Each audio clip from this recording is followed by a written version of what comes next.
welcome back to another epic tale filled with action and adventure. As we begin, we see countless different types of monsters ravaging the earth. Humans screamed and fled, trying desperately to save themselves from the beasts. Dragons infest the skies, shooting beams of energy waves at their poor victims, while terrifying orcs, wolves, and other land creatures tear people apart like papers. It all started when the gates opened, marking the fall of our world. Of the countless humans who were helplessly dying to the monsters, only a very small number awakened their supernatural abilities. They are called the saviors of humanity, the last line of defense of the people on Earth, the players. They utilize various weapons, swords, shields, staves, and magic, the very stuff you find in a magical RPG game. Only this time, the survival of the human race depends on it. They tear down monsters with great powers, magical swords, and other methods they can use to retaliate from the otherworldly beasts. Among the so-called players, our hero for this series, Lee Hyunwook, an F-rank player, is called the Great Steel Emperor. He is called the last savior of humanity. Or at least, that is what he has hoped to happen. This thought is shattered like fragile glass touched by a mosquito. Savior, my ass. Our hero thinks that his life has been royally fucked. We get to see our boy in a military uniform, struggling while performing one military exercise. We see a group of soldiers sticking their heads to the ground, doing as they were commanded. The commanding officer walks down from a stair and orders them to get their heads straight. This military camp is called the AMPed, Anti-Monster Troop. A kind of military training that players who have awakened their skills are required to serve. Look at that poster, though, looking like a goofy-ass cartoon with a bright smile and a thumbs up, as if the training would just be a walk in the park. Well, it does say that they are proud of them, so it must be rewarding, right? Wrong. We see our boy Lee Hyunwook having a hard time while complaining with all his heart. He grits his teeth while thinking how the hell did he get into this position if he is the last savior of humanity.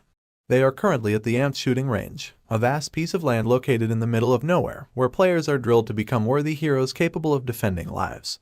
The commanding officer shouts that they are the strongest, then proceeds to scold his subordinates for losing track of 9 cartridges. I'm guessing that they lost precious equipment during one of their skirmishes. While maintaining the awkward position, our hero sneakily uses his power with just the tip of his index finger. And immediately, a bullet cartridge case comes flying out from one of his pockets. He meticulously controls the cartridge, guiding it to his mouth and swallows it. It's quite weird to see, but I guess that's why he is called the Great Steel Emperor. The commanding officer asks them one simple question, with his eyes red from rage, and his mouth wide open, making sure that everyone hears him. He asks them if they are in their right minds. With their heads stuck on the ground and their butts pointed at the sky, they all answer in unison, no. While all of this is happening, our hero is currently preoccupied with something. He stares at the system window beside him and reads its content.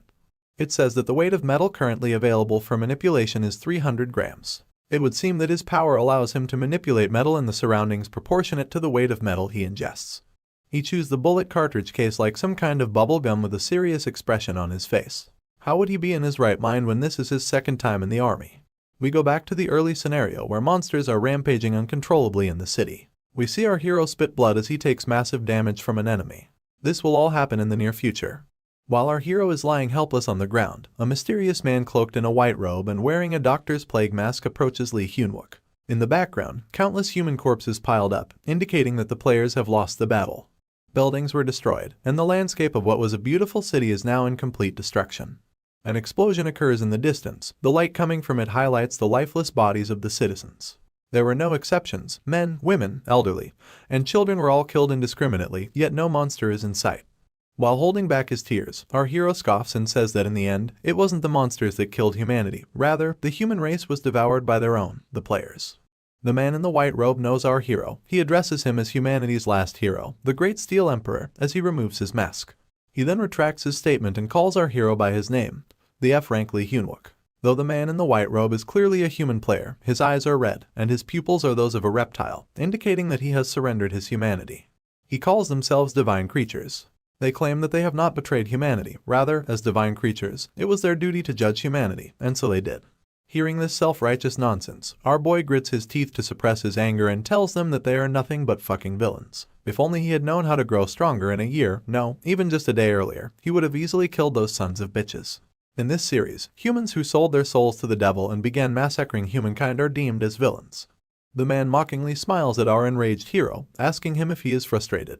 One muscular dude with a weird-ass giant hammer approaches them while the man continues to taunt our hero. At this point, helplessness and despair have enveloped our strong-willed boy, and he is no longer able to hold back his tears from rolling down. The blonde villain says that someone as useless as him, an F rank, would have died right away even if he had known everything earlier. The buff dude starts to raise his weird ass hammer, intending to squash our boy with it, while the blonde fucker states that this kind of death is the most fitting for F ranks like Lee Hyun-wook. In his final moments, our hero shouts the name of the blonde dude, Gordon Precy, as the hammer squashes the life out of him. Just like that, Lee Hyun-wook, humanity's last hero, has died. But to his surprise, he goes back in time. He has never expected this kind of development. Regression is something that only happens in web novels, and it is exactly what happened to our boy. A notification window pops up congratulating him for realizing how to grow stronger, along with a prompt stating that he has 10 minutes remaining until metal absorption. Back to their imposing officer. He declares that he will fix the soldiers' rotten minds. When he says one, he expects them to say soldier, and when he says two, he wants them to respond by saying mindset. Our boy is clearly struggling with this hellish position. His whole body is now trembling from numbness. He has returned to the past, and now his skills are back at their starting point. But that is fine for him. And so, the bizarre mindset training has begun. The commanding officer shouts, while the cadets respond with the appropriate phrase. Regression is fine and all for Lee Hyun-wook. But why the fuck did it have to be at the time in the army?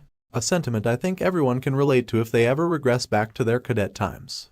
The scene switches to somewhere that resembles a campus. Soldiers are lined up in an orderly manner, with their weapons at their backs. The commanding officer tells Platoon 3, Squad 2 to enter the structure. I guess this is the canteen because some of the soldiers are whispering, saying that today's menu will be stir-fry with chicken stew. Man, this is making me hungry. You guys go ahead and get yourself some snacks while you watch this amazing series as well.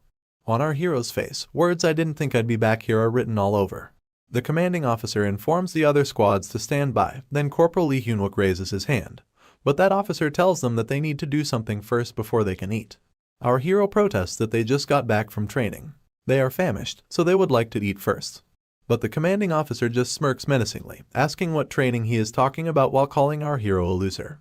Lee Hyun-wook almost forgot about this guy. The army's garbage, oh Sang-uk. In every situation, there will always be that kind of guy who does power trips. Sang-uk approaches our boy with authority and angrily asks him if our boy wants his squad to do the work then. He taps Lee Hyun-wook's helmet in an attempt to mock him and states that F ranks like him can't even level up, so they might as well take on more work instead to compromise. That's the sole purpose that they have. Back in his previous life, our hero genuinely thought he'd never get past F rank. As Sang-uk flips our hero's head back, he asks him if the F rankers will take responsibilities if something urgent happens while they are working, believing that they are so weak that they won't even contribute to anything. All other soldiers laugh and smirk as they watch an F rank corporal get bullied right in front of his squad members. Our hero's eyes exhibit anger while he was staring at his superior, but he is not mad at Sang-uk. He is angry about how much of a loser he was back then that trash like this one orders him around. The other party doesn't take his glare lightly though. He becomes agitated and is ready to punish Lee Hyun-wook. He readies his power and asks our hero if he wants to go at it, while declaring that he is a D rank. Our boy takes a deep breath and collects his composure.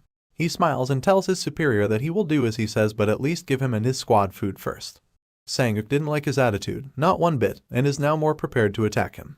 But our hero immediately informs him that other people are observing the current commotion. If this continues, people will think that he is being abusive. He adds that he is worried that his superior might get wrapped up in weird rumors, when he is supposed to be a great person in society in the future. This isn't how it was supposed to go, thinks Sang-uk. He takes Lee Hyun-wook's words to heart and becomes calm. And with an obedient tone, our boy says that since it was his orders, they will eat real fast and then get the work done quickly as well. Sang-uk clears his throat and tells his corporal good work. This dude made a complete 180 real quick. He scolds all onlookers for standing idly and commands them to go eat their fill now. Though everything went smoothly, our hero has lost his appetite and tells his squad member Park Junmo to go ahead and eat first with the rest. Junmo is obviously concerned about his superior, but has no choice but to obey him. Sang-uk, on the other hand, is totally flabbergasted about our hero's attitude. He hasn't seen our boy act like that before, and he feels somewhat different. Our hero walks away, feeling down and angry. He was just holding back all his anger, but in reality, he was about to explode. He praises himself for doing well given the situation. That infuriating encounter holds no candle compared to what Gordon Precy bastard did. Lee Hyun-wook angrily grits his teeth as he curses at the son of a bitch. If he has to stay in the camp longer because he caused trouble, he won't be able to catch up to that fucker. He eats another piece of metal, which adds 1 gram more to his available weight of metal manipulation, which is now at 309 grams. He then smiles as he takes out a couple of metal spoons. The reason he went out of sight is that he doesn't want the world to know that he has found a way to level up just yet. The scene shifts to the cafeteria where all the soldiers are having their fill. A commotion occurs when they notice that all the spoons are missing and start pointing fingers at who is responsible for bringing them. One of the squad members asks Private Park Jun-no about the spoon, and the lad has absolutely no idea. On the other hand, our boy is happily munching down all the spoons that the soldiers are looking for. He gulps them down like some tasty snacks. He then looks at his weapon, the M7 bayonet, which weighs 140 grams. If he wants to put more weight into the weapon for more impact, it will be the only thing he will be able to control with the available weight manipulation he currently has. He is facing quite a predicament right now. Cartridges are just 1 gram, and spoons are only 1.25 grams. It will take him too much time to level up significantly. He thinks to himself if what he has in mind is the only option he has. He has 3 days to prepare himself. After that, he has to defeat a boss mob at level 1. His eyes are brimming with determination. He goes and tests his power, lifting the bayonet with his mind. With a satisfied smile, he tells the world that he will show them what it means to be an expert. Fast forward to 3 days later. The darkness of the night enveloped the 3rd Brigade, 1st Battalion Station, Namsan 5th Post. We see our boy Lee Hyunwook and Private Jun-no standing guard at one of the guard posts. The private can't help but stare at his corporal. He tells him that he seems to have changed recently. Corporal Hyunwook doesn't really concern himself that much. While he is looking at his watch, he asks the private if it makes him uncomfortable. The private tells him that it isn't the case, but our hero is currently busy looking at his system window stating that he can now manipulate 6 grams more, and his total weight manipulation is 1,359 grams. The private continues to explain that he thinks that the corporal changed for the better. Suddenly, our hero walks towards him without saying a word, which surprises Jun-no, thinking he said something wrong. But instead of getting scolded, Hyunwook asks him if he trusts him. Utterly confused with the sudden question, the private says that he indeed does. Satisfied with the answer, our hero smirks and reloads his gun, confusing Jun-no even more. In the shade of the night, a gate suddenly opened out of nowhere, spawning ugly-looking goblins near the camp. With their disgusting appearances, they smiled with evil intentions as they wielded their weapons. They looked down from the top of the mountain and planned to attack the amped camp. At this hour, most of the soldiers are sleeping soundly. One of the goblins shouts their battle cry but was immediately greeted by a flying knife. The projectile immediately took down the fucker in 1 hit. And the one behind the surprise attack is none other than our hero, Lee Hyunwook, who went solo to the enemy spawn. The monsters sneered and growled at him, acknowledging our boy as a threat. Turns out, this is what our hero was waiting for the past 3 days. He smiles and tells the beasts that he has been anticipating their arrival. Then, something catches his attention, and he turns around to look at it. The monster he attacked earlier wasn't finished yet. Though it's bleeding profusely from the attack, the ugly creature managed to get back on its feet. He has never failed an ambush in his past life. This reality check made him realize that he is still level 1. This is his second chance at life, so he really doesn't like doing that same work twice. The disgusting monster launched itself like a straight arrow towards our boy, ready to take revenge. But as soon as the degenerate shit closes the distance, its head was cut off by our boy's knife, sending it flying into the air with its body rolling on the ground.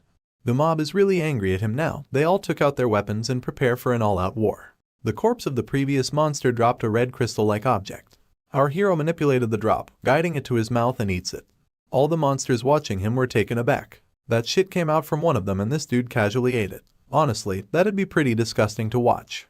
With a sour expression on his face, our boy remembers this stinky taste. It is none other than a mana steel.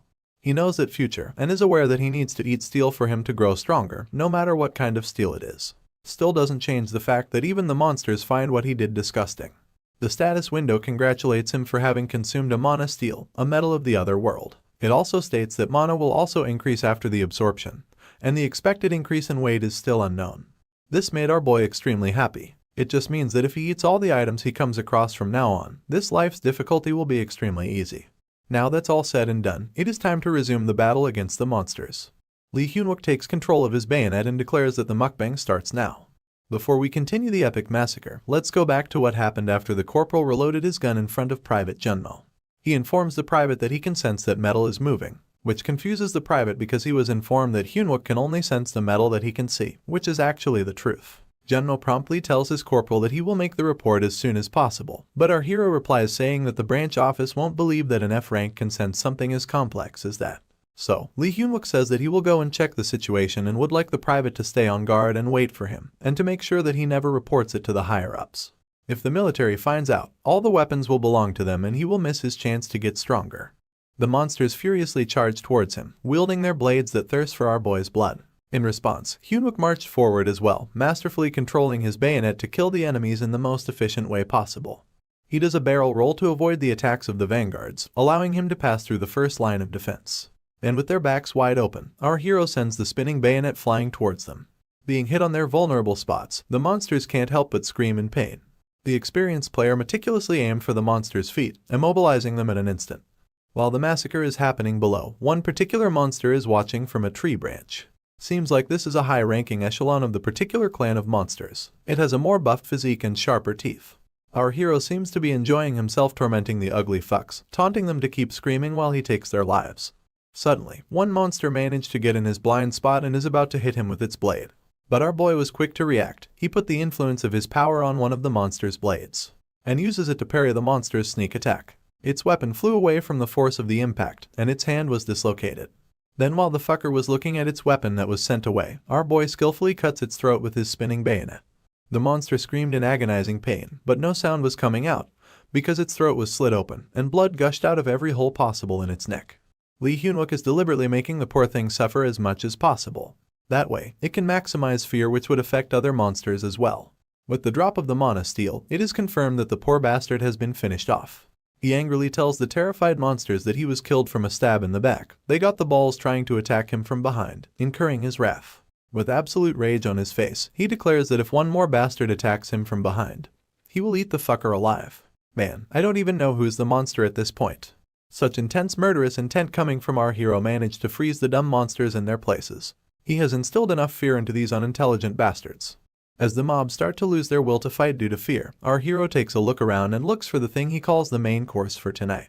His eyes swayed left and right. It was kind of frustrating for him to try and find it with his eyes. I guess in the past, he has learned other methods for detecting enemies. The thing that he is looking for is the cunning boss monster, who is currently hiding in the trees.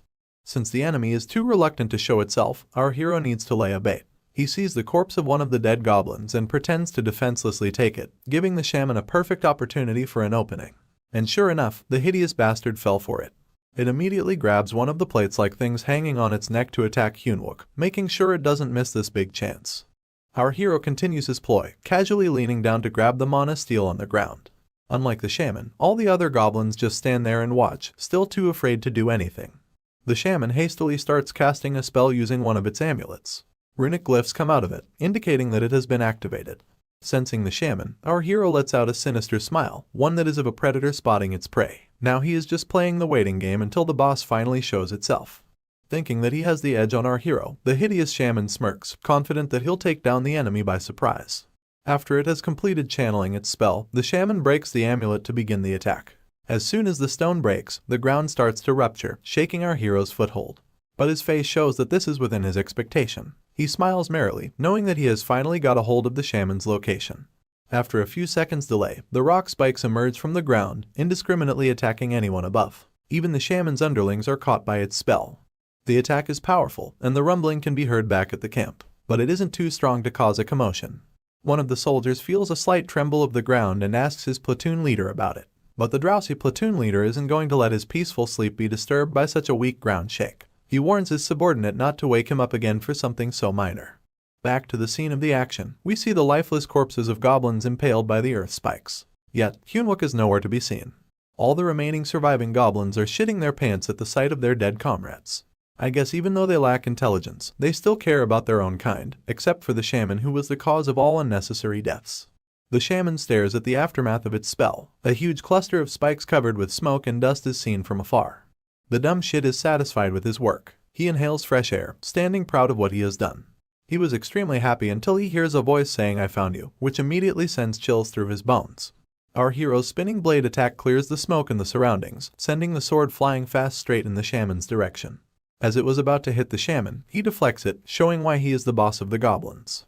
Hyun-wook acts like his surprise attack has failed to patronize the shaman. Hearing this, the dumb piece of shit laughs, thinking that he has spoiled his attack. Our boy's poor acting is quickly halted as he reveals that the first attack is just a feint, revealing the bayonet coming in fast from the side. The shaman notices it too late, as it is only inches away from hitting him. This battle is done and over, too easy. Or at least it is what our boy thought. He is shocked to see the unexpected development right before his eyes.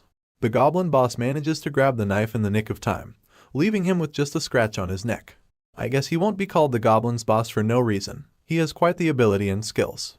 Realizing that he was fooled by the sneak attack, the shaman is now enraged, baring his fangs toward Hyunwook.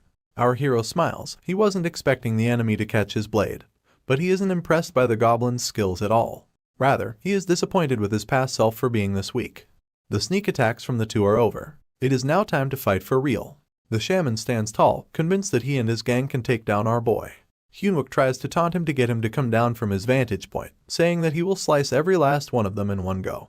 In reality, though, he is in a bit of a pinch here. He is completely surrounded, and the boss is out of his reach. Since the shaman who was hiding earlier is now fighting him head-on, the other goblins come back to their senses and are now in high spirits. To make the situation even worse, a notification pops up stating that he has consumed mana rapidly in a short amount of time, leaving him with only 40% of mana left. The situation is proving to be of concern to our boy as well. He needs to be more cautious and efficient with his mana usage. Since it has come to this, he has no choice but to use his rifle. While our hero is thinking of methods to end this quickly, the shaman raises his staff in preparation for another attack. Left with no choice, our boy uses his gun to attack, which he prefers not to, since he wants to finish the shaman with his ability and eat its mana steal. But then, something catches the boss's attention.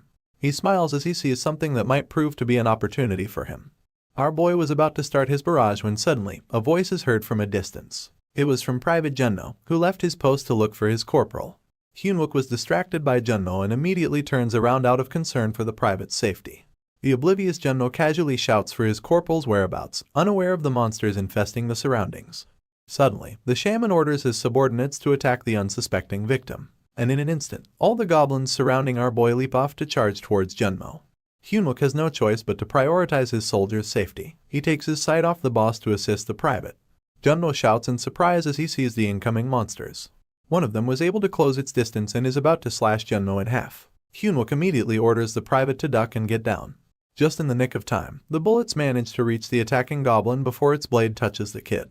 Since our hero knows that bullets alone aren't enough to kill the bastard, he manipulates a blade to finish it off. But the goblin was able to deflect it with ease. These fuckers are getting good as time passes by. It's still not enough to defeat the man who was once called humanity's last savior, though, as he follows up his attack with a flying knee. Then proceeds to unload his magazine straight into the bastard's mouth at point blank. After taking down the first goblin, the fighting expert Hyunwook quickly turns around to face the other monsters. But not one soul is in sight, except for the private who is currently in a fetal position. The monsters all fled the scene, knowing that they don't have a snowball's chance in hell to defeat our hero in a head-on fight.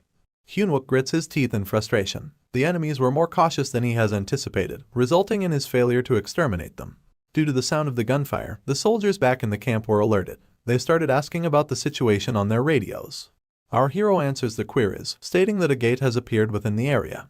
He adds that the monsters were confirmed to be goblins, which have just fled the scene after the first skirmish. He takes a glance at the shaking private and reports that there are no casualties in the 5th post. The headquarters acknowledges his report and orders them to be on standby and defend their post.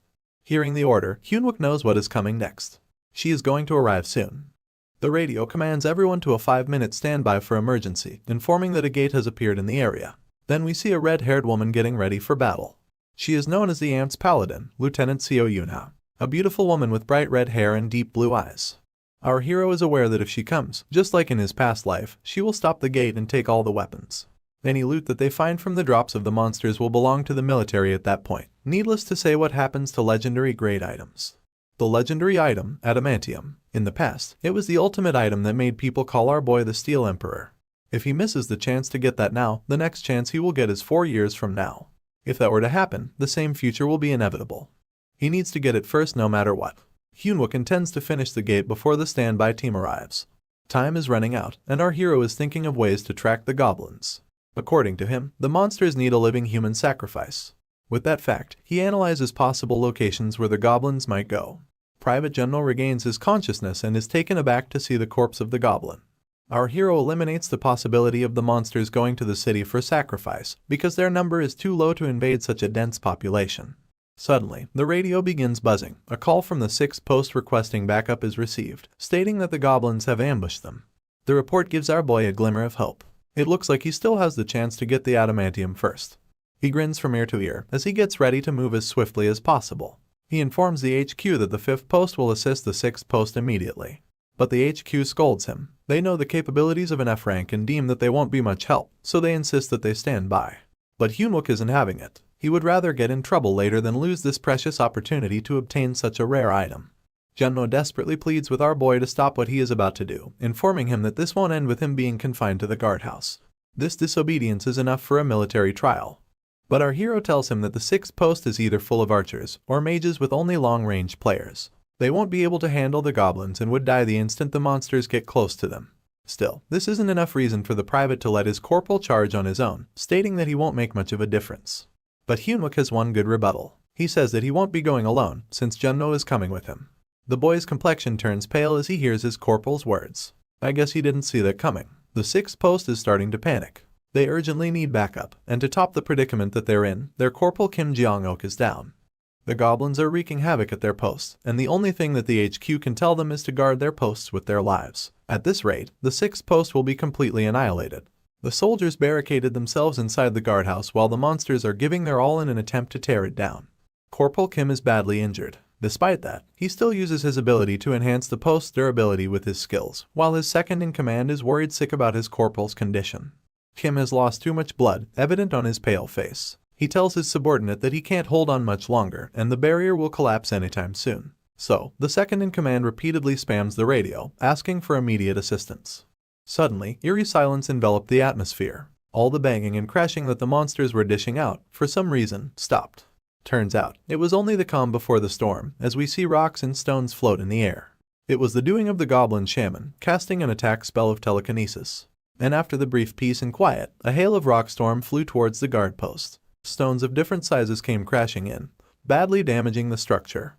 The soldiers inside can't do anything but brace themselves. It is apparent that the structure won't hold on much longer.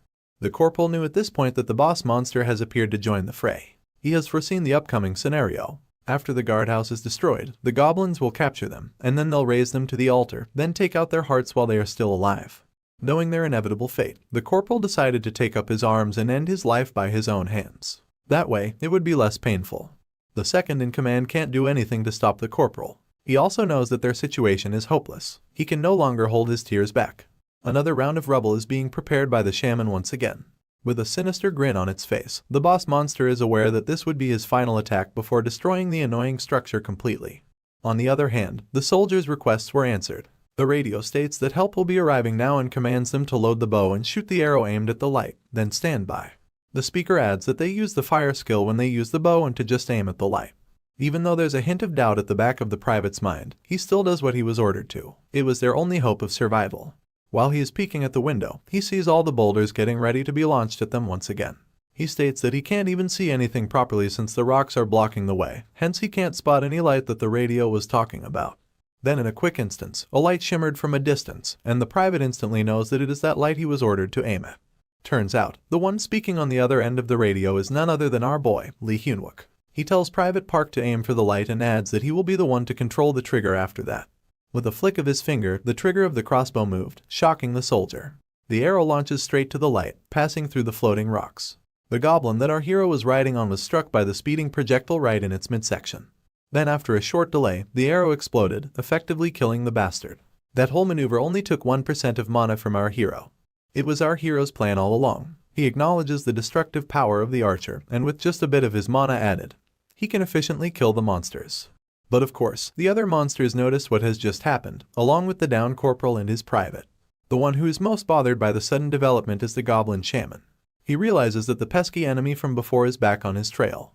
He shifts the direction of the rubble towards our hero in an attempt to finish the enemy swiftly.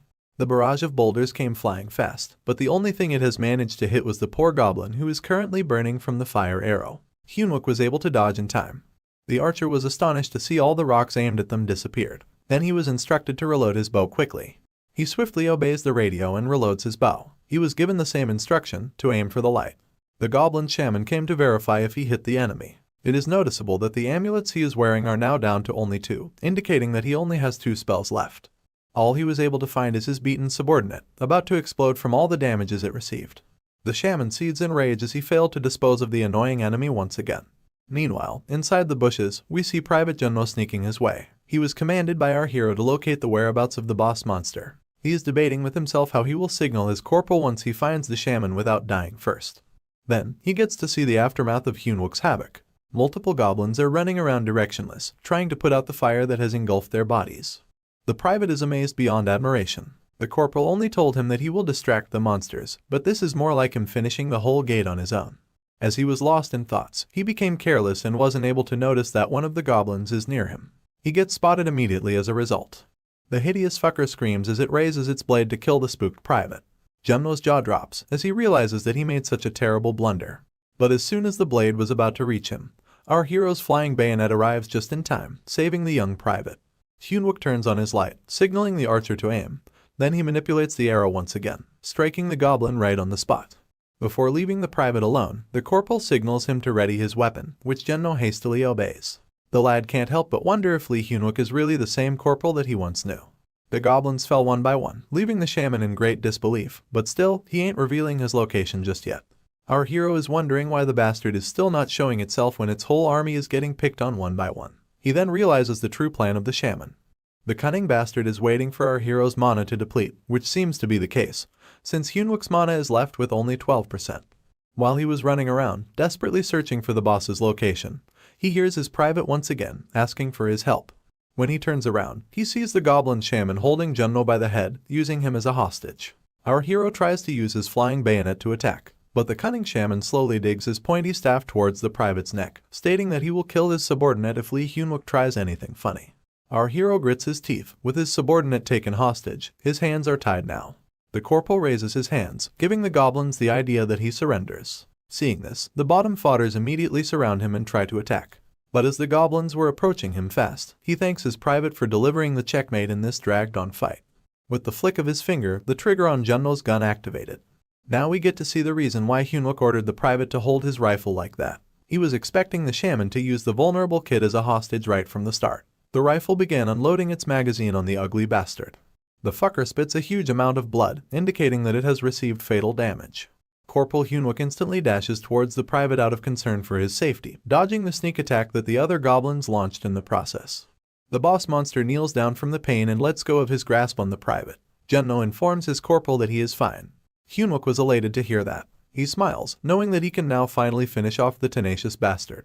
The shaman tries to escape, running away with all his might while holding his wounds, but he was immediately followed by our hero's flying bayonet. The blade strikes the monster in its back, but the knife just bounced off. Our hero clicks his tongue as he didn't expect that the boss is wearing a leather armor. Time is running out fast. Jumno's mana is left with 9%. He continues to chase the fleeing bastard relentlessly, not wanting to let this opportunity escape from his hands. The shaman quickly runs towards the gate, attempting to enter it. At this rate, the boss will manage to get away. But then, our hero notices that the necklace the goblin shaman is wearing has some steel on it. With his last 7% of mana remaining, he pours everything he has to manipulate the necklace, stopping the shaman in his tracks. His mana quickly depletes, but it was just enough for his attack to land right on the fucker's face. As his reserve reaches 0%, our hero was able to make the goblin shaman eat his bayonet, killing it on the spot. Exhaustion and fatigue are finally catching up to our hero. He is aware that his ability still needs work, but his past body must be shaped to fitness as he gets tired too quickly. As he was catching his breath, a bright firework sets off from a distance. It is the signal of the holy light. That means that the main army has arrived, along with the ant's strongest player, Seo Yunha. Time is running out, and he needs to find the adamantium steel before the army confiscates every single loot. After ravaging the corpse of the shaman, he was finally able to obtain it. But as soon as he was able to get his hand on it, the soldiers arrived and ordered the corporal to raise his hands. Albeit the crystal still has goblin blood on it, our hero stuck it in his mouth and gobbled it with one gulp. The soldiers asked him to identify himself and tell them his rank and name. Our boy slowly turns around and did as he was asked. Thankfully, he was able to eat the whole mana. His face is covered with disgusting green liquid though. The soldier recognizes our boy and immediately went to his aid. The men inform the others to take caution since the gate is still open, indicating that the enemies must still be around. Yuna, on the other hand, notices something strange at the scene. She wonders how could 4 regular soldiers take down a boss monster. Then she notices that the wounds on each goblin's bodies have similarities, coming to the conclusion that this is the work of just one man. I guess she's not the ant's paladin for no reason. Her deductive skill is top-notch. Our hero's system window informs him of the successful ingestion of the adamantium, which would take a whopping 10 hours to be absorbed. Nonetheless, our boy is satisfied, and he smiles as they carry him via a stretcher. This nuance won't escape the keen eyes of the paladin though. She wonders why our hero is laughing in this kind of situation. hinting to her that something is suspicious about Hyunwook. Our hero doesn't care though. The only thing that is running in his mind is that he has finally got the adamantium back, which would help him grow exponentially. Yuna wasn't able to dwell on her thoughts much longer, as other soldiers inform her that some goblins are spotted running away close to the 6th post. Meanwhile, our resting hero is now able to feel the difference in his power. Though it would take some time to fully absorb the steel, he can now sense the resonance of metals around him. Today is the day that the Great Steel Emperor makes his comeback. Fast forward a few days after the Barracks Gate incident. Rumors are circling around about a certain F rank related to the monster's mysterious annihilation. They whisper about how the 6th post soldiers were basically waiting for their death when suddenly, an F-ranked corporal appeared and with a huge sword, sliced up the goblins. While other soldiers are talking non-stop about our hero's achievement, one particular officer is vomiting from all the rumors spreading around. It is none other than our favorite sergeant, Oh Sang-guk, wizard magician of the Specialty Communications 2nd Squad commander. He refuses to accept that something like the rumor would actually happen. But one of his subordinates firmly stood and confirms its validity. Then one bulky officer commands the soldier to lower his voice. I'm guessing this one would be another F-rank bully. He scolds the soldier for lowering his hands while his sergeant hasn't accepted his salute yet. The terrified subordinate shakes and tells them that he will rectify his behavior. The poor soldier's name is Private Park Anil, a short bowman of the 6th sentry post. Sang-guk addresses the fat dude and asks if he, who can rip goblins with his bare hands, be able to take care of 3 boys and do a gate raid by himself. Won-suk replies that he absolutely can't. The sergeant seconds his answer. No matter how he thinks of a way, there's no way that a worker, much less an F-rank, will be able to do that. So, he deems that it was all just a fluke. But still, even if it was just by mere luck where an F-ranker went wild, it will become an issue for the military discipline. The fat ass takes this as an opportunity to mess with the corporal, saying that they can't let this incident become an issue for military discipline. It was a relatively peaceful day. The sun is up, and the weather is a blessing from above. Inside one of the battalion commander's rooms, a loud salute is heard.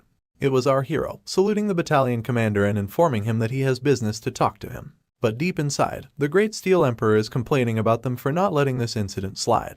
Lieutenant Seo Yunha, the Black Paladin of the Paladin Specialty, a B-ranker player, is also present in the room as well. Along with Lieutenant Lee Minnie, a wizard affiliated with the Magic Corps, a C-ranker player with the specialty of Warp. The battalion commander opens his mouth in a very authoritative fashion to intimidate our hero, asking if he really disobeyed the standby order. Then successfully, albeit forcefully, repelled the first round of the gate. This terrifying-looking dude is Major Kim Kang-seok, also known as Namsan's King of Mountains, a B-rank player, ranked 166th in the whole South Korea. Hyunwook is fully aware that if he says one wrong thing, he will end up in a military trial, and that won't work in his favor. He wants to at least not end up in the guardhouse. He didn't cover up anything and straight up told the truth, saying that he sees the gate's outbreak while on duty and responded immediately. But the Major is having trouble comprehending how a mere F-rank soldier can perform such a feat. Under normal circumstances, given his rank, he should have been ripped to shreds. This dude has no filter. Even though he was called the Great Steel Emperor, humanity's last savior, in the past, the pressure that the Major is emitting is still overwhelming for him. But if he steps back now, he can kiss his military life goodbye. With conviction, our hero states how he feels. He says that he feels like he has been scammed by the battalion commander. Lieutenant Min, he wouldn't let such a disrespectful response slide, but he was halted from interfering by the battalion commander. Major Kang-seok wants to know why our hero feels that way. Our hero continues, saying that there is something that the commander has instilled in them ever since they entered the ant. The Major is taken aback by his reply, growing more and more curious. You see, without fail, the Major would always emphasize to the cadets that no matter how low their rank is, if they approach using AMT's tactical textbook, even if they're E-ranks, they would be able to face trolls. And that is exactly what our hero did, according to him. He adds that the ones he faced are mere goblins, so it shouldn't be deemed impossible. He protests that although he did go against the command control center's order to wait, the 6th post soldiers would have died if he hadn't gone to support them. Internally, the Great Steel Emperor is praising himself for dishing out a rational attack. It is now time to hit the emotional side. He then uses the Major's words once again, stating that for a true soldier, there are no ranks, and they should be prepared for the worst and fight with all their might. To add more razzle-dazzle to his moving speech, our hero says that those are the words straight from the battalion commander's mouth, whom he so respects. He took the tactics they learned after their difficult training to heart and did his best to respond by carrying out the strategy with the workers with his life on the line. The only reason he could endure his military life while being mocked and looked down upon for being an F-rank was because of the true military mindset he felt from the battalion commander. So, to see him deny the results of that belief, he feels like his entire military life is being denied, and that is why he feels like he has been scammed. Let's have a quick glance at the life of the esteemed battalion commander Kim Kangseok. Right around when he was appointed as a second lieutenant, the gates started opening. He almost lost his life during a fight with the orcs, but without a second of hesitation, he returned to the army and became an early foundational member of AMT. In other words, he is a soldier down to the bone. Our hero told him that he took his words as his superior, as his belief, and put his life on the line for his fellow soldiers. A truly touching story. So, there is no way the major would send him to a military trial. The buff dude approaches our hero and squeezes his arms. His whole body is towering over the corporal. Our boy is getting nervous from the major's sudden silence and weird demeanor. Then, the major declares that the corporal has just become a non-commissioned officer. Quick, did you know a non-commissioned officer or NCO is a military officer who has yet to earn a rank or commission? Such individuals still hold a leadership position within their units, but they rank lower than commissioned officers. At that exact moment, our hero's notification window informs him about the completion of the absorption of the adamantium, and he has acquired a new skill, Steel Physique. His total weight manipulation is now 2,558 grams. The two lieutenants were flabbergasted with the sudden decision of the major, with Yuna going as far as face-bombing herself. But the battalion commander is dead serious. He is even tearing up after being moved by the heroic tale of Hyunwook. Our hero, on the other hand, sweats profusely as he wasn't expecting this kind of development, thinking that he bit more than he can chew. The scene switches to the 3rd Brigade, 1st Battalion Station, training room, where the soldiers are preoccupied doing exercises. One of them is our hero, doing some bench presses while cursing his luck. He is thinking that he stepped into a shitty situation while trying to avoid the guardhouse. From a distance, Private Wonsuk and Sergeant Sanguk are looking at our hero. They look at each other and immediately come to an agreement to mess with the non-commissioned officer. While wiping off his sweat, he recalls what had just happened. Thanks to platoon leader Lee Min-hee's dissuasion, our hero gained some time to think about the promotion, since there has never been an F-rank player who became an NCO before. But he would prefer to live like a mouse for a while and not attract attention. A little bit too late though. Private Wonsuk approaches him and asks if he is done using the bench, which he clearly isn't. The two stared at each other awkwardly. Then Hyunwook breaks silence, asking Wonsuk what he actually wants with him. The fat ass says that he thinks that if the hot famous person these days only used this much weight, it would be an embarrassment to their unit. Then he proceeds to curl the barbell. The interaction between the two is starting to gain attention with other officers, and our hero immediately knows that this was all set up by Sergeant Sanguk. Our hero is aware that if he avoids him right now, he will openly start to bully him like in his past life. So, even though he has decided to lie low for now, he has no choice. He tells Wonsuk that his arrival is in perfect timing since he's feeling annoyed right now. Then, with an irritated expression, he invites the fat ass to do some sparring. Everyone in the gym was shocked, especially the two bullies, but this is the best outcome they could hope for to embarrass the NCO. News spread fast like wildfire. All the witnesses inform the other soldiers that Wonsuk and Hyunwook are about to fight. So, the soldiers gathered in the octagon, with the two all dressed up for the fight. Lee Wonsuk can't hold back his excitement about the match. He declares that it is time for the amazing Private Lee Hyunwook to learn some lessons. So, the crowd is all abuzz with anticipation, and here come the two young guns, chilling inside the ring, ready to bust out some killer moves. Now, Mr. Cocky Grin decides to take the liberty to throw the first punch, but my dude is not holding back either. He is standing there like a boss, fully geared up to dish out some serious punches. The hefty fella swings his fist, aiming to hit the blue head with all his might, and man, that punch even left a trail of pressure. Now, we find ourselves outside, soaking in the beauty of this shimmering starry night. Two dudes are casually hanging under the streetlight, and out of the blue, one of them blurts out in shock about Choi Yeonjun taking a vacation. The dude with the green cap spills the beans, confessing he wanted to witness it firsthand because rumor has it, Choi's got the skills to be a legit sword saint. Then, the lady standing nearby jumps in to save Officer Chin's disappointed face, assuring him that even though Sergeant Kai Myung-ho is currently the ace, there is another dude in the mix, the future ace. And get this, he's got the barbarian trait. So, we have got Officer Chin Myung-ho, the tactical wizard of the Black Tiger unit, the most elite special forces unit in town, and yeah, good luck finding out more about them because their name is top secret classified info. This guy is disappointed but still holding it together with his warrant officer title. With a reassuring grin, the lady suggests to Warrant Officer Chin that he might as well check it out for himself since he has made the trek all the way here, and going back empty-handed would be a tad awkward. Now, we are back in the arena, and it looks like our boy is facing some serious struggle against these incoming fists that practically look bigger than him. But hey, the dude's got some solid footing and is holding his ground like a champ. Here comes another giant punch, but our guy's reflex game is on point, dodging it like he is dancing with fate. So Mr. Fatass decides one punch at a time is not cutting it, and he unleashes a full-on barrage of punches. But fear not, my man's got it all figured out, dodging those punches like he is in a championship dodgeball game. Just when things get chaotic, our dude startles, takes 2 steps back, and crashes into the arena's boundary net. The crowd holds its breath, but no worries, he is still standing strong, quick to regain his composure. But wait, before he could make his move, the fat fuck is already gearing up for another punch. And judging by our boy's face, it is like the universe decided he is about to get a serious reality check. Onlookers are in shock, recoiling in fear because this is not the twist they expected. And guess what? The fat dude's punch turns out to be another useless swing, landing on the boundary net, while my man skillfully dodges it like a ninja rolling on the ground. Finally, he is standing tall once again, full on stance mode, while it looks like the fatty guy is practically steaming at the ears, annoyed that our hero keeps slipping away. With nonchalant swagger, my man casually uses his fingers in a swift gesture, basically telling the fat dude, "Come at me, bro." And you will not believe it, that finger move seems to be sending the fatty into a rage-induced meltdown. Round 2 is about to kick off, and the crowd is going bananas with excitement. Warrant Officer Chin and the lady have also made it to the scene. The lady casually drops the hint to Chin that the stage is set up like it is meant for him, and now he can witness the audition. At this moment, Warrant Officer Chin finds himself deep in thought and cannot help but question the lady about her take on the situation. In response, the lady coolly mentions that, despite appearances, the fatty guy's punches seem to pack a considerable punch. But, as we take a closer look, it becomes apparent that, fierce as those punches may be, they are not finding their mark on the bluehead's face. The warrant shares the same observation, wondering aloud what is the point of being strong if you cannot even land a hit.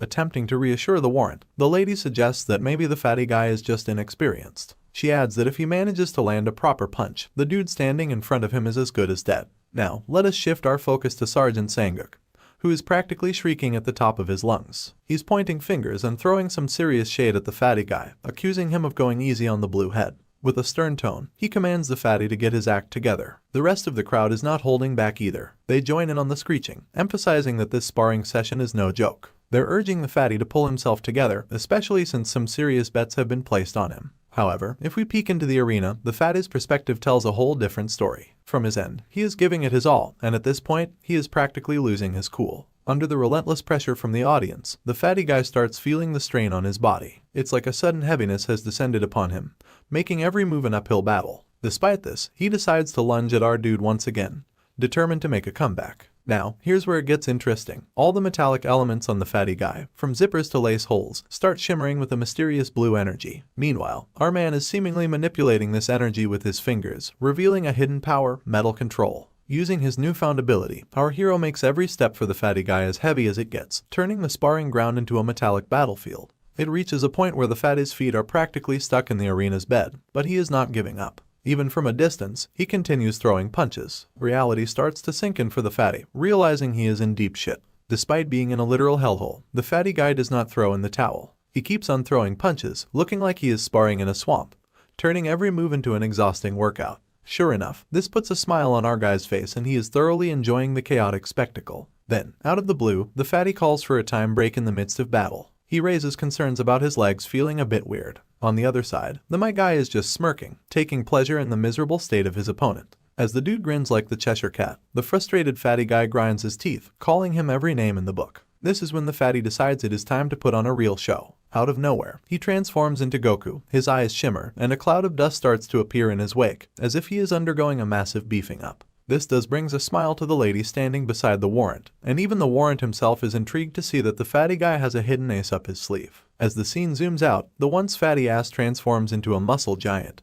proudly declaring it as his berserker mode. Vines pop out all over his forehead, creating an ominous aura as he prepares to take down the annoying mosquito that has been buzzing around him. Seeing the situation escalate, the steel guy decides it is time to get serious and takes a formidable stance. Now, the sergeant is not just freaked out, he is downright alarmed. The sparring match has evolved into something beyond their usual domain, and what intrigues him even more is that the opponent before them does not even flinch or shake. From the warrant's perspective, this battle has transformed into a life and death match between two ferocious animals, an enraged buffalo and a leopard with hidden fangs. He's all in for it, finding the spectacle thrilling enough to continue watching. The lady is equally excited, noticing that the warrant is considering the fatty guy as a worthy opponent. She expresses that witnessing a berserker who can use body strengthening is a first in her life. Now, the giant fella stands proudly before the steel guy, tossing out threats that his opponent is as good as under 6 feet in the ground. In the blink of an eye, the giant monster disappears from his place and lands a direct hit on the steel guy's belly with such intensity that the blue guy decides it is time to crash into the nearby boundary net wall. In the crowd, Sergeant Sanguk is going absolutely bonkers, ecstatic to see our boy finally biting the dust.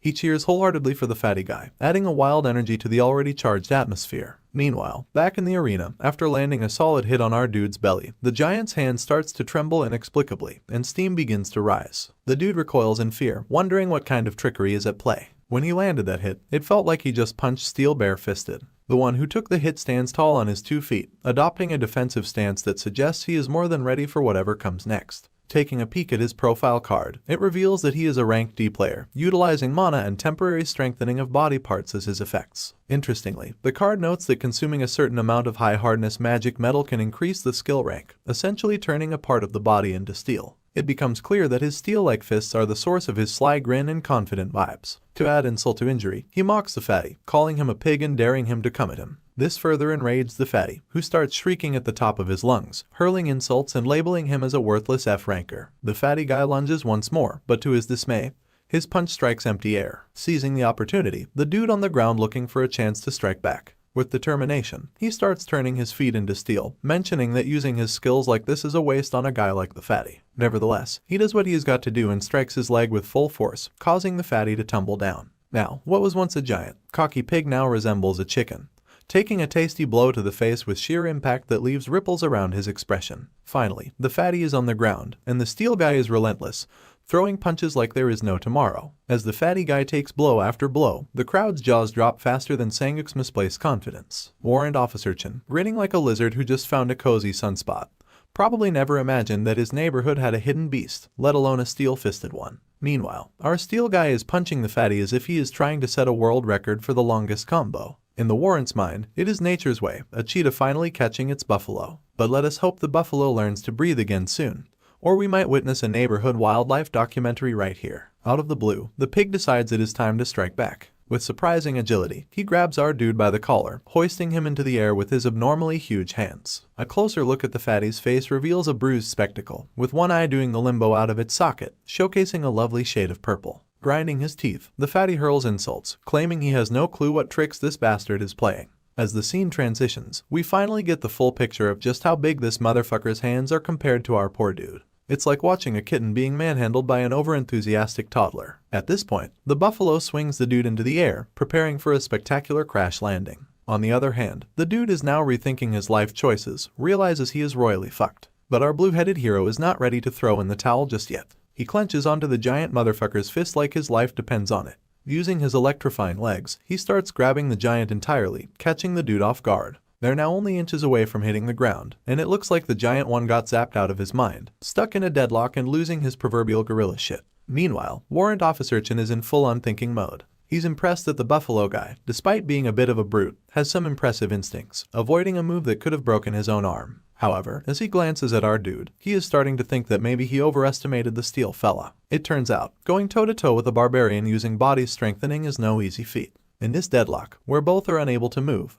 the giant guy mocks, asking if our dude is really struggling that much for his life. So while he is getting all cocky, he then starts twisting the dude's body while taunting him about the uselessness of crashing his arm. Amidst the chaos, the poor boy is screaming at the top of his lungs. Yet, he refuses to go down without a fight and begins bending the gorilla's giant finger. The gorilla, now even more pissed off, is baffled by this relentless persistence. But, eventually, he decides it is time to release the dude from his grasp. Seizing the opportunity, our man, in a move worthy of a seasoned gymnast, grabs the gorilla's face with his legs and leaps over him. Swiftly, he places his hands around the buffalo's neck. Now, this giant motherfucker's neck is in the dude's hands, ready to be twisted to bring this chaotic neighborhood showdown to a potentially deadly end. Warrant Officerchin, grinning like a lizard on a sunny rock, revels in the sight of the dude pulling off a rear naked choke. He's all pumped up, realizing that the beefed-up gorilla is now nothing more than a chicken. After all, body strengthening might pump those muscles, but it cannot protect against a compressed carotid artery. Despite the struggle, the stubborn bastard does not let go of his cocky tone. He taunts the dude, claiming all he needs to do is use his strength to break free. Little does he know, our man has already figured it out, his sly grin giving a hint of the impending lesson. Now, we are taking another look at the profile card. It is a reminder that the dude has the ability to temporarily strengthen a part of his body. Now, the giant motherfucker is stuck in the hands of steel, unwilling to let this lesson go untaught. As the system warning pops up, it warns him that he is pushing the limits of the strength and body transformation, using it in a wider range than his current threshold. Now, our dude is shimmering with blue lightning, a clear indication that he is giving it his all to take down this behemoth. However, the challenge proves to be more formidable than expected. Meanwhile, one of Sanguk's lackeys, in a fit of dry humor, turns to the master and suggests, knowing this fatty's stubbornness, he might as well sign up for a lifetime subscription to the afterlife. Our steel fella, in the midst of this intense struggle, shares the same sentiment, wondering why this gorilla is so darn stubborn. With a determined gaze, he locks eyes with Sanguk, sending a silent message that this is a final warning. Sanguk, looking like he just stumbled upon a ghost, is sweating bullets, realizing he might have bitten off more than he can chew. Now, our struggling giant fella is sinking into despair, contemplating the unthinkable, losing to a supposed loser like our dude. His half-closed eyes scan the crowd, worried about the impending humiliation. After all, he is the future ace, and he is not about to let his reputation crumble. The steam starts pouring out of this muscular fella again, probably fueled by a mix of desperation and an overdramatic sense of pride. In the midst of the chaos, our man's eyes catch something extraordinary. The struggling giant's muscles decide to go for a growth spurt, tearing through the shirt like it is auditioning for a Hulk remake. It's like the guy activated another buff, reaching what seems to be his full and final form. However, the irony is that, despite these newfound supersized muscles, they seem utterly useless when it comes to matters of escaping a chokehold. His neck is still firmly tangled in our dude's hands. The lizard-like warrant officer Chin, now even more stoked, witnesses this unexpected development. Seeing someone in the D rank using body strengthening twice as unheard of in his neighborhood career, he reckons that if the dude fails to get out of this chokehold, then it is still game over. Those muscles, apparently, are as effective as a flashlight in the sun. The final question hangs in the air like a riddle. Who is the predator and who is the prey? With the scene intensifying, the blue-headed dude presses the chokehold even harder, determined to settle the score. The gorilla is now losing his composure and is left utterly in pain, screaming like a banshee who just lost its favorite toy. In a dramatic climax, he collapses to the ground, taking our dude down with him. The showdown reaches its peak, leaving the crowd in suspense. As the dust settles, the crowd is left in a state of terror after witnessing this spectacle. Meanwhile, Warrant Officer Chin is grinning like he just won the lottery, reveling in the unexpected outcome. As it turns out, my man emerges victorious, standing there like nothing short of a beast, the undisputed champion of this quirky showdown. It's the middle of the night, and we shift our gaze to the training building. Inside, a bunch of guys nervously huddle around the buffed-up gorilla, checking if he is alive. Thankfully, he has just fainted, avoiding a knockout blow in real life. Now we see a curly-haired guy, towel in hand, sprinting towards our dude to give him the hug of victory. However, the nonchalant champion stops his advances with a bare hand, all while his gaze locked somewhere else. And there is Sanguk, trying to hide his sorry face, probably turning back to shield himself from the shame of the loss. While our victorious man is attempting to dig into the lost face of Sanguk, suddenly the warrant makes a grand entrance into the scene. He inquires about the name of our dude, and without hesitation, the champion salutes to his superior and introduces himself as Hyunwook of the First Company. However, he cannot shake off the question of why this man is here all of a sudden. The warrant reciprocates with the same salute gesture, introducing himself as Lieutenant Ching Myung-ho, the raid tactics instructor of the Black Tiger unit. He compliments our dude for the impressive display of skill and might in the showdown. Without beating around the bushes, the warrant extends his hand and invites our hero to join the special warfare raid. At this point, onlookers in the background start losing their minds as they witness the guy receiving an invitation from the prestigious Black Tiger unit. A wise white head among the spectators remarks, "Did the scout just offer him a position in the Black Tiger unit? They're the best troops in the entire AMT." And the other one finds it ridiculous. Our humble hero, feeling the need to clear things up, reveals to the warrant that he is just a lowly F-rank player. In response, the warrant, brimming with enthusiasm, makes it abundantly clear that ranks are just standards set by normal people, and they need warriors like our dude. At this point, his inner badass is doing somersaults at the prospect of joining such an elite unit, but on the outside, he remains silent and conservative. He stares blankly at the invitation card, his mind caught in the whirlwind of thoughts as everyone around him seems to be claiming a stake in his sudden military fame. However, his contemplation is cut short when the warrant, perhaps sensing his inner turmoil, asks if he plans to keep him holding the card forever. In the end, he grabs the card, his thoughts swirling with the realization that he might get caught up in confrontations with villain groups later. As he salutes the warrant and assures him that he will look into it, it becomes evident that someone is already watching him. And this guy Sanguk seems pretty pissed off, confirming the fears our hero had about potential conflicts arising from his newfound military connection. In the tranquility that seems to have settled outside, our attention shifts to the battalion commander's office. Inside, two senior figures are sipping tea, engaging in a casual conversation. One of them, seemingly curious, asks the warrant about the current whereabouts of the Black Tiger unit. The warrant responds with a matter-of-fact tone, stating that they have been short-staffed lately. The other, a slightly anxious gorilla with a forced pleasant smile, reveals that these days guilds even try to recruit talent at the C rank level. He acknowledges the struggles they face, emphasizing that after investing time and effort into training their talents, they often get taken away in the name of external appointments or other opportunities. A serious exchange of glances passes between the two seniors, as if they are rivals sharing the same mindset.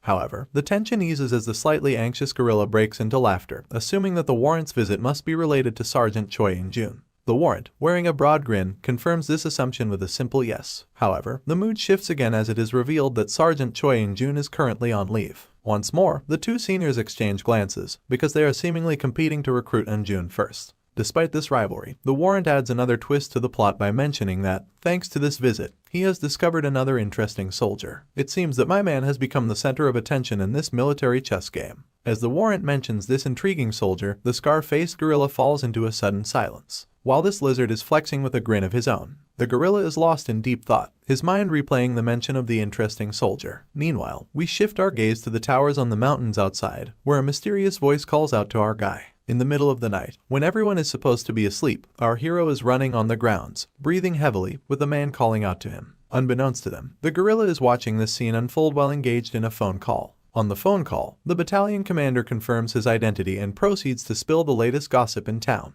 With an air of confidence, he reveals that he has uncovered the mystery of what Corporal Lee Hyunwook used to do before joining the army. Back outside, the curly-haired dude is enthusiastically attempting to grab our blue head, who is feeling quite creeped out, and sternly tells him to stop clinging because this show does not revolve around gay drama. However, he's like a persistent puppy expressing his undying admiration, wanting to be his sidekick. So, here's Mr. Gorilla, multitasking like a champ. He's chatting away on the phone, casually giving the go-ahead to handle Corporal Lee in some mysterious way. Talk about a casual chat with a side of covert operations. Now, over to our man, who's literally in the trenches, despite buckets of sweat and probably a strong desire for a nap.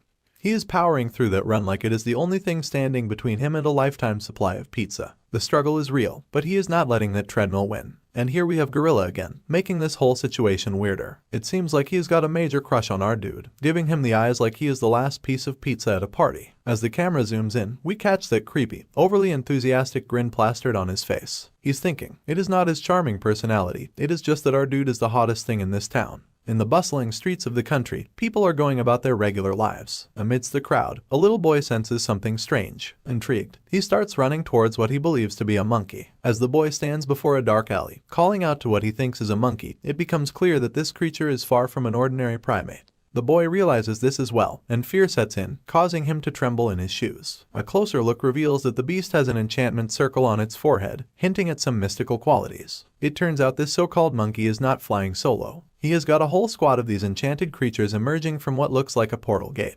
Back at the military base, our curious kid is up to something interesting. Picture this, he sneaks into the battalion armory, a place where every weapon from swords to slingshots seems to find its home. And hey, he is not alone in this arsenal wonderland. And there is also a scene stealer, a fiery red-headed lady. She spills the beans that the big shot, the battalion commander, is virtually giving our guy a high five for his accomplishments. Now he is also getting days off and a weapon in the house. But, and there is always a but, the platoon leader is not exactly throwing a confetti party for our hero. Now, the image of the other eye-patched individual once again appears in his mind. Reflecting on the past, he realizes that he was too fixated on his previous life, and perhaps he has not changed as much as he thought. Acknowledging this, he remarks that whether the platoon leader believes in him or not is now a matter of the past. Turning to the red-headed lady, he asks if she agrees, but the lady gives him a silent treatment. And then, with a heavy dose of seriousness, she hits him with the big question, are you really a smug one? So, she goes on this epic tale about the sword marks on those goblin outfits by the gate. Apparently, they all look the same, signaling that our dude single-handedly faced the first goblin wave. She is like, does that even make sense to you? And raises an eyebrow. Finally, the dude grabs a sword that could pass for a piece of firewood.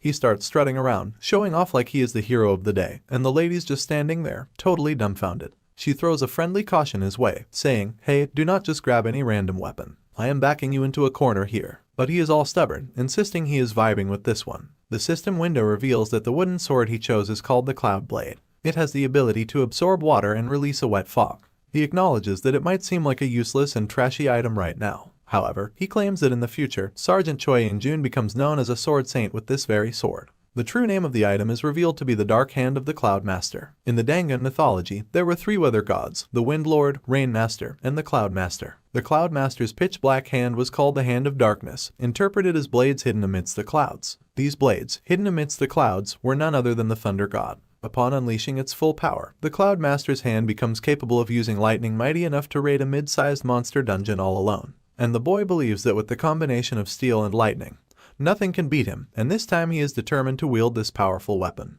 But the lady, completely oblivious to the epic lore drop, asks if he does not think the Cloud Blade is a bit scrappy for someone with his accomplishments. But our dude's like, "No, I am good with this one. Time's ticking, and I cannot be picky." Just as they are chatting, the sirens go absolutely bonkers, grabbing the lady's attention too. The whole military base turns into an echo chamber of emergency sirens, and the rumor mill spreads like wildfire. Emergency. Iduan Gate breakout. Soldiers start sprinting, yanking on their uniforms like it is a fire drill. Our dude, who was all chill a minute ago, is suddenly Mr. Serious. He stands there silently, looking like he is ready to drop some hero moves. Now, the red-headed lady's giving him the side eye, suspecting something fishy. Why is he not surprised? And seriously, why is he so calm? It's like he already knew about this emergency. Now, we are in the city, where the soldiers are on guard, making sure nothing funky happens. Enter a seriously stern-looking night lady, marching with her posse like she owns the place. Two regular soldiers, just chilling on guard duty, are totally gobsmacked. One states that, "This is my first time witnessing the Blue Flower Guild in action."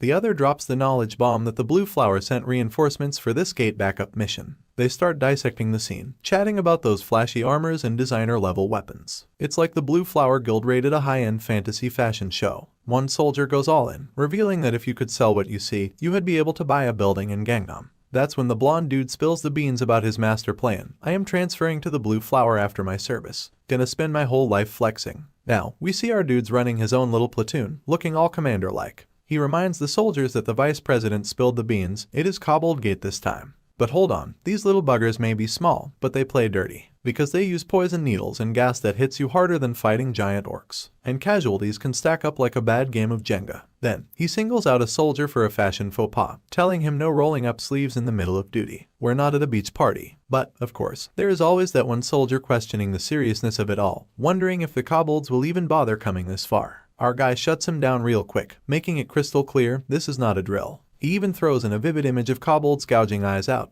just to drive the point home. The terrified soldier states no sir. And just when you think it is over, our man drops the mask bomb, and tells them to inspect those masks, because they are talking about poison gas protection in case things go south. Safety takes first priority, even in the midst of monster madness. Now, Blondie enters the scene, tossing shade like confetti. He shouts over to our dude, asking if his so-called trash unit is also having a strategy meeting. Then, he goes full-on mockery mode, saying they might be mistaken for the support squad in a raid or something. The poor squad members, taking hits like champs, stay silent. You see, the support squad is like the benchwarmers of the game, composed of low-ranked players who could not climb the ladder. But our blue-headed hero gives Blondie the ultimate side-eye of scorn. You can practically feel the "how dare you" vibes. Without missing a beat, he claps back, schooling Blondie that many kobolds sneak away during the raid. He instructs him not to be all carefree just because they are at the back. And so, masks at the ready folks. By the way, the red ground is that evacuation zone when the gate opens. Safety first, trash unit or not. But the Blondie is not having sass. He snaps back, making it clear that he can handle himself just fine. Thank you very much. No need for advice from a sidekick. Blondie throws shade, acting like he is some high and mighty hero, not the lowly sidekick type. Our man shoots him another epic side eye because, seriously, who does this guy think he is? As Blondie struts away, our dude cannot let it slide. He throws one last reminder about the danger lurking, but Blondie just scoffs and states, "Sure, Mr. Squad Commander of the shitty squad." The rest of the squad members stay silent, like they have accepted their trash status. But our man is still fuming. Those bastards made a mockery of his friends and buddies, and he is not letting it slide. Trash or not, they are his trash squad, and he is not taking any crap from Blondie. Overflowing with frustration, our dude unleashes a verbal storm on his squad, commanding them to get themselves together. With a tone so spine-chilling, he hammers home the point that this is not the first time they have heard it. Or is it? He reminds them that this is not some virtual game, it is real life, where lives can be on the line, and growls at them to don't lose your spirit. The squad, feeling the weight of his words, responds in unison, a resounding "yes, sir." He goes on, explaining the kobolds' petite stature, emphasizing the need to target their emotional sensors in the sewers and narrow passages. He declares that there's no time to waste. You've got 20 minutes, and like the obedient bunch they are, the soldiers kick into action, ready to tackle the mission. The countdown begins, and the squad gears up for some serious kobold confrontation. Corporal Lee calls out to Soldier Junmo, and like clockwork, he responds with a hearty "yes, sir." Private Park Junmo reporting for duty. While the soldiers are busy with their tasks, they take a moment to gossip. One of them points out his fella if he has noticed Corporal Lee Hyunwook. He seems unusually anxious today. The other agrees, noting that he is exceptionally serious. With all the routes closed and the soldiers prepared, Corporal Lee Hyunwook is on edge. He's staring at one soldier with a blank expression, giving the poor guy the creeps. It's like his gaze is trying to penetrate the soldier's soul. Feeling the awkward tension, the soldier musters an uncomfortable smile, asking, "What is going on?" It's like a scene from a psychological thriller and everyone's on edge. Out of nowhere, a needle shoots straight into Corporal Lee's neck, leaving him no chance to retaliate. Glancing at the needle, it is clear it is the poison work of those sneaky kobolds. The dude starts to crumble to the ground. Then, a poisonous gas bomb explodes, hitting the soldiers like a nasty surprise. They drop like dominoes, succumbing to the unexpected attack. But it is not just one bomb, there is a series of poisonous gas blasts in the vicinity. Most soldiers have now kissed the dust, while some desperately try not to inhale the toxic green cloud.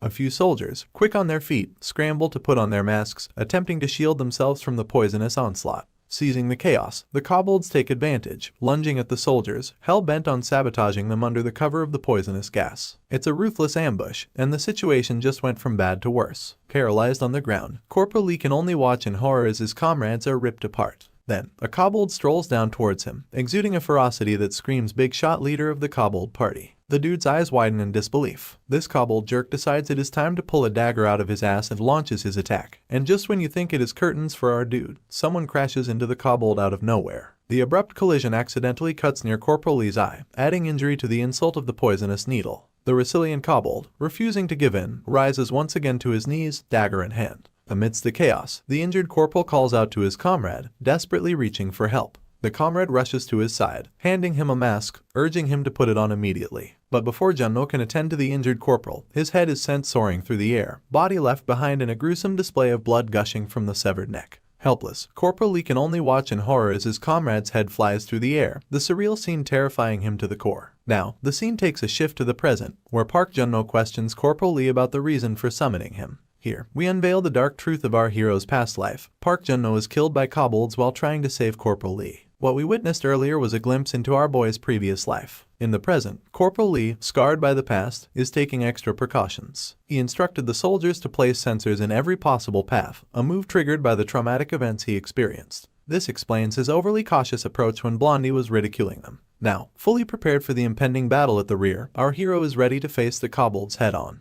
We return to the moment where Corporal Lee was calling out to Genmo. In response, the soldier assures his corporal that he will follow any order Lee has to give. Corporal Lee informs the soldier that he will send a signal later, and when he does, the soldier is to take the squad members and leave the operation zone. The soldier, taken aback by this unexpected request, startles at the suddenness of the plan. Just then, a six-wheeler military truck speeds towards them, leaving the soldier shocked to his core. He mumbles, "Armed desertion." Corporal Lee corrects him, stating that it is not desertion, it is a war tactic. In the following scene, transmissions come in about kobold annihilation from various squads. Beta Squad reports that Zone 2, B9 Kobold Nest, is discovered. Outside a building, we see soldiers are fully prepared to infiltrate the nest, with over 200 kobolds spotted inside. The platoon commander starts giving a series of hand signals, a secret military language that goes over the head of anyone not versed in military nerdery. With that, they prepare to enter in a wide-range magicka formation, gearing up for the intense mission ahead. With a swift hand gesture, the squad marches through the closed door, completing their infiltration. Inside, they seamlessly transition into a formation, ready for whatever lies ahead.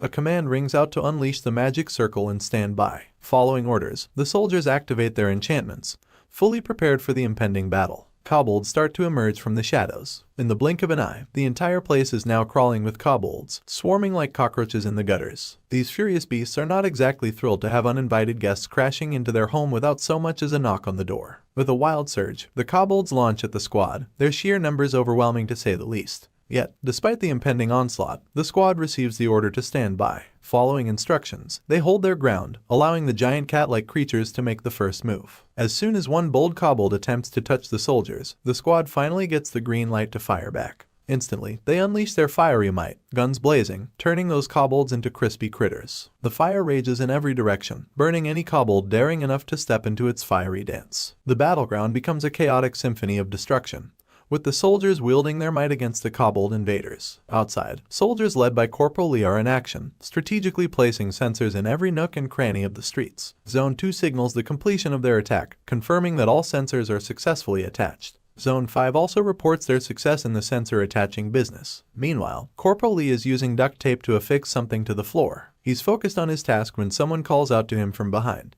Corporal Lee promptly salutes his senior, revealing that he is attaching motion sensors according to the manual and marking the relevant locations with aluminum tape. Blue Flower Knights proudly stand with their flags fluttering, showcasing their presence. However, an orange-headed individual, Lieutenant Lee Minwi, the Wizard Mage class specialty Warp C rank player, does not seem pleased with what Corporal Lee is up to. He makes it clear that the Blue Flower Guild is here to assess, not fool around over a cobbled gate. Lieutenant Lee Minwi further instructs Corporal Lee that the first platoon will commence its operation in 20 minutes, so the support squad should focus on getting the detox potion. However, Corporal Lee, straightforward as ever, makes it clear that the support squad's mission, as relayed by the Vice Platoon Commander, is to prevent any monsters that might escape from the rear from entering civilian areas. In the background, other soldiers are visibly terrified as Corporal Lee unleashes his frustration at the top of his lungs. The orange head then takes awkward glances around him and starts grinding his teeth upon learning the true mission from Corporal Lee. In a display of superiority due to his high rank, Lieutenant Lee Minwi bullshits our guy with a cocky tone, reminding him not to forget his place just because the battalion commander showed a bit of favor towards Corporal Lee. In a display of superiority, Lieutenant Lee places his finger atop Corporal Lee's head, sternly questioning him about the guy in the barracks. The obedient corporal, like a well-trained dog, immediately replies, "Private Lee Hyunwook," to which the lieutenant asks who has only one gate as real battle experience. Again, the response is, "Private Lee Hyunwook." The lieutenant snaps at the boy, questioning the audacity to teach him and demanding that he wipe that look off his face. However, the boy responds with a polite "No, sir." As the confrontation seems on the brink of escalation, a pink-haired lady soldier comes running, huffing and asking the second platoon leader if there is anything wrong. This lady is Sergeant Choi Seon-ha, a caster mage class specialist and a Heal C rank player. At this point, the orange-headed Lieutenant Lee Minwi is visibly losing his composure upon seeing the vice platoon leader. Words seem to escape him, and he is left speechless. This, however, is all part of our dude's grand plan. He provoked her into coming here because she is Lieutenant Lee Minwi's weakness. Seeing the vice platoon leader, the orange-headed lieutenant suddenly becomes all cozy and friendly towards Corporal Lee, as if they were buddies by birth. He reassures the pink-haired sergeant that the support squad seemed to be having a hard time assessing the site, and he was just reminding Corporal Lee of what a real battle is like. With a blush on his face, Lieutenant Lee asks why she is here. The clumsy lady immediately remembers and reveals that the battalion commander called for Private Lee Hyunwook. Now, our dude is left confused, wondering why he, of all people, is suddenly being called into action. At the site, tanks and four-wheelers have gathered, forming a formidable force. On top of a building, a commanding lady oversees the soldiers, standing tall as they await her orders. With binoculars in hand, she carefully observes the preparations, ensuring everything is in order. And then she spots two soldiers on the road below. And one of the soldiers is the pink-head sergeant and the other is Corporal Lee. The sergeant reassures our guy, advising him not to let the second platoon leader get to his head. With a nod, he decides to leave the scene, as there is much more to be done. However, the lady gives him a playful twinkle in her eye and a sweet smile, suggesting that others will finish setting up the sensors. She invites him to join her, and though he feels a bit reluctant, he has no choice but to comply with her wishes. Our dude is left terrified, with a looming threat and not much time remaining. He wonders why the battalion commander is trying to summon him and what she might want from him. Back at the scene, the red-haired lady stands tall, still peering through her binoculars. A soldier beside her questions if it is okay for their attack squad to be present in a cobbled raid, especially when they are under the battalion commander's direct command. The lady reveals that it is indeed the battalion commander's orders and makes it clear that soldiers are meant to follow the orders given to them. Finally, Corporal Lee arrives at the temporary command post, the battalion commander's spot, asking if he heard correctly that he was summoned. At this moment, the scar-faced gorilla and the lizard-like warrant are present. Corporal Lee is quite confused to see the lizard-faced lieutenant, though he senses a serious tone in the gorilla's presence. He cannot shake off the feeling of uncertainty regarding why the Lieutenant Chun Myung-ho is here with the battalion commander. The battalion commander finally speaks up, revealing that he wants to put our dude to the test. He proposes that Corporal Lee take the place of Choi In-jun, who is currently on leave, and serve as the temporary squad leader of the 1st platoon for the 2nd strike mission on the gate. Our dude is losing his mind at this unexpected turn of events. He wonders why the baldy is paying attention to him now when he never did before. Despite the confusion, he realizes there is no time for this and immediately addresses the battalion commander. He points out that he has only carried out missions with the support squad since his assignment at the base, and this is not even a drill. He expresses his confusion about why he would put the lives of the 1st platoon on the line during an actual battle. While the outside remains seemingly calm, inside the temporary command post, the air is thick with tension. The gorilla bluntly declares that it is his order, and our dude bites his lips, realizing he has to face the challenge. As they deliberate, the Delta platoon reports that the boss monster has left the cobbled nest. The order comes to personnel on the 2nd and 3rd red rounds to stay alert. Our dude is on the verge of losing his composure, realizing that the kobolds will soon attack the support squad. The urgency pushes him to grind his teeth. He cannot just stay put. The need to get out of there is overwhelming, no matter the cost. He decides to address the battalion commander, stating that he has something to say. The battalion commander, all ears, tells him to go on. Suddenly, a silence descends on our dude as if he cannot muster the courage to speak. Meanwhile, outside, the redhead lady continues peeking through her binoculars and spots a guy running down the streets. Now, the redhead lady is all confused, witnessing this unexpected development. The guy running down the streets is none other than our hero, Corporal Lee, racing as if there is no tomorrow. Suddenly, he screams at the top of his lungs toward his support squad, continuously running and shouting something about the gas. Right at that moment, the sirens start to buzz, and the entire place descends into chaos. Just like in Corporal Lee's memories, the gases start to appear out of the gutters. And, in the blink of an eye, the entire area is covered in this ominous green gas. Amidst this chaos, we find him all terrified, witnessing the event unfolding much quicker than he remembers. So, we are back at the battalion commander's temporary command post, and Corporal Lee is about to dish out some juicy details to his superiors. The gorilla gives him the nod to go ahead, and he starts off by saying he heard through the grapevine that this very gorilla lost his entire platoon. The battalion commander and that sneaky lizard guy lurking in the background are both pretty shocked to hear this. Corporal Lee goes on to explain that this is precisely why he finds it hard to believe that Battalion Command is now suddenly asking him to join a combat squad, just for a test, despite him being a lowly corporal in the so-called crappy support squad. He then turns to the battalion commander, his voice tinged with a mix of disbelief and frustration, and asks if they have started to look down on an ordinary soldier like him so much that they now consider our boy just another expendable regular soldier. But the commander immediately denies it, saying it is all just a big misunderstanding. That is when our man, with a straight face and an undeniably gutsy attitude, says that if it really comes down to following the commander's orders, then he would gladly give his life. Deep inside, he is getting frustrated, wrestling with the fact that he cannot just come out and tell the commander about the truth, that he knows the future. This secrecy is driving him up the wall because, truth be told, he has zero interest in leading the combat squad.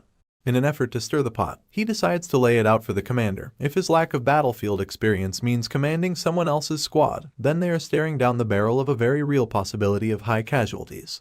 He does not stop there, though. He makes it crystal clear that while he is genuinely grateful for the battalion commander's high expectations of him, if the cost of validation is too steep, he is prepared to disobey the orders. The battalion commander is momentarily lost for words, unsure of how to respond to such a direct challenge. It is at this point that the warrant officer steps in, reminding our guy, Corporal Lee, that defiance during wartime is a capital offense, and he will have to face the consequences. The boy remains silent because he is well aware of the rules and regulations. However, his silence is not out of fear. He is more concerned about the fact that if he does not act, everyone in the real guard will die. Outside, everything seems calm for a moment, but inside, the tension is palpable. Finally, the commander speaks up and, surprisingly, gives in to the boy's wishes, saying that since he insists on proceeding with the original support mission today, he has the green light to go. Now, our guy is quite surprised to hear this, especially coming from this stubborn gorilla of a commander. But then, the commander adds a but to this agreement. With a stern tone and a somewhat cocky face, he makes it clear that, like a true soldier, our man has to deal with the consequences of disobeying orders later. Now we are finally back outside, where the entire area has already fallen victim to this green gas, and the sirens are going absolutely bonkers. There is our guy, doing his best not to inhale the poisonous gas, all while scanning the area with his eyes for his fellow soldiers. He immediately puts on his gas mask, and while he is at it, he is cursing those damn kobolds under his breath. Without missing a beat, he starts to pull out a sword from the enchanted inventory box. Now, this box is no ordinary bag. In it, you can load items from military supplies, and the number of items stored may vary for higher-ups and soldiers. He then pulls out a water bottle and starts to pour the water onto the sword. As he does, a system window pops up, giving all the deets about this sword. Its name is Cloudblade, and its effect is pretty cool. The sword absorbs water and releases a wet fog. And just like that, the sword has started to absorb water, with the absorption rate hitting 25%. Now he is geared up, sword in hand and mask on his face, but he cannot see clearly because of the toxic gas enveloping everything. He wonders if he is too late, silently hoping everyone managed to run to safety. But it seems the kobold creatures have already arrived on the scene, starting to slash at the poor soldiers caught in their path. And right in front of us, this soldier is just getting brutally butchered. As the scene zooms out, we see it is not just one, kobolds are everywhere, and the soldiers are putting up their best fight to beat these beasts back. Then, amidst the chaos, one soldier getting the beating of his life starts to shout for help, calling out to Private Park Junmo. Hearing the pleas for help, one Solider immediately turns around, his resolve hardening. He swings around with his gun ready to take down these kobolds, determined to save his fellow soldiers from this nightmarish assault. With blazing determination, he pulls the trigger, ready to take these kobolds down. But it turns out these creatures are not just mindless beasts, they immediately react to the commotion. and before the bullets can even reach them, they start to scatter from the scene, leaving the injured soldier on the ground. It looks like the soldier is alive, but he is far too injured for comfort. Amidst the smoke and chaos that is engulfing everything, the soldiers are doing their best to hold their ground. In a moment of quick thinking, one of the soldiers instructs the injured man to get inside the box and take an MRE with him. Just a side note, the military box is not just any box, it has basic barrier spells around it for transporting supplies and setting up camp in case of an emergency. Taking the opportunity, one soldier tries to drag the injured soldier out of this harrowing place. As he does, a gruesome trail of blood marks their path, a stark and horrifying reminder of the violence they have just faced. The vice president, witnessing this scene, is terrified out of her mind at the sight of this bloodbath. One of the privates tries to snap her back to reality, but the scene before her is just too gruesome for her to quickly recover from. It is then remembered that she is barely 20 years old, making her reaction all the more understandable. Not to mention this is her first real mission after her appointment, which speaks volume.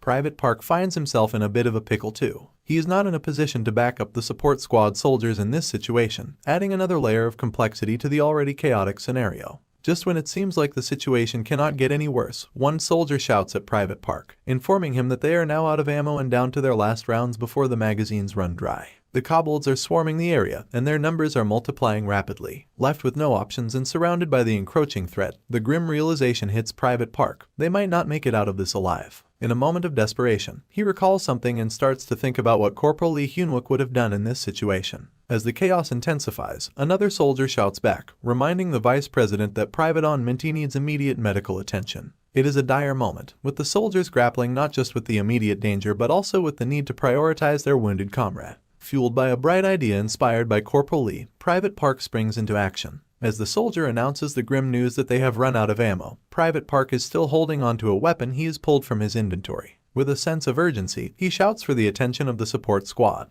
Reminding everyone that kobolds are obsessed with shiny things, he unveils his plan. He proposes to use the shiny objects as a distraction to lure the kobolds away. That will create an opportunity for the support squad and the vice leader to make a run for it. However, the vice president is not vibing with this idea and asks Private Park what he is talking about. Undeterred, Park makes it clear that this is his order as the vice platoon leader. He invokes Corporal Lee Hyunwook's words, mentioning that the Blue Flower Guild is just outside the red zone, ready to unleash hell on these kobold motherfuckers. With determination in his eyes, Park orders everyone to grit their teeth and run for their lives. As we glance at the monstrous creatures, it is evident the kobolds have no clue what's about to go down. Private Park raises his hand, acknowledging that his pathetic electric powers cannot take down a single monster. Yet, in the end, the fact that he will use them to save people brings a genuine smile to his face. With absolute resolve and no fear of death, Private Park charges into the opposite direction, holding his shimmering weapon in hand. Every kobold in the vicinity turns their attention to him, chasing him relentlessly. He becomes the star of this deadly show, drawing all the kobolds away from the platoon. Once he reaches a safe distance, he signals everyone that now is their chance to run. However, the soldiers are struggling to gather the courage to flee. It is a heartbreaking moment as they realize Private Park has willingly put himself in the line of fire to save their lives. At this point, it seems inevitable that Private Park is about to meet his demise. The kobolds are mere inches away, reaching out to grab his limbs. Yet, Private Park is not backing down. He is running full throttle, reminding himself that if Corporal Lee were in his shoes, he would use his so-called pathetic power just like this. He then imagines that if Corporal Lee were present, he might have used him as bait too. Just when it appears that Private Park is done for, a shimmering steel blade suddenly comes hurtling down through the air like a laser and starts cutting down the kobolds like cucumbers, turning the tide of the deadly pursuit. Now, the once fiercely disgusting kobolds have transformed into a juicy feast, while good old Private, completely oblivious to the meaty makeover, is still sprinting like he is being chased by his own shadow. But out of the blue, someone pops up right in front of him. He then takes a direct hit and goes tumbling down like a sack of potatoes. And behold, it is Corporal Lee, all serious, informing Private Park that he has heard every bit of the nonsense he was spouting while on his epic jog. But Corporal Lee is standing there all authoritative and defiant, wielding his sword like he is auditioning for a medieval action movie. The sword starts doing its thing, releasing a wet fog that wraps around the entire area. And voila, this magical fog seems to be neutralizing the toxic gas, casually strolling around like it is on a mission to make everything smell like a fresh morning breeze. So, as Corporal Lee strikes a pose that could rival any action hero, it finally dawns on Private Park that this cool cat is none other than his fellow soldier in action. With a grandiose flourish, Corporal Lee dramatically belts out Private Park's name. Now, poor Private Park is all kinds of terrified. He stammers and mumbles, desperately trying to convince Corporal Lee that it is all a big misunderstanding. He was just doing a spot-on impression of the corporal and things got a tad out of control. But instead of scolding Private Park, Corporal Lee surprisingly praises him. You heard it right. He throws a hearty thanks at him for being alive, all with a grin as wide as the Grand Canyon. Now, tears well up in Private Park's eyes, moved by this unexpected moment of appreciation. Meanwhile, these kobolds clearly did not get the memo about sentimental reunions. They are still marching towards our dynamic duo, fueled by the same energy as if they are on a mission to crash the emotional party. Once again, wearing a grin that could light up the darkest dungeon, Corporal Lee declares his genuine pride in Private Park. He goes on a gratitude spree, commending the guy for his noble courage. Then, with an eager glint in his eyes, Corporal Lee turns his attention to the approaching horde of kobolds. He is practically rubbing his hands together with excitement, ready to unleash a symphony of sword slashes on those little troublemakers. With that same broad grin, he announces that this is exactly the kind of party he was hoping for, a grand buffet of hack and slash. He is all in, ready to devour every last one of those kobolds with everything he has got. And so, the slashing spectacle kicks off. Corporal Lee is dicing and slicing those kobolds left and right, as if he has found the ultimate stress relief therapy. He is just chilling in one spot, twirling his sharp blade like it is a ninja's whip, turning approaching kobolds into a smoothie. It is like they wandered into a blender and did not read the warning label. Now, as we glance at the ground, the fallen kobolds have left behind some shiny stones they were holding onto. My man's eyes light up with excitement, ready to savor the flavor of every single one. Meanwhile, Private Park is standing there, utterly confused,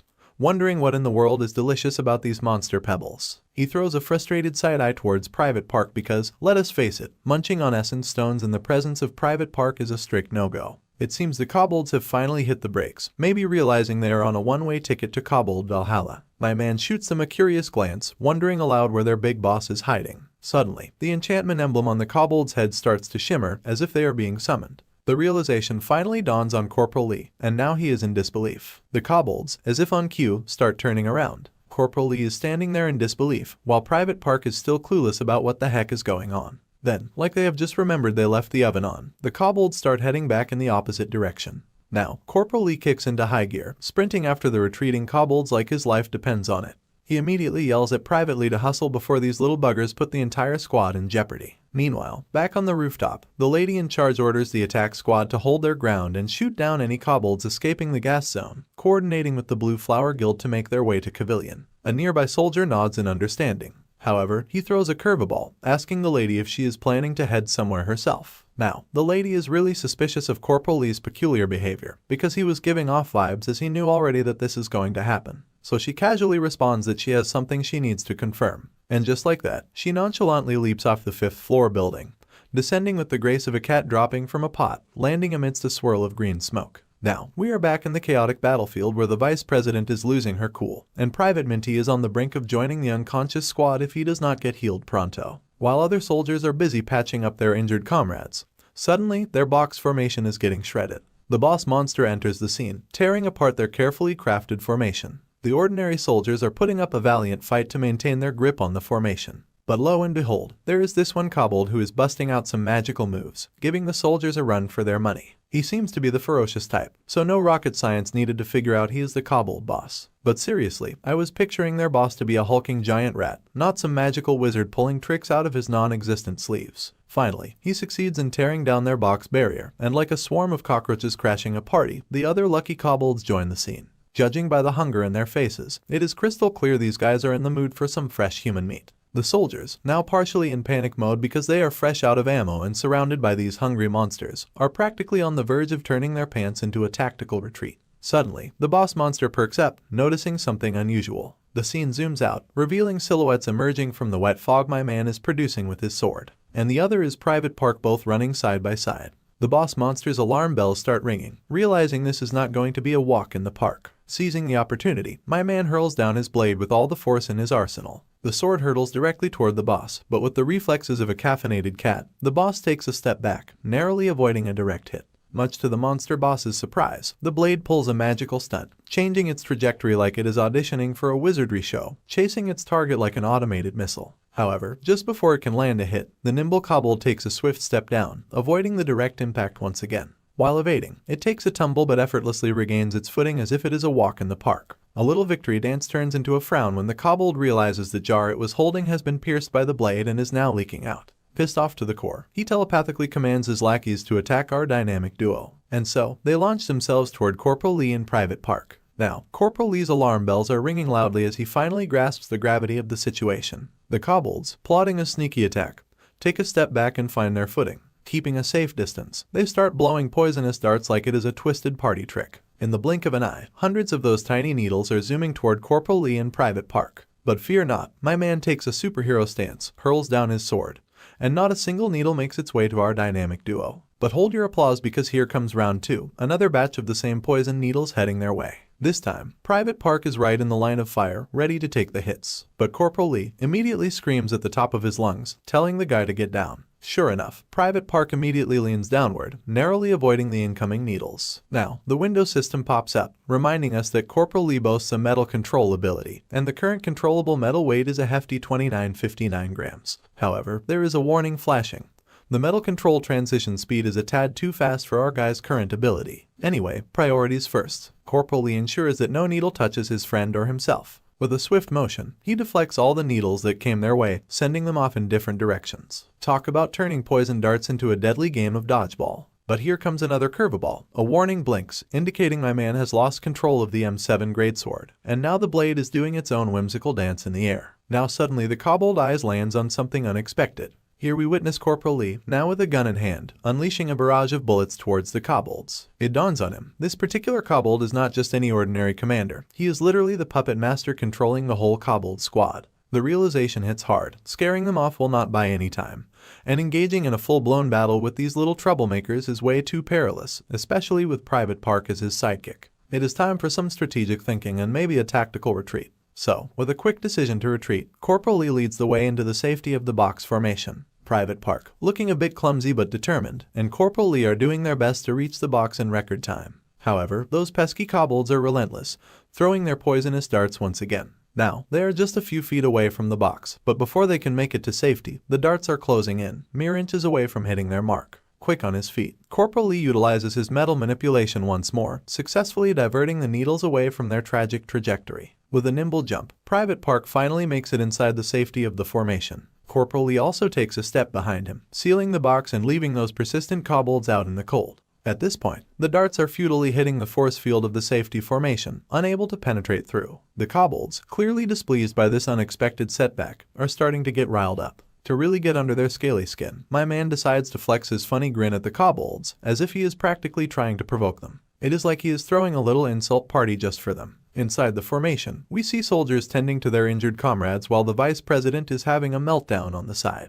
The other injured souls start to kick back a bit upon seeing Corporal Lee finally back in action. Immediately, Private Park turns to Corporal Lee and breaks the news. Private Minty has lost consciousness. It is a serious situation amidst the chaos. Corporal Lee shoots them a doubtful glance, wondering what on earth they are talking about. After all, they have got the vice president, who is considered the best healer in town. However, it becomes apparent that the lady is going through a full-blown breakdown and is too terrified to even move or flinch. Corporal Lee, now with a hint of sternness in his tone, asks her what the heck she is doing. Private Minty is on the brink of departing for the heavens, and every second counts. Unfortunately, she is in the midst of a panic attack.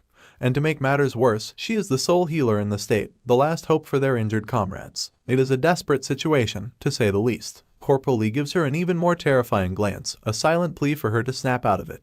Then, he takes a deep sigh and addresses the vice president by her name. Immediately, the lady seems to come to her senses, likely starting to wonder what is going on. As she lifts her gaze, she sees Corporal Lee towering above her, sternly telling her to come back to her senses. The stakes are high, and everyone's lives are hanging in the balance in the midst of this battle. It is a wake-up call for the healer-in-chief. Now, he urges her to snap back if she does not want to live with the regrets of not helping her comrades throughout her life. Drawing from personal experience, Corporal Lee shares how horrifying life becomes when burdened with lingering regrets. Finally, his words seem to weave a magic spell, gradually sinking into her previously clouded mind. As the magical enchantment unfolds, the kobolds in the distance observe the spectacle with keen eyes. Inside the formation, we see the vice president finally snaps back to reality and starts channeling her magical abilities, ready to perform wonders and heal the wounded soldiers. At last, we see a moment of hope amidst the chaos. The story resumes, and while the vice president is fully engaged in healing, Corporal Lee inquires about the soldier's well-being. She then reveals that he has lost a significant amount of blood due to being late. But she is all determined not to give up on saving him. In response, my man throws her a pleasant thank you with a warm smile. Now, he decides to borrow all the blades from his fellow soldiers and starts manipulating them with his abilities. Private Park, in complete disbelief, questions Corporal Lee, wondering if he is actually planning to face those bastards head-on. grinding his teeth out of frustration. Corporal Lee makes it crystal clear that he is itching to give those creatures a taste of their own medicine. Now, the scene shifts, and we see someone of high authority cruising down the highway in their luxury car. Meanwhile, the lady, after taking a phone call, abruptly cuts it. It becomes evident that she is quite fond of spiders, as we can see one casually chilling around on her shoulder. As we take a full look at her, we see the lady sitting there gracefully, mentioning a plan to pay a visit for some consolation. There is an air of mystery and authority around her, making it clear that she is not one to be taken lightly. On her way, she instructs her driver to head to Itiwan. Now, we are back in the arena where my man is casually strolling through the green smoke, supported by the daggers that seem to dance around him. He stumbles upon the mark he made with the duct tape before the kobold attack. As he stands there, we see the kobolds are gearing up for the impending action against our formidable guy. At this point, the boss monster, in particular, is grinding his teeth at the mere sight of our boy. Telepathically, he commands his lackeys to get ready for the showdown. Meanwhile, he is still standing over the duct tape mark, his daggers floating around him, providing a full-blown cover from every possible angle.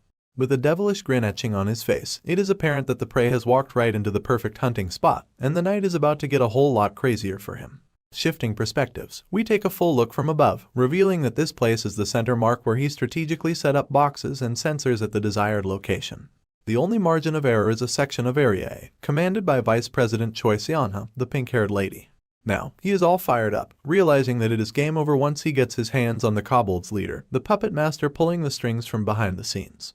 Right on cue, he whips out his metal detector and scans the entire area, revealing the whereabouts of every sneaky kobold lurking in the shadows, just waiting to pounce on our unsuspecting hero. And any metal he does not recognize outside of this area must be those pesky kobolds up to no good.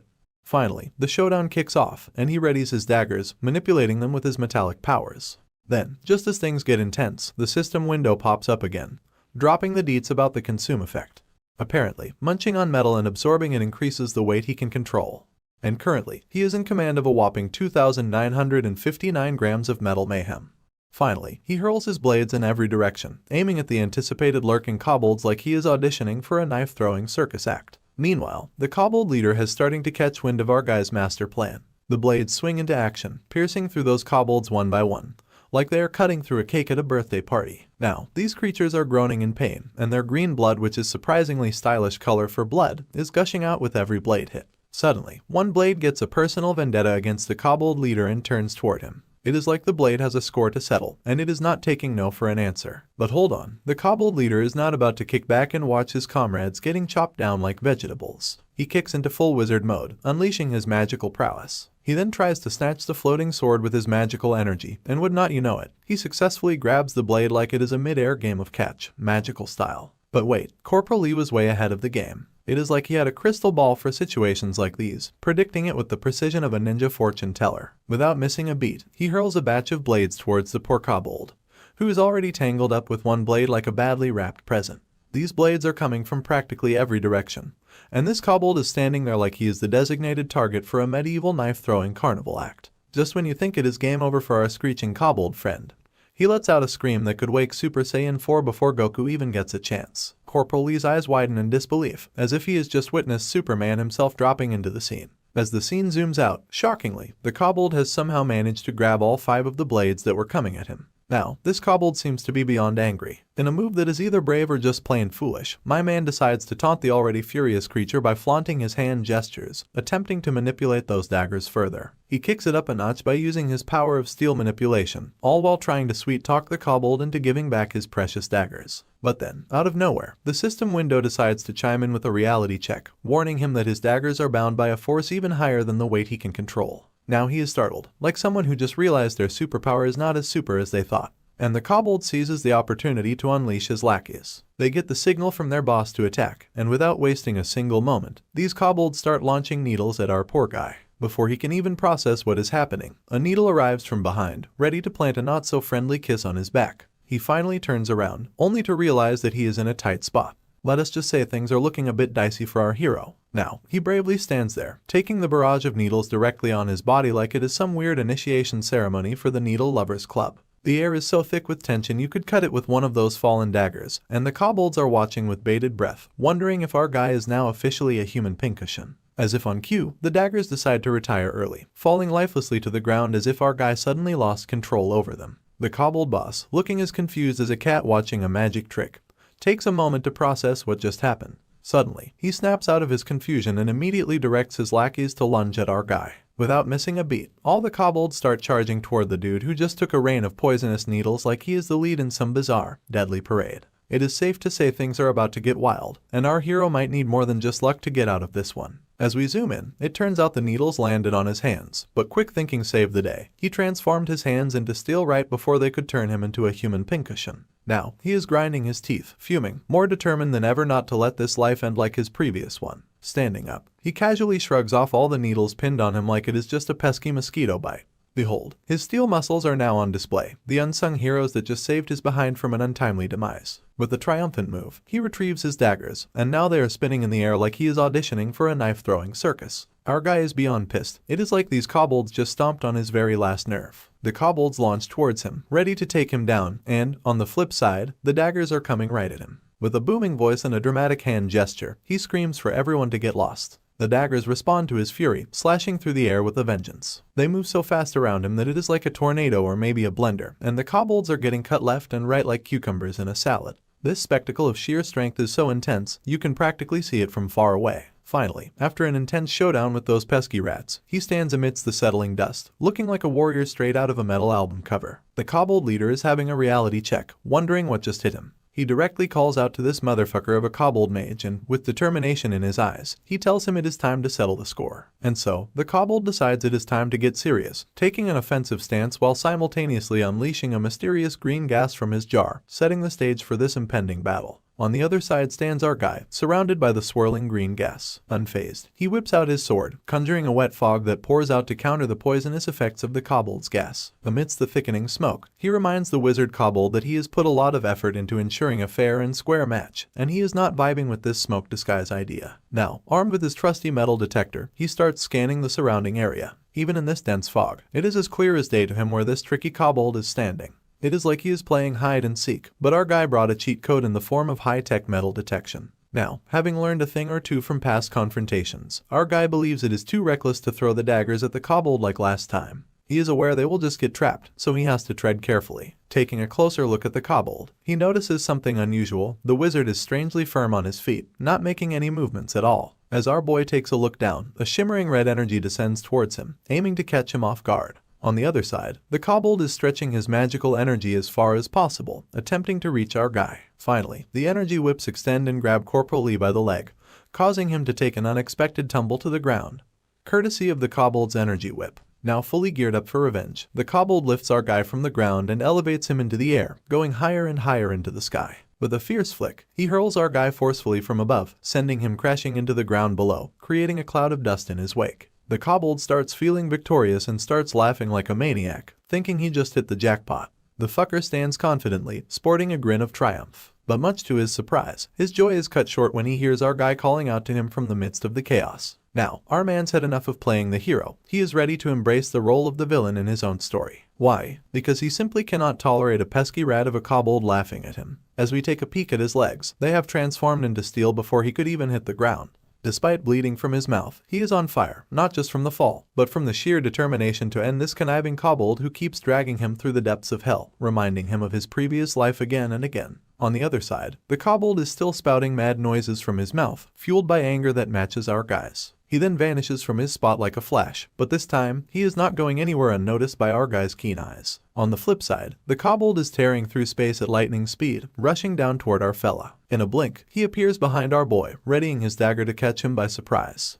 However, our man, showcasing his lightning-quick reflexes, effortlessly dodges the attack by taking a step back and firmly planting his feet on the ground. Now, he is even more pissed, not just from the attack, but also from the audacity of this little rat trying to strike from behind. He hurls down his sword right back at him, all the while telling him that getting stabbed from the back is the thing he despises the most. However, this cunning bastard of a kobold counters with his own dagger, but the expression on his face reveals that he is finding himself in a tight spot. Now, Corporal Lee channels his body strength into his legs, turning them as hard as steel, and delivers a devastating blow to this bastard's face. The kobold is sent soaring through the air, crashing and bouncing on the ground like a pebble in a water pool with no brakes. While this sorry excuse for a rat wizard lies on the ground thoroughly beaten, Corporal Lee makes it abundantly clear that he has envisioned this very moment for a long time. Finally, he is having his revenge against kobold backstabbers like him. Leaning over the battered kobold, he states with a mix of triumph and righteous anger that this little rodent is the first one to meet his end at his hands. He even throws in a sarcastic note, telling this creature to feel honored for being the pioneer in this grim lineup.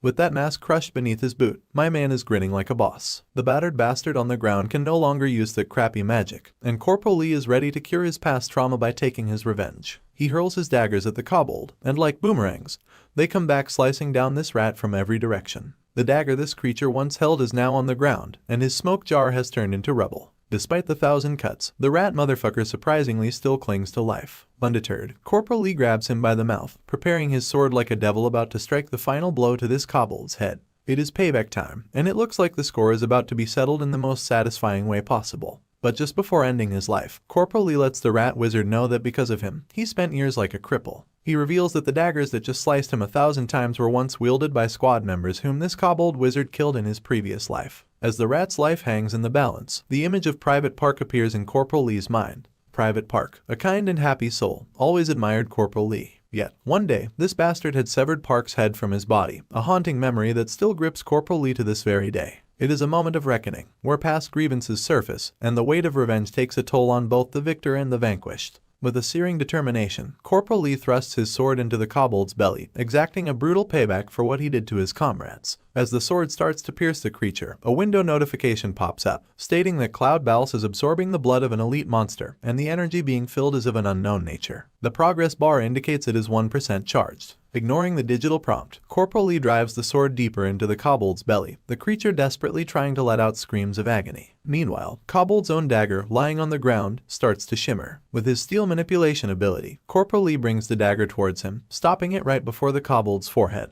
Driven by the desire for payback for the scar this kobold left on his face in his previous life, Kobold's own blade starts to thrust into his own head, slicing the rat wizard's face in half. With this final, vindictive strike, the bastard finally meets his well-deserved demise. The system notification pops up again, declaring that Cloud Blade is being filled with an unknown energy, and 11% has been achieved. The notification further states that the latent powers of Cloud Blade will be unlocked when it is completely filled with this unknown energy. But who cares about what this system window is saying? Corporal Lee is feeling satisfied. Finally, he has reversed the first event of his past that had been haunting him, and the weight of revenge has been lifted, even if it's only a little. Now, back on the streets, the smoke has started to dissipate. Suddenly, the medallion of the kobold pops out of his lifeless body. Corporal Lee is struck with a mixture of amazement and surprise at this unexpected turn of events. Another notification pops up, revealing that it is the Devil Medallion, and he has acquired Inferno. This Hellfire Medallion contains the power of devilish race demons and is the highest ranked item in the medallion series. However, Corporal Lee gives the medallion a doubtful glance, wondering why it is appearing there all of a sudden.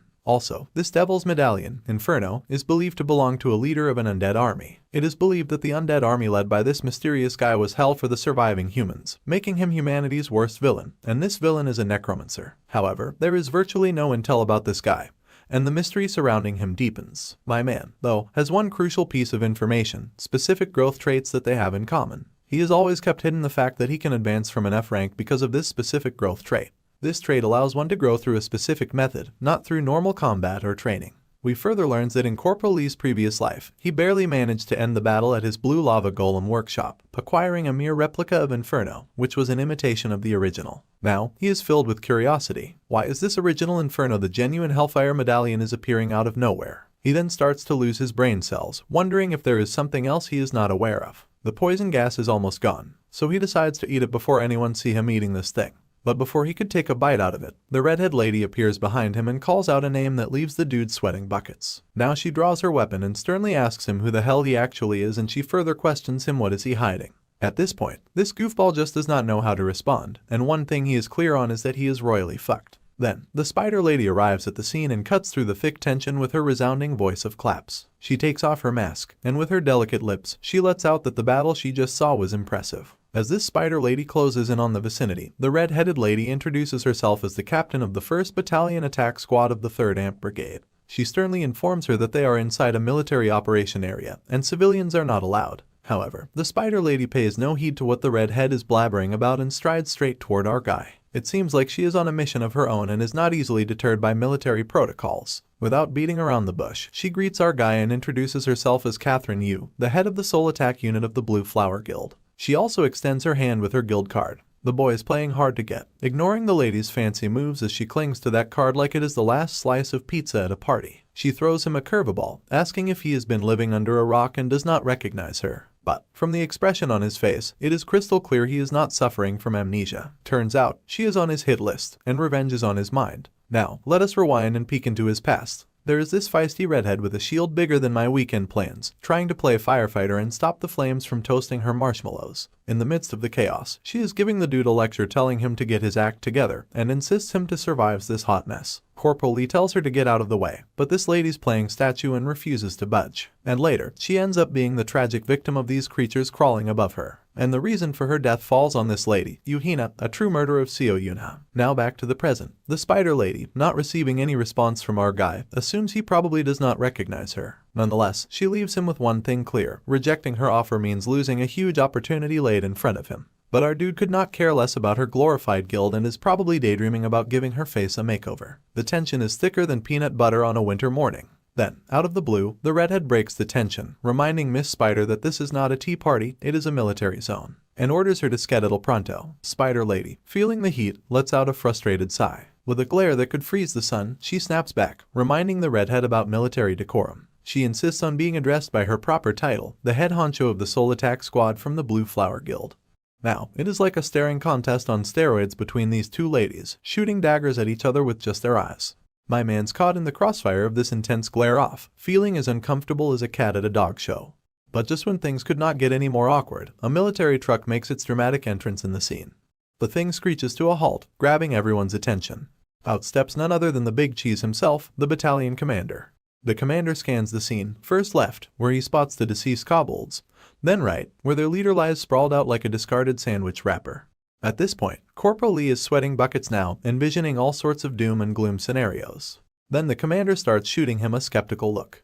Meanwhile, Corporal Lee's mind is doing the limbo out of his body, attempting to slip away from his physical self, urging him to handle this shit on his own.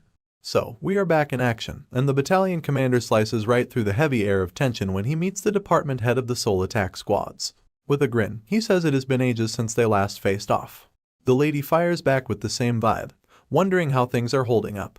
Then, the battalion commander does not miss a beat to show his thanks for the reinforcements sent over by the Blue Flower Guild. But he lays it down straight. This is military ops territory, and sneaking into the action zone without the green light is a no-go, even for the Blue Flower Guild.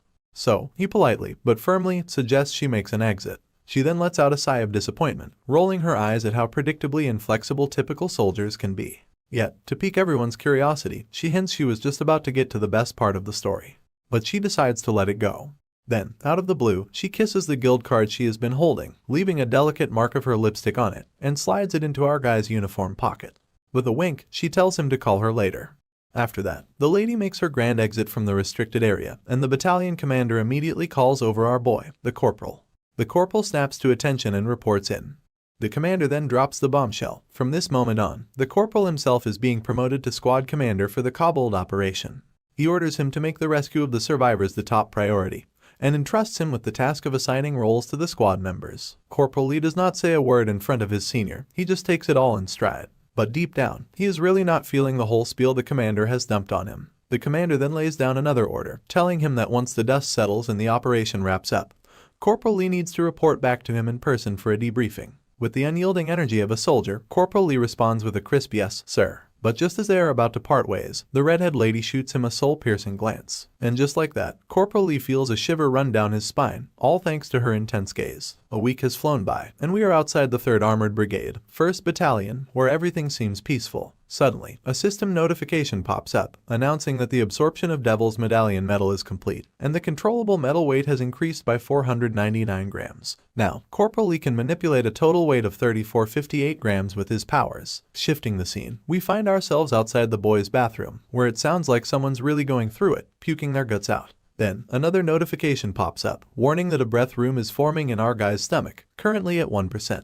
This could lead to excruciating pain for the time being. When we finally see Corporal Lee, it is clear the Devil's Medallion he devoured is wreaking havoc on him. Flames seem to be escaping his mouth, and because his body is weak, the toll it is taking on him is much more painful than it should be. Private Park makes his entrance into the toilet, his playful nature on full display. Leaning towards the door of the cubicle Corporal Lee is in, he flashes a mischievous grin and teasingly asks if the corporal is enjoying some nice alone time. But inside that toilet room, it is clear that what is happening is far from what Private Park imagines. It is not a pleasant experience by any means. Corporal Lee's entire body is steaming, with light trying to burst from the corners of his eyes and mouth, as if a heater has been cranked up inside him. The reaction intensifies, heating up the entire toilet room, and now Private Park is the one feeling chills running down his spine, wondering what in the hell this guy is up to. Rewinding the clock to when the whole cobbled gate scenario unfolded, everyone had underestimated the creature's infiltration, leading to a high number of casualties among the soldiers. But, fortunately, the vice president, with her healing powers, managed to pull Private Mintique back from the brink of death. He was then safely transported to the military hospital. After that nightmarish day, Corporal Lee had a change of heart. He realized he could not shoulder the burden of protection all by himself. So, he began training the support squad members, aiming for them to at least be able to defend themselves. This shift in strategy was not just a learning curve, it also brought its own set of challenges. However, this change sparked an unexpected development.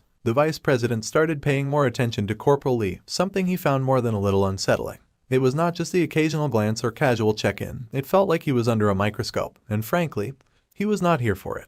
Now, we catch a glimpse of the vice platoon president nagging Corporal Lee yet again. Our guy, clearly not on the same wavelength, asks in a dejected tone, "What do you want now?" It is like he is running out of patience for these encounters. On the flip side, we have got this orange-headed motherfucker steaming with anger. He is a second problem Corporal Lee finds himself dealing with. Ever since the battalion commander started showing our boy some extra attention, suggesting he quit his current role to become a non-commissioned officer, this orange-haired individual has been on edge. But honestly, Corporal Lee is not feeling all this spotlight.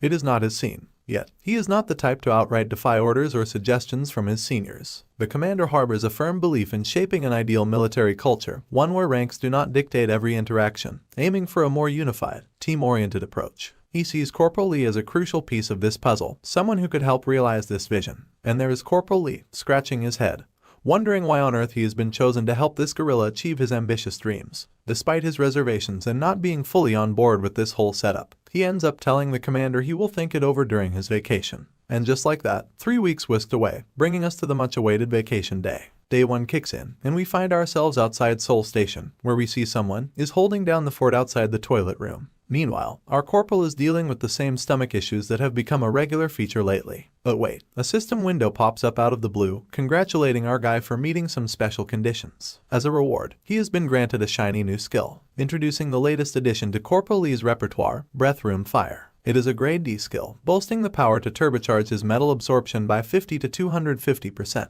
But there is a downside of it. The more efficient the furnace, the higher the inflicted pain. Now, here comes the second act of this skill named Fire Breath. Corporal Lee can store some of his metal in a breath chamber and unleash it as, you guessed it, fiery breath. The weight limit is a cool 3 kilograms per breath, and interestingly, fulfilling some hidden conditions can actually level up this skill. Corporal Lee emerges from the bathroom, looking like he just wrestled a dragon and won. Finally over with his stomach issues, there will not be any rumors circulating about him engaging in bizarre bathroom antics. As he stands before the dressing mirror, he cannot help but reflect on the harsh reality.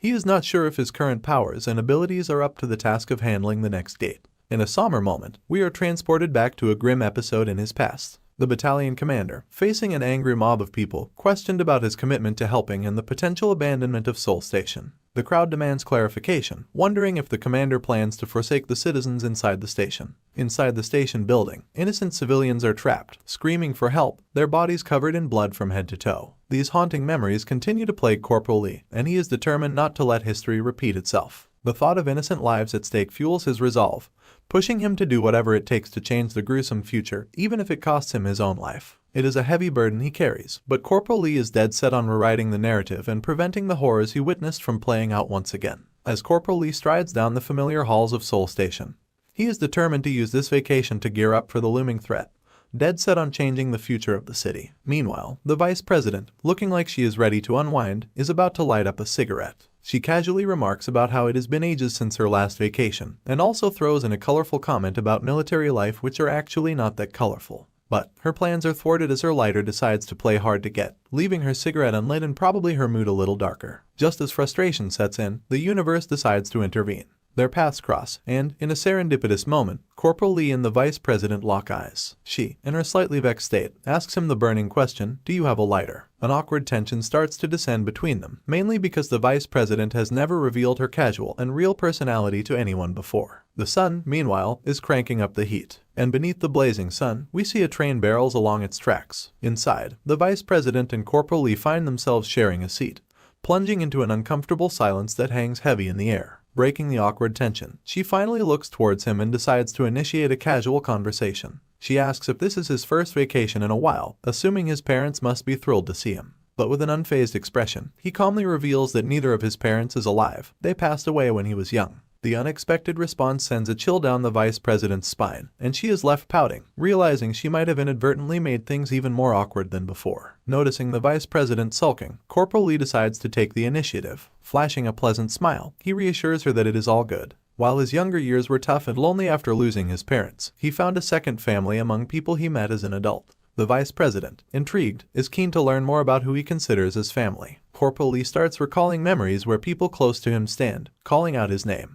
With nonchalance, he mentions friends and coworkers, and then, with a subtle emphasis, he adds comrades in arms, of course. It is a casual way of encapsulating the unique bond formed in the military, a camaraderie that goes beyond mere friendship. Now that he has finally touched down in Yongyungpo, there is only one thing playing on Corporal Lee's mind. With just 4 days and 3 nights for this whirlwind vacation, he has got to prep himself for the future. With a broad grin, he spills the beans that topping his prep list is the timeless classic, getting his hands on some cold, hard cash. Now, he finds himself squinting at a guild advertisement billboard like it is the answer to life, the universe, and everything. Turns out, the bigwig behind the company, Blue Tree, is swimming in a pool of trillions. Meet Gordon Precy, the dude casually sipping his vine while raindrops of dollar bills fall around him. His black money swims underwater. Mr. Moneybag here has not only purchased high-ranking powerful folks but also some serious players and valuable items. Slowly but surely, he has taken the reins and turned everything into his own personal playground. According to our hero's insider scoop, they lost to the villain for a variety of reasons. But at the heart of it all was the green stuff. Yes, you heard it right, it's all money. So, our hero spills the beans that reaching Gordon Precy's level of wealth is like trying to catch a unicorn and it's impossible. But he is not aiming for unicorn status, just enough cash to sidestep troubles and avoid getting caught up in Gordon's web. Lucky for my man, being a time-traveling wizard means he has got the lowdown on all the future money-making events and exactly where and when the cash will pile up. In a nutshell, he has figured out that if he throws some coins into the investment fountain before everyone else, even pocket change can turn into a money avalanche. But, and there is always a but, he needs a partner in crime who will not bail on him during the investment roller coaster, no matter what. So, our hero sets out on a quest to find someone faithful and loyal, a sidekick who'd keep their promise even if it is written in invisible ink. As he ascends the stairs, he catches wind of a commotion. Someone's dishing out the dumbass label like it is going out of style. The situation's heating up, and it looks like whoever's quarreling is ready to throw down. Now, we see a silver-haired dude gripping a boy, clearly on a mission. This silver fox is practically demanding the poor kid to hook him up with a job. But the boy is just laying it out straight. Not many clients around these parts lately. Silverhead is not having it and insists the lad grab whatever job comes his way. In the midst of this workplace drama, cue our hero making a grand entrance, better late than never. Now, the silver-haired screamer does a 180, locks eyes with our guy, and there is a collective gasp. Suddenly, the silver hothead has transformed from an angry bird into a cool cat. With a wide grin, he struts over to our guy as if they are old buddies. Let us rewind to a time when Silverhead was not looking so intimidating. This was their first encounter, and he is also awakened just like Corporal Lee. We also get to see Corporal Lee, young and sprightly, returning Silverhead's introduction with an equally pleasant smile and greeting. Back in the present, as Silverhead starts getting cozy with Corporal Lee, the Corporal throws some ice on the party with a stern reminder that they are not exactly buddies enough to be exchanging pleasantries. So, giving the cold shoulder to Silverhead, our hero strides toward the other boy like it is no big deal. Meanwhile, Chubby Fella pipes up and asks Corporal Lee why he is even here, stirring the pot a bit. But Silverhead is not ready to let the drama die down just yet. He turns back to Corporal Lee and throws out a zinger, wondering if the Corporal had his own brain for lunch. With a flicker of defiance, Corporal Lee shoots back with an equally frosty glare. But Silverhead is not backing down, oh no. He fires off another question, taunting Corporal Lee about forgetting all the good old memories and offering to refresh his memory with some real talk.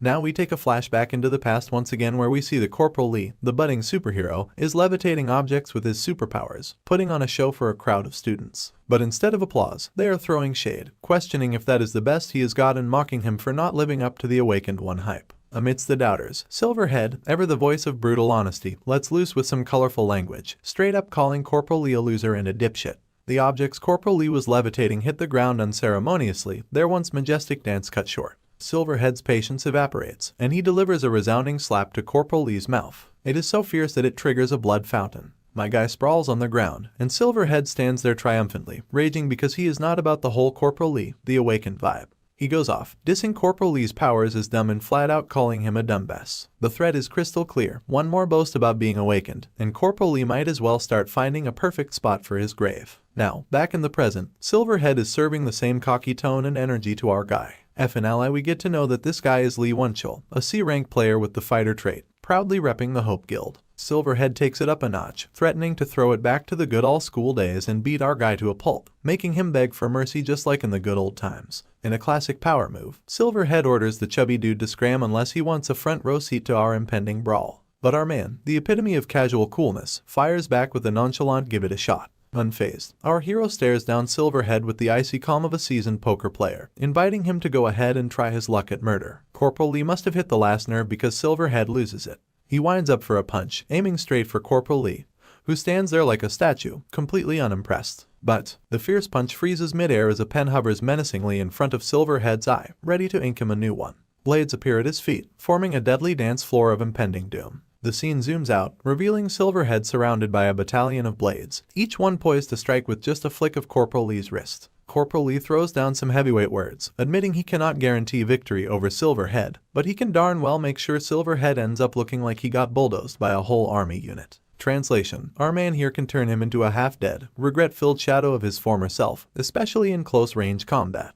The realization hits Silverhead like a ton of bricks. He is outclassed by our guy. But hold the drama, another character bursts into the room, announcing it is time to skedaddle if they want to make it to the event on time. However, the newcomer is left wide-eyed and probably wondering if he walked into the Twilight Zone after seeing the chaos unfolding before him. Abruptly, Corporal Lee pulls a 180, playing the victim card and issuing apologies left and right to Silverhead. Out of nowhere, he wraps Silverhead in an embrace, leaving Silverhead utterly bewildered. Now, here comes the masterstroke of mind games. Corporal Lee starts spewing some great bull, claiming he heard rumors that Silverhead got the boot from the White Tiger Guild for, wait for it, peeing his pants and bolting during his first raid. Cue a vivid mental image of Silverhead sprinting for dear life, courtesy of some unexpected bodily functions. Silverhead, visibly tensed, demands to know how Corporal Lee got wind of this embarrassing tidbit.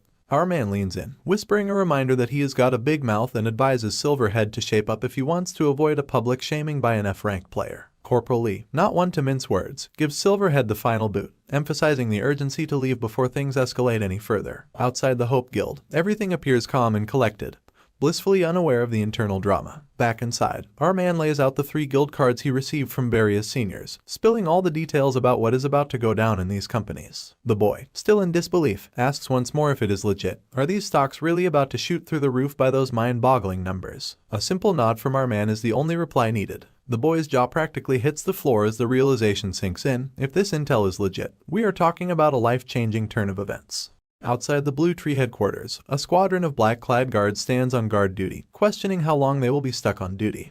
One of them suggests spicing things up with a good old gate raid. But among these order-barking guards, Silverhead grinds his teeth, displaying an unusual level of agitation. His friend, clearly picking up on the vibes, asks about the sudden change in behavior. Just in the nick of time, their manager arrives on the scene, shooting daggers at the guards and labeling them as fucking servants, questioning why they are causing a ruckus in this supposedly reserved place. The spotlight shifts to a bulky dude, who turns to Silverhead with a stern expression, questioning if he is the leader of this rowdy guard gang. The dude, clearly unimpressed with Silverhead, casually places a hand on his shoulder, reminding him that it is Zone C. And in case he forgot, he throws some serious shade, questioning if Silverhead even knows the damn alphabet, specifically Zone C. The humiliation train is rolling full steam. It seems like Silverhead has had enough of this verbal assault. In a moment of frustration, he unleashes a swift punch, shutting up the relentless trash talker. Giant dude takes an unexpected leap into the air, leaving the other guard on the sidelines in absolute bewilderment. But Silverhead is not hitting the brakes. Instead, he unleashes a barrage of punches on the airborne guy, and blood starts splattering like a gruesome paint job. The force of each punch is so intense that the ground beneath them begins to shatter. Silverhead is not showing any mercy. With every punch, blood rains down, creating a gruesome spectacle. The other guards, standing by like helpless witnesses, cannot believe their eyes. The relentless assault continues until Silverhead screeches to a halt. With a face oozing malice and vibes that would make a devil blush, he orders his lackey to go find Corporal Lee because he has got a burning desire to end that dipshit once and for. Inside the Hope Guild, the chubby boy, still reeling from the bombshell about the stocks, just cannot wrap his head around the possibility of them skyrocketing. This guy goes by the name Park Chalsu, the leader of Hope Guild and an analyst class player. He is the one who later leads the charge in rediscovering Rank F and finds a way to enhance his abilities. He is straight up skeptical, admitting he just cannot believe it. It is a reasonable reaction, after all. Anyone claiming they can magically turn your life around with money would raise some eyebrows. Park Chiaosu throws Corporal Lee a curveball, entertaining the possibility that they fed him this stock information to set him up for a fall. Our man, determined to win this guy over, goes all in, asking if he really thinks he is untrustworthy. The boy responds swiftly and expresses his complete trust in Corporal Lee. With a genuine smile plastered across his face, Corporal Lee assures him to believe it all because it's the truth. To seal the deal and win over chubby Park Chiaosu, Corporal Lee pulls out the big guns. He reveals the chat between him and the battalion commander. It is crystal clear evidence that he has been offered a proposal to join as an officer in the commission. With the undeniable proof laid out in front of him, the chubby dude finally accepts the truth. Now, Corporal Lee, wearing a pleasant smile, reveals his ace in the hole. He is now offering all the savings his parents left him. He discloses that it is a modest 20 million won, admitting it is not a fortune, but it is what he has got. As we resume the story, the first thing we spot is Corporal Lee finally trusting this boy with all his savings, putting genuine faith in him. Now, we flash back to a memory where Corporal is crying his eyes out alone. Then, this chubby boy comes along, trying to console him and reassures him that nobody in this world is without talents. It is just that talent is given the name of one's superpower in this day and age. He tells Corporal not to beat himself up and to live a little longer until his talent is recognized as a superpower. Fast forward to the present, and Corporal Lee's treating this boy like the human sunshine who warmed his chilly nights back when he was a nobody. Now, we are getting the lowdown that in the near future, humanity is about to bump into some otherworldly beings who are pretty chatty. The tech goodies we snag from rubbing elbows with them are gonna be a game changer in the Gate War. These beings have skills that are downright essential in putting the brakes on the gates and waves heading our way. So, my guy needs an expert who can shoot the breeze with these intergalactic buddies and pass on their tech wizardry to him. Fast forward to Yongyungpo Blacksmith Alley, and we see the Corporal wandering around, hitting up a merchant for the price of a mana stone. Looks like he is gearing up for the future, and with 7 swarven artisans by his side, he is on a mission to craft his first master-grade item. He is trying to gather blacksmiths whose status has gone beyond artisan to master, all before the villains catch wind of the plan. So, he strolls into this workshop, and the smith's there, doing his usual thing. But this old grandpa, he just straight up tells the Corporal that he is only selling what is on these shelves. So he further tells Corporal to do not bother looking elsewhere, just focus on these items if you want something. And let me tell you, this blacksmith is no run-of-the-mill guy. He is artisan Kang Jiangdu, the dude who got the boot from the blacksmith's guild for his eccentricities. And trust me, you are about to find out why. In response, the Corporal just gives the old man a confused smile and casually says, I see. Now, the smith is knee-deep in his work, too busy to spare any attention. Classic. Turns out, this old guy is crafting something special, a javelin made of orichalcon. It might look crude, but guess it is the Dragon Slayer spear that is gonna be plunged right into the heart of the dragon. Terex. The Corporal finally clicks and realizes why the groundwork for the first master-grade items was laid in this ramshackle workshop. Now, a lady comes marching into the shop, straight up calling the Corporal a crusty. But the blacksmith spins around and gives her a stern scolding, telling her not to label customers like that. But the lady snaps back, accusing the grandpa of hypocrisy. She points out that he calls customers the same names, so why cannot she dish it out too? Despite being thrown off with weird nicknames, the Corporal sports a pleasant smile. It turns out, this lady is someone from his past life, none other than Kang Bixial. 4 years later, after the old artisan Kang Jiangdu kicked the bucket, she inherited all his skills. This gal did not just stop at becoming a master smith, she surpassed even her master. Now, she starts scanning him with her keen eyes and immediately recognizes the branded long trench coat and Laurent boots. She swiftly transitions from a cocky brat to a graceful lady, reassuring the Corporal that he is not a crusty but a customer. She asks him what he is looking for and tells him to just spill the beans. My man puts on a crooked smile, realizing that her blind money craze suits a dwarf perfectly. With her attention hooked, he decides to dish out all the ingredients he wants. For that, he forks over a total of 18 million won, leaving the lady over the moon with excitement.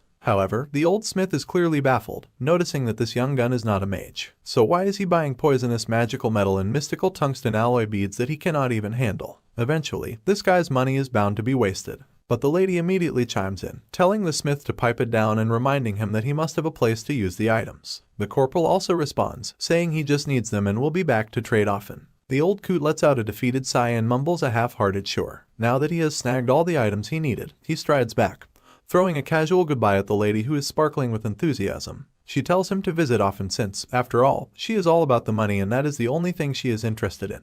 As he takes a flashback, remembering her painful demise in his previous life, he is now fully fired up to protect her at all costs this time around. It is the middle of the night, but the bustling city streets are lit up like it is a clear day. Amidst the lively scene, there is a guy in a hoodie lurking in the shadows, seemingly keeping a watchful eye on someone. Here's our man, with a bag full of poisonous items. He is casually picking them up one by one, treating them like marshmallows and chomping them down like it is no big deal. He is dead set on significantly increasing his poison resistance and the amount of metal weight he can manipulate before the vacation ends. I mean, who needs a midnight snack when you can have a poisonous power-up session? Out of nowhere, a system window pops up again, reminding us that the absorption of metal is in progress and it is enchanted with poison. The major thing to note is that the notification says Corporal has ingested a poison enchanted metal, and after absorption, his tolerance to poison will increase by a small amount. It is mentioned that this process would usually take the same time, but since he has unlocked a breathing room, it is happening faster than ever. Let us sneak a peek into his body and see how things are getting torn into his stomach. As soon as the poison enters his belly, the breathing room kicks in, working its wonders and producing fire. Now, this fire immediately starts to melt down the poison. Due to his internal furnace activation, his metal absorption efficiency skyrockets by 250%.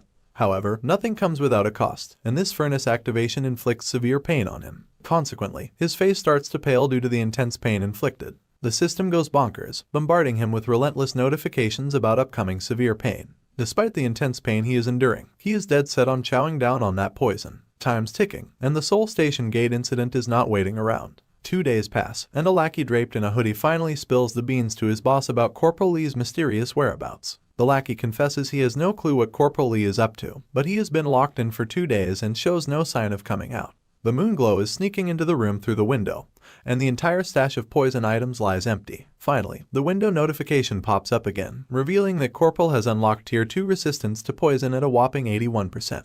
Not only that, he has absorbed all the metals he chomped down, and his controllable metal weight has hit 17,499 grams. And his metal detection ability got a major boost. Now he can sense up to 500 grams of metal up to 135 meters away. So, now our guy is taking a moment to reflect on the progress he has made so far. He realizes that Tier 2 poison resistance is not quite as good as he expected, but he is relieved that at least he has enough controllable weight to carry about 60 daggers. And then, the window notification chimes in again, congratulating the dude for successfully passing the first latent breakthrough, and he has gained a new skill trait. The skill is called Metal Smash. It is a rank D, and its effect involves consuming mana to crush a certain amount of metal. The amount of mana consumed varies depending on the metal's quantity, making it a powerful skill that destroys metal. A wide grin stretches across his face because with this skill, he can disarm almost any piece of equipment in one fell swoop. The fact that he acquired this skill is good enough for the amount of skill grinding he did. He suddenly senses something fishy and starts scanning the area with his magical metal detector. Suddenly, an unexpected party crasher makes a grand entrance, and as it turns out it's Silverhead again. But my dude isn't too surprised to see him. In response, he casually reminds him that he's a soldier now, with all these rules and regulations governing his moves. So, he politely suggests that it's best for him to head back. However, a sly grin creeps onto Silverhead's face, making it clear he's not here for a friendly chat. Without wasting a moment, he lunges at our guy with lightning speed, fists ready to unleash a beating. Corporal Lee stands his ground, cool as a cucumber, and casually blocks the incoming attack with his silver hand, leaving Silverhead scratching his head in bewilderment. Silverhead isn't backing down, but Corporal Lee suggests taking the fight outside before the civilians get caught up in the chaos. But Silverhead is adamant and itching to teach our guy a lesson. With determination, he throws his feet into the air, preparing for another kick. Yet, our man effortlessly leans down, gracefully dodging the attack. He retaliates by preparing his own steel fist, delivering a devastating blow to Silverhead's belly. The dude groans in pain, collapsing to the ground. Despite the brutal hit, Silverhead refuses to drop his cocky tough guy act. Gathering himself, he then whips out his enchantment, unleashing a beefed-up leg hit on our guy. Corporal Lee goes flying through the air, breaking through walls like he is auditioning for a superhero role, and eventually takes a nosedive out of the building, leaving a giant hole in its wake. The silver-headed troublemaker is not ready to call it a day.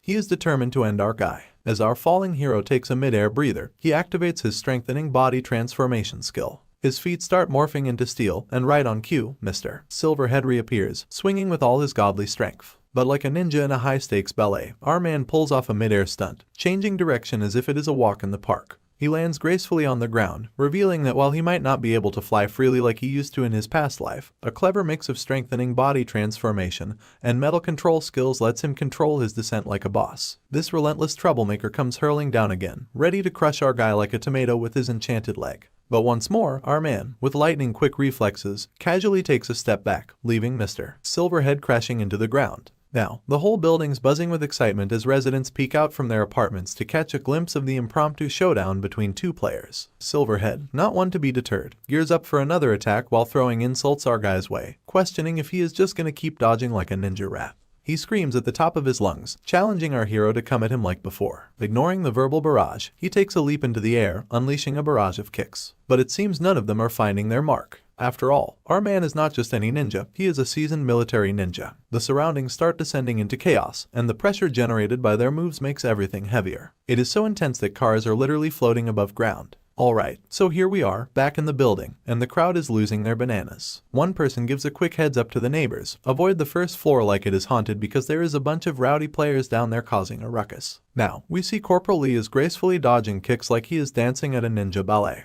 But here's the catch, he is in a bit of a pickle. There is a gallery of civilians watching, and being the military officer he is, he cannot unleash his inner warrior too aggressively, afraid that if he does, it will mess up his grand plans for the Soul Station Gate. After a dazzling display of 100 kicks in the air, our silver-headed hero finally plants his feet on solid ground. He then takes a peek at the peanut gallery staring down from the windows, some even recording this epic showdown. It is like they stumbled upon the weirdest street performance ever. To avoid landing on the wanted list, Silverhead decides to end this spectacle before it turns into the hottest viral video on the internet. Now, brace yourselves, because his legs start shimmering even more ferociously, like he is pushing the limits of some cosmic leg day workout. Corporal Lee, however, stands there, staring at this guy like he is asking if he is planning to turn the whole building into a pile of rubble. He reminds Mr. Shiny Hair that there are freaking civilians in the mix. With some serious authority, he yells at the dude, explaining that these innocent folks have zero business being dragged into their brawl. But Silverhead over here is on a whole new level of ticked off, claiming the public is just a bunch of trash bags sticking their noses where they should not.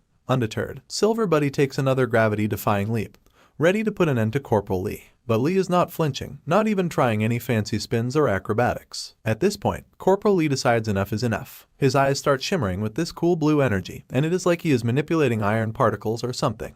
Out of nowhere, he forges two rings and, with a magician's flair, grabs Silverhead's leg. The poor guy's fancy footwork equipment starts shattering into a million pieces. But Silverhead, however, seems to have missed the memo on stopping, still twirling in the air like some out-of-control gymnast, ready to lay the smackdown on Corporal Lee. Meanwhile, Corporal Lee is over there doing his shiny thing. Just when you think it could not get more interesting, a notification window pops up like we are in some cosmic RPG, and we find out Corporal Lee's trick is called Metal Smash. It is a rank D skill, and get this, it consumes mana to crush a certain amount of metal. Mana consumption varies depending on the metal applied. In the blink of an eye, Silverhead's leg goes from high-tech to plain old ordinary. But, just as it is about to make contact with Corporal Lee, there is a sudden splatter of blood, and screams of course echoing through vicinity. Now, once confident, Silverhead is groaning in pain and clutching his shattered leg. Life comes at you fast, especially when Corporal Lee is dealing the cards. Even though he is sprawled on the ground like a badly beaten up action figure, this guy is still keeping up the tough guy act. He is questioning our man, wondering why the heck he did this to him. But our hero is not in the mood for games. With a cold glare that could freeze time, he shoots back at the guy, asking why he is taking things to the extreme. The poor sod on the ground mumbles something about killing mosquitoes if they dare annoy him, no doubt about it. Corporal Lee, not one to mince words, reminds him of his less than stellar past. He digs into the guy's sorry history, pointing out that there must be a reason a lowlife like him, kicked out of a pack of wolves, is snarling like a wounded hyena. According to Corporal Lee, these superiority complex drunks do not deserve to be players. It is because, in his book, they always end up being the villains. But hold on to your seats, because it turns out Silverhead is not quite finished with the verbal bullshit.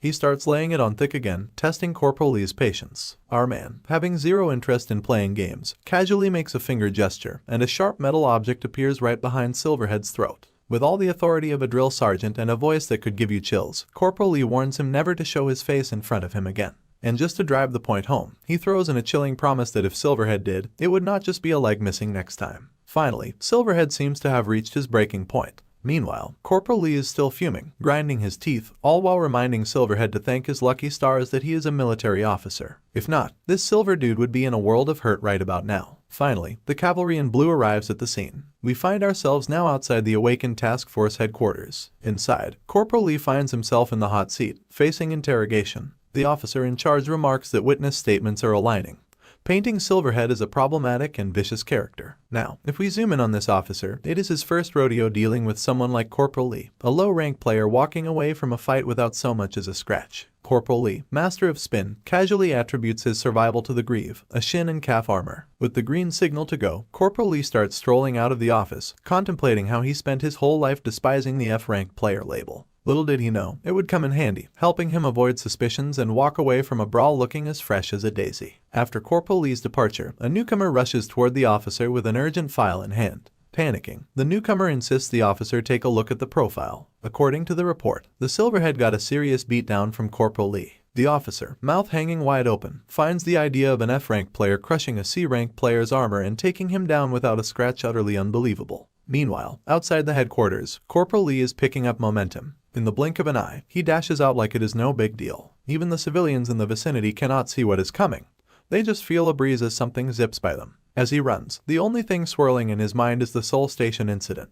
In his past life, he recalls the death toll starting at the gates of Seoul Station around 1524 today. So far, 745 confirmed casualties, and aside from the first, second, and third waves, this is shaping up to be a monster disaster unlike anything humanity has ever seen before. As Corporal Lee continues his journey, he takes a moment to glance at the news. The reports are pouring in about the Seoul Station tragedy, sparking criticism from player experts and civil society organizations. Questions are being raised about the fundamental limitations and problems with the current gate response system. In the present, while soaring into the air, there is a lingering tension that grips his mind. He reflects on his experiences with the first two gates, but this upcoming one is an unknown. So with limited information, he realizes he might need to adjust his plans. He is determined to prevent this disaster, especially considering this one is worst among all of the Seoul City incidents, and he is ready to take any action. The clock is ticking, time slipping away. The only thought echoing in his head, will he be able to handle it with his current progress? Inside the station, Corporal Lee is surrounded by ordinary citizens. A part of him urges him to go on a rampage, evacuate the general population. But he knows better. Somewhere among these ordinary folks, a villain might be lurking in the shadows. If he goes into hiding during chaos, he will miss the turning point that could change the future. So, he stands in the crowd, searching for any anomaly. The clock is ticking, and there are only 2 minutes left. Suddenly, a voice catches him off guard.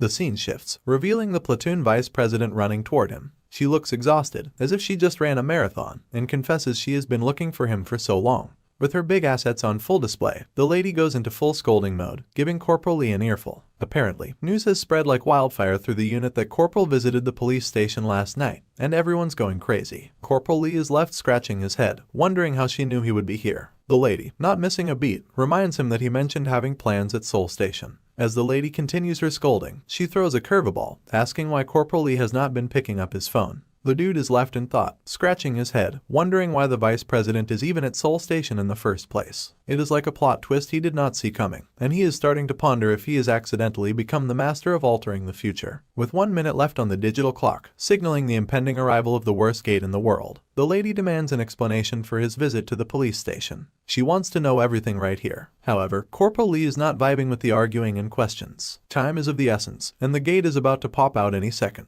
There is no room for dilly-dallying. He has got a plan to stick to. As the crucial moment arrives, Corporal Lee wastes no time and casually tosses some marble-like objects onto the ground, leaving the lady bewildered, wondering what the heck he is up to. The crowd also loses its collective mind, throwing shade at him for this unexpected toss of balls. They are not exactly convinced he should be playing marbles in the middle of station. Meanwhile, the vice president is on the same wavelength, shouting at him and demanding answers. She is all about the "why are not you answering me" drama, completely missing the fact that Corporal Lee is not in the mood for pleasantries. Our man in charge is not here for chit-chat. He instructs the vice president that when he gives the signal, she better run to where the gas masks are. Once again, the lady is left bewildered because this is definitely not what she was expecting to hear from Corporal Lee. Meanwhile, a mysterious smoke begins to envelop the surroundings, and the pressure intensifies as a thick purple aura starts to surround the area. Suddenly, a rift appears out of nowhere, and a purple portal materializes in the middle of the station. All eyes are drawn upward to the portal, leaving the lady scratching her head, wondering what in the hell is going on.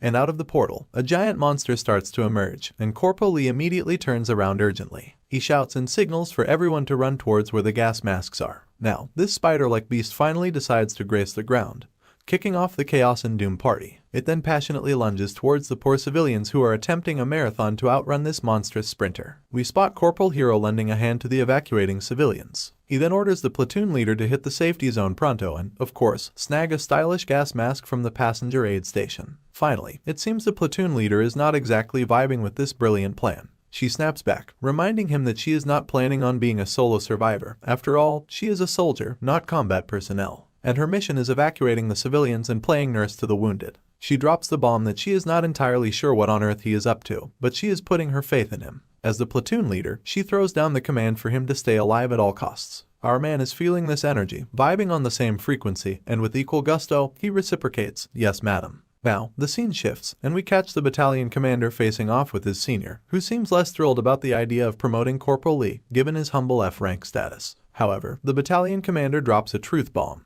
claiming that assessing someone's potential as an outstanding officer goes beyond the mere mechanical grading of ranks. At this point, the senior starts to feel a bit challenged, and lets out a frustrated wet escape from his lips. This is where the battalion commander spills the tea, revealing that the whole rank system is not just about checking boxes on a player's profile. It is not like picking your character level in a game.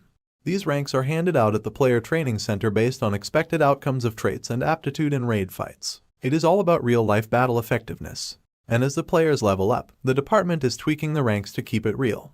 He further mentions that undervalued skills are getting squashed on the field. By the way, the player training center is the boot camp of South Korea. Everyone who is anyone gets admitted, gets schooled for about 2 months, and then gets their initial rank after a basic test. Now we are back in the thick of it, where the battalion commander is laying it all out, trying to get his boss to see the light about Corporal Lee's much-deserved promotion. But then, his senior is not having any of it, almost like he is asking if the battalion commander is trying to school him on military affairs. And let us not forget, this is not just any senior officer. We are talking about the one and only Brigadier General Choi Yun-cheol of the 3rd Amp Brigade, ranked 32nd in South Korea. A rank player whose magic spells are so epic, they could give any tactical weapon a run for its money. But the battalion commander, bless his heart, quickly backpedals with a "No, sir," not wanting to ruffle any feathers. General Choi is not letting it slide, though. He hits back, pondering why any self-respecting veteran would ditch their cushy civil guild gigs to join the AMP if they start handing out officer titles to, as he sees it, a lowly F-ranker like Corporal Lee.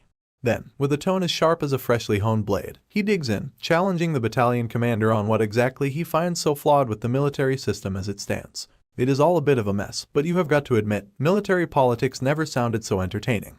He makes his stance crystal clear, suggesting the battalion commander might see Corporal Lee as the next big thing. But to the general, Lee's about as intimidating as a bug. Just as the tension could be cut with a knife, the telephone rings, slicing through the standoff. The general picks up, and on the other end, the news drops like a bomb. A gate has popped up within the 1st Battalion's turf, smack dab in the middle of Seoul Station. And just to spice things up, it is not your garden variety gate, it is an unlucky event one. Both the battalion commander and General Choi are floored by the news. These unlucky events are like the universe's own brand of natural disasters, hitting specific areas with debuffs that could hobble a player or pile on extra rules that make missions a headache and a half. Now, back at Seoul Station, we are smack in the middle of this giant anomaly. There is a cloud-like barrier has swallowed the whole place up. Inside, players are doing their darndest to torch these spider-like monsters to a crisp. But here's the kicker, the fire is almost like a gentle breeze to these critters. Amidst the chaos, one soldier, probably with his adrenaline through the roof, yells out to his team leader, asking what in the world this spider monster is. It is not like anything they have seen in their field guide before. And just as he is pondering this new existential threat, one of the monster's legs, sharp as a spear, darts towards him. It is inches away from turning his head into a shish kebab. But there is a twist. Another soldier dashes in, moving with the kind of speed that would make a cheetah jealous, and he saves his comrade in the nick of time, leaving the spider's sharp leg to only meet the ground, which it punctures, sending debris and rubble flying. Meanwhile, another soldier is laying on the heat, trying to distract the spider with flames, while the other 2 soldiers are still catching their breath after that narrow escape from becoming spider kebabs. The hero who made the save is not just any player, he is Jeon Amnu, a Class C veteran player with the Gladiator trait, rocking it in Seoul Station's Guard Team 2. Jeon, with lungs of steel, yells to his crew to switch to a frost rune and tie down this beast's legs. His team does not miss a beat, quickly shifting gears to the frost rune, as the monster bellows like it is the end of the world.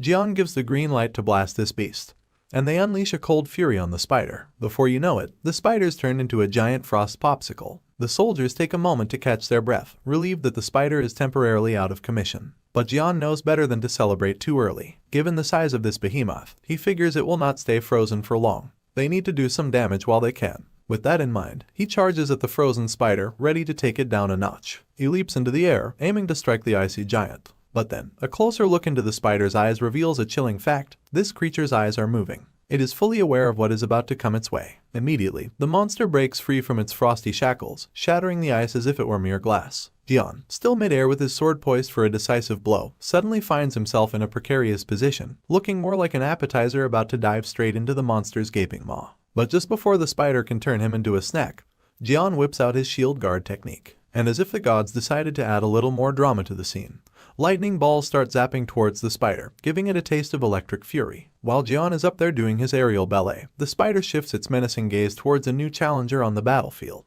Now Corporal Lee enters into the scene. With all the authority of a seasoned hero, Lee strides towards the spider, exuding the kind of confidence that would make Superman tip his cape in respect. Corporal Lee does not waste a moment on small talk and dives straight into action with his metal manipulation powers. With a flourish of his hands, he conjures metal chains, snaring the spider in a metallic grip that tightens by the second.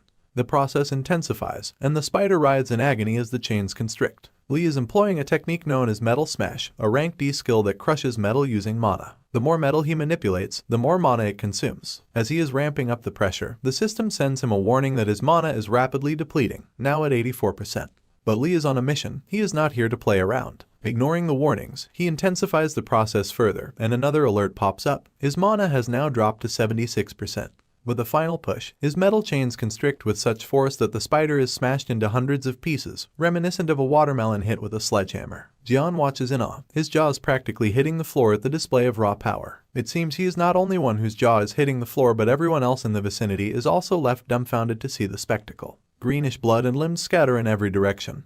But amidst the chaos, Corporal Lee stands defiantly, basking in the success of his powers. With a newfound confidence surging through him, he is convinced he can take down this gate, and whatever else comes his way. A wider grin spreads across Corporal Lee's face, not just because he is about to save the civilians by stopping this monster, but also because he is eyeing the reward, all of it, for himself. As the beast struggles to regain its footing and emits a terrifying scream that echoes throughout the area, Corporal Lee stands before it, utterly unfazed. At this moment, he feels invincible, a maniac reveling in his power against the colossal behemoth. He begins to manipulate the metal balls scattered around, launching a barrage at the creature to squash it completely, intending to drain every last bit of temper from the monster. The balls aim straight for the spider's vulnerable spots, attempting to penetrate its thick skin. However, the monster's hide proves too resilient, refusing to let the balls through. But Corporal Lee, ever resourceful, is not deterred. He makes the balls spin, adding a devastating twist to his attack. Realizing its predicament, the monster seems to understand he is fucked. Meanwhile, the fucker is laughing like a maniac, taunts the creature, asking how it feels to be churned up inside like ingredients in a blender. But the monster is too overwhelmed by pain to respond, can do nothing but groan. Finally, it collapses to the ground, lifeless, as blood gushes out, marking the end of the beast and the triumph of Corporal Lee, who stands victorious, a testament to his formidable powers and strategic mind. At this point, Jian is still reeling from shock. He cannot wrap his head around the fact that the entire garrison of guards could not even scratch that monster. Yet here's this guy, Corporal Lee, capturing it single-handedly. Jian has been through countless raids and encountered many high-ranking players, but he has never seen anyone as laid back as Corporal Lee. He starts to entertain the idea that maybe Lee is from some mythical S-rank or class, the kind you only hear about in legends. But now, there seems to be someone else as well grinding his teeth and seething with frustration. And this mysterious guy is afraid that Corporal Lee is about to steal all the glory and potentially ruin his quest by popping up out of nowhere. Finally, Jian turns to Lee, introducing himself as Jian Manhwa from the Seoul Station Guard Team 2, and bluntly asks if Lee is an S-rank player. But Lee, cool as a cucumber, tells him not to jump to conclusions so quickly, leaving Jian bewildered by the unexpected response. Lee then casually mentions that the first wave is not over yet. Right on cue, more spider monsters start pouring out of the portal, leaving Jian dumbfounded. But Corporal Lee is grinning like a maniac, over the moon to see more of these creatures emerging. At this point, Lee has one thing crystal clear: he is going to solo these suckers. And with that determination gleaming in his eyes, he is ready to take on whatever the gate throws his way. Now we are outside the chaos, where a colossal black blob dominates the scene, and the military has descended upon the area. It is not just one or two platoons, it is a full-blown army, with the 1st Battalion and the 3rd Battalion both on the ground. Adding to the mix, the Blue Flower Guild arrives at the scene, and one member remarks that the sight of military troops brings back memories. Another guild member suggests gathering all the mage players to unleash some battering magic on the ominous dome. However, someone opposes the idea, explaining that it is not just magic, it is a rule created by the system. Breaking through is not possible unless there is a way to override the system. So, for now, all they can do is wait for time to pass. Military choppers start descending onto the scene. We also get to see a red system alert that provides crucial information about the ongoing event.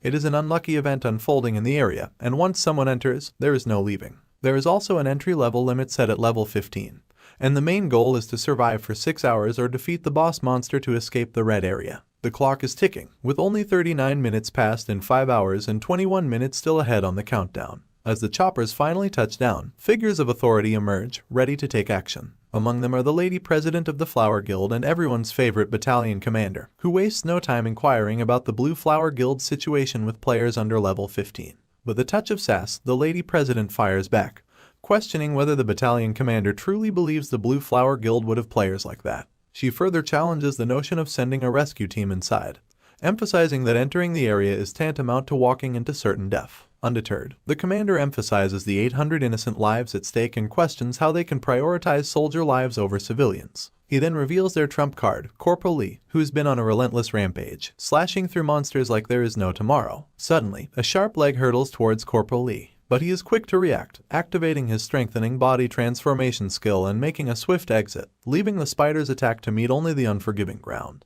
As Corporal Lee gracefully glides through the air, the relentless monster is hot on his trail, giving him no respite. Thinking on his feet, he turns to the Soul Station guard and instructs them to freeze the pursuing creature, just as they did before. Jian immediately responds with a crisp understood, and the team goes into action, unleashing another barrage of frost rune blasts. The beast finds itself getting a literal case of cold feet as it turns into a frozen popsicle. Amidst the icy chaos, a new player arrives on the scene, eyeing a lady who seems to be deeply involved in freezing the monster. Out of nowhere, this interloper lunges at her with monstrous energy, attempting to knock her off guard. However, Corporal Lee, ever vigilant, jumps into the fray, utilizing his metal control powers to manipulate ball-like objects. With precision, he hurls them toward the spider, landing direct hits on the monster's belly. Employing his metal spin technique, Lee ensures the balls spin to pierce through the thick spider skin. The monster, now with balls inside, screams in agony before collapsing lifeless on the ground. With one threat neutralized, attention turns to the other monster, chilling in the icy aftermath. But unexpectedly, it breaks free from the icy mess, intensifying its roar, signaling that the fight is far from over. Corporal Lee, far from slowing down, is even more fired up and ready to send the monster to the same place his friend went. However, a warning pops up, cautioning him about his rapidly depleting mana. Nevertheless, he continues his relentless assault on the monster, delivering a beating of a lifetime. Undeterred, Corporal Lee once again unleashes his Metal Smash ability, squashing the monster like a watermelon. Yet, this victory comes at a cost, as his mana now stands at a meager 39%. Exhaustion begins to set in, and Lee starts to feel the toll of his intense efforts. On the sidelines, this mysterious guy observes Corporal Lee, utterly baffled. He is convinced that a player of Lee's caliber would not bother with subways or trains, and he cannot comprehend why someone like him is hanging around Soul Station. Fuming, he realizes that Corporal Lee has thrown a wrench into the plan, and he never anticipated failing his first mission like this. A notification window pops up, revealing that the guy has failed to achieve the following goals for his quest: to bide his time until the venomous ironclad spider at Gate 1 nests inside Soul Station. As for the reward, he stands at the villain candidate rank, and completing the quest is crucial to increase his ranks. The window warns that if he does not complete the quest properly after accepting it, it will be game over with death. Devastated, this dude is determined to wipe Corporal Lee out of the equation. Meanwhile, we see civilians gathered in certain parts of Soul Station, while other areas are eerily deserted. The monstrous creatures are on the receiving end of a thorough beating, and with this monster demise, the first wave comes to an end. Corporal Lee, victorious, shouts at the guards to gather around. Jian appears, expressing gratitude to Corporal Lee for his assistance, acknowledging that the guards could not have stopped the first wave on their own. Seizing the opportunity, Jian once again takes the liberty to inquire about Corporal Lee's name and expresses curiosity about his player rank. Instead of responding, Corporal Lee starts scanning the other soldiers standing around. The male soldiers are puzzled, wondering why this guy is giving them a cold stare, while the female guards find it charming and start blushing. Jian notices the peculiar behavior and asks Corporal Lee if something is wrong. However, Corporal Lee seems lost in thought, trying to figure out if the guy who triggered the event is present. He recalls hearing that the culprit was supposed to be one of the guards, but the individual is nowhere to be found. Suddenly, the platoon vice president enters the scene, and Corporal Lee reports to her, inquiring if all the civilians have been evacuated. Jian is visibly losing his composure, questioning how an S-rank player is involved in military service, as S-rank players are supposed to be exempt, given their uncontrollable abilities. The vice president takes charge, providing details about the situation. She explains that the spiders were enormous, so they divided the citizens into small groups and evacuated them by placing them in rooms with narrow passageways. Fortunately, no one was seriously injured. She instructs Corporal Lee to report everything that happened during the first wave. So, Corporal Lee is basically playing detective, scanning the surroundings in a quest to nab the culprit.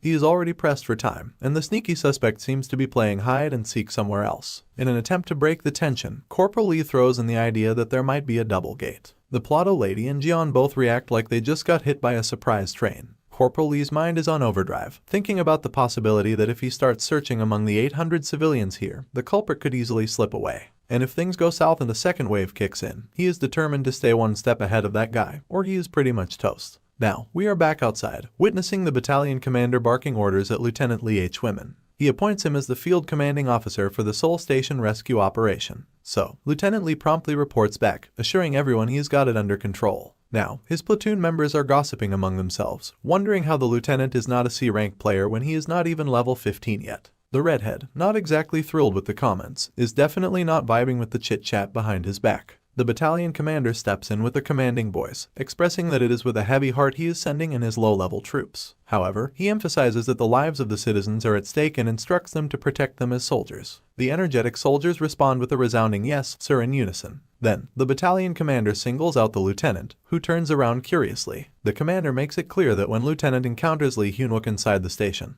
he must actively incorporate Corporal Lee's input into the operations. The lieutenant, not exactly a fan of Corporal Lee, cannot quite swallow the idea of following his commands so easily. Now, back inside the station, we see another gate has appeared in the area, and the first thing that greets everyone is a creepy skeleton with even its head fractured. Suddenly, a system window pops up, assuring the culprit that monsters in the area will not attack him. But as the culprit gazes at a bunch of skeletons on the ground, a shiver runs down his spine. He questions the system, exclaiming, "What the heck is this? They are all dead," and wonders if this is what will not attack really means. Then, another notification appears, laying out the quests the user has to complete. The first one is to bide his time until the venomous ironclad spider at Gate 1 has nested inside the Seoul Station. The second task is to slaughter at least 500 civilians by any means necessary. The third quest involves delivering the time received from the elite monster, the Evil Seeker 11, at Gate 2 to the Villain Alliance. Now, the culprit decides to go along with this bizarre idea. After all, completing this quest could elevate him to the esteemed rank of a regular villain.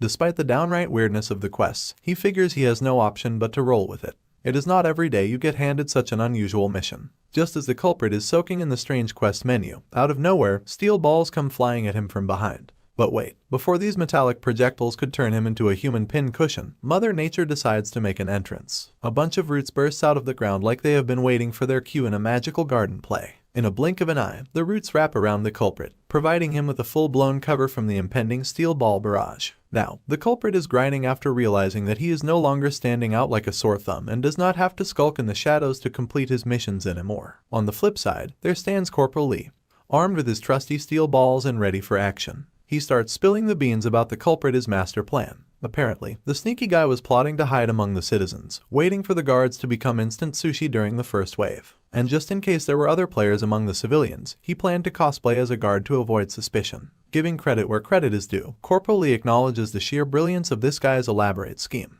Then, in a classic dramatic twist, Corporal Lee drops Tang Jusip's real name like a bombshell. The guy behind the roots practically jumps out of his skin at the sound of his own name. Now this dude finds himself visibly shaken and shoots Corporal Lee a curious glance, probably wondering if they attended villain school together or something. This is where we come to know that Tang Jusip is more than just a regular player. He is a B-rank player villain candidate with the ability of a cannibal tree, and he has aspirations to climb the ranks and earn the prestigious title of the Black Tentacle Villain, and in future he will be the one. Now, my man flashes him a cheeky grin, letting him know he is well aware of villainous types like him. But Scarface is left utterly dumbfounded. The fact that Corporal Lee knows all about him, while Scarface does not know jack shit about Corporal Lee, is scaring the bejesus out of this guy. He then quickly hushes Corporal Lee and insists him to keep the villain talk on the down low. Without skipping a beat, Scarface launches his roots towards our guy, assuming Corporal Lee must be some high-ranking player. But with a sly grin, Scarface makes it crystal clear that no matter Corporal Lee's rank, his abilities pale in comparison to Scarface's own compatible powers. He scoffs at the idea of Corporal Lee's metal balls doing any damage. This is the moment when fire starts to dance around Corporal Lee's face, his grin widening as if he has already cracked the code. Taking a deep breath, fire swirls into his mouth as he casually asks Scarface the million-dollar question: what exactly is his ability compatible with? Now, let us take a stroll down Corporal Lee's memory lane, where this Scar-faced guy wreaked havoc with his root manipulation. Even the innocent civilians were in his grasp, getting utterly humiliated and torn apart by him. Back then, he shouted at the top of his lungs for the Great Steel Emperor to come out of hiding. With no regard for human life, he asks the Steel Emperor if he is gonna hide and watch his cannibal tree slaughter and devour every human in their grasp. And this guy, Black Tentacle Young Jusep, has abilities that consist of a cannibal tree, a rank player. Finally, we catch a glimpse of the Steel Emperor standing amidst these swirling roots. As the camera zooms in, we see him bleeding his lungs out. Just a small warning before we head into the next 2 episodes, I have made a mistake with a certain person's pronouns. They were sometimes being referred to as a female inside the comic, but that was just a translator error, because that person is clearly a male character, and I unfortunately decided to refer them as a female because of the mistranslation. Please ignore this mistake as you listen ahead, as it will not be repeated after episodes 11 and 12. Thank you. Here we are again, back at the scene where Scarface is gearing up to throw down on our guy. But our hero not even flinching. In fact, there is this quirky smirk playing on his lips, a dead giveaway he has got everything figured out. As Scarface's tree roots start lunging at Corporal Lee, our boy is sidestepping them with such flair, you would think he is working through his morning workout routine. Meanwhile, Scarface is steaming, utterly bamboozled by Corporal Lee's near-divine agility. Just when you think you have seen it all, Corporal Lee decides to kick it up a notch. With a sudden leap, he is off, vanishing into thin air, only to reappear moving faster than a speeding bullet, his trusty metal balls at the ready. With a flick of his wrist, those balls are soaring towards Scarface like heat-seeking missiles. But let us not sell Scarface short, the man's got moves too. He is weaving through those metal threats, dodging left and right with his tree roots, making sure not a single one lands a hit. Once more, Scarface flings his roots towards our guy, aiming to trap him in a corner. But Corporal Lee is not the type to be easily subdued. With a swift leap, he takes to the air, leaving Scarface's attempts grounded. The frustration on Scarface's face is palpable, each second adding to his disbelief. He cannot fathom that Corporal Lee's simple tactics are outmaneuvering him, and the sight of Lee advancing fearlessly is what unnerves him the most. Mid-leap, Lee employs his signature finger gesture again, sending metal balls raining down towards Scarface. Yet, Scarface, ever the quick thinker, shields himself with his roots, creating a makeshift fortress. Encased within his rooty bastion, he shouts down to Corporal Lee, calling him a moron. He taunts Lee, proclaiming he can launch all the attacks he wants, but it is all in vain. None will breach his vegetative defense. At this point, Corporal Lee lands deftly atop the root shield that Scarface has conjured, a wide grin spreading across his face. He states that looks like I have found enough firewood for the day, a comment that flies right over Scarface's head. Unperturbed, Scarface retorts, insisting that despite Lee's proximity, he is powerless against him, mocking Lee's ignorance of his true capabilities. In a bold move, Scarface reaches out to grab Corporal Lee's hand, intending to fully deploy his cannibal tree powers by attempting to consume Lee's arm. However, instead of panic, a broad grin remains plastered on Lee's face, and fire starts flickering at the corners of his mouth. Just as Scarface thinks he is about to digest his foe, Corporal Lee showcases his resilience by activating his body's strengthening ability, transforming his arm into steel. Scarface, baffled by his inability to digest Lee's arm, scratches his head in confusion, completely taken aback by Lee's unexpected prowess. Meanwhile, Lee, undeterred and as confident as ever, opens his mouth wide. As he inhales deeply, fire begins to amass within, signaling the unleashing of yet another formidable ability. At this critical point, Scarface starts to grasp the severity of his predicament. The thought racing through his mind is sheer bewilderment. Initially, he was only dodging metal balls, and now, out of nowhere, Corporal Lee is unleashing fire powers. Where in the world did this fire ability come from? He wonders, panic setting in. Realizing his imminent defeat, Scarface begins to plead for his life, claiming he is on a crucial quest. He offers Corporal Lee all the rewards meant for the quest's completion in exchange for mercy. Scarface, now with a grin, thinks he has played his best card,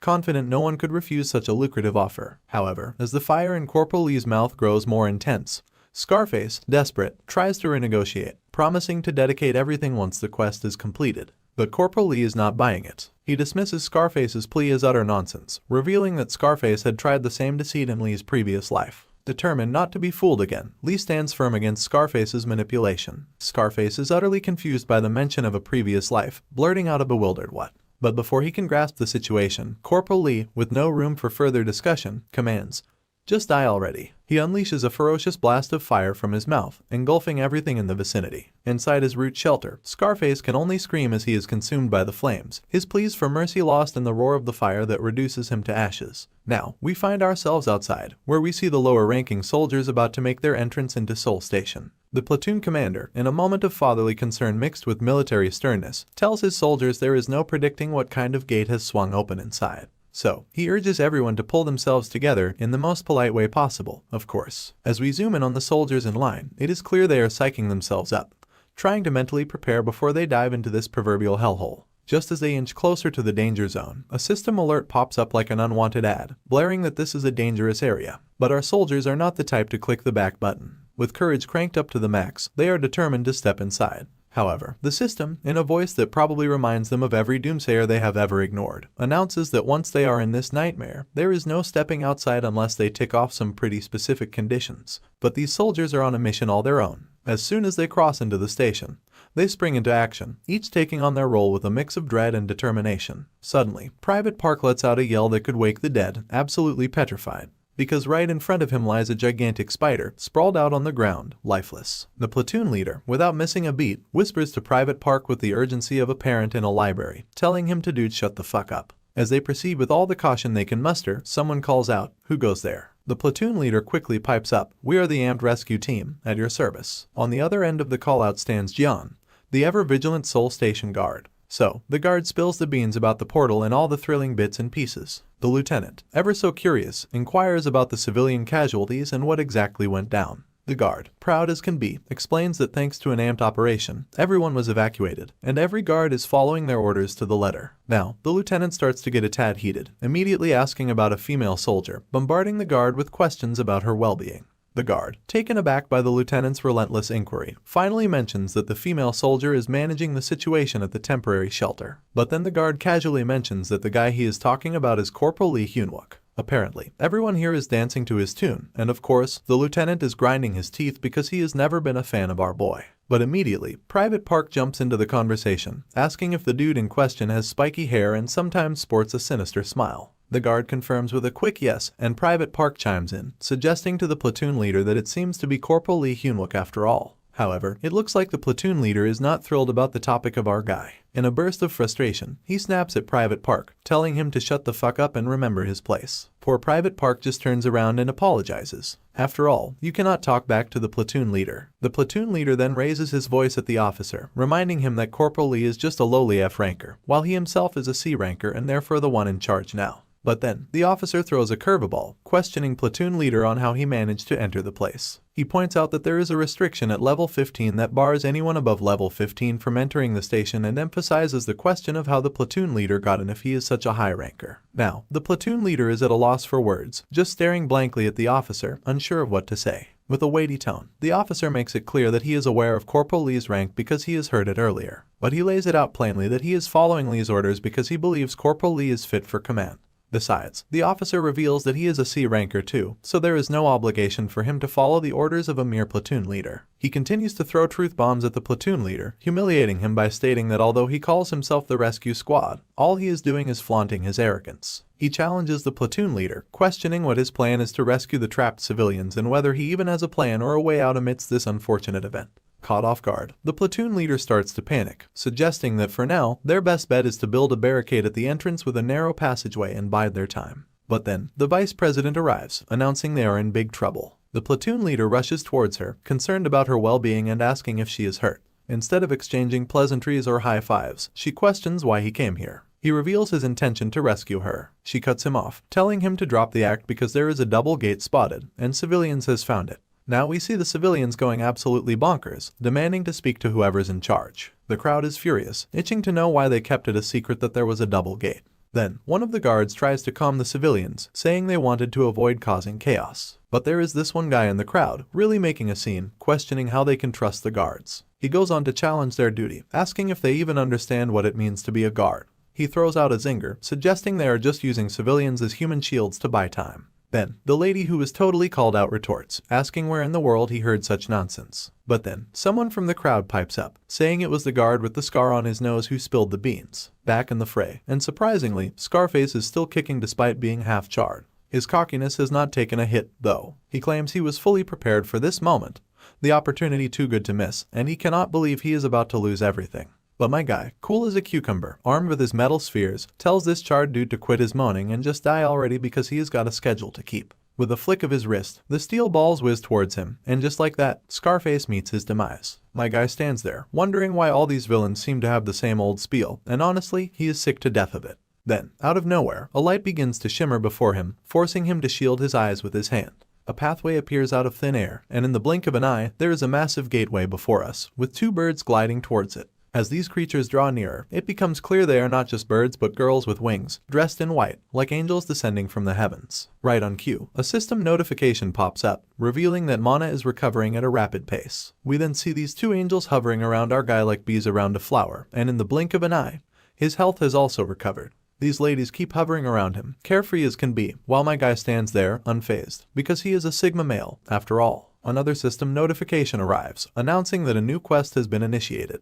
A devilish grin starts to etch across his face as the system window pops up, spilling all the juicy details about this quest. It is called Lightbearer, Become the Dawn of the World. The quest narrative reveals that Corporal Lee had stopped the conspiracy of the betrayer of mankind, the villain, and now he has the chance to become the protector of humanity, the Guardian. While these two ladies are still hovering around him, the system reveals that this quest will guide him to become the light of the world and asks if he is willing to accept the quest. With unfazed confidence, my man responds, absolutely not. Now, the once diligent ladies, brimming with enthusiasm, are left utterly bewildered by the unexpected choice he made. Then, the system window pops up again, asking if he is sure he wants to decline. Staring at the system window, he is mulling over the fact that the Guardian quests, with their pretext of protecting humanity, sound noble, but in the end, it is just another group. While the rewards would be guaranteed, his actions would be restricted periodically. Above all, his main concern is that a quest is merely a quest. But humans are not so simple. He reflects on the possibility that if this quest is misused, a Guardian could turn into a villain at any time. It could be the same as humanity's worst betrayal by Gordon Precy, who, after all, was a Guardian as well. So, seething in frustration, he straightforwardly states decline once again. But now, when he takes a casual glance to his right, it is clear that the blonde angel is not exactly on board with his life choices. And when he looks to his left, the situation is similar with the redhead angel, who appears even more visibly upset, bordering on angry. After rejecting the quest, the portal that had once opened now begins to close. In a blink, it vanishes, leaving him just standing there. Then, with swift gestures of his hands, he extends his arm and conjures a key from a pile of skeletons. The system window pops up again, announcing that he has won the first reward of the lucky event, Akashic Armory Key number 2. Apparently, this is the item that the scar-faced, root-manipulating villain was searching for, and he was dead set on acquiring it, even if it meant slaughtering innocent citizens. If it is the main quest reward, then there is no doubt it is an object the villains need. A devilish grin cracks across his face. Given that every villain is eyeing this key, he decides to keep it for himself. At this point, he is dead set on screwing over those villainous suckers big time in this life. Now, Scarface Guard makes a grand entrance into the scene, making it crystal clear to the fuming civilians that he is the only guard with a scar. So, they start confronting him, and as it turns out, he is not the one who fed the civilians bogus info to stir up chaos. But the civilians are still not having any of it. One of them points out that, either way, the guards hid the info about the double gate from everyone, so there is no guarantee they will not be used as human shields. Enter Corporal Lee, marching towards the angry crowd, absolutely livid at the sight. He cannot believe that Scarface, the root-manipulating motherfucker, is causing inconveniences from beyond the grave. The platoon leader steps in, trying to calm down this overly agitated guy who is really losing his cool. She tells him that even if they cannot trust the guards, they should at least have faith in the amped rescue team and urges him to listen to her. Meanwhile, my guy is actually amused by the situation. He is happy to see Battalion Commander Major Kim Kangseok contributing to the chaos at Seoul Station, just like in his previous life. Only this time, Major Kim has sent the platoon leader,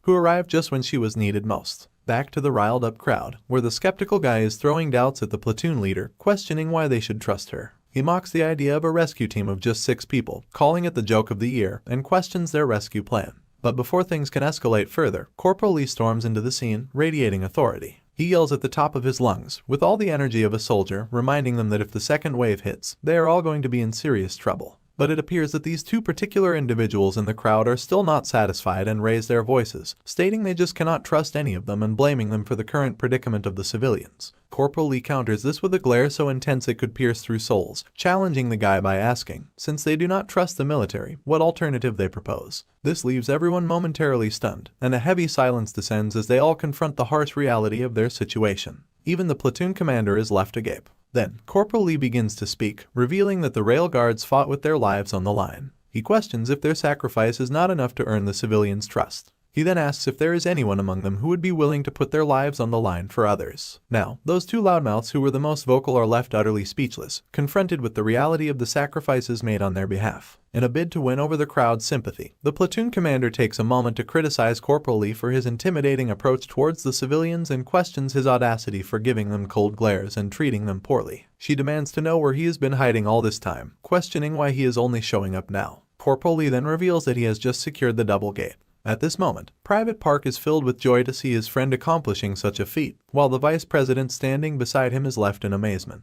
Meanwhile, the railguard acknowledges that such a feat is expected of an S-ranker. However, as usual, the platoon leader tries to downplay his efforts, accusing him of lying. She claims there is no way he could have secured the double gate all by himself and accuses him of blatantly lying to everyone's face. But our guy does not care about her accusations. He remains focused on the bigger picture, reminding everyone that the second wave is imminent. He urges all the civilians to find the best possible hiding spots, emphasizing the urgency of the situation and the need for immediate action. The scar-faced officer immediately springs into action, responding to the command by leading all the civilians to barricade the entrance with chairs and desks, urging them to hide as best as they can. Observing this, the platoon commander is left with what can only be described as a lost puppy face. Seething with frustration, she is utterly baffled by the commanding authority Corporal Lee is radiating, which leaves her no room to interject or get a word in edgewise. This leads her to question herself, wondering if this man is really the Lee Hyun-wook she thought she knew. Back where the portal popped up, and we are ticking down to the second wave like it is the premiere of the worst movie sequel ever. In this crucial moment, Private Park steps forward, handing Corporal Lee his precious blade and the vice president her book, items he thought they might need. They are both quick to thank him, appreciating the gesture. Now, Corporal Lee, chilling on the ground like he is about to start a campfire story, signals everyone to huddle up because he has got some tea to spill. He reveals that the spider monsters from the first wave were not mentioned in the monster manual. However, thanks to his own metal manipulation abilities and the efforts of the guard force, they managed to stop them. However, he cannot shake off the feeling that for a surprise monster attack, it was a bit on the light side. The scar-faced officer agrees, acknowledging that while the spider monsters were certainly formidable, there was something off about them, making their threat seem less than expected. Corporal Lee then drops his theory. Maybe the reason these creepy crawlies did not live up to the nightmare hype is that they were just the opening act. It is the first wave, after all, hinting that the real show is yet to start. So, Corporal Lee, getting a bit more casual, throws out a thought that, since an unlucky event is still an event, it probably has its own stages. He is betting that during the second wave, we might see monsters that use some kind of spider characteristic venom. He suggests, with a nod to everyone, that it might be smart to don gas masks beforehand, just in case. Meanwhile, we catch a glimpse of the platoon leader in the background, and she is practically fuming. Steam could be coming out of her ears at the sight of not just the vice president, but even the guards hanging on to every word our guy says. It is clear she is not thrilled about the attention he is commanding, and it is driving her up the wall to see everyone so intently listening to him. Corporal Lee further explains that, given the vastness of Seoul Station, if poison gas starts spreading, the civilians could be at risk. So, they must lure the monsters to the outside platform at all costs. He then decides to lay out the details of this operation for everyone. He says that when the second wave starts, they must draw the monsters' attention and lure them outside. Lee volunteers for the luring task, while the rescue team and guards will wait outside in units, ready to attack the monsters from covered positions, much like they did during the first wave. The key is to hold their ground and bide their time. He stresses to everyone the importance of keeping their distance from the monsters at all costs. As predicted, the second wave of monsters begins to emerge from the portal, and the first thing they do is spray deadly poison across the area. Following the plan, Lee lures the monsters behind him, drawing them into the open. Following this, the soldiers and guards spring into action, unleashing a barrage of bullets on the creatures. They then start freezing them to ensure they cannot get any closer, executing the plan with precision and teamwork. And then, the boss of the monsters makes its grand entrance, changing the game entirely. Corporal Lee starts to lose his cool because this is not how things were supposed to go down. As the camera zooms out, we see the monster in all its terrifying glory, making the 6 feet tall Corporal Lee look like an ant by comparison. Now, Corporal Lee is terrified out of his wits and yells at the top of his lungs for everyone to run. Meanwhile, the platoon leader is completely baffled, wondering what on earth is going on. But then, in a moment of clarity amidst the chaos, he yells to everyone below, telling them to stay put and hold their positions. He insists that there is no change to their raid plan.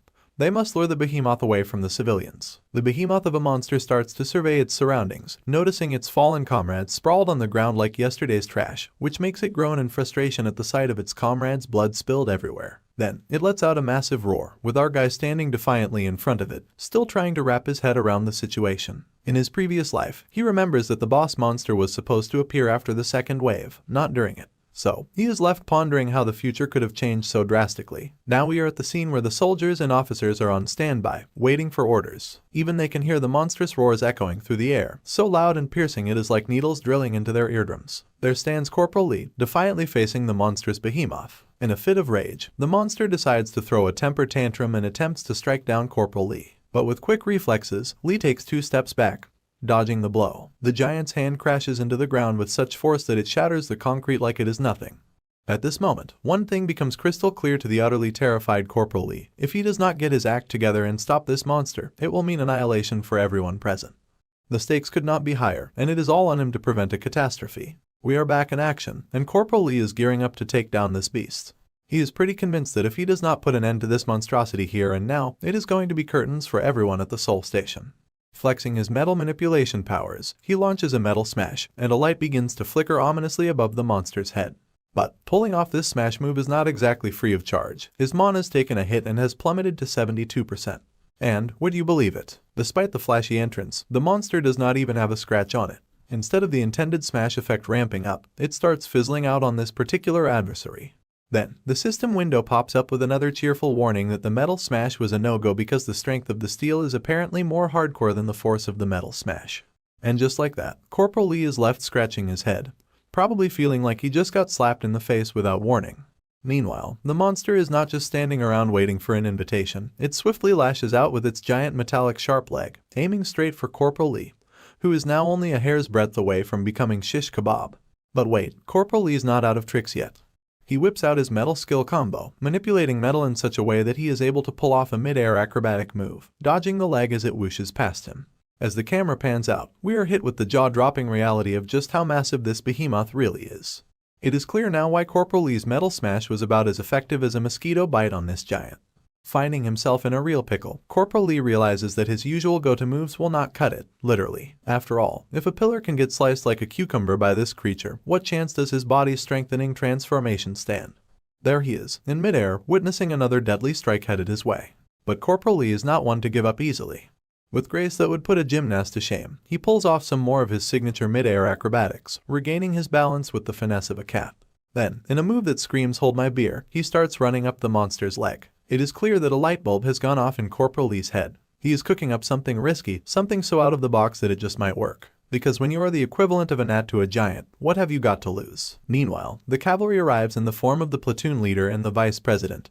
But they are not exactly the cheerleading squad Corporal Lee might have hoped for. Without missing a beat, the platoon leader starts laying into Corporal Lee for not sticking to the original plan of luring the monster outside to take it down. Taking a trip down memory lane, we find ourselves with Corporal Lee reflecting on his interactions with platoon leader Lee Min-hee. In these recollections, we see a younger Corporal Lee addressing her with her full rank, Tactical Action Officer Lee Min-hee. However, Lee Min-hee, ever the tomboy, does not seem too pleased with the formality. She challenges him, half-jokingly asking if he is trying to butter her up or make excuses by being so formal. As Corporal Lee steps out from the shadows, he acknowledges how he made it out alive this time, attributing his survival to Lieutenant Lee. But the lieutenant, ever humble, tries to brush off the praise, insisting that doing her job is nothing extraordinary. Corporal Lee, however, goes further, expressing his gratitude for having her as his partner. He recalls a time when she claimed to have memorized all the tactical manuals required for an officer, questioning if she was serious about her claim.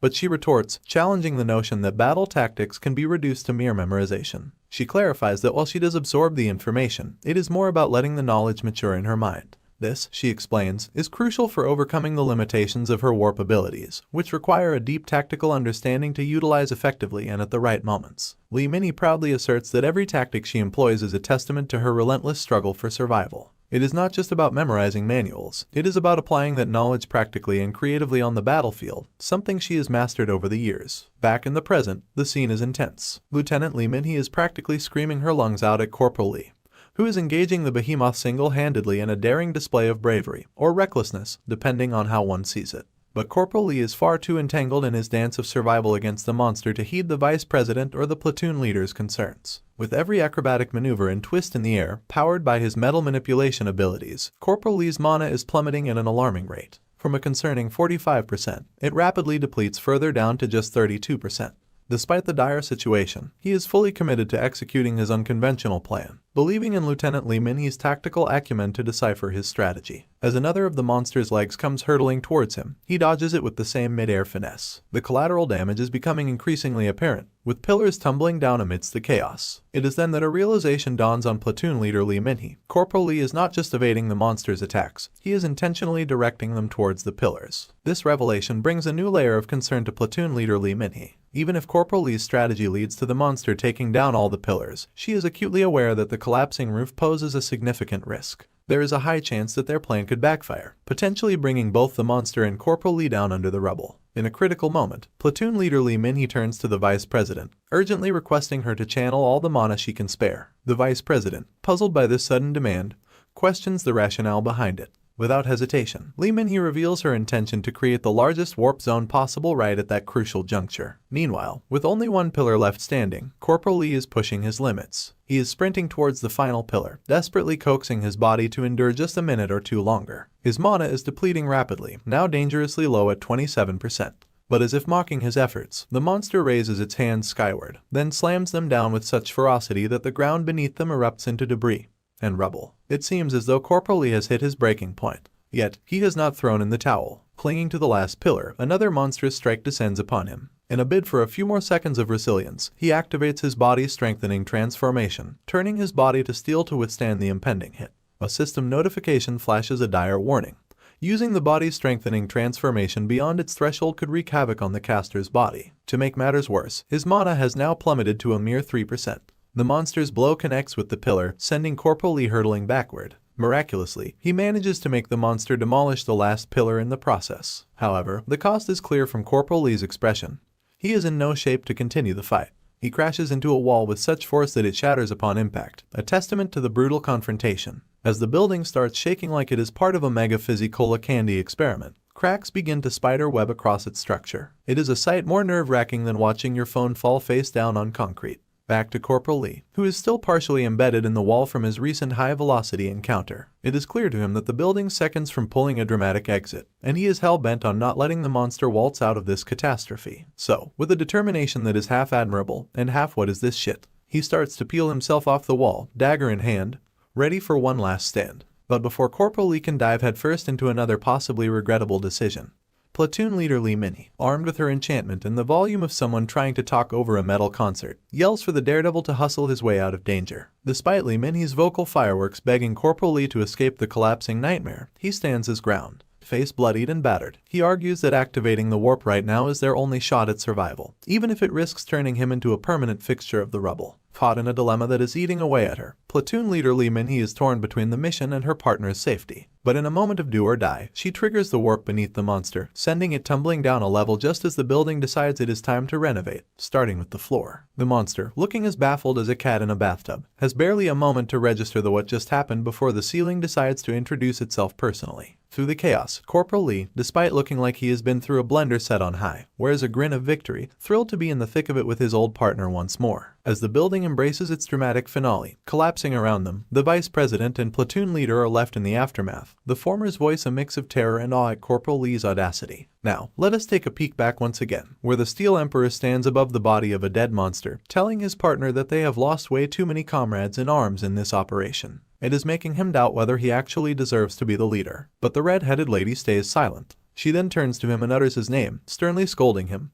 calling him a pathetic brat. She asks if he is going to keep up with this weak talk. Then she questions him, who decides who deserves what, and asks if he still does not trust himself. But the Steel Emperor stays silent, probably reflecting on her words. Now, back to the chaos that is unfolding in the Soul Station. We see Corporal Lee in his battered state, trying to walk out. But his mana level is at 3%, and he is beyond exhausted. He is apologizing to everyone and then starts falling down with the crumbling building. Then he flashes back to the past, where we see the lady holding onto his coat. A pleasant smile is etched on her face as she tells him not to bear it alone. If he gets uneasy, she tells him to look into the eyes of the people around him who trust him and follow him. Now, in the present moment, we catch a glimpse of the vice president and the platoon leader, both fully prepped and ready to catch Corporal Lee before he hits the ground. With his battered face, he manages to open one eye, just in time to see his friends and comrades standing by, ready to catch him. And there he goes, into the safe arms of the vice president, who snags him midair as he pops out of the warp. Meanwhile, the platoon leader is pushing her limits to keep the warp gate open, sweating bullets. But then, Corporal Lee lands safely on the ground, and just like that, the warp gate snaps shut. The entire station collapses, with debris and rubble flying in every direction. It is like a blockbuster movie scene,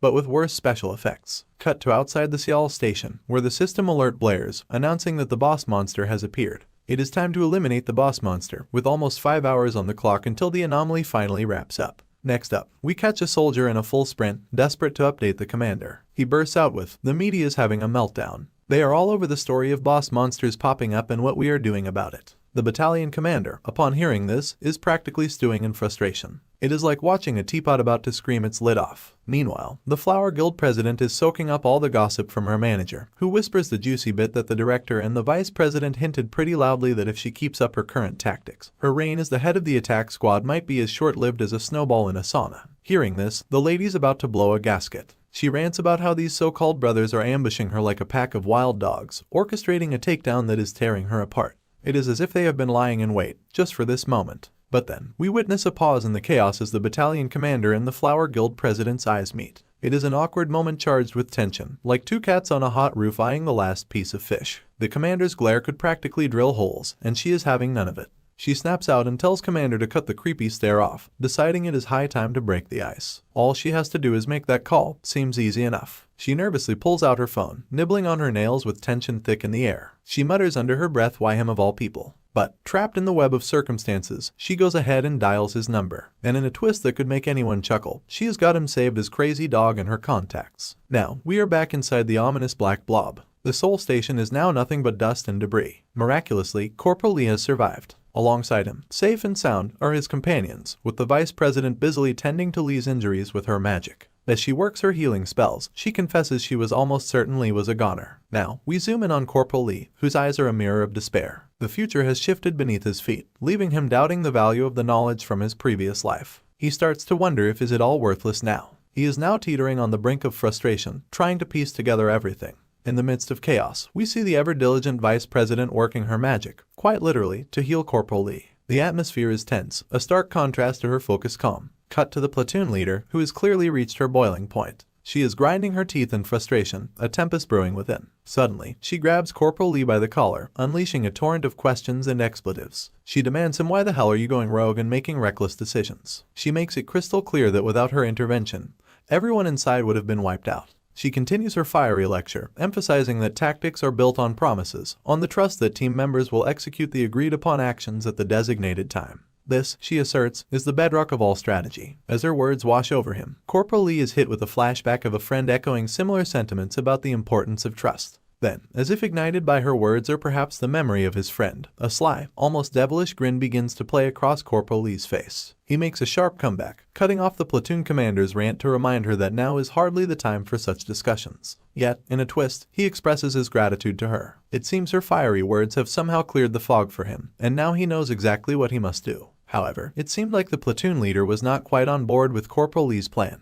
She suspected him of trying to go solo yet again, pointing out that not everyone is blessed with a hide as tough as nails. They needed a game plan that did not rely on superhero skin. The platoon commander was just as shocked as anyone when he saw Corporal Lee springing back to his feet like a cat with 9 lives. He spilled the beans that the boss monster was about to make a dramatic entrance from the rubble, and he had a trick up his sleeve to welcome it. But Corporal Lee, with a grin that could sell ice to penguins, assured everyone that they were going to bring the thunder, literally. He rallied the troops, saying it was time to band together and shock the monster into submission. With the enthusiasm of a cheerleader on game day, he declared that the linchpin of their monster-mashing strategy would be none other than Private Park Junmo. Poor Park was left scratching his head, wondering why he was always the chosen one. And now, we are back outside where an angry crowd has gathered around, grilling the battalion commander with questions. It seems word has gotten out that a monster has shown up at Soul Station, and everyone is shouting the same question. What is going to happen to the citizens of Soul Station? They are demanding that the military and authorities make a statement. Then, the commander, feeling the heat from the public, finds himself teetering on the brink. He reveals that, with the additional details considered at this time, they are planning a briefing. For now, he lets slip that the secondary rescue team for this unlucky event has been deployed. But this just gets the crowd even more worked up. With a boss monster having appeared, and the military sending yet another rescue team that is even less impressive than a level 15 group, the crowd is baffled. They are asking, in disbelief, if the military really plans to defeat the boss monster by throwing a bunch of low-level personnel at it.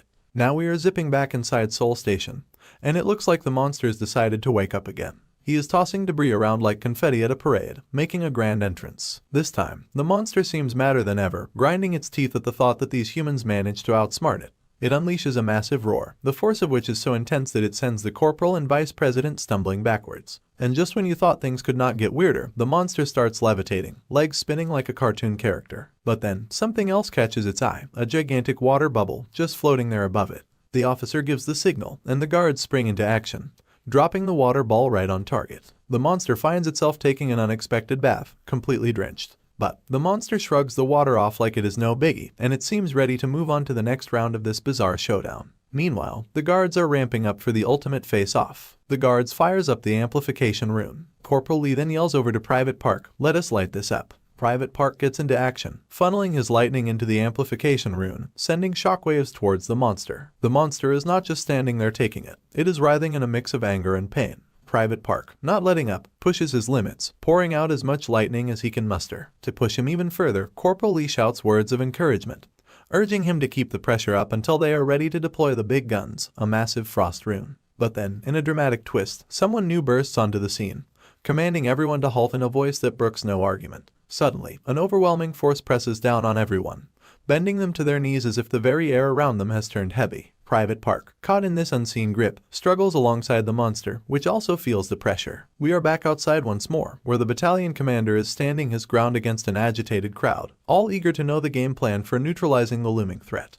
Then, the commander drops a bombshell. This time, the backup is not just any ordinary squad. They have got an S-class player with no level restrictions, the Fist King, Han Tieson himself. And there he is, Han Tieson, the authority figure, the S-rank player who is not just a big deal in Korea, being ranked number 1, but also holds the 9th spot globally. As he strides towards the monster, he assures everyone, "I have got this. Leave it to me and clear out." Corporal Lee cannot help but sport a massive grin, witnessing firsthand the kind of presence an S-ranker brings to the table. Han Tieson, matching Lee's grin with his own, gears up, his fists engulfed in flames, ready to show this beast why he is the top dog. Now, Corporal Lee finds himself in a whirlwind of confusion. The future he thought he had figured out is shifting before his eyes, leaving him unsure about the information he once trusted. Initially, his plan was to sacrifice the reward and just hang tight for 5 hours, hoping the monster would vanish on its own. The arrival of Han Tieson, however, was a twist he had not anticipated. He reflects on his past life, where, as an S-ranked player with no level restrictions, S-rankers were capable of soloing dungeons. The sudden appearance of Han Tieson at the station, clinching the clearing reward for this unlucky event, had previously cemented his reputation as the undefeatable fighter. In that past life, Han Tieson had managed to obtain the secret item,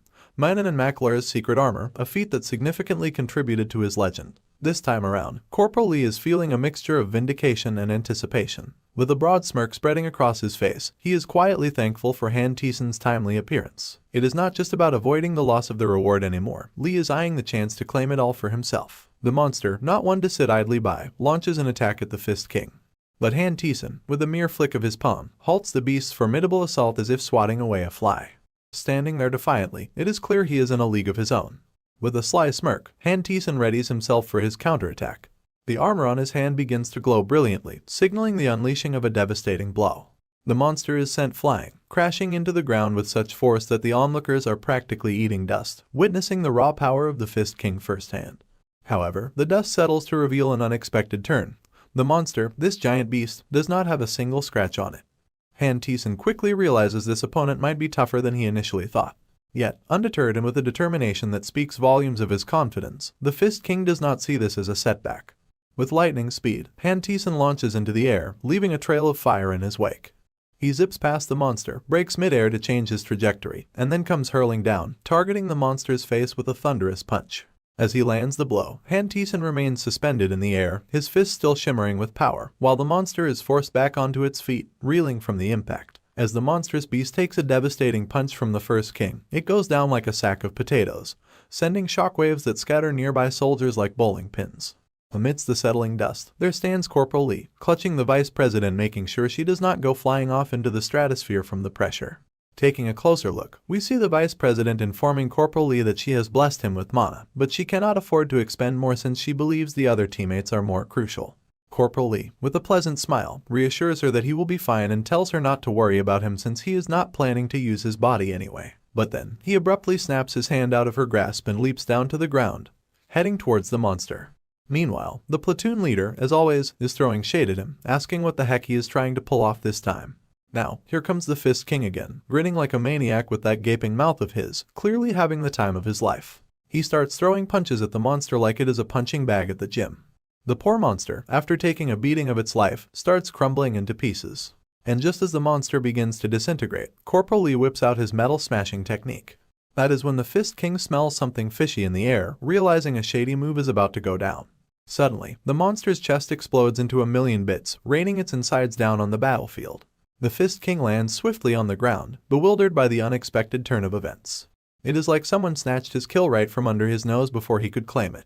Then, a notification window pops up, spilling all the juicy details about the metal smashing ability. It is a rank D skill, and it seems to consume mana to crush metal, with the mana consumption varying based on the amount of metal targeted. Right now, Corporal Lee's mana is sitting at a measly 13%. Now, Corporal Lee stands tall beside the Fist King, both watching as the monster teeters on the brink of oblivion. With a stern tone, the Fist King turns to our guy, demanding to know what the heck he wants. He reminds Lee that he would already warned everyone not to mess with his kills, yet here Lee is, snatching victory right out of his jaws. But Corporal Lee is not about to take any guff. He snaps back, calling out the Fist King for his questionable ethics, even for an S-ranker. The Fist King, now boiling with rage, demands to know what Lee is blabbering about, denying any wrongdoing. That is when Lee hits him with a reality check, reminding the Fist King that he was the one who interrupted Lee's raid in the first place, so ultimately, Corporal Lee deserves this kill. The Fist King scoffs, questioning whether a mere corporal like Lee could have taken down the monster solo. But Lee, cool as a cucumber, tells the Fist King to buzz off. And that is when things really heat up. The Fist King, completely losing his cool, threatens to squash Lee's head with a single fist. Out of nowhere, they both start sprinting toward the monster, each determined to land the killing blow and claim the glory for themselves. As Corporal Lee hurls his knife towards the monster, he is bellowing at the top of his lungs, letting the Fist King know that they are the ones who held the line until the bitter end. He is not about to let this so-called Fist King swoop in at the last moment and snatch his reward. Meanwhile, the Fist King is hot on Corporal Lee's tail, his eyes locked on Lee's sword. He is just as dead set on nabbing the kill before Corporal Lee can get his hands on it. And amidst this chaotic showdown, the poor monster is probably wondering what the heck these guys find so fascinating about him. It is like being the unwitting star of a very strange and violent reality show. So, they both reach the monster, and Corporal Lee's sword starts slicing its way into the monster's belly while the Fist King launches his fist straight at the monster as well. The monster reels from the onslaught, crackling with lightning and fire as it takes a serious beating. Then, the Fist King gears up for another devastating blow, unleashing it with full force. The monster crashes to the ground, engulfing the entire vicinity in blazing flames. The shockwaves are so intense that even Lee struggles to keep his footing. Finally, we are outside, and the blob that once swallowed Soul Station begins to vanish as the monster lies defeated. The area is now free from its grip. As the blob dissipates, Soul Station is revealed once again against the sky. Among the civilians, word spreads that the monster was taken down in less than 5 minutes after the Fist King entered the fray. Finally, the survivors trapped in the station for hours start emerging. In the crowd, a concerned lady rushes towards her mother, immediately asking if she is okay or if she got hurt anywhere else. The mother warmly embraces her daughter, reassuring her not to worry, that she is alright. But then tears start welling up in the lady's eyes after the heartfelt hug, emotions running high after the intense catastrophe. Finally, relief washes over everyone as they realize they are safe after the harrowing ordeal. The news spreads across TVs, with reporters announcing a miracle. All the people in Soul Station survived once again.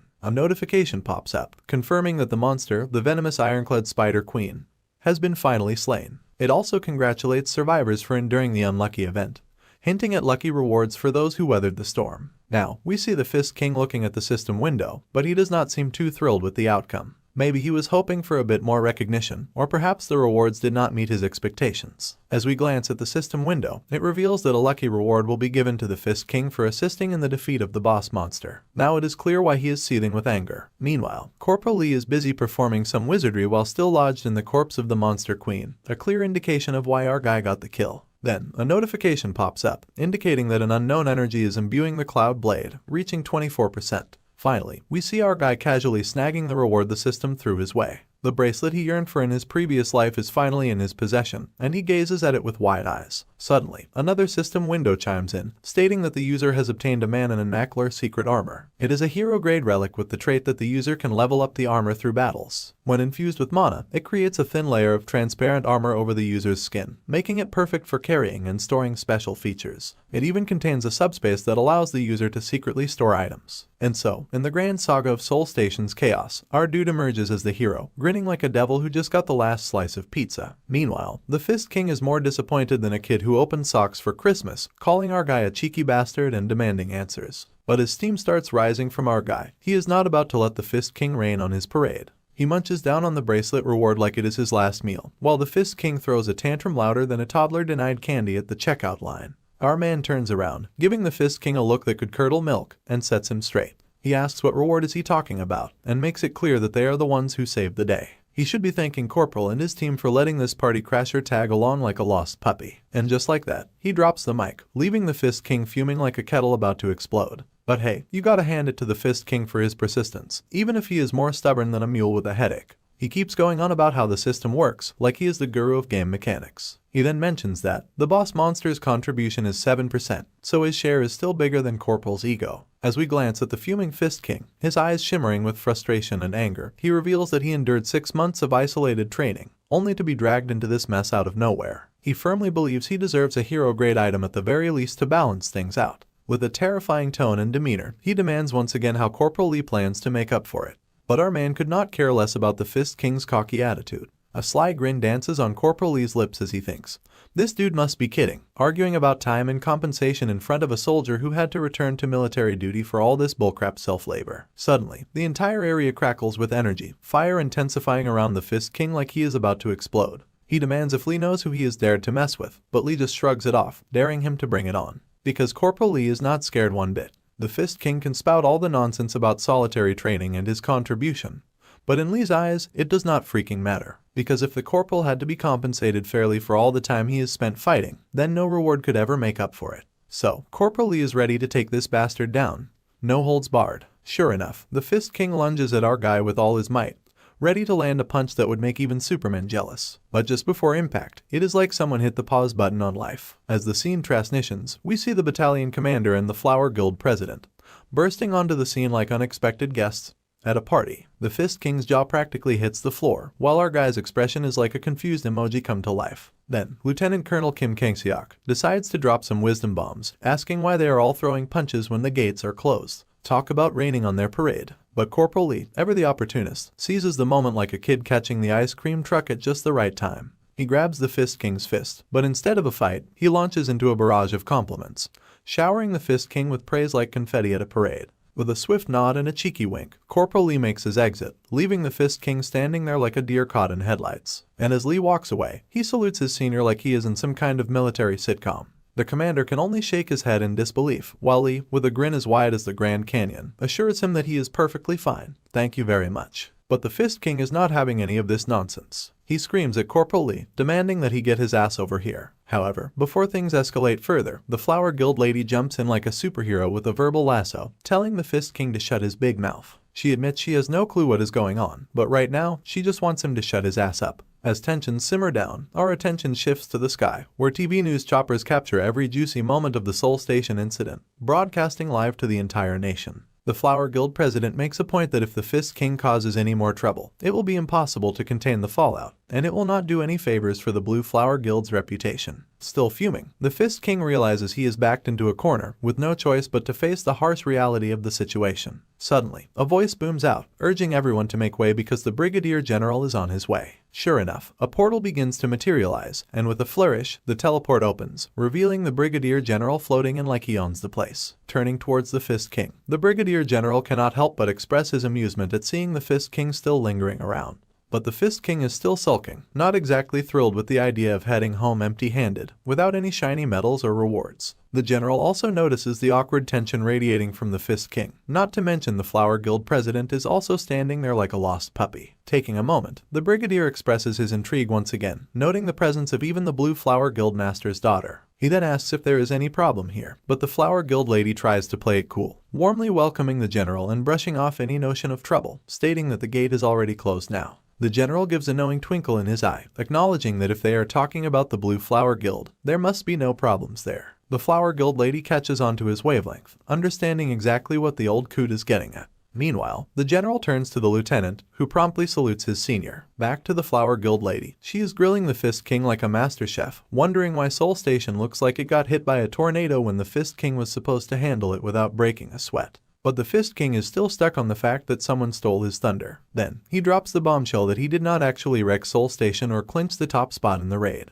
The president's jaw hits the floor faster than a cartoon character realizing they have run off a cliff, demanding to know what the heck he means he is not the first. But the Fist King is in no mood for further discussion. He reminds the Flower Guild lady that he has fulfilled all his responsibilities and insists that it is time for her to keep her promises as well. With that, he takes flight into the sky, leaving the lady reeling in the shockwave of his departure. She is left baffled by the revelation that the S-ranker who is known as the Fist King did not rank first in a mere level 15 unlucky event. She wonders who the hell could have ranked first then. Meanwhile, back with our guy, he is getting an earful from the general, who is finding it absurd that his military records specify Corporal Lee can only control up to 300 grams of metal, yet his reports now suggest he can control way more than that. Finally realizing that it must be the corporal who snagged the first spot, the general continues his tirade, suggesting that either the records are wrong or there is the possibility that Lee is not truly an F-ranker. The Flower Guild lady, overhearing everything, starts to sweat beads at the realization that this dude might just be a freaking F-ranker. The old coot, with a pleasant smile, finds the whole fiasco quite fascinating and demands a detailed debriefing while they take a walk. Because apparently, even in the midst of chaos, there is always time for a stroll. As the reality sinks in, the Flower Guild lady feels like her head is about to explode as she wonders what is going on. Meanwhile, our guy takes a leisurely stroll with the budget-friendly mob psycho. But at this point, Corporal Lee shoots him a doubtful glance. He is on high alert because he knows that Brigadier General Choi Yun-cheol is not a man to be trifled with. Choi's powers have earned him the reputation of a tactical nuclear weapon, and to top it off, he is remarkably clever. He is the one even the Necromancer was most wary of, having attempted several assassination attempts against him. Finally, the general breaks the silence, demanding a report of what happened earlier. Corporal Lee snaps into action with a soldier's energy, but he cannot shake the feeling that the general suspects him of some unusual activity compared to his recorded abilities. He halts his steps and brings them closer together, adopting the stance of a disciplined soldier. It is time to stay sharp, because when the Brigadier General starts asking questions, you better have your answers ready. And so the corporal starts spitting out that not long ago, when he caught his second elite monster, his abilities instantly improved with an achievement message saying Dunce Rebellion.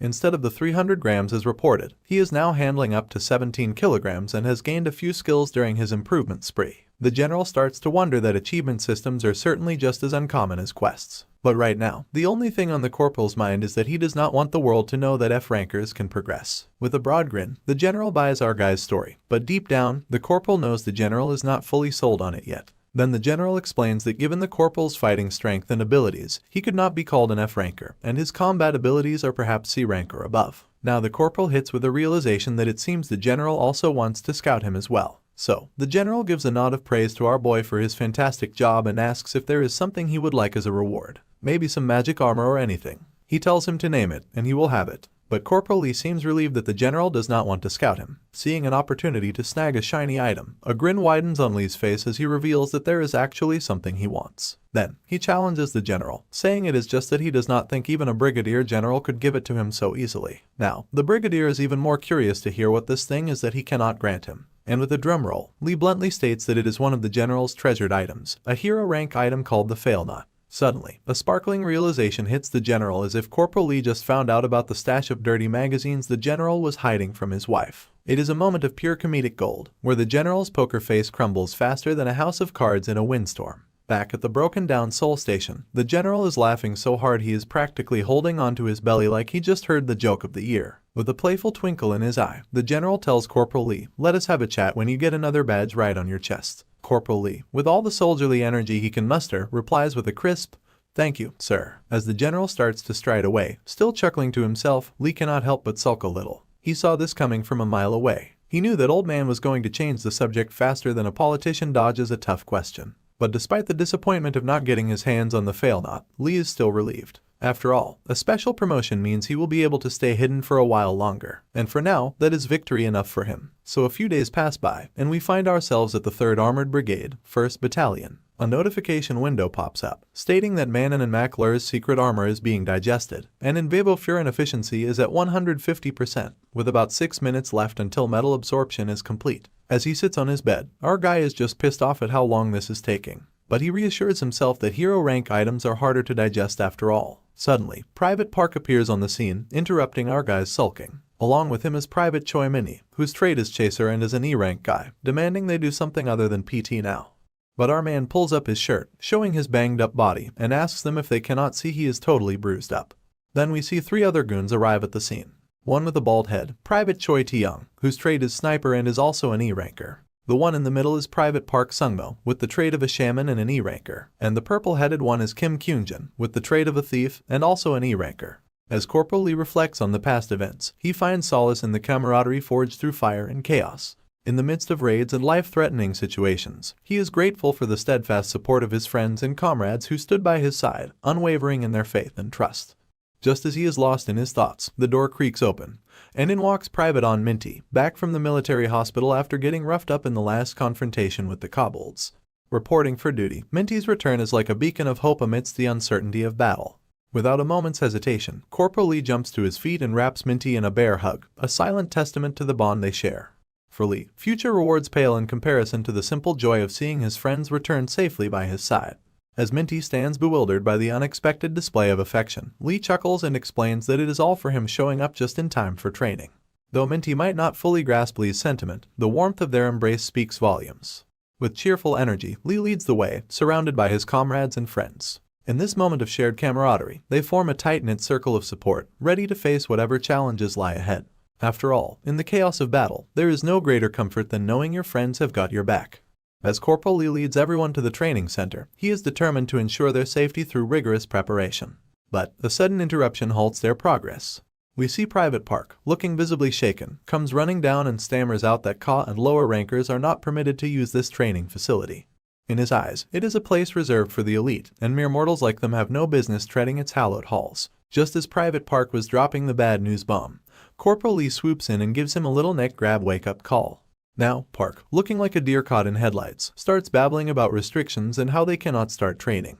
But Corporal Lee's eyes are like two determined laser beams, and he is not having any of it. He pulls a 180, cranks up the volume, and starts yelling at everyone nearby. He is shouting about how everyone here survived an unlucky event, and asks them then why the heck everyone is getting jittery now. Like, seriously, he asks Park if he did not just leveled up or something. Lee's on a motivational rampage, and I cannot help but wonder if he has had one too many energy drinks.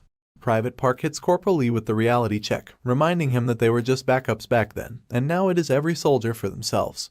Surprisingly, Corporal Lee decides to have Private Park's back, becoming his backup buddy or something. Private Park's face lights up with happiness, and he asks if it's actually happening. Suddenly, the training hall gate creaks open, giving off major creepy vibes. It feels as if there is a monster about to come out, and that the whole platoon is practically peeing their pants in fear. Corporal Lee, now standing behind them, goes all drill sergeant, pushing them and dropping F-bombs left and right. He sternly asks what the heck they are doing standing there, and sternly instructs them to get the fuck inside. But the soldiers are frozen solid, scared to even twitch. Then, a sly smile creeps onto Corporal Lee's face, like he has just cracked the code. After what feels like forever, everyone's finally herded into the training hall. Corporal Lee slams the shutters closed behind them, trapping those poor souls inside. Now they are banging on the shutters, begging Corporal Lee to let them out. But he is standing there, looking all determined and stuff, not budging an inch. Corporal Lee, still sporting that devilish grin, seems to be enjoying the spectacle of everyone freaking out. He is convinced it is just the beginning of their training, and now it is time for some attribute training, whatever that means. Meanwhile, outside the cafeteria, things appear to be going smoothly. It is like the calm before the storm. Inside, two soldier ladies are gossiping at their desks. The black-haired one spills the beans to her brown-haired buddy about how it was the freaking Frank Corporal who pulled off the blockade operation, and also cleared the unlucky event. The second lady cannot believe it, adding that she imagined him as some super buff dude, which clearly is not the case. Back to Corporal Lee, he is grinning like a Cheshire cat, excited that the trapped bunch will finally get a boost. Suddenly, though, he starts poking his ears, wondering why they are feeling so darn itchy. Now, we also get to see the red head officer busy doling out orders to two soldiers, instructing them to purchase supplies matching the number of workers in each company. Suddenly, her attention shifts to Corporal Lee, and she questions him if he was not supposed to be at his personal training. Corporal Lee, playing it cool like any junior should, fires back with a smooth excuse. He claims he is at the PX for energy supplements for his hardworking subordinates. Meanwhile, we also notice Sanguk, passing by, who cannot help but shoot Corporal Lee an annoyed look. Even the lady soldier on the other side joins in with an icy stare. Anyway, the officer digs deeper, asking if it is true he received the Dunce Rebellion achievement. Corporal Lee owns up to it with a crisp yes. But she is not buying it just yet, and bluntly states that his report about his extraordinary feat seems fishy. She demands to know what he is hiding, but Corporal Lee, with an awkward smile, plays innocent, asking, what could he possibly be hiding? Now, alarms start ringing in Corporal Lee's mind. He is left wondering if she is onto something for asking such pointed questions. Suddenly, their attention is diverted by some commotion nearby. Two soldiers are having a lively chat, but the lady's focus is quickly snatched by something else. Amidst the background noise, a broadcast from the admin room breaks in. The announcement cuts through, summoning Corporal Lee to report to the battalion commander's office immediately. The commander wants him. The broadcast wraps up, leaving the red-headed officer frustrated that just when she thought she was making headway, the broadcast came in right on cue. Corporal Lee, seizing the opportunity, is ready to go. In her parting words, the officer makes it crystal clear that she has got her eyes on him. She does not know what he is up to, but she is watching. With that, she dismisses him, telling him to go now. After narrowly escaping the red-headed officer's interrogation, Corporal Lee is determined to steer clear of her for the time being. With that hurdle cleared, he wonders why the commander is summoning him, especially since the promotion ceremony is still a few days away. As he walks through the corridor, voices echo from the battalion commander's office, sounding agitated. Corporal Lee reaches the door and knocks. Upon hearing the invitation to enter, he steps inside and snaps a salute, announcing his presence. But before he can finish his report, he notices the presence of Brigadier General Choi Young-cheol and the battalion commander, sensing the thick tension between the two of them. It seems like he has walked into quite the heated situation. Finally, the Brigadier General turns toward the Corporal Lee, and as the battalion commander attempts to speak, the Brigadier General intervenes, silencing him with a stern look and deciding to explain the situation to Corporal Lee personally. With a somber and serious tone, he begins to explain the grave circumstances. Just days ago, a red gate opened in the Shinram area, and the Blue Flower Guild had the raid rights for it. However, when the guild members entered to deal with the gate, chaos ensued. The Flower Knights, instead of facing external enemies, turned on each other, resulting in brutal internal conflict. The platoon commander desperately tried to reason with the soldiers, reminding them of their shared guild allegiance, but his pleas fell on deaf ears. The knights, consumed by madness, began attacking their own comrades. In the end, he too becomes a victim of the madness, chased down by his own comrades and succumbing to a painful death. The news about the Red Gate being declared a Trouble Rank 3 hits Corporal Lee like a runaway train. Trouble Rank 3 means that after 3 unsuccessful attempts to raid the gate, the organization is considered lacking in capabilities, and 2 or more organizations are required for a joint response. Corporal Lee's mind is racing with questions. He cannot recall any incident like this ever happening in his previous life. The Brigadier General continues to lay out the grim details, explaining that the Red Gate has an energy limit of level 18 or lower, with a maximum of 30 players allowed. The shocking revelation is that it has been reported as a zombie dungeon, implementing an impossible to leave until raid successful after entering policy. The gravity of the situation starts to sink in, and the challenges ahead become increasingly daunting. As the Brigadier General reveals that the Red Gate is the domain of the commander of the dead army, a necromancer, Corporal Lee finds himself terrified, because he does not want to entertain the idea that the necromancer has arrived. The Brigadier General goes on, mentioning that even the proud Blue Flower Guild sacrificed talented rookies and still failed at the raid. He emphasizes that dungeon raiding is typically a guild affair, but then his expression takes a creepy turn, and he points out that Corporal Lee is the best candidate for this dungeon raid. But then, Battalion Commander intervenes, sporting a disappointed look that clearly conveys his disagreement with the plan. Turning to Corporal Lee, the Battalion Commander questions whether he can actually pull it off. Now, Corporal Lee is left contemplating the situation. It is something he has not encountered in his previous life, and the potential connection to the Necromancer raises concerns. Despite this, he becomes resolute and agrees to give the raid a shot. A pleased smile spreads across the Brigadier's face, while the gorilla of disbelief stands in the corner, gawking at the unexpected turn of events. Before diving into the nitty-gritty, our corporal figures he better snag whatever advantage he can for the upcoming Red Gate raid. So, he nonchalantly drops the bomb that his current weapon would not even dent a tin can, let alone take on the challenges of the mission. Throwing in a friendly grin, he casually nudges the general to spill the beans on that fail knot they chatted about last time. He makes it clear that with the fail knot in his possession, he guarantees success in the raid. The fail knot, a legendary weapon, is described as a one-shot arrow that never misses. It is associated with Sir Tristan, a character from the legends of King Arthur. Despite its incredible accuracy and magical effects, its difficulty to retrieve means it can only be used as a weapon once. So even in the Brigadier General hands, it's a treasured weapon that is like a last resort. But in the hands of someone who can practically control metal, our corporal's turning this legend into a whole new bedtime story. After Corporal Lee boldly demands the fail knot, a wide smirk appears on the Brigadier's face. With a sly grin, the old guy makes it crystal clear that it is not a favor, it is a deal. Corporal's got to bear the full brunt of the risk if he botches this mission. No free lunches here. But our man, undeterred, flashes a devilish grin of his own. He figures the bigger the risk, the sweeter the payoff. It is a gamble, and he loves it that way. Now, he is all geared up for this raid. But here is some juicy insides. Despite the norm of sending executives as leaders for dungeon raids, the Brigadier is sending him, a regular soldier, as the raid leader. He figures it is likely due to his rivalry with the Blue Flower Guildmaster, Yu Heck. Corporal Lee sees this as an opportunity. If he succeeds, it is a significant victory for a common soldier against an elite player from the Blue Flower Guild. Even if he fails, it will not necessarily be their failure, as they are only participating in the raid as backup for Blue Flower. If Corporal Lee succeeds, the Brigadier will put to rest claims of his uselessness and win the psychological war against the Blue Flower Guild. It is a win-win situation for Brigadier Choi Incheol, and that is why he is willing to hand over that precious fail-knot. The Brigadier, being the shifty character he is, drops the bomb that Corporal's promotion to Sergeant will have to wait until after the raid. Now, our boy's no fool. He knows this old dude can switch gears like a chameleon, but he is not about to let himself be taken advantage of. So, with that same devilish grin firmly in place, Corporal turns to the Brigadier General and lays it out. The fail-knot was the promised reward for this gig, but if he pulls off the raid, he is looking for a little extra something. It is a bold move, and he is not playing games. The old man, not one to beat around the bush, assures Corporal that as long as he does not flop the raid, he will entertain whatever wishes he's got up his sleeve. Corporal, losing soldier energy, hits him with a casual thank you, sir, and throws in a solid reassurance that come hell or high water, he is making sure that raid is a success. Now, we are back with the goons who have just kicked monster butt and are huddled behind the shutter, inspecting their handiwork. Faces smeared with monster blood.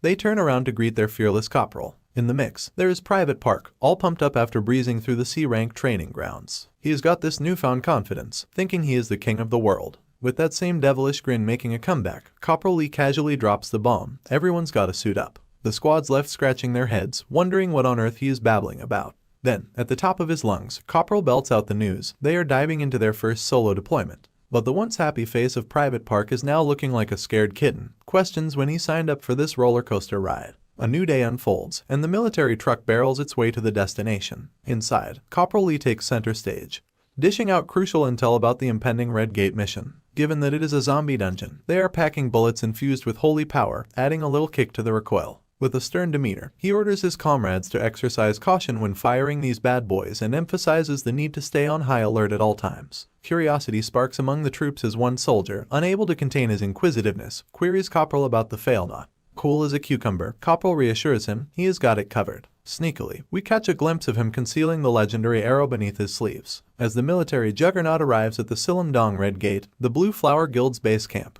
Corporal takes charge. He commands his platoon to disembark from the truck, gearing up for the mission ahead. Just as they start prepping, a native soldier saunters in, declaring a detour to an operations meeting before entering the fray. Corporal, ever the leader, follows suit, leaving the platoon in the capable hands of Park Junmo with a nod and a charge to handle everything in his absence. As the platoon soldiers gear up, their eyes unintentionally wander over to the members of the Blue Flower Guild. Let us just say the soldiers are not feeling the love from the Blue Flower Guild members, who seem to be less than thrilled about the support squad presence. Inside the Blue Flower Guild, a guy starts throwing shade, spilling the tea that these soldiers in front of them are part of the Ant support squad, regular soldiers, the lowest rung of the ladder. He questions whether they are not shouldering too much of a burden, hinting at some covert operation called Operation Retrieval, and then dropping the name Achilles like it is hot. But before he can dive deeper, the boss shuts him down with a resounding "shut your goddamn mouth." Apologies follow promptly, and the loudmouth is left zipping his lips. Meanwhile, Corporal Lee's ears have perked up, catching wind of the whole Operation Retrieval drama. Now, his mind's doing somersaults, trying to decode what this soldier meant by that cryptic phrase. The plot thickens, my friend.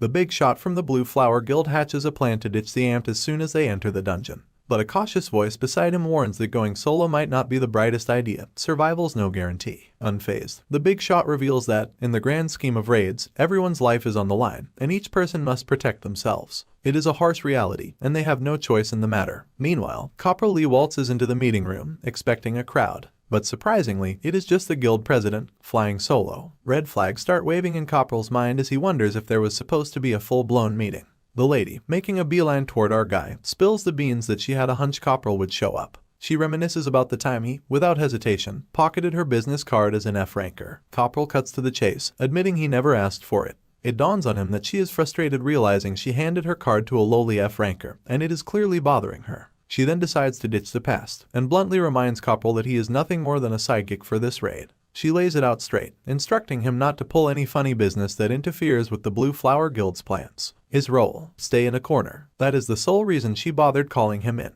Corporal, now catching on to the Flower Guild's scheme, realizes they signed up for the support squad of regular soldiers just to boss them around. But no way in heck is Corporal Lee going to bow down and play by their rules. Asserting himself, he declares that both sets of troops have equal rights and are no less than the Blue Flower Guild. The lady, unimpressed, throws a casual "so what?" His attempt to level the playing field is met with a scoff, and she questions if he is suggesting they are going to take on a boss monster. She admits Copperl's got skill and guts for an F ranker, but she finds the idea laughable. Not one to back down, Copperl, to stir the pot, asks why they cannot take on a boss monster. He provocatively questions if she is worried the support squad might outshine the Blue Flower Guild in the raid. The lady then starts to chuckle and then she bursts into laughter that fills the room, echoing off the walls as she scoffs at Copperl's claims. Once she regains her composure, she questions if Copperl actually believes he will get lucky like he did at the Cial station. But Copperl, undeterred, takes a few steps toward her, towering over her as he asserts that she should not dismiss his efforts as mere luck. The lady, seemingly unimpressed, throws shade, suggesting Copperl might have a death wish. She challenges him to enter the dungeon before the Blue Flower Guild does, but in the next breath, she rescinds the offer, making it clear he cannot.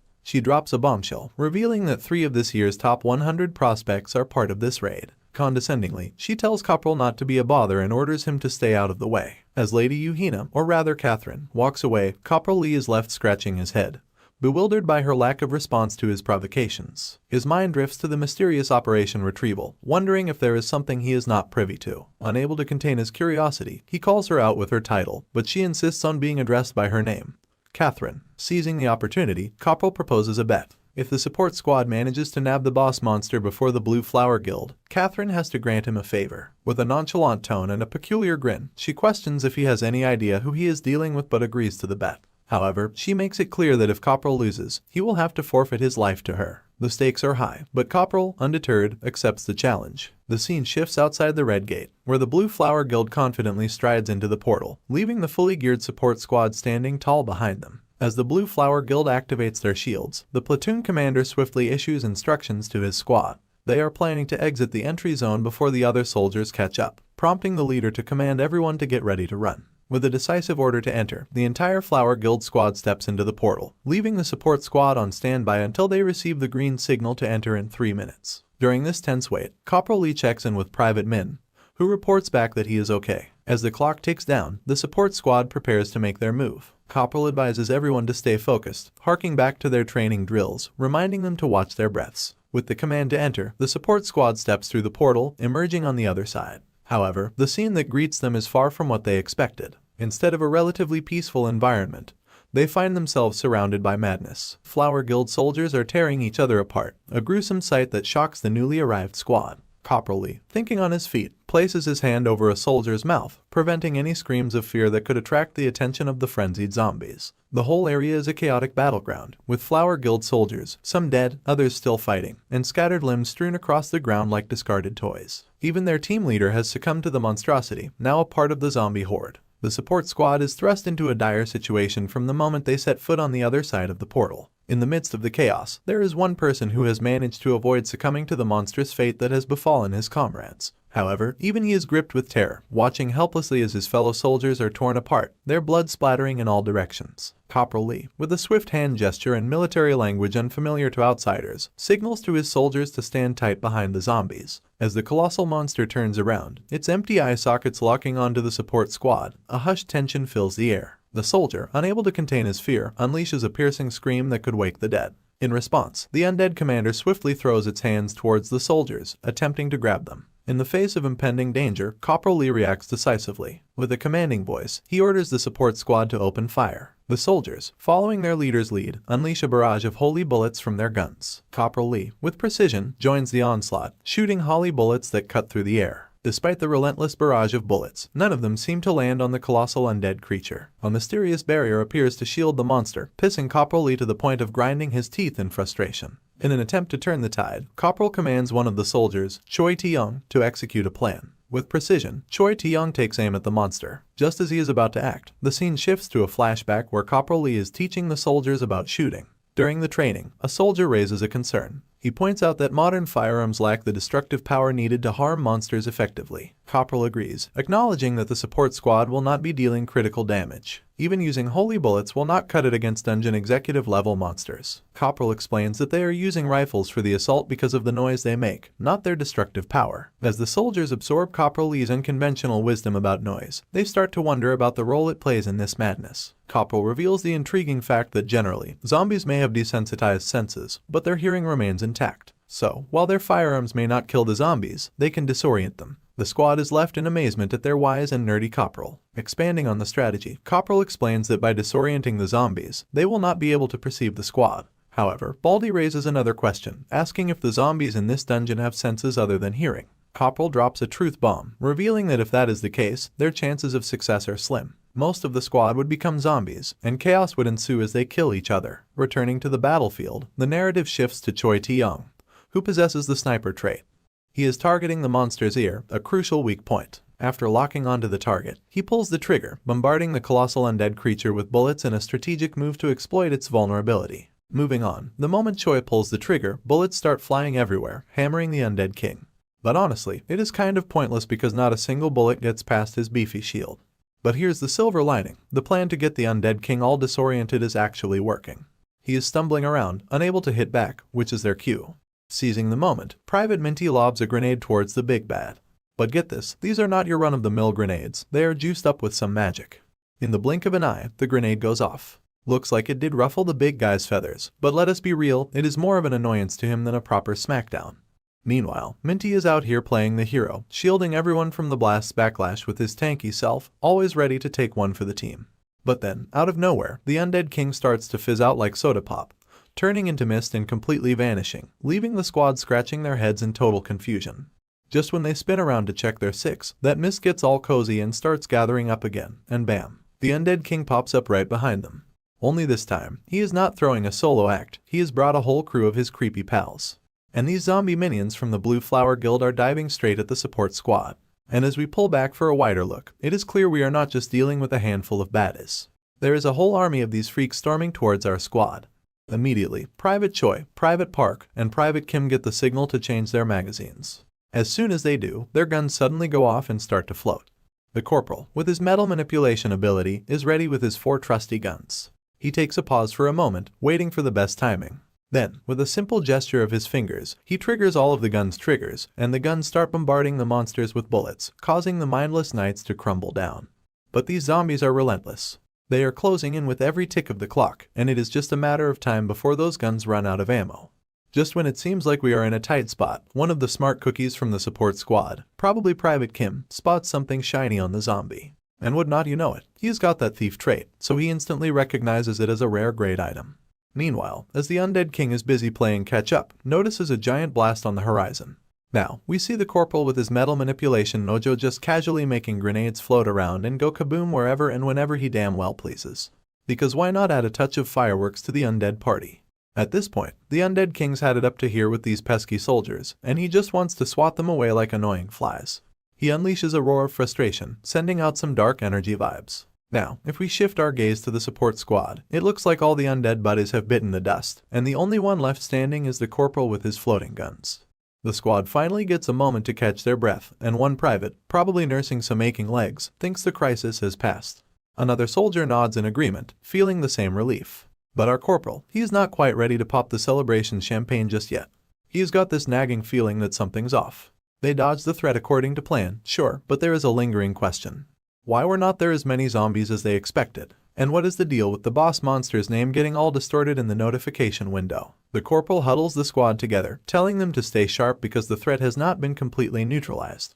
So, the corporal decides it is high time to skedaddle from there.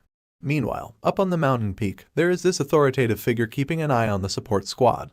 As the scene zooms out, you can see this big snake slithering around his body like he owns the joint. It turns out this giant snake and the vampire dude are buddies, having a good laugh at the support squad's futile efforts. But hey, even though they are having a chuckle, the vampire dude acknowledges the squad's efforts and mentions to his snake pal that it seems they have got some interesting ones coming in. As the support squad explores the surroundings, they feel like they have stumbled into a ghost town. Not matter where they look, there is nothing near the dungeon, no facilities, no zombies, nada. It is just an open and empty sandbox. The corporal, who has raided countless dungeons, finds himself on edge. He has never seen a place this strange before. While they are on surveillance duty, the corporal notices some metal moving in the surroundings. Quick as a cat, he readies himself, and with a swift finger gesture, he hurls down a blade using his metal manipulation, and it materializes right before the suspect's throat. But this guy starts screaming his lungs out, swearing he is just a regular human. The suspect immediately stands up, throwing his hands up in surrender. He spills the beans, saying he was hiding because he thought a zombie parade was heading his way.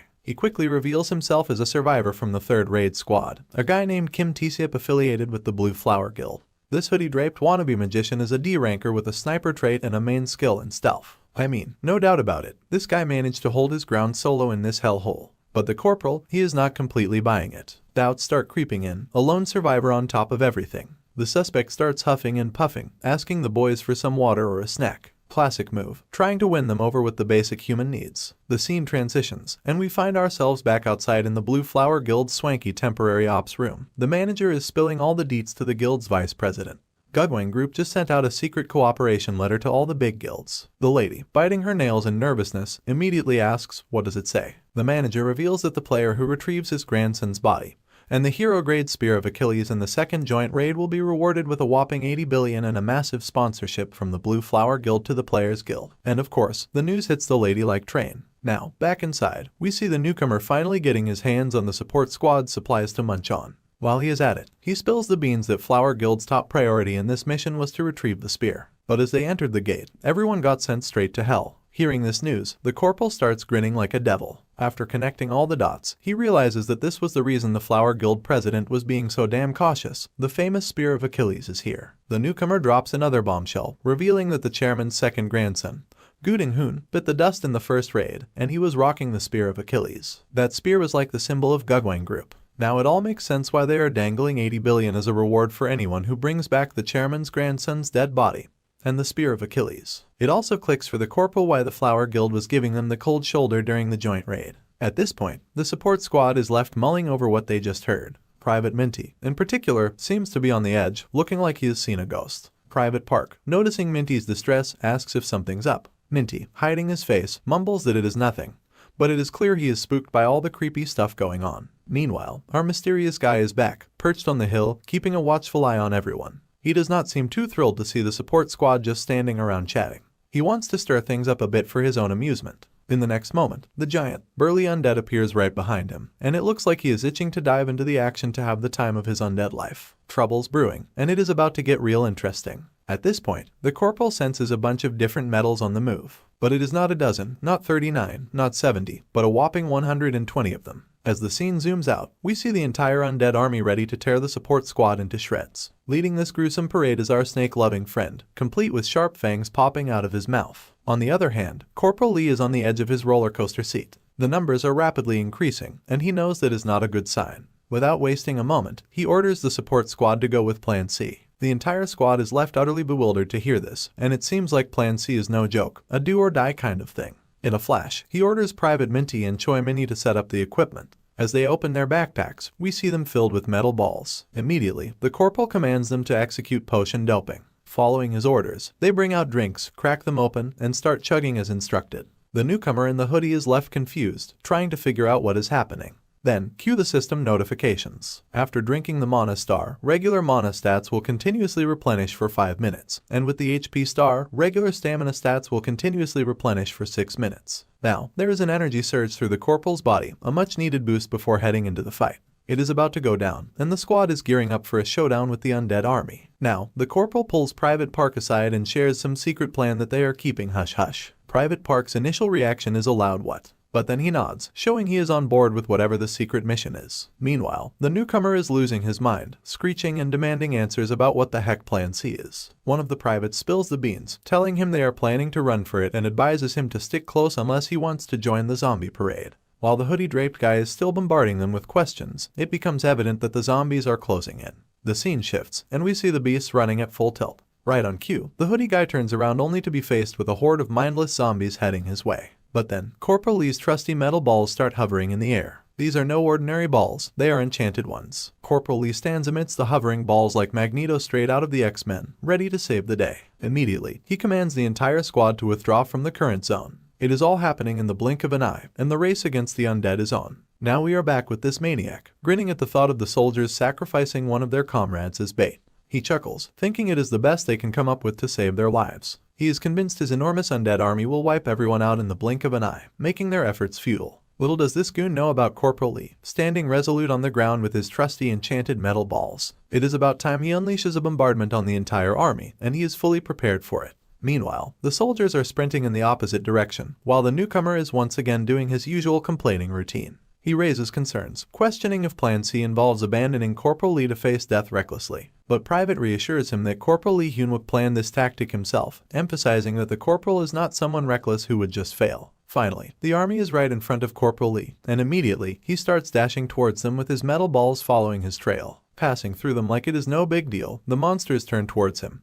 and they get smacked in the face by these enchanted balls. As soon as the metal balls hit the monsters, Corporal Lee, pushing his limits, unleashes his metal smash. The energy around the ball intensifies, shimmering in red, and in the blink of an eye, it blasts right in front of the monsters' faces, leaving a splash of blood in its wake. It is a moment of sheer badassery, and the tide of the battle may be turning. Corporal Lee, playing his own version of metal ping pong with those enchanted balls, and he is just going ham. It is like he is orchestrating a fireworks display for the undead, but instead of pretty lights, it is explosive metal balls raining down. Meanwhile, the snake-loving friend is once again perched above the mountain and is witnessing this shiny bombardment with his own eyes. Finally, he realizes that these folks are not here for a casual Sunday stroll. It was a deliberate plan to use iron beads infused with divine power, creating explosions. With all the noise from the beads, the monsters start going crazy. As soon as the sound echoes in the vicinity, the giant undead king turns around, shouting at the top of his lungs in a fit of frustration because this is not the kind of music his ears prefer to listen to. So here's Corporal Lee, chilling among the dead bodies of creatures, enjoying the aftermath of his metal ball extravaganza. Suddenly, amidst the roars of the undead king, he senses something different, a metal presence of a completely different rank. His eyes lock onto someone standing afar,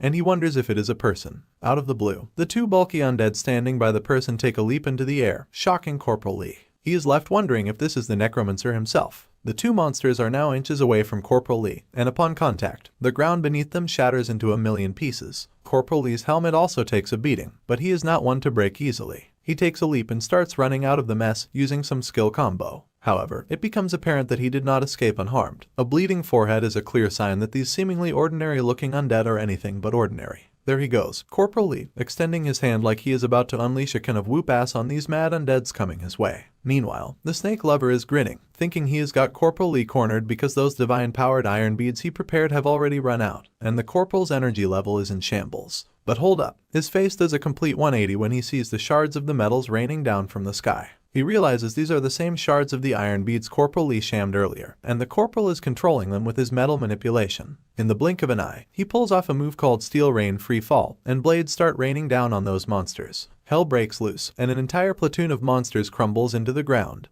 biting the dust. Just when we thought Corporal Lee might catch a break, the entire army of undead starts marching down his way, and the undead king is all fired up to take everyone down. But hold on, the undead king shifts his gaze once again, witnessing another explosion nearby. These are the enchanted grenades doing their magic. The entire horde of zombies and even the undead king himself is momentarily stunned in their tracks. The newcomer is utterly terrified, questioning why they are grabbing the undead's attention when the plan was just to sacrifice one guy and make a run for it. Private Park is having none of it, asking what the heck he is talking about and why he would think they would have such a ridiculous plan. Private Park spills the beans that this was a decoy operation meant to lure the zombies away from Corporal Lee Hyunwook from the very start. Looking at the Undead King, it seems their plan is successful so far. The Undead King changes his tracks, heading towards the explosions. Meanwhile, the snake lover is also watching the chaos unfold. Finally, it sinks into his mind that Corporal Lee was not the bait after all. They were planning a raid from the beginning. He is pissed that he never saw it coming, but being the maniac he is, completely drenched in his superiority, he starts laughing at the prospect that the opponent is strong, and he is going to have so much fun mingling with these ants. Now, Corporal Lee is looking around, trying to figure out what the deal is with this maniac who is laughing like there is no tomorrow. He is genuinely wondering what this guy's objective is in entering the raid gate, and to top it off, this dude seems to blend right in with the zombies. A window notification pops up, cautioning that less than 50% of the potion effect duration is left, with 2 minutes and 15 seconds of mana star effect remaining and 2 minutes and 58 seconds of HP star effect remaining. Meanwhile, Corporal Lee is scratching his head, contemplating if this is the guy he suspected. It appears that this guy has decided to take matters into his own hands, and his snake companion starts spewing out a fully fledged weapon like it is no big deal. Holding the snake's saliva-filled spear, his tongue is just dangling in the area, and the idea of poking a hole into Corporal Lee's head with this spear seems to be turning him on. So, the guy takes his stance, and his snake friend gears up for some poisonous action. At this point, Corporal Lee's curiosity gets the best of him, and he bluntly asks the guy if he is the Necromancer. Just the mention of the word Necromancer triggers something in the snake lover's mind. Corporal Lee, looking at his face, wonders if he is not the Necromancer. The snake guy decides to break his silence and makes it clear that if Corporal values his life, he better start talking and spill the beans on how he knows about the Necromancer. Corporal Lee, taking glances at his surroundings, figures out that these dead zombies are not resurrecting. Considering the guy's reaction, he concludes that he is definitely not a Necromancer. But then, he throws another question at him, asking how he is connected to the Necromancer. At this point, the snake lover starts fuming, grinding his teeth because instead of laying it out straight, Corporal Lee is further questioning him bluntly. In a fit of frustration, the snake guy shouts at the corporal, calling him a rascal. Unable to get the answer he was seeking, he lunges at Corporal Lee in frustration. No sweat for Corporal Lee. With a swift move, he deflects the direct hit. However, the power behind the snake guy's shot is no joke. The sheer pressure of the weapon hitting creates ripples in the surroundings, showcasing the force behind the attack. The snake guy is fuming even more, realizing how Corporal Lee effortlessly deflected his mighty attack. What the snake guy does not know is that Corporal Lee is rocking an indomitable steel body. He is using the ability of the hero rank weapon, Manhwa's secret armor, which he snagged in the Soul Station incident. This weapon grants him 2 new skills, Mana Shield and Secret Tattoo. Consuming a certain amount of high hardness magic metal boosts the rank of the skill. Corporal Lee is fully aware that if it were not for the fusion of Manhwa's secret armor with the steel alloy in his arm, it would have been game over. His arm would have been cut off. But then, the snake guy throws Corporal Lee back with sheer force. Undeterred, Corporal Lee gains his momentum, employing his skill combo technique. A blade comes hurling toward the snake guy from the back, but he casually deflects it with a flick of his spear, treating it like it was just a joke. He taunts Corporal Lee, asking if he actually thought these petty tricks would work. Unfazed, Corporal Lee takes another determined stance, still getting pushed back. Our corporal does not back down. He is still holding his ground, getting pushed back but not giving up the fight. Meanwhile, the shards of those metal balls in the zombie corpses start to shine like disco lights. Corporal Lee, with the grace of a seasoned dancer, hurls down a barrage of sharp shards at the snake guy. But hold up, here comes the snake buddy to the rescue, playing the ultimate bodyguard and shielding his master from every shard. Corporal Lee's left there, scratching his head, wondering what kind of snake has such VIP protection. In the end, the snake duo seems okay, but here's the twist, the snake buddy is now rocking a cool new look, pierced with hundreds of shards. It is like a metal fashion statement gone wild. Now, the snake guy finds himself scratching his head. After witnessing Corporal Lee's slick moves, he is forced to believe that this corporal is not just your ordinary Joe or Alex. His attack patterns go way beyond the level 18 player, and Corporal Lee must have surpassed the level restrictions of the Red Gates. On the flip side, Corporal Lee has a similar sentiment about this snake guy. He is also forced to believe that this snake lover must have passed some serious level restrictions. So, in perfect unison, they both throw the question out there, how the hell did they manage to get inside this gate? The snake guy is getting even more pissed, seeing that Corporal Lee is now pushing all the right buttons, really getting on his last nerve. Now, as we take a look at this guy's hand, we see the divine bead shards are burning his skin. That revelation hits Corporal Lee hard, and his eyes widen in disbelief because a player who can get harmed by divine power is none other than the notorious vampire players. They are the evil tribe that annihilated the AMT. This is when it was found out that the soul wave was coming. Meanwhile, the snake guy on the other hand is losing his temper with each passing second. He asks Corporal Lee if he has got a knack for pissing people off. With a swift move, he shrugs off all the shards that pierced him and his snake buddy. In the blink of an eye, their wounds miraculously heal themselves. Now, the snake guy is taking his game up a notch. He readies his spear, and a black energy starts swirling around it, threatening Corporal Lee once again. The question lingers, is he ready to have his limbs chopped off by the infamous spear, or will he spill the beans and reveal who the corporal really is? Even Corporal Lee is having second thoughts at this point. Observing the ominous energy emanating from the weapon, there is no denying it. It is the Spear of Achilles that the Gugwang group was desperately searching for. Corporal Lee is well aware of the grim reality. If the spear's true powers are unleashed, nothing could stop it. Not even his fusion of secret armor and steel body stands a chance against its might. So, after Corporal Lee realizes the gravity of the situation, he is not ready to throw in the towel just yet. He is dead set on decoding Snake Guy's upcoming attack because, let us face it, otherwise, his story might get wrapped up right there. Out of nowhere, the system window chimes in with a cautionary note, announcing that less than 60% of potion time remains. There is 1 minute and 43 seconds of mana star time left and 2 minutes and 22 seconds of the HP start time. Corporal Lee finds himself in a bit of a pickle because the potion effect will only last a little over 2 minutes, and he has got to play for the win within that time. It is crunch time and the pressure is on. On the flip side, the snake lover is fully prepared, ominous energy swirling around him, and he is dead set on tearing Corporal Lee apart into shreds. The showdown begins, and the vampire takes the liberty to strike first with his Achilles spear. In the blink of an eye, Corporal Lee immediately ducks down, leaving the attack to sail above his head. The blade he was holding is still suspended in the air. As the scene zooms out, it becomes clear that this attack is not just any attack, it is turning everything in its path into smithereens. Meanwhile, Corporal Lee, using his metal control prowess, prepares his dagger for a sneaky attack. He swiftly hurls the sword down, but within a split second, the snake fella chimes in and stops the spear from piercing his vampire friend, taking the full brunt on his head. Corporal Lee is fuming at this point, seeing this snake interfering in his attacks. So, this blood-sucking dude gears up for another attack, spouting more threats at Corporal Lee, reminding him that these petty tricks will not work. He hurls another attack down, unleashing the same dark energy once again. Now, Corporal Lee is genuinely feeling cornered because that sneaky snake keeps defending against all long-distance attacks. He cannot hit him with the bead shards at all. To make matters worse, this vampire is relentlessly whipping out dark energy attacks without giving Corporal Lee a chance for proper retaliation. It has made close-range combat nearly impossible. The snake guy is not even taking a breath, repeatedly sending down waves of dark energy. He is also utterly pissed, probably because Corporal spilled the beans about the Necromancer, and this dude is not happy that Corporal is treating the Necromancer's name like it is just another item on the menu. Finally, a grin starts to etch on his face, one that has been missing for a while now. He is about to play his ace up his sleeve, quite literally. The divine arrow is in his sleeves after all.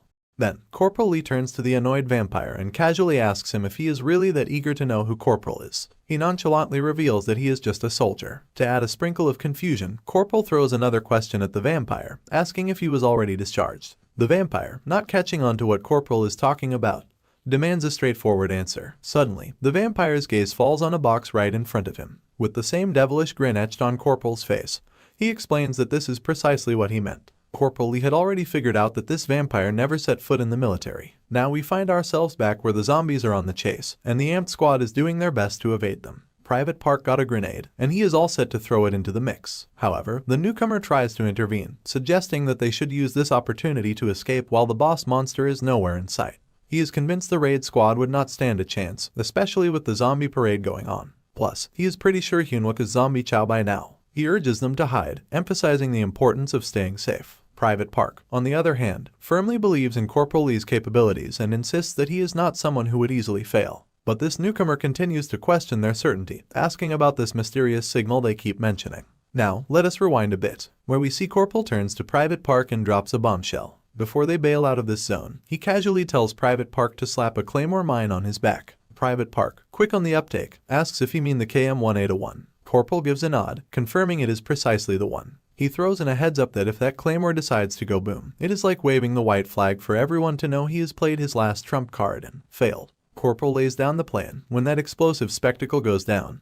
Private Park's mission is to ninja hide with the whole squad. Now, back to Corporal Lee. Armed with his metal crush abilities, he decides it is time to give that bomb a one-way ticket to Detonation City. The entire vicinity lights up like a 4th of July display on steroids. The flames are dancing wild, and this intense inferno and these metal balls are charging straight towards the snake guy. Meanwhile, on the sidelines, Corporal is trying his best not to get swept away by the bomb's pressure. On the flip side, the snake guy and his slithery sidekick are turning into crispy critters, courtesy of the fiery chaos. By the way, a little background on our explosive star, the Claymore. Its official name is KM-1A1. It is not your average mine. It is a horizontal fragmentation directional mine, or simply put, a claymore. This bad boy is a directional anti-personnel shrapnel mine, a weapon of mass destruction with C4 explosive, unleashing over 700 metal beads, each one by 8 inches in diameter and about 3 millimeters in length. After the flames die down, we find our snake and his vampire buddies standing tall in the settling haze. The snake is howling like a banshee after that fiery ordeal, and suddenly, with a resounding thud,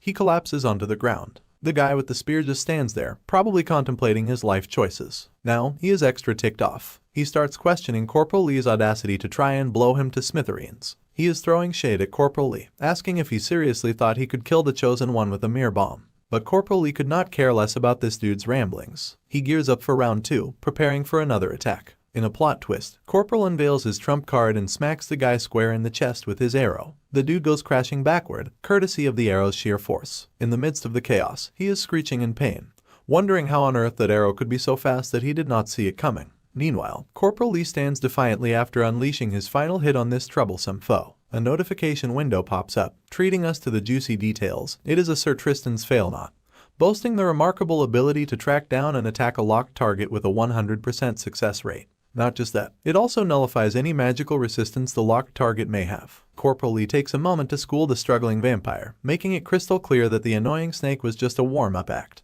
The real ace up his sleeve was this arrow. Vampire, attempting to pull the arrow out of his chest, soon realizes it is a futile endeavor. Right now, Corporal Lee is the one steering this arrow ship, and it is not coming out easily. With a broad grin etched on his face, he reassures this poor soul that he will not meet his maker just yet. Corporal's got some burning questions to throw at this guy, and he is in no rush. Back at the Ant Squad, where the newcomer is clueless about the signal they were discussing when, right on cue, a blast echoes through the entire area. One of the privates turns to Private Park, announcing that it is a Claymore explosion. Private Park, now caught in disbelief, wonders how this could be happening. To him, the explosion signals that it is time for the entire platoon to hightail it out of there. On the flip side, the newcomer is grinning from ear to ear, ecstatic that they finally got the signal they were waiting for. He confidently states that he was right. Being alone out here would have meant a lousy death. Now, with the corporal meeting the same fate, they can go into hiding. The newcomer suggests they dig into their combat rations and wait for the rear raid squad to arrive, ensuring their survival in this chaotic mess. However, Private Park, with a stern tone and a gaze that could pierce souls, looks at the newcomer. Unaware of the reason for the cold treatment, the newcomer asks what is up.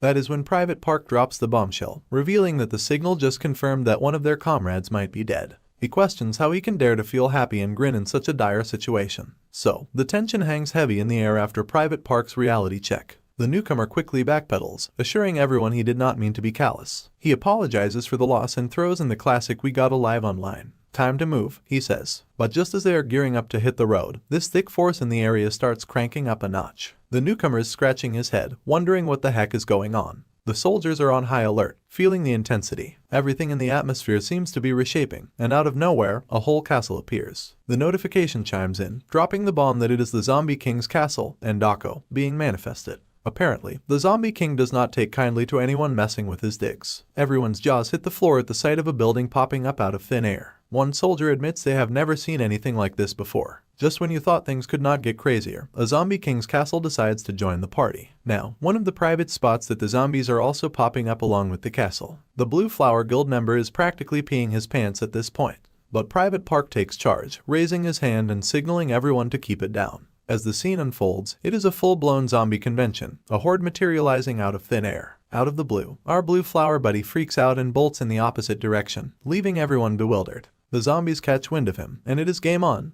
They start chasing the poor guy. Private Park, cool as a cucumber, orders the platoon to open fire. But there is a sea of zombies, and it is clear they are outnumbered. Park quickly shifts gears, barking orders to find the best hiding spot. It is survival mode, and things just went from bad to worse. Back with Corporal Lee, he has got the vampire pinned against the wall, and the bloodsucker is trying to yank that arrow out. But Corporal Lee is not playing. He makes it crystal clear that arrow is under his command, and it is not coming out easily. Now, there is this cocky grin on the vampire's face. He wants to know if Corporal Lee seriously thinks he can kill him with a measly arrow. Lee admits he cannot outright kill him without divine power, but he drops the bomb. If this bloodsucker keeps bleeding at this rate, he is in for a world of pain beyond death. Vampire's teeth are practically grinding in frustration. The bloodsucker decides to go all Hulk mode, exerting even more force to free himself from that arrow. But Corporal Lee, with a smug smirk, is not having it. He tosses the question back at him, how exactly is he connected to the Great Gugwang Group's second grandson? And further asked, is he the financial backer? The vampire's eyes widen in shock, and he retaliates, hurling insults at our guy, calling him a vermin and a lowly dog. But Corporal Lee is not having any of it. He thrusts the arrow even further, and the vampire screams his lungs out. After all the futile struggling, the bloodsucker is now utterly exhausted. Meanwhile, Corporal Lee, with a twisted grin, seems to be having fun with the interrogation. He is not done yet. Lee dives into the next question, asking if the vampire knows who the Necromancer actually is. The vampire, despite being in shambles, shoots back with a sassy tone, claiming he does not know anything. He is a being who can be anyone, a comrade by the corporal's side, or even a family member. But then, Corporal Lee, dagger in hand, makes it crystal clear, crossing the line and bringing up his family is way too far. It is crystal clear to Corporal Lee that this vampire thrives on acknowledgement from others, but he is not getting a straight answer. Lee fires back with another question, asking if the vampire has ever actually seen a necromancer in person. The bloodsucker, proving to be a tough nut to crack, remains elusive. Corporal Lee, undeterred, starts thrusting his dagger into the vampire's neck even further, determined to get to the bottom of this cryptic situation. To rile the vampire up, Corporal Lee starts feeding him a bunch of bullshit about his supposed necromancer boss. Lee spins a yarn, claiming the necromancer is nothing but a coward, lurking in the shadows while his lackeys do all the dirty work. According to Lee, this elusive boss does not even show his face to his own lackeys, let alone talk to them face to face. Corporal Lee, with a sly grin, circles back to the burning question. What is the deal between this vampire And the Necromancer, is he just some obsessive stalker? At this critical moment, the snake regains consciousness and silently slithers up right behind Corporal Lee. The vampire, alarmed by the sudden appearance of the snake, remains silent. However, the snake, with its giant jaws wide open, attempts to swallow Corporal Lee whole. Sensing the tide turning in his favor, the vampire seizes the opportunity and shouts at Corporal Lee, questioning how he dares to keep rambling when he does not even know who the Necromancer truly is. Corporal Lee remains unfazed and makes it clear that he knows way more than the vampire does. He reveals that, for a long time, both of them used to look out for each other. The vampire dismisses it as nonsense, claiming the Necromancer has not even awakened yet. Right on cue, as if Corporal Lee had it all figured out, he slams the giant snake on the head with the Achilles spear with all his might. After slamming the snake, Corporal Lee expresses gratitude to the vampire for providing him with a rare item. A system notification promptly appears, announcing that he has acquired Achilles' spear. The spear's unique trait is that wounds inflicted by it do not heal easily. Corporal Lee, now deep in thought, wonders about the awakening of the Necromancer's powers. He then almost blurted out that he was going to eat it but quickly corrected himself, saying he is going to use it.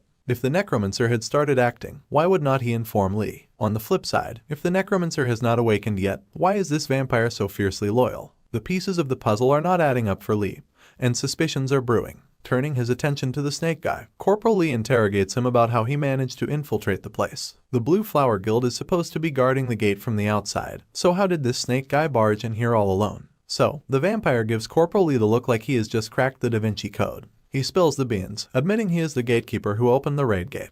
And then, like a plot twist in a B-movie, he casually throws the question back at Lee, asking how the heck he sneaked through the gate, dropping the bomb that no one over level 18 is supposed to waltz in. Lee's left scratching his head, wondering if individuals can play gatekeeper DJ. The vampire, grinning like the Cheshire Cat, mocks Lee's flustered expression, claiming he is clueless. To make matters more interesting, he hints at a second phase about to roll in. And just like that, the surroundings begin to transform. Corporal Lee is utterly baffled as the terrain undergoes a drastic change. It becomes clear that he is not only at risk of losing himself but also the fail knot. Without wasting any time, Corporal Lee retrieves his fail knot by piercing a hole in the vampire's chest, swiftly reclaiming it. A system warning then slaps him with the news that the Zombie King's castle Andako has completely manifested, and the entry restriction for the gate has increased from level 18 to level 30. Corporal Lee is left utterly puzzled by this Zombie King castle scenario, and starts questioning if this is the second phase the vampire was talking about. In the midst of this chaos, the vampire spills the beans that after this phase, his raid gate will be all said and done.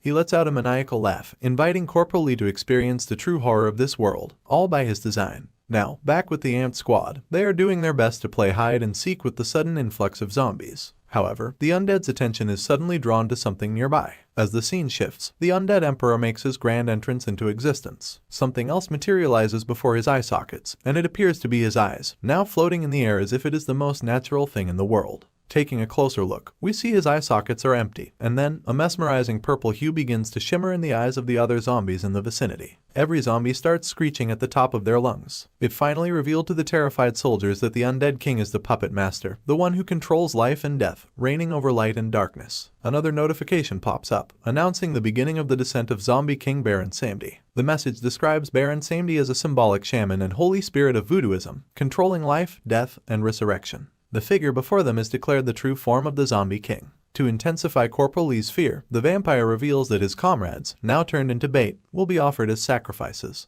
The zombies will then exit the gate, swarming into the outside world. With a challenging tone, the vampire invites Corporal Lee to try and stop the descent of the true Zombie King, Baron Samedi. Back with the squad, they are playing a high-stakes game of hide and seek with the rampaging zombies. Suddenly, the zombies zero in on Private Park, who is desperately trying to stay hidden behind a wall. Panic sets in as it becomes apparent that these zombies can see them. Out of the blue, someone starts blasting the zombies with a gun, providing a momentary relief. But as the scene zooms out, it reveals an entire squad of zombies ready to tear everyone apart, making the amped squad seem like a mere speck in an endless sea. Determined, Private Park takes command of the situation. He instructs the raid squad that the zombies have developed visions, and he is going to provide cover to buy them enough time to escape. However, the Zombie King has different plans and is not about to sit idly. He then extends his hand, and a chain-like thing hovers around his fist. With a flick of his whip, he hurls the chain down, shattering the ground into a million pieces. A soldier is sent flying behind, and now, these roots are mere inches away from tearing Private Park into a million pieces. Suddenly, a trusty grenade makes its grand entrance, landing right at the zombie's feet.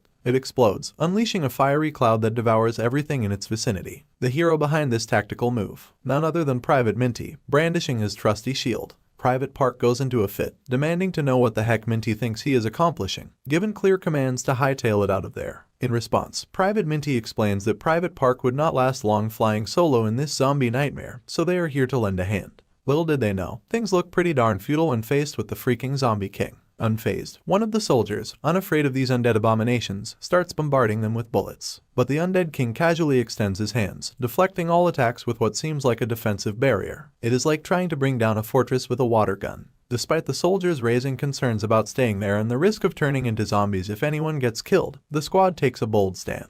They hurl even more enchanted grenades at the zombies, creating yet another fiery spectacle. The squad members make it crystal clear that if one person goes down, everyone will go down with them. They suggest to Private Park that he runs with them, or they will all be stuck in this perilous situation. Private Park, deeply moved by this unexpected gesture, finally commands the entire squad, including himself, to retreat. Before leaving, they ensure a fiery exit by tossing out all the grenades they have got. Meanwhile, the vampire guy continues to threaten Corporal Lee, making it clear that the zombies will attempt to exit the gate and swarm into the outside world. He gives a challenge to Corporal Lee to try stopping them if he has the guts to do so. So, here's Corporal Lee, full speed ahead, armed with his trusty divine weapons, and all he cares about is reaching the castle where his comrades are holed up. As he dashes through the mayhem, the distant sound of grenades exploding catches his attention. He cannot help but wonder if it is coming from the castle. Now, let us flash back to the moment Corporal Lee was having a heart-to-heart with his squad. He is laying down the serious talk about the Claymore mine. If that thing blows up, it means he has played his final card.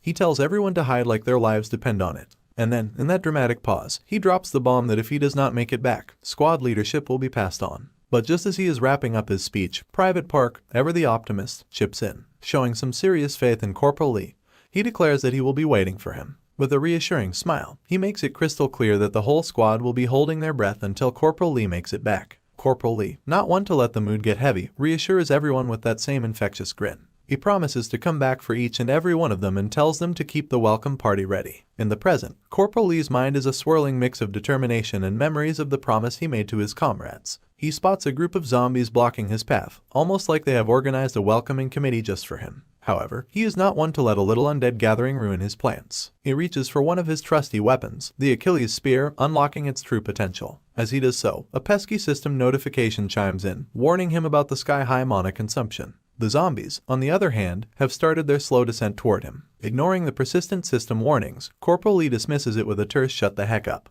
He is well aware of the mana situation, but he is resolute in keeping his promise to come back to his comrades, no matter the cost. Meanwhile, on Team Zombie, the Undead King and his buddies are having a moment of reflection, staring at their fallen comrades. Just as they are about to go full-on mournful, a notification rudely interrupts, announcing that Zombie King Baron Sambi's descent has hit a snag. Needless to say, the Zombie King is not thrilled. He is grinding his teeth like he just bit into a rock and realizes one of his precious artifacts is missing. He spins around, sees a soldier holding the artifact, and you can practically see the steam coming out of his ears. Private Park, being his usual blunt self, demands to know why on earth the soldier picked up Zombie King memorabilia. But good old Private Kim, always thinking 2 steps ahead, just shrugs and says he figured the Zombie King would not miss it. But, surprise surprise, it is not exactly a cakewalk. A horde of relentless zombies is hot on their heels, and Private Kim is dangerously close to becoming a zombie snack. Just when things look dire, the heavens send down a barrage of fire, bombarding those relentless stalkers. The entire squad kicks into action, realizing they are trapped behind a wall. One quick thinking private plants a bomb on the wall, with a status update that the C4 setup is good to go. Private Park immediately commands Private Minty to shield the front line. With bombs in place and shields up, the zombies closing in, Private Park yells the magic word, blast. The bomb is detonated, and in the blink of an eye, there is a grand explosion. The light turns red, and every monster that dared to approach is now scattered into oblivion. On the outside, fellow squad members watch the spectacle unfold. The castle wall crumbles down in the aftermath of the explosion. The echoes of the blast reverberate through the entire area, and as the fiery light subsides, the once threatening zombies are now nothing but trash, scattered in bits and pieces amidst the rubble and debris. Soldiers, trying to gather themselves after blasting the shit out of the wall and zombies as well. So, amidst the chaos and rubble, one soldier bravely stands up, checking in on everyone's survival status. Slowly but surely, each soldier crawls out from the wreckage, reporting back to Private Park. As they gather themselves, one soldier remarks on the successful blockage of the zombie entrance, but another voices concern about being trapped inside with dwindling oxygen. Private Park, always cool under pressure, reassures them that they have handled the immediate threats and need to focus on finding an exit. Just when they think they are in the clear, the walls start to crumble once more. Out pops the Zombie King's silver whip, like a grim reminder that their troubles are far from over. Private Park takes command, urgently instructing everyone to duck as the Zombie King unleashes his deadly whips. The once relatively stable situation descends into chaos, and soldiers scramble to avoid any contact with those ferocious whips. It is a dance of survival, where a wrong move could mean a one-way ticket to the afterlife without any appointment with the Grim Reaper. Meanwhile, the Zombie King stands resolute, both hands extended, flaunting his whips with a nonchalant air, and he is here to take what belongs to him. As the artifact stolen by Private Kim floats into the air, a sinister grin creeps across the Zombie King's face. It is the look of someone who has just found exactly what they have been searching for, and that alone sends shivers down every soldier's spine. Before the Zombie King can unleash chaos upon the trembling soldiers, the corporal arrives on the scene, commanding the giant to halt his movements. The unexpected turn of events catches everyone off guard, and a pleasant smile spreads across Private Park's face as he quips to the corporal about being fashionably late. Finally, standing tall and armed with unwavering determination, the corporal demands to know the audacious motherfucker who dared to mess with his squad. The corporal is back in action, and he is giving the undead king a piece of his mind, treating him like a naughty toddler. He is demanding to know why the fuck this empty skull was messing with his platoon because he is the only one who gets to give these rascals a hard time. Of course, the whole squad is completely bewildered hearing such colorful remarks coming out of the corporal's mouth. Then a system notification pops up, stating that the corporal has already used a large amount of mana in a very short time, and it has now plummeted to 32%. The corporal knows it too well, despite his big talk. His legs feel like they are hanging in hell, and he has zero clue how to take down that monster. But it seems the undead king is not here to be bossed around. He extends his hand, and his metallic chains start to swirl around once again. That is when the corporal realizes this guy is a ranged type attacker. But he is just standing firm on his feet, while the dead king gives him a glare that could cut through galaxies.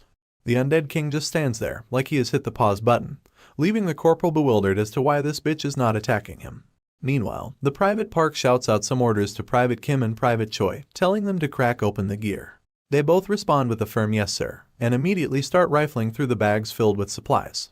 But then the corporal's eyes land on this artifact sitting on one of the pillars. He wonders if the king's not attacking because of it. Suddenly, the dead king decides to make a move. He disregards all his minions on the ground and starts stomping around, furious. It is like he is on a mission to squash the corporal like a bug. The corporal's eyes nearly pop out of his sockets as he sees those feet just inches away from turning him into a pancake.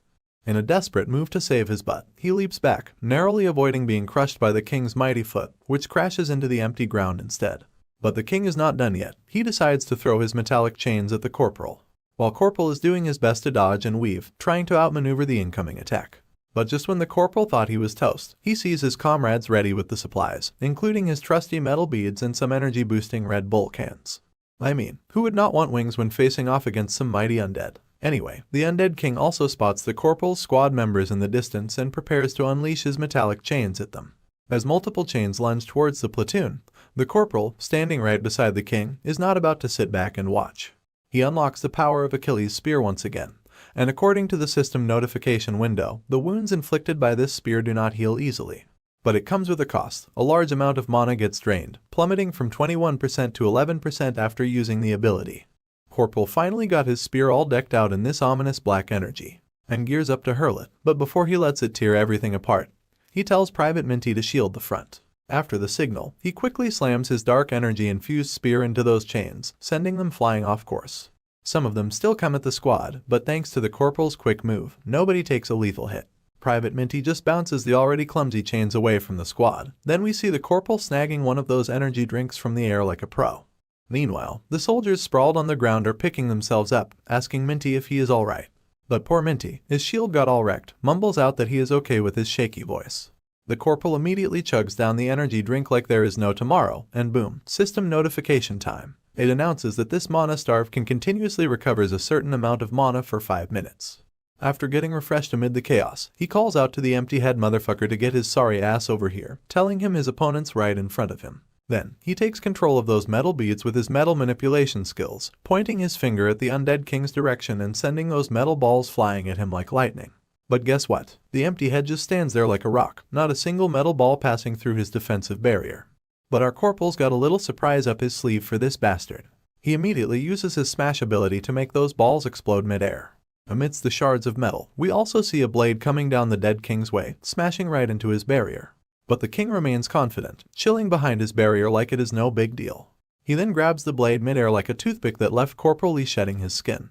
At this point, he is well aware that if he kept firing his weapons carelessly, he would just end up losing all of his weapons. He is still scratching his head, trying to figure out what to do. Then, bam, the undead king hurls his metal chains down toward our guy once again. But Lee quickly transforms his hand into steel to deflect those chains, because there is no retreat and definitely no time to search for weaknesses, especially with the rest of the squad in the mix. He is doing his damnedest to keep those giant chains from reaching his squad because one swipe from those chains is enough to squash soldiers like stinky bugs. While he struggles against this behemoth, trying to dodge its relentless attacks, he realizes that since his descent is not complete yet, there must be some visible flaws he can potentially exploit.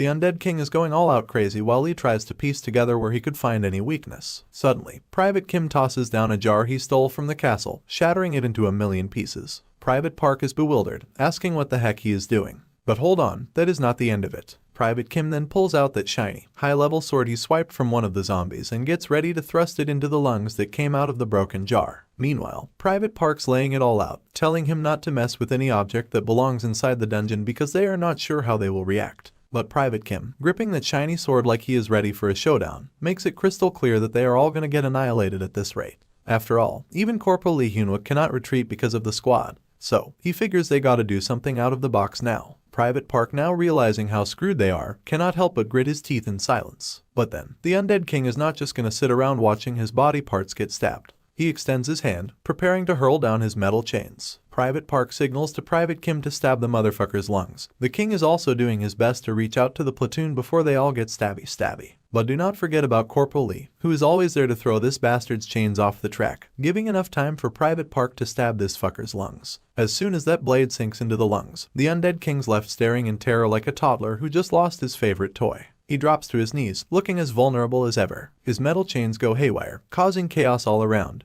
while the squad's still trying to process the whole scene. After the dust settles, Corporal Lee shouts at his squad, demanding to know if anyone's still kicking. Slowly but surely, the squad members pull themselves together. Then, they report back to the corporal, assuring him that they are all okay. Crisis averted, at least for now. The Corporal Lee is grinding his teeth in frustration, trying to make sense of what the fuck going on. He watches the undead king, moaning and groaning in pain, and then King's eyes land on the nearby jar, which supposedly holds the king's heart. Corporal Lee's shocked to see the heart out in the open. He then turns to see the king's lungs lying there, pierced with a blade, and the scene hits him like a punch to the gut. But then, things start getting crazy. The undead king starts going berserk, and this purple energy starts swirling around him. Corporal Lee's doing his darndest to withstand the intense pressure, his eyes shimmering with the same purple hue, as if he is going through some kind of transformation. The king's screaming at such a high pitch it feels like it is drilling holes into the squad's ears. Suddenly, a system notification pops up, reminding them of the forced restart of the descent of the zombie king, Baron Samedi, and it is 66% completed.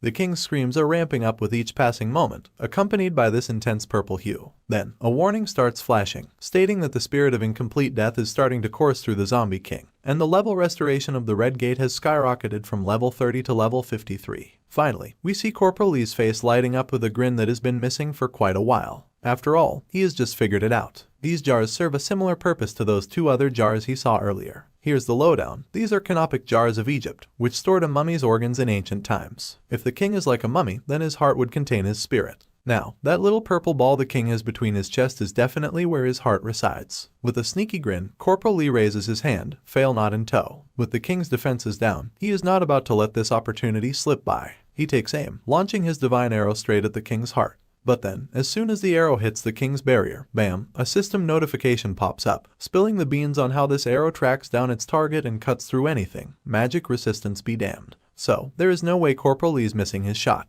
The arrow slices through the barrier, through the weird blue blob thing, and finally, it nails the king right in the heart. But wait, there is more. Another system window pops up, blabbering about the zombie king's body healing up fast thanks to the descent effect. And now, the Devil King's just grinning like a madman as if he just found out the cheat code of life. So, the king, all confident-like, hurls his metal chains toward Corporal Lee. But despite getting pushed around by this dude, the corporal's not backing down. He tells the king to quit his laughing because he is about to get a serious beatdown from his Achilles spear. A system window pops up, spilling the beans that the effects of Achilles' spear are no joke. Wounds inflicted by this bad boy do not heal easily, and the corporal knows this spear is gonna put a stop to that annoying healing ability of the king's in no time. So, he hurls the spear down and immediately unleashes his ability and yells unlock. Then, he pierces the king's heart right out, leaving the guy groaning in pain. The spear's dark energy ramps up, intensifying the agony, and the arrow finally pierces through the heart, leaving the guy in absolute agony. Meanwhile, the corporal's still standing there, frozen in place as those chains inch closer and closer. But he's got a trick up his sleeve and activates his ability, Metal Calm. The system shoots out a warning, saying he has burned through a ton of mana real quick, leaving him at a big fat 0%.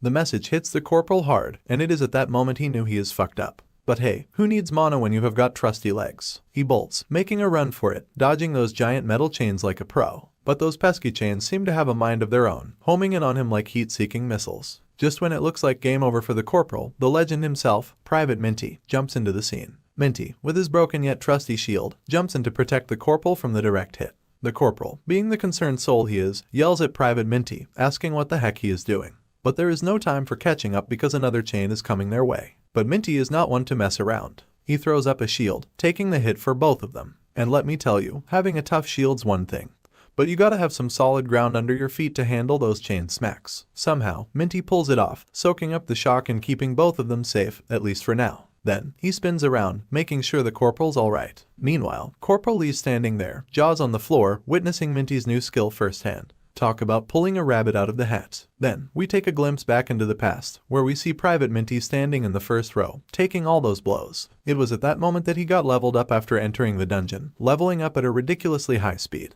The last time he blocked the Zombie King's attack, he leveled up, reaching level 20, which granted him a new skill, Magic Shield. He can deploy a magic shield that boosts physical defense using mana, and that is how he finally got his new skill, Shield. But the corporal yells at him, asking how the heck he put his trust into a skill he had never even used before. It could have killed him, but Private Minty lays it down straight, mentioning that he just wanted to protect the corporal. The corporal pats his brave soldier on the back, acknowledging his sentiment. However, he does not shy away from saying that it is his responsibility to protect his squad. So, he tells Minty not to go too crazy. After getting a pat on his head, Private Minty starts blushing and all, thanking his corporal. But the corporal tells him to save his thanks for later because they have got bigger fish to fry first. Now, back to this dude, screaming his lungs out in agony and frustration. And then, boom, a system notification appears, stating that due to constant damage being inflicted, the forceful resuming of the descent has been cancelled. I mean, can you blame it? There are 2 top-notch divine weapons stuck in his chest. Then, another system notification pops up, saying that the incomplete spirit of death is encroaching over the body, and the body will soon break down and return to death. The undead king shrieking at the top of his lungs,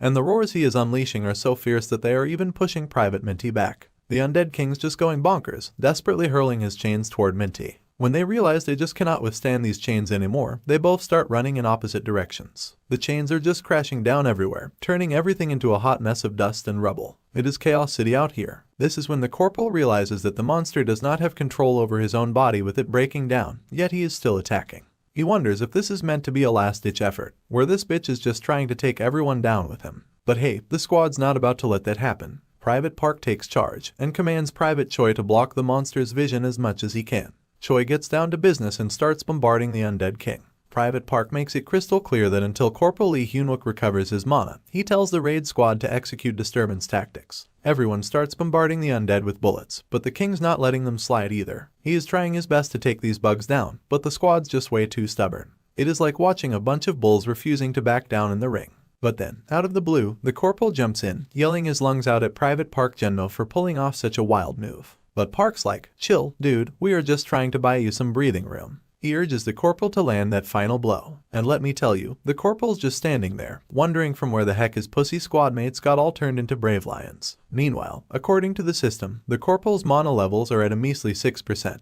while the undead king's just shrugging off the hits like they are tickles. He is flinging those metal chains around like a kid throwing a tantrum. Then, to add to the madness, Private Park is caught in a bit of a jam, and the corporal watching his buddies struggle while they are trying to buy him some time to recharge. And hey, his mana levels are at a cool 19% right now. Then, just when it seems like things could not get any worse from this point onward, Private Choi screams that he is out of bullets, and as the king's chain comes his way, he is left defenseless, just like any other Joe. But then, here comes the corporal, strutting down like he owns the place. He calls out this dude to turn around because his old man's standing right before him, ready to give him a beatdown. With a leap into the air using his skill combo, the corporal's now jumping above those metal chains like it is a walk in the park. Then, with some fancy metal manipulation, that divine arrow in the undead's chest starts to shimmer. With his sword ready, he has got a plan. He knows the key to taking down this zombie king is to hit him where it hurts, his organs. And there are 3 jars holding the goods: liver, heart, and eyes. The corporal is not holding back. He is going full throttle, ready to end this showdown once and for all. While he is pulling off his mid-air acrobatics, he hurls his arrow down. And that is when the system window pops up, reminding us that this arrow nullifies all the magic resistance of the target shot. So, bam, the arrow pierces straight into the empty head's skull, right through his eye socket. After securing one eye, he gears up to take down the other one. But not before giving the undead king a piece of his mind, telling him if he is actually a king, at least act like one instead of throwing tantrums like a 12-year-old kid. With that, he thrusts his blade into the second eye, telling him to scram. Now, another system notification chimes in, giving info about his cloud blade. Apparently, this bad boy absorbs water and unleashes wet fog. And guess what? It is already charged up to 49%, soaking up some unknown energy. After snagging both of the king's eyes, the corporal takes a leap back into the air, leaving the giant monster tumbling backward. He crashes down on the ground with a mighty thud, sending nearby soldiers recoiling from the impact. Finally, the moment everyone's been waiting for arrives. The system window congratulates them on slaying the zombie king Baron Samedi. The squad is in utter disbelief, wondering if it is really true. But when it sinks in, they explode with happiness, riding the wave of victory. Meanwhile, we see the corporal, battered and bruised from head to toe, claiming his prize, the king's crown. The system window promptly appears, congratulating him on acquiring the crown of light and darkness. It is a mythical rank with main features that rapidly boost resistance against undead properties. But for now, it seems the special features are just unlocked. It is a big win, but the journey's not over yet. Anyway, the corporal's just gripping onto this crown, staring at it like it owes him money. He is wondering what the heck this item is. He has never come across anything like it in his previous life. And on top of that, it has got special features. But just when he is trying to make sense of it all, chaos erupts. Debris starts raining down from the sky. And it is like the whole place is coming apart at the seams. The system's chirping about the destruction of Endako, the fortress now without an owner. Private Park's looking around like he has seen a ghost, calling out to Corporal Lee for answers. And Corporal Lee is also as clueless as the rest of them. But he is not one to dilly-dally. He barks orders for everyone to get the heck out of there before it all comes crashing down. The soldiers do not need to be told twice. They are scattering like ants as debris rains down, as if they are dodging raindrops on a lazy afternoon. So, as the scene zooms out, we see this entire castle is crumbling like a house of cards, and here come the brave soldiers of the so-called trash platoon, emerging from the chaos. Finally out of harm's way, everyone just flops onto the ground, completely spent. They are sucking in air like it is going out of style, trying to catch their breath after all that madness. Then, bam, another system window pops up, announcing their raid success and that the raid gate's about to close shop. Talk about a tight spot for the corporal. He is eyeballing that gate, knowing it could disappear any moment now. So, he shouts at his squad to hustle because time's running out. And the whole gang, including the corporal, is sprinting towards that gate like their lives depend on it. Finally outside, we spot these Blue Guild Flower platoon armed to the teeth, standing by for action. Meanwhile, we see the manager spilling the juicy details to the lady, explaining that the whole party needs to be filled with players level 53 and above. He is wondering how the raid will be successful with these restrictions, not to mention the independent deployment by the Blue Flowers could become an issue later on. But this lady's got sass for days. She fires back, asking him what he is gonna do if the big boss group spots the supporting Blue Flower Guild. She asks him when does he think the party will be complete if they do not start now. Suddenly, their eyes land on the gate, which is on the verge of closing. Everyone in the Blue Flower Guild is utterly bewildered to see the gate shutting down. That can only mean one thing. The trashy raid squad and the vanguard actually succeeded at the raid. Finally, the soldiers has started to pour out of the portal like they have got a pack of naked dudes chasing after them. And just when the whole squad's out, barely making it in the nick of time, Corporal Lee makes his grand exit too. Now, the manager and the Blue Flower Guild president. They are standing there, mouths wide open, utterly dumbfounded that these low-rank soldiers actually pulled it off. Meanwhile, the squad's feeling like they just hit the jackpot, getting out of that hellhole alive. Before they can pop the champagne and throw confetti to celebrate, Corporal Lee crashes the party, commanding the whole raid squad to listen up. He starts shouting out praises, saying everyone did an amazing job, and that the Red Gate raid mission is a total success. Hearing this, Private Park cannot help but smirk, and before you know it, they are all bursting into happiness and excitement, finally pulling off that raid like champs. We also see the guild president once again, and at this point, she is practically grinding her teeth out of frustration. She just cannot wrap her head around the fact that these second-rate, pesky military folks managed to clear the Red Gate. And now, she has got a major crush on our boy, which is definitely not good news. So, we are back inside the gate, and there is this Blue Guild Flower soldier still running around like a chicken with its head cut off, sweating bullets because he bolted here as soon as the gate clear message popped up. Now he is looking around and wondering as to where the heck did the exit portal go. He is starting to lose his marbles, wondering why he cannot see it anywhere. Then, out of the blue, he spots someone trying to hide behind a wall. And guess who it is? That vampire dude who got a serious beatdown from our boy Corporal Lee. The newcomer turns around to bolt, but the vampire guy tells the newcomer to halt his movements. The soldier then realizes that this guy standing beside the wall is just a regular human, not some blood-sucking monster. So, he breathes a sigh of relief, thanking his lucky stars for sending him an angel. He was freaking out, thinking he was stuck in there for good. In this tense moment, the Blue Guild Flower guy is now asking about the way out, mentioning that the entrance was supposed to be right there. But before he can finish his sentence, he sees the vampire guy vanishing into thin air, only to reappear right behind him. Next thing you know, the vampire's got the soldier's head in his grip, and opened his mouth like he is about to chug down on some human soup. It is like a horror movie scene, with screams echoing through the dungeon as this poor guy gets his blood sucked dry. After all that, the poor soldier is left lying there, just a shell of his former self, drained of life and completely motionless. Now, the vampire is just standing there, thinking about our boy Corporal with that devilish grin of his burned into his mind. He is absolutely going bonkers, fueled by rage. He is now biding his time, waiting for the perfect moment to unleash his vengeance. He is fixated on tearing everything dear to the Corporal to shreds, drenching it all in blood. It is as if he has a one-track mind set on revenge, and there is no stopping him now. This episode starts with our favorite dungeon raid party, who are having the time of their lives after conquering one of the troublesome rank 3 gates. However, it is quite clear that not everyone is truly enjoying their sweet victory, particularly the guild's flower president, Catherine. She is gritting her teeth in frustration, unable to comprehend how those third-class military dregs managed to clear the Red Gate. Corporal Lee commands his platoon to line up in a double file while he is descending down from the stairs. The raid squad immediately complies with the command, while the corporal eagerly stands before Catherine to face whatever expression of defeat she is wearing. The lady wastes no time before inquiring about her team. Also, I am not really sure if it is a mere coincidence or if the author intended for us to notice her cleavage. Anyway, my man got his eyes locked on her face, no peeking at her chest whatsoever. It is at this moment he reveals the grim truth that by the time he arrived at the scene, the Blue Guild was already a goner.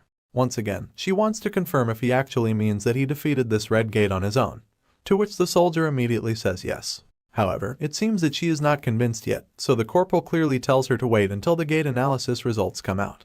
Instead of refraining from further comments, this Persimmon princess continues to throw shade, questioning whether he is truly an F-ranker as he portrays himself to be. Our boy confidently asks her if she still believes he has any skill issues, to which the lady responds that they will find out soon enough after seeing the dungeon completion results. She then leans in close, while her hooter's making quite the impression, and casually asks if he happened to come across a spear during his adventure. She suggests maybe a zombified Blue Flower Guild member was wielding it, or perhaps it was stashed away in the dungeon's treasure hoard. I mean, the fucker definitely knows about the spear, since he used it to rip apart the undead king's heart. But still, let us rewind a bit to the past, where the castle was crumbling and the corporal was shouting for everyone to hightail it out of there. That is when we catch a glimpse of the spear, lodged inside the undead king's core. After retrieving it back with his metal manipulation, he commands the system to activate his tattoo skill. The system window pops up right on cue. This skill is actually called Indomitable Steel Body, which is a C-rank skill. It lets the user stash an item away secretly in one of 2 compartments. And the first compartment happened to be his left hand, where he discreetly hid his prized Achilles spear away from prying eyes. But even with the spear tucked snugly in his arm, my man denies ever seeing anything like it, even though we can clearly see the spear tattoo sneakily peeking through his torn uniform. However, this grumpy lady still does not seem convinced, and just as she is gearing up for another tirade, the corporal cuts her off, questioning if she is trying to wiggle out of the consequences of their bet by changing the subject every 2 seconds. He presses her once more, wondering aloud if the esteemed department head of the Soul Attack Squad's Blue Flower Guild is going to honor her word. Naturally, this grumpy and arrogant lady is hesitant to admit defeat, so she bites her tongue. But it seems the corporal is not letting her off the hook that easily, at least not without leaving her pride behind. Just as she summons up some courage to speak after swallowing her pride, the corporal decides to call it a day. However, before he heads out, he reminds her to take a breather for now, but he will be back to claim what he desires. In case you forgot their bet, let me jog your memory. If our boy lost, his life would belong to this grumpy lady. But if he succeeded in clearing the dungeon first, he would ask her for whatever he wanted.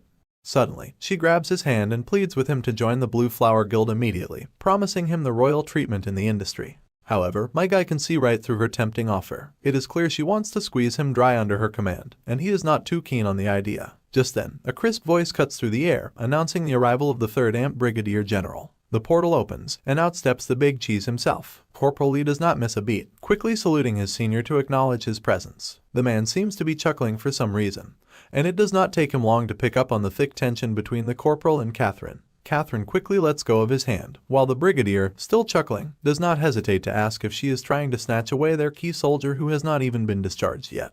But the lady immediately denies any such intentions, and with a bit of wordplay, she mentions that she was simply offering him new opportunities. It seems the brigadier is not finished with her yet, pressing on about whether the Blue Flower Guild disobeyed the rules and prepared for a separate raid. Catherine's clearly walking on eggshells now, knowing that if she tries to defend herself any further, she is in trouble. Taking her silence as confirmation, the brigadier steps closer to her before informing her that there is also the matter with the Gugwang group. He emphasizes that, in many ways, both Blue Flower and Gugwang have crossed lines here at the Red Gate. He is left with no choice but to file an official complaint about this to the Blue Flower Guild Master. Additionally, he suggests that it would be wise to draft an official document regarding this incident and discuss it with all other guilds as well. Catherine's palm is bleeding from her nails digging in tightly due to the stress. This situation has spiraled out of her control, and she knows it is going to deal a fatal blow to the Blue Flower Guild's reputation. Unable to do anything else, she stands in silence, bracing herself to face the consequences of her foolish decision. The scene cuts to the brigadier's office, where he appears quite amazed to learn that Corporal Lee and his party single-handedly contributed to 100 in the raid. The man is having the time of his life, relishing the prospect of seeing the shattered pride of the Blue Flower Guild Master. Meanwhile, the boy is really creeped out to see this unusual side of his general. After that, the general returns to his usual self and remarks that it is his first time encountering someone like Lee Hyun-wook in his entire military career. However, Corporal Lee downplays the situation and deflects some credit to his squad members who helped him achieve these results through their collective efforts. The boy then proceeds to remind the brigadier about the promise he made. But the old man dodges the bullet by showering praise on his achievements. He mentions that he will ensure the entire raid squad gets promoted by 1 rank and that Corporal Lee will have a chance for a rank re-evaluation. Of course, Lee Hyun-wook can clearly see through the deviousness of the old man's conversation tactics. Nevertheless, he remembers he is in the presence of his senior and promptly raises his voice, thanking the brigadier and expressing his gratitude for the generosity shown. With just that one line alone, the old man realizes there is more behind Corporal Lee's praises. He puts on a dejected face, after figuring out that this bastard is after his divine pantheon, and this bitch is not leaving until he claims it. Hyun-wook also requests the general to provide his whole squad with weapons imbued with divine powers. For a moment, when it seemed like everything was settling down, we see the brigadier's bewildered face upon hearing that Corporal Lee wants weapons with divine power even though the zombie gate is already over. For now, this part of the story ends here, and we transition outside the 3rd Amp Brigade 1st Battalion Military Operation Headquarters, where the entire building is buzzing with only one sizzling news. The support squad cleared the level 53 Red Gate single-handedly. But then, we hear a familiar voice calling the whole thing nonsense. Of course, it is Sergeant Sanguk standing among his fellow soldiers. One soldier comments if these achievements do not make Corporal Lee superior to Sergeant Choi Young-gun. Another adds that when Sergeant Choi Young-gun returns from his deployment, they are going to need a match to decide who the ace is. I think they are talking about the guy who is on vacation for quite a while, although they have not made their entrance in the story so far, but let us hope to find out soon. Sergeant Sanguk, listening to all the gossip, is beyond pissed to see everyone talking about the corporal. In the park, we see the soldiers from our favorite squad hanging around, while other soldiers present cannot help but notice those F-rankers who used to be nobodies before clearing the Red Gate. As we zoom in on one of the 2 soldiers from the raid squad, we hear the redhead mentioning how people always ignored them, but now that they are receiving all this attention, he just cannot get used to it. Then the baldy comments that Private Park General seems to be doing well, and it seems that Park is actually enjoying the attention he is getting. He is regaling the ladies with tales of all the heroic deeds they have done to assist Corporal Lee. The ladies are clearly enjoying his stories too, genuinely interested in learning how the support squad got buffed up. That is when Private Park leans closer and, under his breath, attributes all of the credit to Corporal Lee's special training. In the following scene, we see the Steel Emperor about to devour the king's crown he earned in the dungeon. Just as he is about to take a sweet bite out of it, a familiar face barges into the room. The man salutes Corporal Lee and reports back as Private Lee Wonsek, here on business with the support squad. I clearly remember this is the same guy who had a showdown with our boy but ended up losing his pride in Chapter 5. Anyway, the man immediately drops down on his knees and begs for forgiveness for his past behavior. The boy shoots a glance over his shoulder, muttering curses under his breath at the lousy timing of this guy's arrival. Meanwhile, the pig remains on his knees, admitting it would not be shocking if Corporal wants nothing to do with him. Still, he is eager to do whatever it takes to convince our boy to take him under his wing. But the boy does not even spare a glance at the guy, making sure to devour the crown first. Just as the crown drops down into his belly, a notification window pops up, indicating that Corporal Lee is digesting the crown of light and darkness. The Vivo furnace in his belly is ensuring to absorb the crown with 150% efficiency, and there is about 25 hours left until the metal is fully absorbed. After that, he just stares blankly at the notification, his mind wandering off. It seems he is finally starting to consider the guy behind him, but we know he still does not like Lee Won-suk. However, despite his reluctance, he realizes he has no choice but to make peace with him. The soul wave is coming, and he cannot afford to be picky. He needs all the help he can get to survive and save as many soldiers as possible. So, even if it means begrudgingly accepting one more person, he is willing to do it. With that in mind, Corporal Lee agrees to Lee Won-suk's pleas, and the big guy's face lights up like a kid in a candy store after getting acknowledgement from our boy. But before they part ways, Hyunwook makes it clear that Lee Won-suk better be ready to put his life on the line too, and he is dead serious about it. He then grabs this pig by his collar and starts to drag him. Lee Won-suk is bewildered by this unexpected development, so he dumbfoundedly asks, "What is wrong?" But Corporal Lee keeps it simple, letting him know that whether he heard him or not, he does not care because he will make sure himself to teach this guy a thing or two. We are back in this Red Gate dungeon once again, where we can clearly see that vampire guy standing, probably waiting for someone's arrival. Suddenly, a portal starts to appear out of nowhere. Just as the vampire guy takes a look over his right shoulder, we find this humongous bearded guy who looks like the second coming of Bigfoot, appearing and taking his first step with his plus-sized feet. And it seems this guy is really ticked off about the outcome. He is on a tirade, accusing the dude before him of screwing things up and causing them to lose a bunch of priceless items. He even throws in a dumbass for good measure, saying the guy could not even finish a simple gate test. The guy, owning up to his mistake, simply says sorry. Then, another one of their teammates strolls in. She makes it clear that usually, they would have left this loser to starve to death. But today's his lucky day because everyone's been summoned. She then does this little gesture with her tongue around her lips, looking all hyped about the blood that is gonna flow in Seoul. She is totally stoked to start the Soul Wave. In the following scene, we meet this all-silver gorilla, watching over the entire city from his apartment while taking a phone call.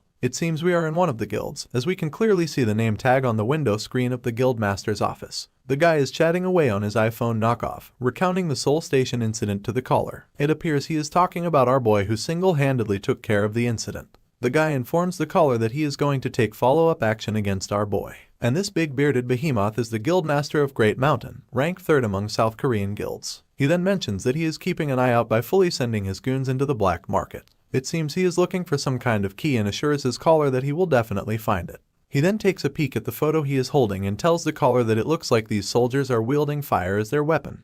Probably AMP personnel. He throws in calling the soldier a petty thief for some reason. Not entirely sure what he is getting at yet, but hopefully, we will figure it out soon. While he is yapping away on the phone, we can hear some pretty gnarly screams coming from behind the door. This big, bearded dude adds that during the upcoming Soul Wave, he is planning to open 4 gates simultaneously and split his forces. Then, a few of his goons will wipe out the 1st AMP battalion.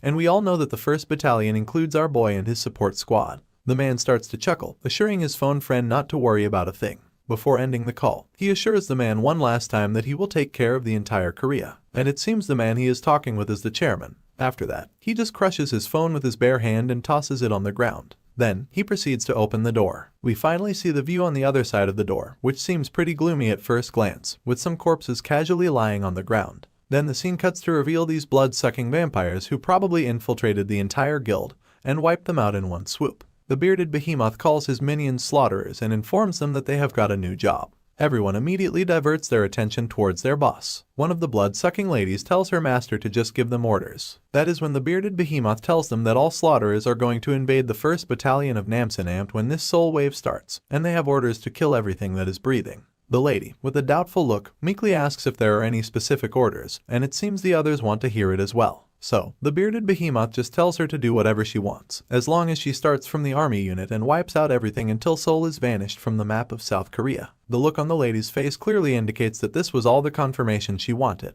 Finally, we are back at the 3rd AMP Brigade 1st Battalion, where we hear the familiar voice of the battalion commander saluting Corporal Lee and the 6 members of his platoon. He informs the platoon that he has received orders from higher-ups to promote the platoon by 1 rank. Corporal Lee immediately reports back with a salute to the battalion commander. As they stand before the commander, he does not forget to praise their efforts and congratulate them for their achievement. It seems that Lee Hyunwook has finally been promoted to the position of sergeant, because this time, he makes sure to report back as Sergeant Lee Hyunwook instead of his corporal title. Up next, the battalion commander clears his throat before getting into it.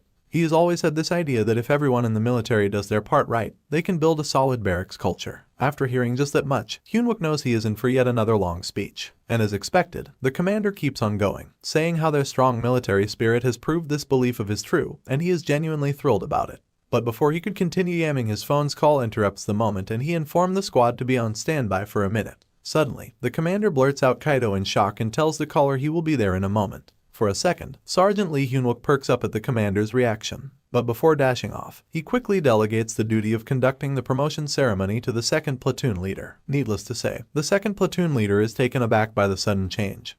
But he rolls with it and agrees to carry out the orders. Meanwhile, the name Kaido keeps swirling around in Sergeant Lee Hyunwook's mind. Apparently, it is Akita Kaido, the infamous Sword Saint assassin who took down Sword Saint Guxiangpeo. In Lee Hyunwook's previous life, Battalion Commander King Kangseok left the battalion to chase down this guy after getting word that Kaido had slipped into the country through Busan Port, causing quite a stir. Unfortunately, on that fateful day, just 2 vampires managed to annihilate the entire 1st Battalion of the Amt. It seems the incident Sergeant Lee knew about had now started to take place. Naturally, the second platoon leader kicks off the ceremony by announcing the results of the rank re-evaluation. Ahan Minty and Choi Minnie have been promoted to the corporal rank, while Cho Tae-young, Park Sungmo, and Kim Kyunjin remain privates. But hey, everyone has advanced from rank E to rank D. After that, the platoon commander instructs them to check their weapons, which they have been rearmed with, and register them at the branch office. Everyone responds with a crisp yes sir in unison, marking the end of the ceremony. Sergeant Lee Hyunwook eagerly awaits to see whether the future that he knows from his past life will unfold as it did before, or if everyone will be able to make it out of that future alive.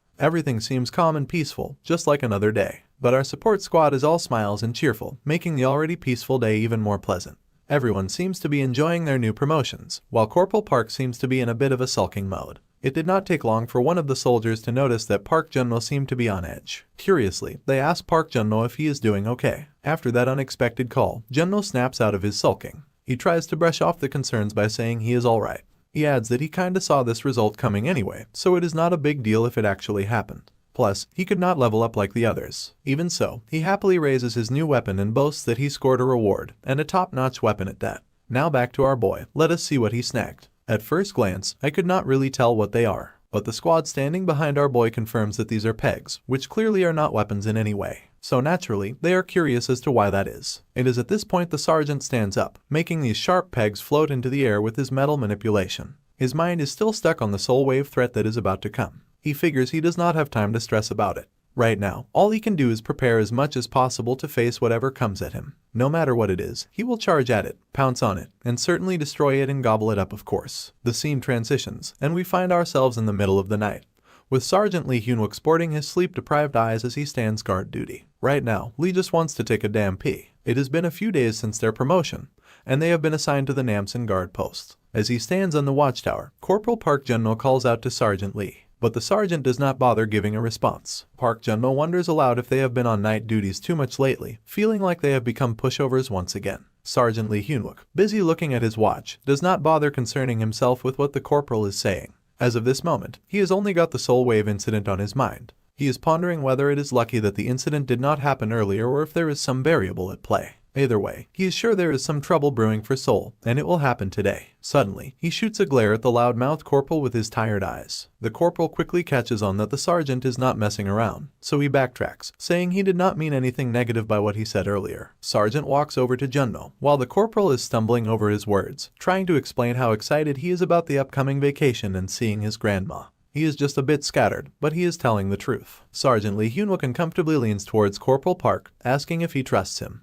The corporal manages to muster a few words, stating that Park Junno completely trusts our boy. Suddenly, we see the cat, and it is clear from its reaction that she is sensing some trouble lurking around. Meanwhile, we see our boy Lee is busy intimidating the poor corporal with his gestures and creepy smile, asking if Corporal Park Junno is telling the truth. If he is, they will be leaving their posts once again. I distinctly remember the same scene from the beginning chapters, where Sergeant Lee asks the same questions. Heck, even poor Park Junno cannot help but wonder if he is experiencing deja vu. In the following scene, we hear Sergeant Choi Seon's voice asking the soldiers if they are not going to sleep tonight, to which the soldiers respond with a resounding no. We then take a look at the orange cat once again, but this time it seems she has been killed, a dead giveaway that something's about to go down. Unaware of the danger, Sergeant Choi continues talking to the soldiers, asking if they have been on night duty too often lately, a remark we have heard through Corporal Park's mouth already. Although Private Park Sung-no's eyes look like dead fish, he reports back that he is okay. Corporal On Minty, also giving off zombie vibes, states that according to Sergeant Lee Hyunwook, this is supposed to be part of their training, so they did not have much choice in the matter. After hearing this, the lady supports a smile while mentioning that if it is Sergeant Lee who ordered them, then there is no choice but to adhere to what he said.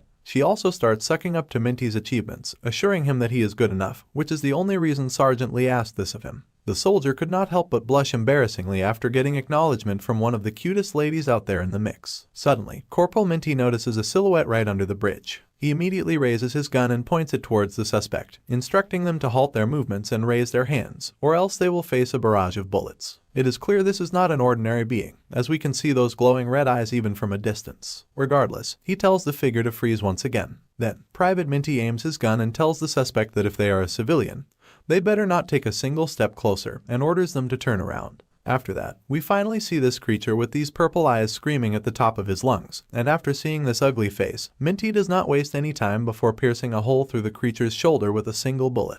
The zombie falls flat on the ground, and we can clearly see the terrified Minty huffing after this nerve-wracking encounter with this otherworldly creature. Suddenly, the entire area descends into chaos. The soldiers are on high alert after hearing those footsteps rapidly closing in on them. Private Park Sung-go, along with Sergeant Choi, is equally shocked to see this unexpected encounter. Meanwhile, Corporal Minty is just stunned in his tracks, his terrified eyes fixed only on the front, seeing this horde of zombies marching down towards them. Corporal Minty immediately gives the green signal to fire at the zombies. But it seems that both of them, with their limited ammo, are not nearly well equipped to face this countless number of zombies. It is like one goes down, but another one behind it keeps marching forward, and no matter how many they hit, there seems to be no end to these creatures. Corporal Minty immediately commands Park Sung-go to come in front of the door as soon as possible. Almost instantly, Minty closes the door and puts his trusty shield up, making sure to use his magic shield skill firsthand.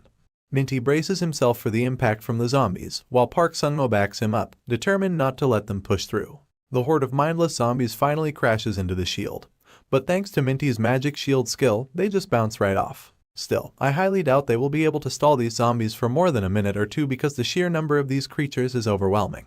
We finally see our boy Lee Hyunwook sprinting down towards the guardhouse as fast as he can, with Corporal Park Jun-mo following closely behind. Sergeant Lee Hyunwook is gritting his teeth and running determinedly because the hellish soul wave has finally started. The story resumes, and just as our boy Lee Hyunwook dashes down to rescue his fellow soldiers from the zombie wave, the scene immediately cuts to the official residence's executive lounge. There, we see Lieutenant Seo Yuna, who has been absent from the action for quite some time. It is the middle of the night, and while seated beneath a roof lamp, she appears to be diligently typing on her laptop. Looks like she is drafting up some juicy report, detailing the hierarchy and management within the military, delving into who is who and how they are being handled. Suddenly, she begins to sense a creepy vibe swirling around the room, as if someone is keeping an eye on her. With utmost caution, she peeks outside her apartment, only to find nothing but dead silence and darkness. But it seems this silence and darkness are even more concerning in itself to her. So she takes her steps carefully, while her finger burning brighter in the dark due to her holy night skill. Soon after, she finds herself standing outside one of the apartment's rooms, where she can even see her reflection in the door's window. But when she dares to take a peek inside, what she sees is downright terrifying. It seems all the military big shots have been taken out by venomous snakes with total bloodshot eyes. Not surprisingly, she finds these two sturdy ropes barreling straight toward her, so powerful that they are practically demolishing the walls on impact. Now you can imagine what will happen if these ropes so much as touches her. So, without a moment's hesitation, she narrowly avoids the ropes swinging toward her, barely dodging them by a hair's breadth as they smash into the walls ahead. But her luck runs out as she suddenly finds her face colliding with someone's knees. It turns out this person knows her, since we can clearly hear them referring to her as the third daughter of the Holy Knights Order's captain. And as the scene zooms out, we finally see that this is the same fucker who got his ass beaten up by our boy Lee Hyunwook in the Red Gate. Anyway, as soon as the guy pushes the lady with him out of the window, she prepares to retaliate before she could hit the ground, and starts burning this vampire's leg with divine fire of her hand. Seizing the opportunity, she delivers a kick straight to his face with her rather sturdy military shoes. After sending the guy reeling midair with her kick, she gracefully lands on the ground, unharmed. Meanwhile, it appears this guy is no pushover either, swiftly getting back on his feet before the crash landing. Before facing off once more, Lieutenant Seo takes the liberty of asking who her opponent might be, wondering if he is perhaps a player. But before hearing his response, let us take a closer look at the burn she inflicted on his chop. And when the next panel arrives, we see that the wound has disappeared, leaving no trace behind. After seeing the wound healing which was inflicted by her holy light, it is now pretty clear that she is not jumping in joy. In fact, she is now even more curious to know who this fucker actually is. As they stand face to face, the arrogant vampire speaks up again, taunting her that she does not need to know who he is since she is about to meet her end soon enough. He begrudgingly admits that it will be hard for him to kill someone as pretty as her, but he claims he has no other choice. Just then, a commotion erupts around them, catching the lady off guard as she gazes skyward with her dumbfounded expression. As the scene zooms out, we see a purple portal opening in the air above, and there is also an entire army of undead standing ready to march through. At first, she is stunned in her tracks, her mind and body frozen for a moment as she takes in the enormity of this army. Soon after, when she notices that there is a gate hovering there, and the presence of an entire army that should not be there can only mean one thing, which is that a wave has started. Just as she is lost in her thoughts, the vampire seizes the opportunity and attacks her immediately, reminding her that she should not be thinking about anything else while he is right in front of her. This time, it seems she will not be able to get herself out of this mess as the ropes are mere inches away from her. And unfortunately, he grabs her by the throat and drags her humiliatingly across the ground. As he pulls her closer, he reveals that he has heard about her grumpy and arrogant nature, but he insists she should learn to behave herself, especially in the presence of someone better than her. Meanwhile, the poor lady is totally helpless against this guy without her weapons, so she could do nothing other than to watch herself being dragged there like a dog. As the distance between them closes, the vampire guy informs her that he would have gladly toyed with her a little more, but fortunately for her, he has no time to spare, so he is about to kill her right away. Meanwhile, the lady is starting to lose consciousness due to suffocation, and if she does not fight back, she is pretty sure she is doomed. Just as she is thinking that, the vampire's rope gets shot right before his shocked face. And whoever this hero might be, they do not forget to go insane over the trigger, sending a barrage of bullets right at this arrogant guy who swiftly does backflips, dodging all of the attacks with ease. Despite dodging all the bullets with ease, the guy is pretty pissed to find himself interrupted, especially just when the scene was reaching its climax, so he demands to know who this sneaky bastard is. While the guy is flipping out, we see Lieutenant Seo finally catching her breath once again, after nearly getting choked to death.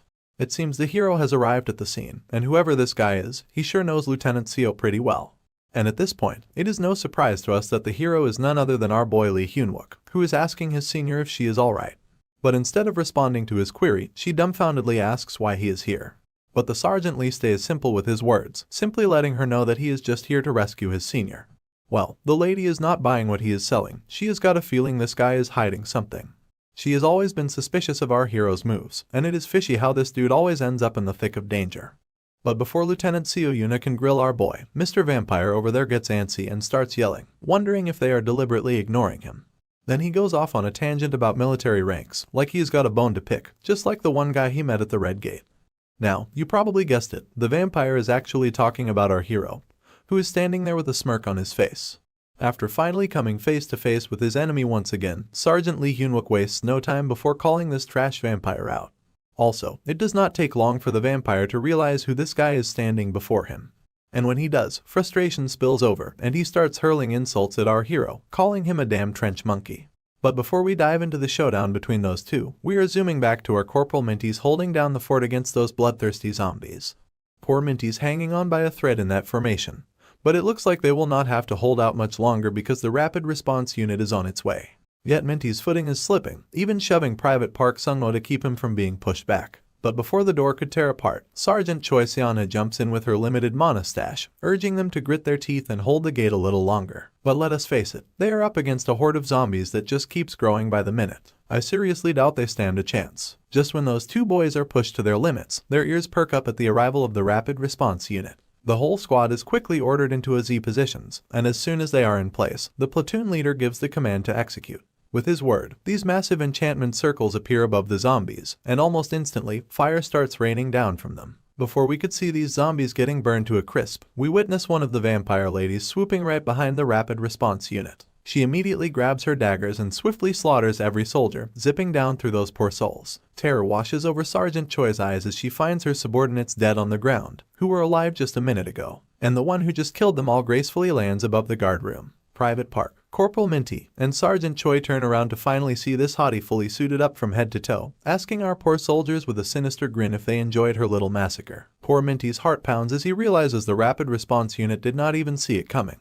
He knows if things keep up like this, he might just meet his maker as well. As this woman glares at the terrified Minty, who is practically shaking in his boots. She finds herself annoyed by his lack of response to her question. So naturally, she gears up once more to take down what she sees as a bunch of boring trash bags. But then, her attention is suddenly diverted by someone casually singing like they own the place. The scene then shifts to a soldier, bottle in hand, seeming completely drunk, not caring a bit about the zombies around him. After seeing this bizarre sight, it makes no sense to the vampire woman, who wonders who this new lunatic is. Then, one of the zombies finally dares to attack, shattering the bottle the guy was holding. The guy lets out a scream at the top of his lungs, staring in disbelief at his empty rum bottle. He is completely beside himself, demanding to know who the hell drank his precious rum. Then, his enraged eyes turn towards the nearest zombie, accusing it of being the culprit. But the poor zombie just looks back cluelessly, innocent as can be. In response, the guy bolts forward, slicing through zombies with his shiny broken bottle at lightning speed. His movements are so quick, you can barely see him in action. Even the vampire woman, who was feeling pretty full of herself a moment ago, is stunned by this incredible display of speed. The boy then raises his hand towards the vampire woman, and points out if she is the leader of these zombies, and if she is, she gotta do something about the rum that just got spilled. With her cocky attitude full on display, the lady dismisses this serious drunkard's words and remarks about how full of himself he seems with his speed. She lets him know that with his speed, she might be able to have some fun for the first time in a while. Her confidence is about to take a hit, though, as the booze-loving bastard appears right behind her, asking if she is up for a good time, or rather, if she is ready to pay for the damn rum he lost. The moment she realizes he is behind her, her cocky expression melts into one of terror. She whirls around to strike the speedy boy, only to find her own hand cleanly severed from her body before she even registers what is happening. As the pain hits her, the lady lets out a grunt of agony, leaving the entire area echoing with her screams of torment. Her screams may be filled with agony, but for our poor boys, they are like a sweet lullaby. They erupt into happiness at the sight of the drunken soldier's return. And as it turns out, this guy is none other than Sergeant Choi In-jun, the legendary figure we have been hearing about for so long. Despite his flushed face and hiccuping, he is here on serious business. He demands the lady pay the price for his rum, or he will make sure to settle the score by cutting something else. Upon learning of this new hero's identity, the vampire woman starts to panic, insisting that In-jun is deployed according to her sources. But the guy, hiccuping and all, clarifies that the military called him back for some duty, so he is here to serve as instructed. And he does not let her off the hook for his rum, reminding her not to stray from the conversation. This arrogant lady, feeling mocked by this brat, screams in frustration and starts attacking him right away. Her first swing immediately shatters the bottle In-jun was holding and starts swinging her dagger further with such speed that you could barely see her moving. But the boy just keeps dodging the attacks like a ninja on drugs. Just when the lady thought she had the upper hand, the man simply vanished from sight, reappearing next to Private Park and Corporal Minty. And all the lady could do was watch in frustration as the hero moved with godly speed.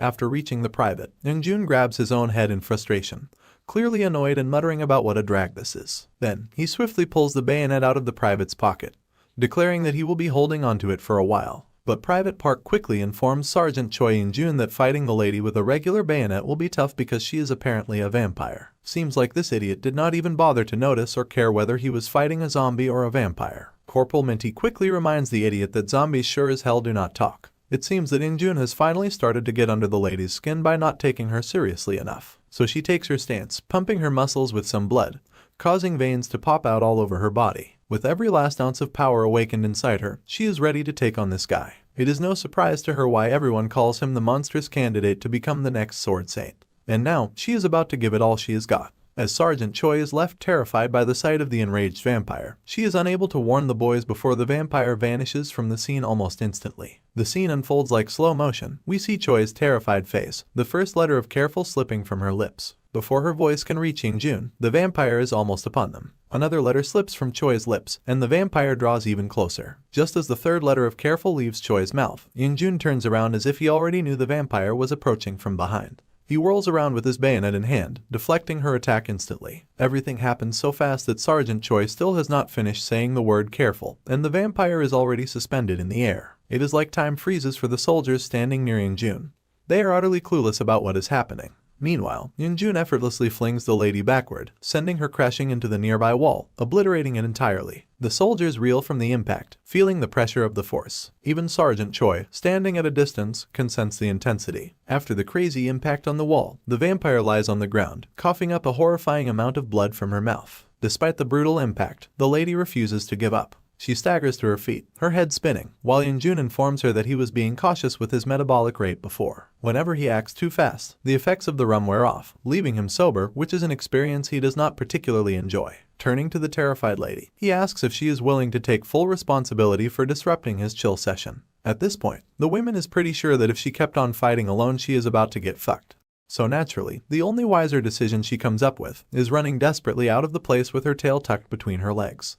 She is putting every ounce of energy into her sprint, hoping to reach the other slaughterers as soon as possible to avoid this guy wreaking havoc on her plans. But, of course, my man still has so many questions to ask and things to settle. He effortlessly chases her down, arriving near her right shoulder, casually asking where she is heading off to. The lady cranks her speed even more and vanishes from the place, but our hero also blurs from sight.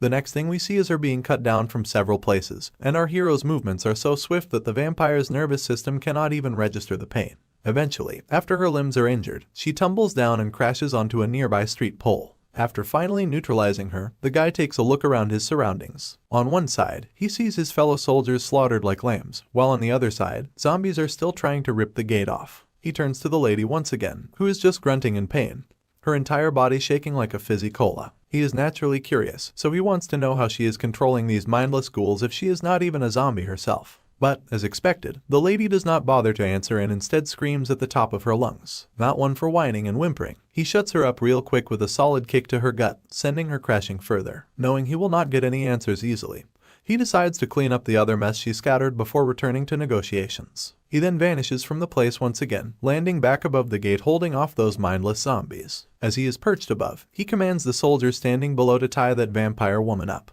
He also loops in the vice platoon leader, letting her know he will swing by again after he is done cleaning up. The lady seems a bit thrown by this out of the blue plan, but she is all for it, telling him to go ahead and slash those monsters up and give a report later. Before Yungjun gets down to slicing and dicing, Private Park offers up his newly acquired holy power-infused weapon, urging our rum-loving hero to give it a go. But Yungjun just shakes his head, saying no thanks, to which the Private Park reminds this drunkard that these guys will not go down easy with a regular bayonet.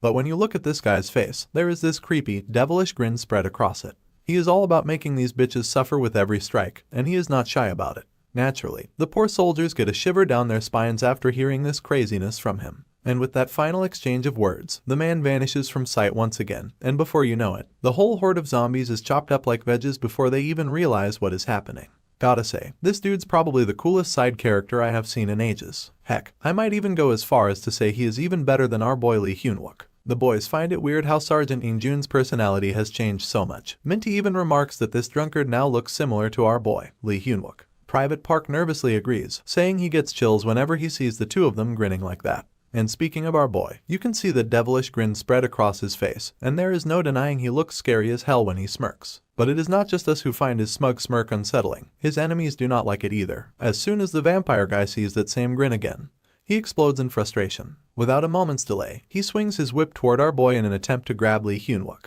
But my man has tricks of his own. He deftly deflects the whip with his dagger before it can hit anyone. While he is busy keeping those whips at bay, Sergeant Lee shouts at the platoon leader, reminding her that skeletons are pouring out of the gate and heading for the barracks. He urges her to secure the weapons and save the soldiers. But the lady raises a concern of her own, reminding him that the guy they are dealing with is a vampire. So basically, Sergeant Lee could not do much without his holy powers. Gripping his sword tightly, he makes it clear that fighting while protecting her would be even more of a hassle. The lady probably frowns, likely because of how tough this guy is acting. Another strike comes hurtling down at them, but Hyun-wook effortlessly deflects the attack once again. To get the lady out of the scene, our hero reminds her that they urgently need a holy weapon to fight this monster back. Meanwhile, Lieutenant Seo Yuna is growing more and more suspicious of our hero, wondering how he always seems to be one step ahead. But right now, she is probably relieved that he can handle things on his own for now, and there is no need to be afraid. With that in mind, she proceeds to leave, but before she goes, she instructs him not to die here, and it is her order. And with that short sentence, she dashes off towards the weapon inventory, leaving our boy finally alone.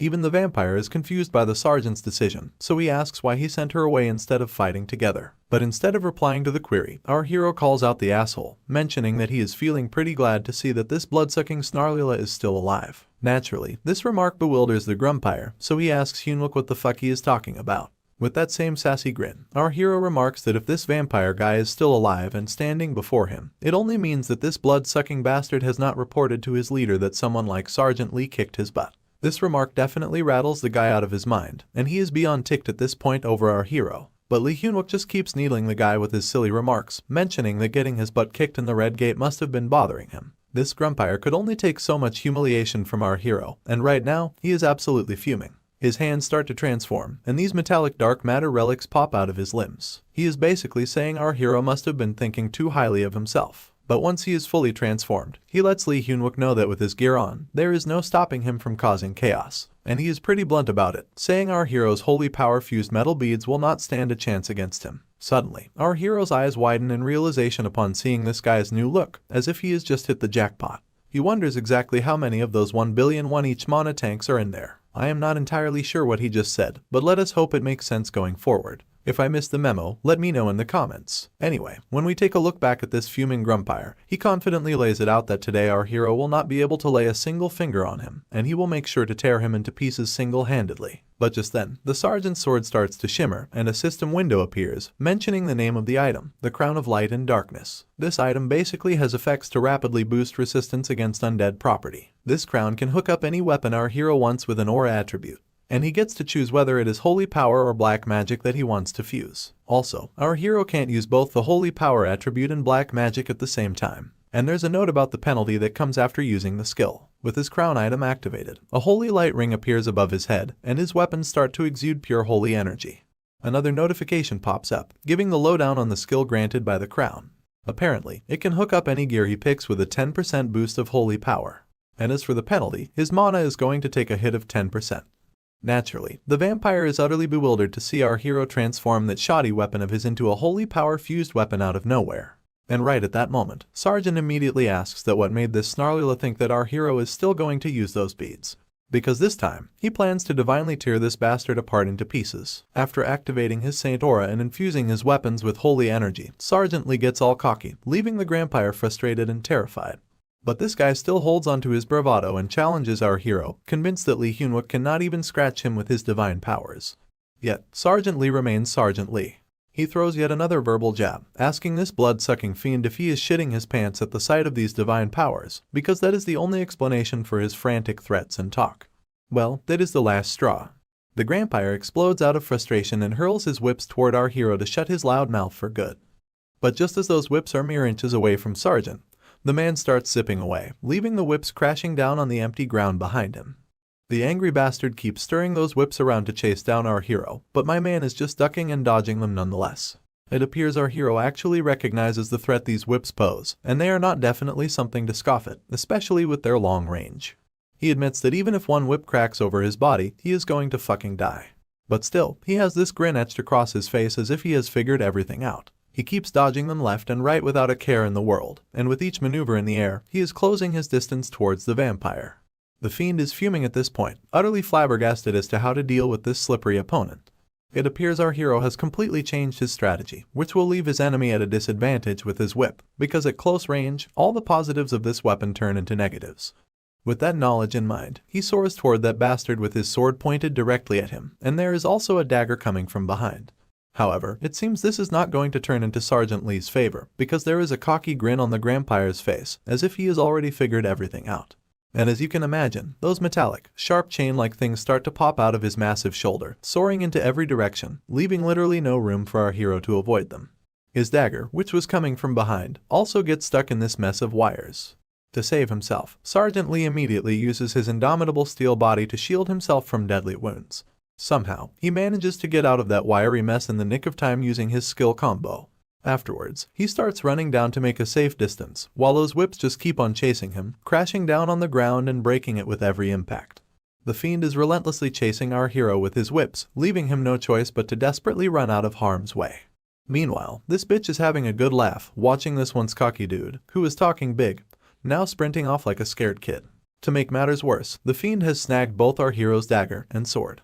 He had not factored in these armored tentacles when he marched toward the bastard, and now not only does he lack his weapons, but he cannot even get close. Looks like our hero also had his fail not ready to go for the final blow. But seeing all those tentacles swinging around, he is worried his trump card will just get swatted aside. So, instead of wasting another weapon, he goes for his Achilles spear, even though it is going to cost him a ton of mana.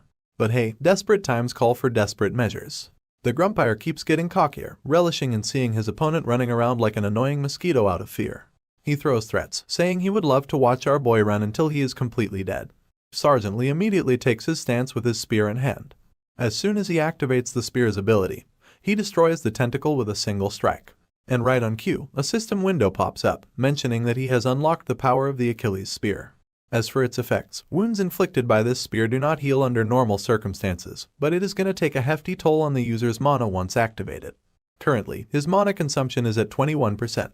As he jumps back after cutting one of the wires to save himself, the system also notifies him that he has 63% remaining after using the spear. After watching his mana plummet like crazy just from cutting down one tentacle, Sergeant Lee finally grits his teeth in frustration. It is clear this bastard is using a huge mana tank embedded in his armor to keep those whips swinging until our hero runs dry. It dawns on him that this piece of crap came fully prepared this time. Not only that, he has caught onto our hero's weakness and is exploiting it for all it is worth. But Sergeant Lee cannot just blow his entire mana reserve on this guy, especially with more vampires to fight. On the other hand, the bastard just gets even cockier seeing our hero feeling desperate and helpless. He mocks him, asking if he finally understands his situation and tells him to try yapping once again like he was doing before. Just as those whips are coming towards our hero, he pulls out his walkie-talkie from his pocket and urgently calls Choi Tae-young. With a voice full of urgency, he shouts into the device. Suddenly, a flash of light starts to shimmer right behind this crazy dickhead, who is totally bewildered by what is happening with all this yelling. Before the vampire can even make sense of anything, a beam of light pierces the man right over his chest and passes through his body, leaving the voice of fire echoing through the jungle. It appears that the other boys from the raid squad have been on standby, waiting for commands. As soon as they got the green signal, Private Choi Tae-young did not waste a moment before firing a holy bullet with clear precision. After the successful shot, Corporal Choi Min-yi reports back to Sergeant, telling him that since there is a chance their location has been exposed because of the gunshot, they are moving to a different location as an extra precaution. As the Grampire hits the ground, he is clearly not having a good time with that massive hole in his chest. This sneaky move really gets under his skin, and in a fit of frustration, he is all set to unleash some ultimate energy beam of his own. But before he can even think about it, Failnaught crashes through his chest again, making matters worse. And just when he is screaming his lungs out, our hero swoops in, spear in hand, and with a look that is screaming "go fuck yourself," he jams that spear right into the Grampire's chest, probably putting a stop to his healing abilities as well. The blast is so intense that the energy of holy light pours out of his body after making a big hole through it. He finds himself in a sorry state, burned, bruised, and with both the spear and Failnaught lodged in his chest. Despite his condition, he stubbornly clings to the belief that as a chosen one, he could not possibly fail so miserably. But then, out of sheer curiosity, he throws his pride aside to ask our hero who the heck he is, wondering if he is an O ranker or perhaps even an S ranker. Sergeant Lee remains nonchalant, casually picking up those shiny crimson stones. He mentions how this guy is on the verge of death, yet he is still so curious about him. Regardless, the boy decides to comply with the command as a final wish for this bastard before he dies. As he leans over to his ear, he tells him that he is an F ranker. To wrap up this guy's story, he unleashes the holy power of the crown, taking a 10% hit on his mana reserves as a penalty. But as you can see, that 10% sacrifice is totally worth it because the Grampire starts sizzling like bacon on a hot skillet, screaming and writhing in pain. Even as he is getting roasted alive, the Grampire cannot believe he is going down so easily, especially at the hands of an F ranker.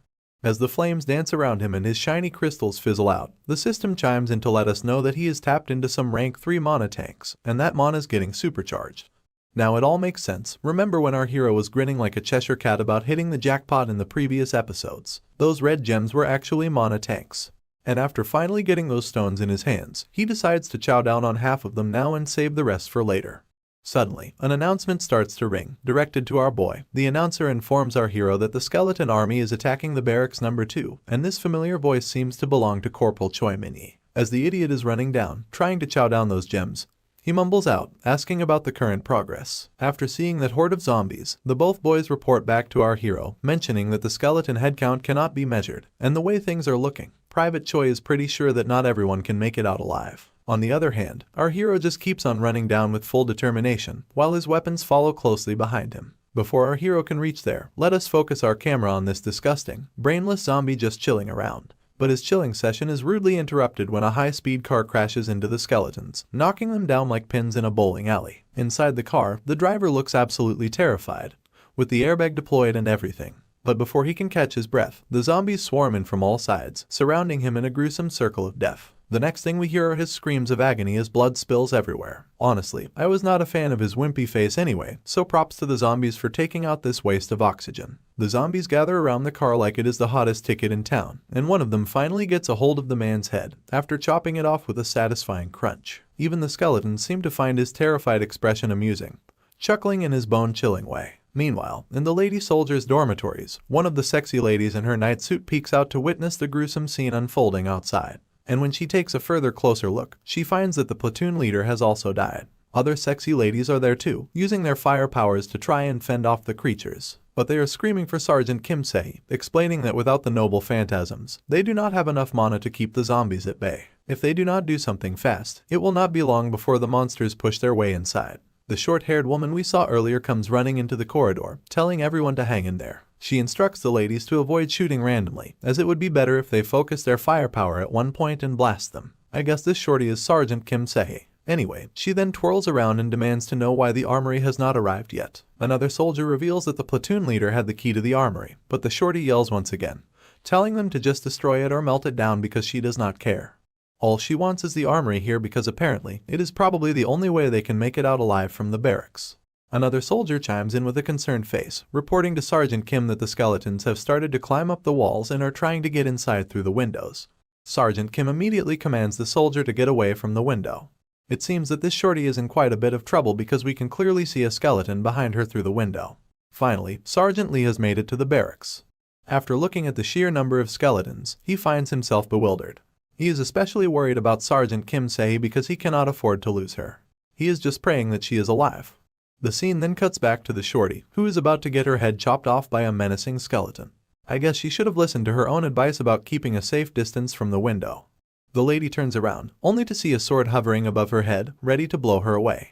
The next scene transitions to the mountains. There we see one of two vampires perched above the high hill. The bulky one suggests to the lady that if they all rush in at once and open all of the gates, there is a chance they could finish everything quickly. The woman with the blonde hair says something cryptically about hope to survive, and this short sentence flies over the bearded behemoth's empty head, who asks in confusion what the hell she is talking about. The woman then clarifies that she likes humans when they are seasoned with some shattered hope. Just then, a man in a summer hat joins the scene with a somber expression, commenting on how her preferences have not changed over the years. He then delivers the grim news that the members of the infiltration team have been wiped out. The bearded behemoth immediately perks up upon hearing the news and does not waste a moment before asking if both of them kicked the bucket. I guess he is talking about that grampire, who just got burned to crisp, and that cocky speedy woman, who got knocked out by the Sword Saint candidate. Anyway, the guy in the hat reports back that they have scrubbed all communication devices and working cameras using mono waves, and they had planned to hit the rendezvous point for the common infiltration. But neither of them showed up. The big fuck then asks about their previous reports, where they had been told that the Mountain Army and the Sword Saint candidate will not going to be in this battle. The man with the hat confirms, mentioning that this is exactly what they had been told before the infiltration. So, naturally, the elephant is curious to know that if the Sword Saint is not in the mix, then who killed those two goons? He asks if that girl Seo Yunha, the daughter of the Holy Knight Order captain, is the one who did it. The reporter then mentions that they cannot be so sure about that either, but they have no choice but to assume that Seo Yunha is the one who did it, which makes her stronger than they had expected. By the way, this woman with horns is known as Carol, and she commands this big elephant to go down there and make sure to wipe out the military command himself. I can feel that this guy does not like being bossed around, and he throws down his gigantic weird-ass weapon on the ground out of frustration while steaming off about how he has to deal with all this crap. As soon as this man throws down this pillar, a portal appears in the area. There, a system notification also arrives with a warning, mentioning that the assembly zone of evil has been declared in the area and dark attribute stats are increased by 50%. Undead attribute healing power is also increased by 50%, and the number of monsters coming out of the gate also increases by 100%.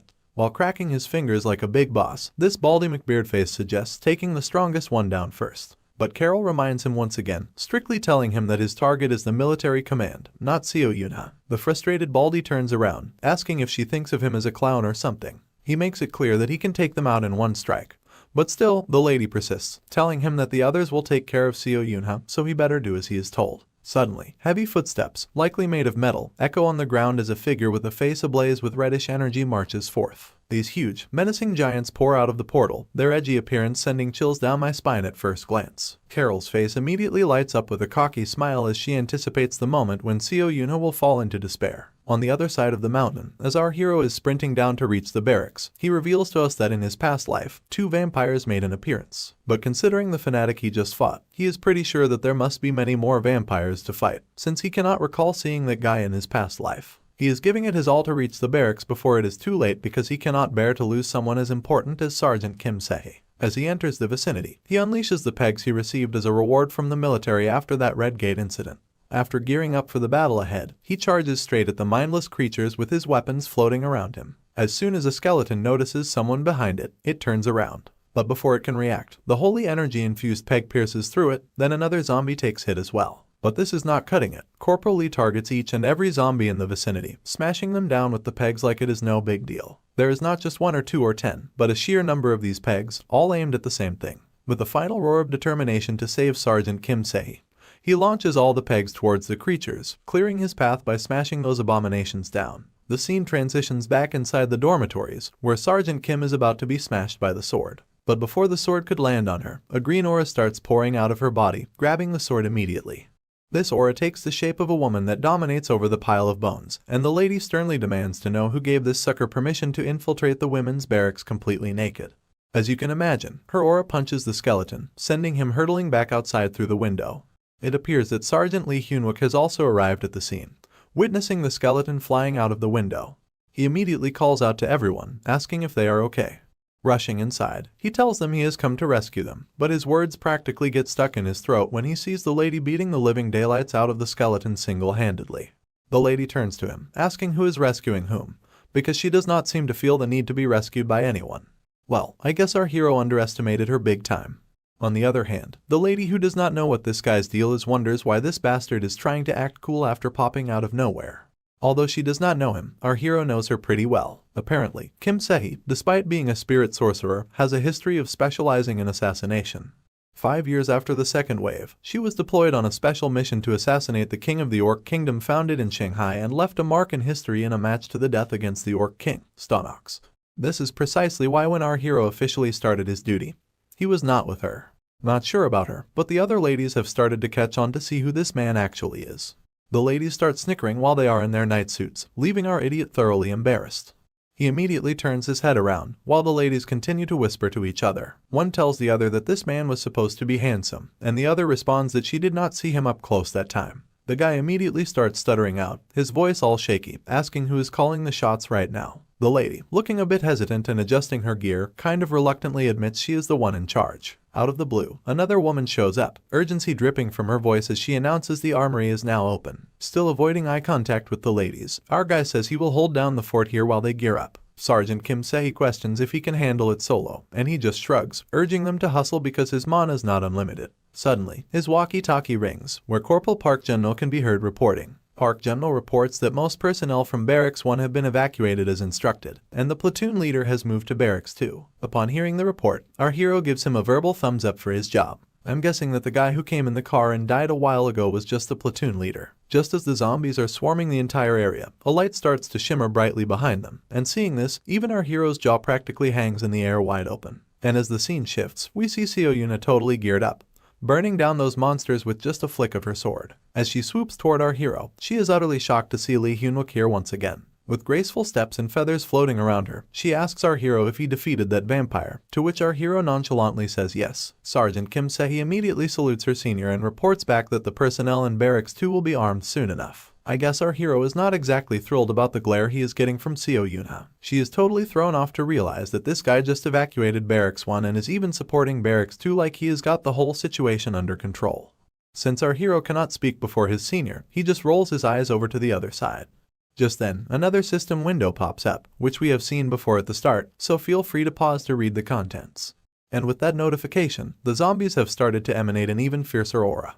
It does not take the ladies long to catch on that there is some kind of totem in action. Basically, a totem is an installation type item that influences the area with magical effects. Well, this might seem like bad news to the ladies, but our hero is just grinning like a greedy bastard upon learning about that item. It is embedded with several devil's medallions, and he is itching to get his hands on it. He has got to move fast before someone else snatches it. Sergeant Lee then spills the beans to the platoon leader that the vampire he fought earlier is not flying solo. The redhead just shrugs, saying she already figured that out. But what is really frying her circuits is how they are controlling these mindless zombies like puppets on strings. She is pretty sure this is not no coincidence, that these monsters are wandering around here. It is more like a coordinated terror attack. The redhead then orders everyone to gear up and hunker down until reinforcements roll in. After that, she uncomfortably leans over to our hero, basically telling him he is tagging along to the command control room. The order catches the man off guard, and he just kind of echoes it back in disbelief. Guess he does not have much wiggle room to refuse since it is coming straight from his senior. Anyway, the scene then flips to the underground bunker command control room. There we see this chunky dude with a massive axe, and standing beside him is the familiar orange head.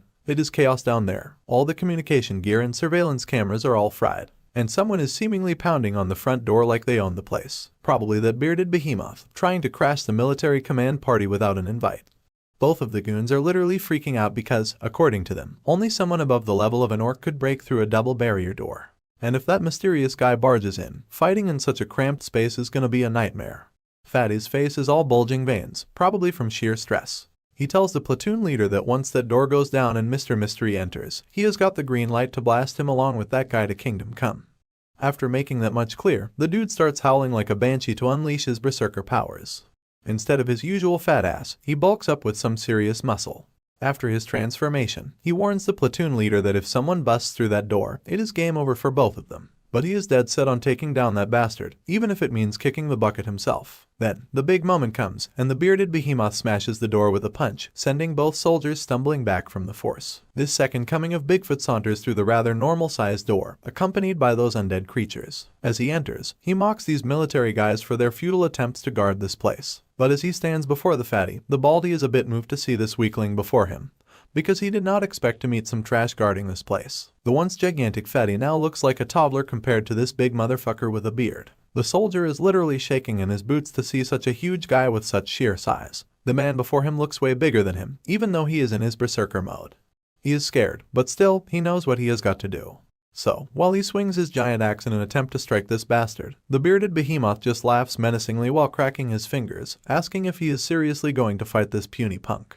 Just as the soldier is ready to deliver the blow and the bearded man laughs in his face, everything freezes, and the chapter ends right there, leaving us on a cliffhanger. Before we dive into the epic showdown between Bigfoot and our hefty friend, let us take a step back to a time when our hero was putting in the hard yards training this big guy. After numerous failed attempts, Sergeant Lee Hyunwook finally tells the hefty one not to recklessly squander his mana, delivering a gentle bonk on his head to emphasize the point. It seems our hero is attempting to instill some control over mana in this fella because every time he goes berserk, it fizzles out instantly. This guy just cannot seem to rein in his mana and ends up blasting it at our hero. But Sergeant does not give up on him, keeping him on the grind until evening falls, leaving the hefty one completely exhausted, gasping for air. Just as our hero calls it a day, Lee Won-sik pipes up with a question from behind. Hearing the fatty's call, the sergeant turns around, asking what is on his mind. That is when the hefty one asks what to do if he faces a stronger opponent in a real battle. Hearing this, Sergeant Lee cockily clicks his tongue, reminding the hefty one that he will probably just run away, given his lousy character. The poor guy tries to defend himself, but the corporal remains crude in his words. He further intimidates him with a light punch to his hand, questioning if he dares to talk back before his seniors. Before leaving, the sergeant emphasizes one last time for him not to run away. He encourages him to always face his challenges head-on, to act like a soldier, to protect his comrades behind him, and in return, his comrades will protect him as well. And now, the moment has finally come for Lee Won-sik to put all of our hero's teachings into action. Even though he's scared like a cat facing this behemoth, he swings his sword nonetheless. Seeing his resolve, Lieutenant Lee Min follows suit. He raises his hand and conjures up a portal right behind the behemoth, giving the green signal for the hefty one to take that bastard down. Sure enough, the fatty manages to push the behemoth out of the command room, and the portal immediately shuts down behind them. The big bearded behemoth just flashes a devilish grin, clearly enjoying the moment, thinking he's about to have an easy time squashing this puny guy. It seems that it is not going to be that simple, because Lee Won-sik has started his transformation, and almost instantly, his size triples, and muscles just bulge so fast they tear his uniform apart. Still, the behemoth just chuckles, asking Won-sik if he seriously thinks he is a fighter. Meanwhile, his own hands start morphing into these bizarre, claw-like things with mana storage stones embedded in them.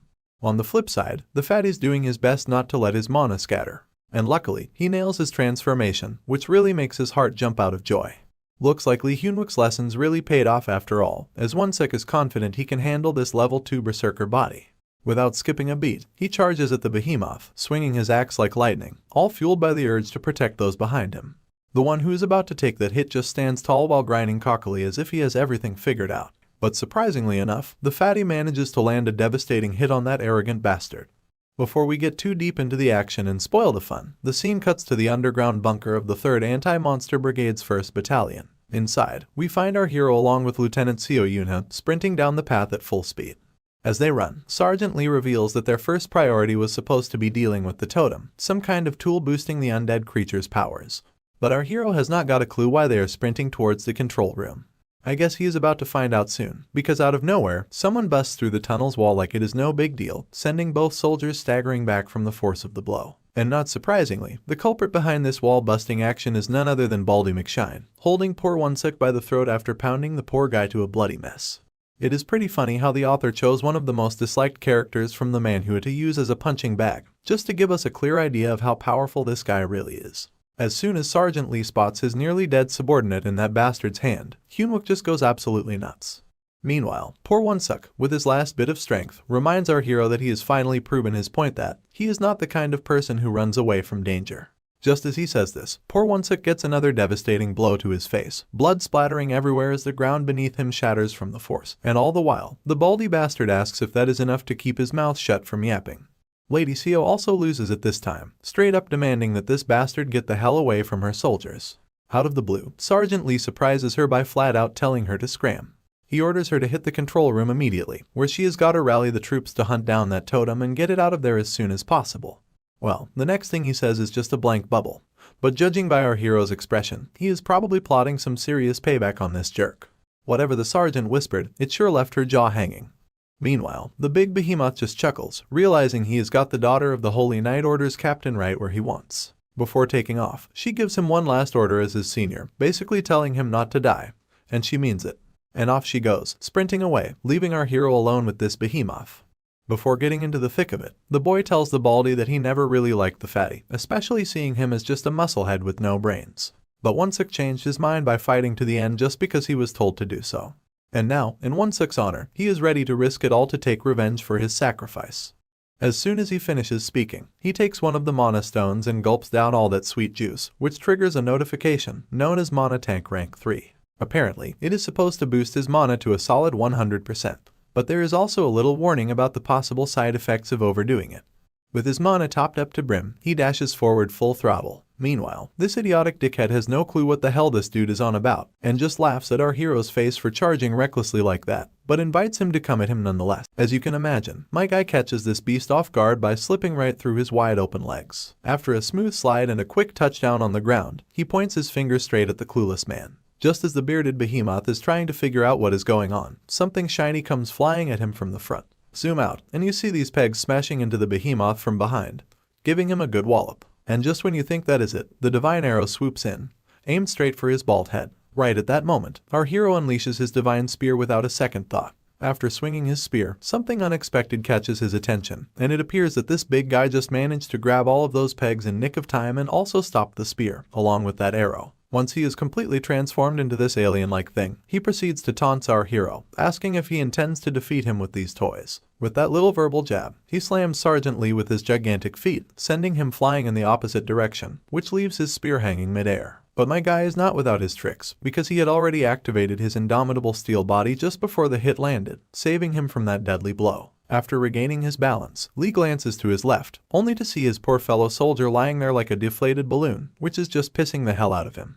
In a flash, the big guy swoops back into attack, telling our hero not to get distracted while fighting. Not surprisingly, the boy leaps out from there, leaving the behemoth swinging at thin air and crashing into the ground. Sergeant Lee takes a moment to glance back, only to find this jerk menacingly hovering right above his face. Without wasting a beat, the behemoth keeps on chasing our hero in an attempt to land a deadly blow. My guy's like a slippery fish, dodging every move with such finesse you would not believe. After that little game of cat and mouse, the beast is almost caught up to Sergeant Lee. Just before he strikes once again, our hero activates his indomitable steel body, and after taking the blow right above him, he crashes into the wall with such force that the concrete shatters on impact. Even with his steel body activated, he still lets out a grunt that could wake up the neighbors. Once he busts a giant hole in the wall with a single swing, he laughs at our hero for thinking those few measly holy power weapons would do anything, all while talking big about revenge. As he is saying that, some weird metal rambling voice catches his attention. As you might have already guessed, it is our hero, making those weapons dance with his metal manipulation abilities. He agrees with the bastard's earlier talk, admitting that a few weapons will not scratch this guy's butt. And now, he is pretty confident that a whole room filled with armory might do the trick. And as it turns out, we are in the restricted area of the 3rd Anti-Magic Brigade's 1st Battalion Armory. I guess now it actually makes kinda sense as to why this guy took that hit just to reach this side of the tunnels. While the bearded behemoth is scratching his head, clueless about what to do next, my man just busts open another mana tank, pushing his mana reserves back to a whopping 100% once again. But let us not forget about that warning about excessive use of mana tanks. Judging by the look on our hero's face, it is pretty clear that his mana stone abuse has finally started to take a toll on his body. But before we dive into the final showdown, the scene cuts back to the control room where Orange Head can be seen using his rap abilities to lure out some of the zombies. However, he is not sure how much longer he can keep it up because he is already pushing his limits. Before he completely exhausts himself, he orders the operator officer to restore the communication channel, and also instructs the other soldiers to prepare to fire as they are about to come under attack. Shortly after, once the lieutenant is finally exhausted, the portal closes immediately, leaving the undead creatures a clear path to march forward. With no place to run, the guy just tumbles down, recoiling in fear. As a zombie hovers over his head with a dagger, the terrified lieutenant commands his troops to shoot. But before anyone can open fire, Lieutenant Seo slices the skeleton in half. After cutting that bastard in two, she asks the terrified Lee Min-hee if he is doing alright. Judging by his scared face, we can tell he's not exactly okay, but seeing Seo Yunha in front of him definitely perks his spirit up. Once the whole horde of zombies is burned to a crisp with divine fire, Seo Yunha reassures her fellow soldiers that the threat is neutralized for now. Orange Head could not be more relieved, because if the command room had been overrun, they would have been toast. While they are catching their breath, a private comes up with some good news, saying they have finally connected to the emergency communication network, giving them a chance to contact the 3rd Battalion. As soon as Orange Head tells his soldier to request reinforcements, the soldier gets hit with shocking news. With a terrified look, he turns around, only to reveal that a gate has opened there too. Checking out the 3rd Battalion, those intruders look way scarier than those undead creatures, and the news hits both lieutenants like a ton of bricks, leaving them frozen in shock. Even the Blue Flower Guild is in chaos, with gates wreaking havoc there too. When Orange Head orders them to connect with the 6th Battalion or the 5th, it is the same story. Nearby units and major guilds confirm gates are popping up everywhere. The soldier looks absolutely terrified while mentioning that everyone's asking for backup from each other, and things are starting to look like a scene straight out of hell. The lieutenants' faces are back to shocked mode, while the soldiers just casually dropping one bad news after another like it is no big deal. Thankfully, the battalion commander connects with the control room. Before they dive into the conversation, the junior gives a salute to his senior. The commander tells them he is rushing back to base, but it might take a bit, so they have gotta hang tight. As his chopper zooms down to its destination, the commander asks about the current situation. Seo Yunha mentions that multiple gates have popped up simultaneously in the camp and major guilds, causing a crisis likely due to external players or villain groups. And on top of that, most of the higher-ups, including executives, are missing in action, probably already taken out. The senior then asks if they have got any more bad news to report, to which the lady just shakes her head with no. Before finally cutting the transmission, the commander puts his faith in both of the lieutenants to clean up the mess. With such a huge responsibility left on their shoulders, the girl gathers up her courage and proceeds to inquire of the commander about something. The gorilla gives her the green light to ask. Before speaking up, she admits that she might sound unreasonable, but she still suggests giving temporary command to Sergeant Lee Hyunwook. Needless to say, the Orange Head finds himself frustrated at her absurd suggestion. I guess his shock at this news is understandable since he despises our hero with every fiber of his being. Though the captain did not react that strongly, he is still curious to know the reason behind her suggestion, especially since she has always been cautious and suspicious about Sergeant Lee's recent actions. To this question, the lady agrees, mentioning that his irrational behavior naturally warrants caution.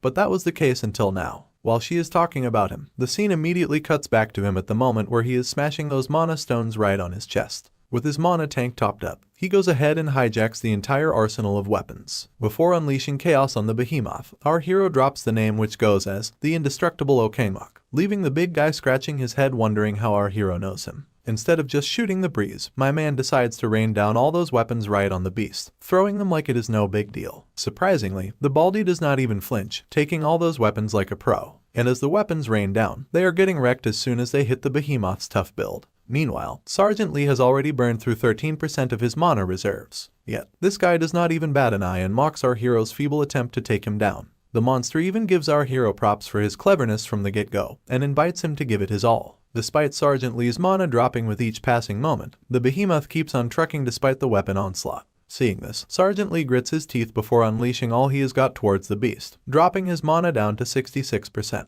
But even after all that, the behemoth stands tall. He is pushed back by the relentless barrage, and eventually, his shield starts falling apart. Still, the bastard finds it hilarious, laughing his head off because he knows anyone relying solely on strength ends up biting the dust. As the mana drops below 40%, the relentless barrage comes to a halt, while the monster gets deadly close to our hero. With a swing of his hand, the Bigfoot destroys the ground beneath him. Once the dust settles, we see our hero's legendary spear sprinting towards the beast. Just in time, my guy jumps out and leaps into the air, landing right behind the behemoth's head effortlessly. Close to the bastard's ear, Sergeant Lee gives him a piece of his mind, before piercing him with his divine spear. Once the spear enters the game, Sergeant wastes no time before unleashing its divine powers, which takes his remaining mana down to only 2%.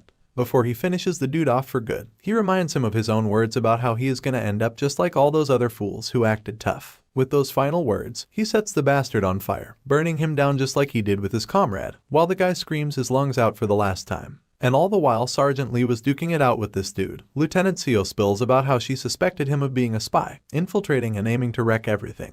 But after seeing him in action, she is now sure he is not a spy. In fact, he is just always one step ahead in dealing with the crisis. Plus, every time there has been trouble in Seoul lately, our hero's been right there, holding the key to fixing things and making sure everyone stays safe. With just 1% mana left, our hero heads over to his fallen comrade, apologizing for not being able to save him. He promises to recover his body even if the bunker comes crashing down. After the brawl, we cut back to the control room, where the lieutenant is done explaining everything about our hero, and as for her final say, she believes he is the only one fit for the job. With a little grin, the guerrilla commander nods along, agreeing that the right person has shown up at just the right time. Right on cue, Sergeant Lee arrives at the scene, and the commander wastes no breath before giving our hero temporary command of the 3rd Anti-Monster Brigade 1st Battalion. Our hero asks if command authority includes access to the armory, to which the guerrilla says yes.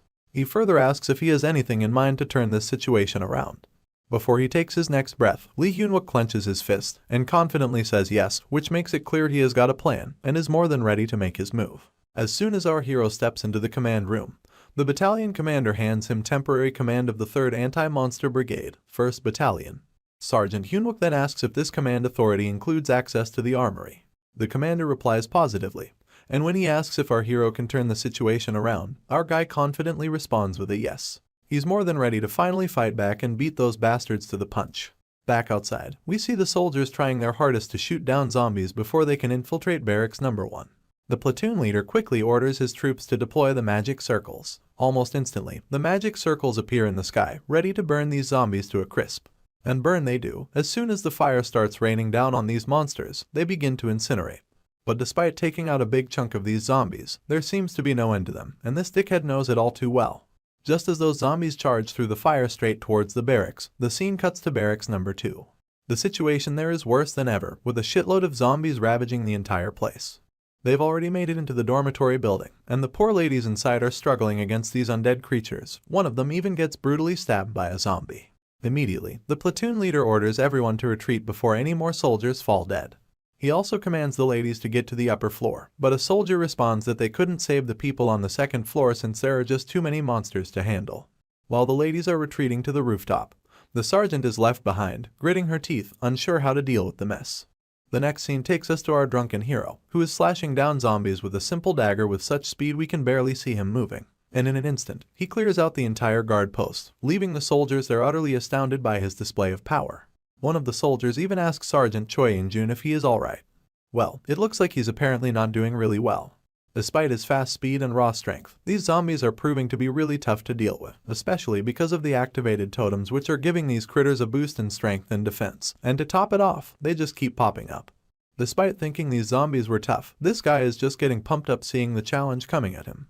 You see, individually, the skeletons and zombies in the barracks aren't too scary, but with the crazy numbers pouring out of the gate, this army becomes unbeatable, and they are estimated to be at least the size of a division, ranging from 12,000 to 20,000. And who is giving us all these details? Well, none other than Sergeant Lee Hyun-wook. He is making it clear that with this many critters, it will not be long before our main camp bites the dust. That is when the orange head raises his hand and suggests establishing a base in the bunker and responding from there. Our hero simply states that they cannot do that, which totally startles both of the soldiers present there. He explains that if they hide, the monsters will just become a roaming army of doom controlled by whoever is behind those totems. And if those suckers make it to Namsen City, we are talking about hundreds of thousands of people biting the dust for no good reason. Naturally, the orange head asks some obvious question, wondering what the hell they are supposed to be doing. Well, my dude's got it all figured out and tells Lieutenant Seo to round up the guard post personnel and search for the totems. The girl then asks what they are going to do about the zombies until they find those totems. Our hero just shrugs and says they will corral the skeletons and zombies into one spot by opening up the guard post. Of course, Orange Head thinks it is crazy. It is like playing with death, because if those two types of monsters team up, everyone is going to fucking die. But our hero's got another trick up his sleeve, and with a cocky grin, he says if he and Orange Head teams up with him, they have got this. It will be the monsters who end up screwed, not them. Not surprisingly, the second platoon leader is totally lost hearing how he could help our hero so much. Before we can hear any response from our boy, the scene cuts to the tired face of Sergeant Choi In-jun, gasping for air. When he hears our hero telling him to find the totems, he immediately refuses, mentioning how he's supposed to search all of Namsen. Hyunwook's inner Steel Emperor facepalms himself in disappointment, and tells this drunkard that the squad members are already scouting specific points in Namsen, so he should not have much to do. While In-jun is busy on his walkie-talkie, another wave of zombies arrives, and the soldiers standing there are just freaking out. On the other hand, Lee Hyunwook makes it clear that he has command authority as of right now, so In-jun must follow as he is told. Of course, the drunkard starts pretending to have weak communication and cannot hear our hero. I guess the sergeant is not too disappointed to see this kind of behavior, since he already knows what a pain in the ass this dude can be. So, he bends his finger to get the honey out, and simply utters the magical word which goes as Ballantine's 21-year-old whiskey, and that does it. This fucker is more than enough to comply our hero's command.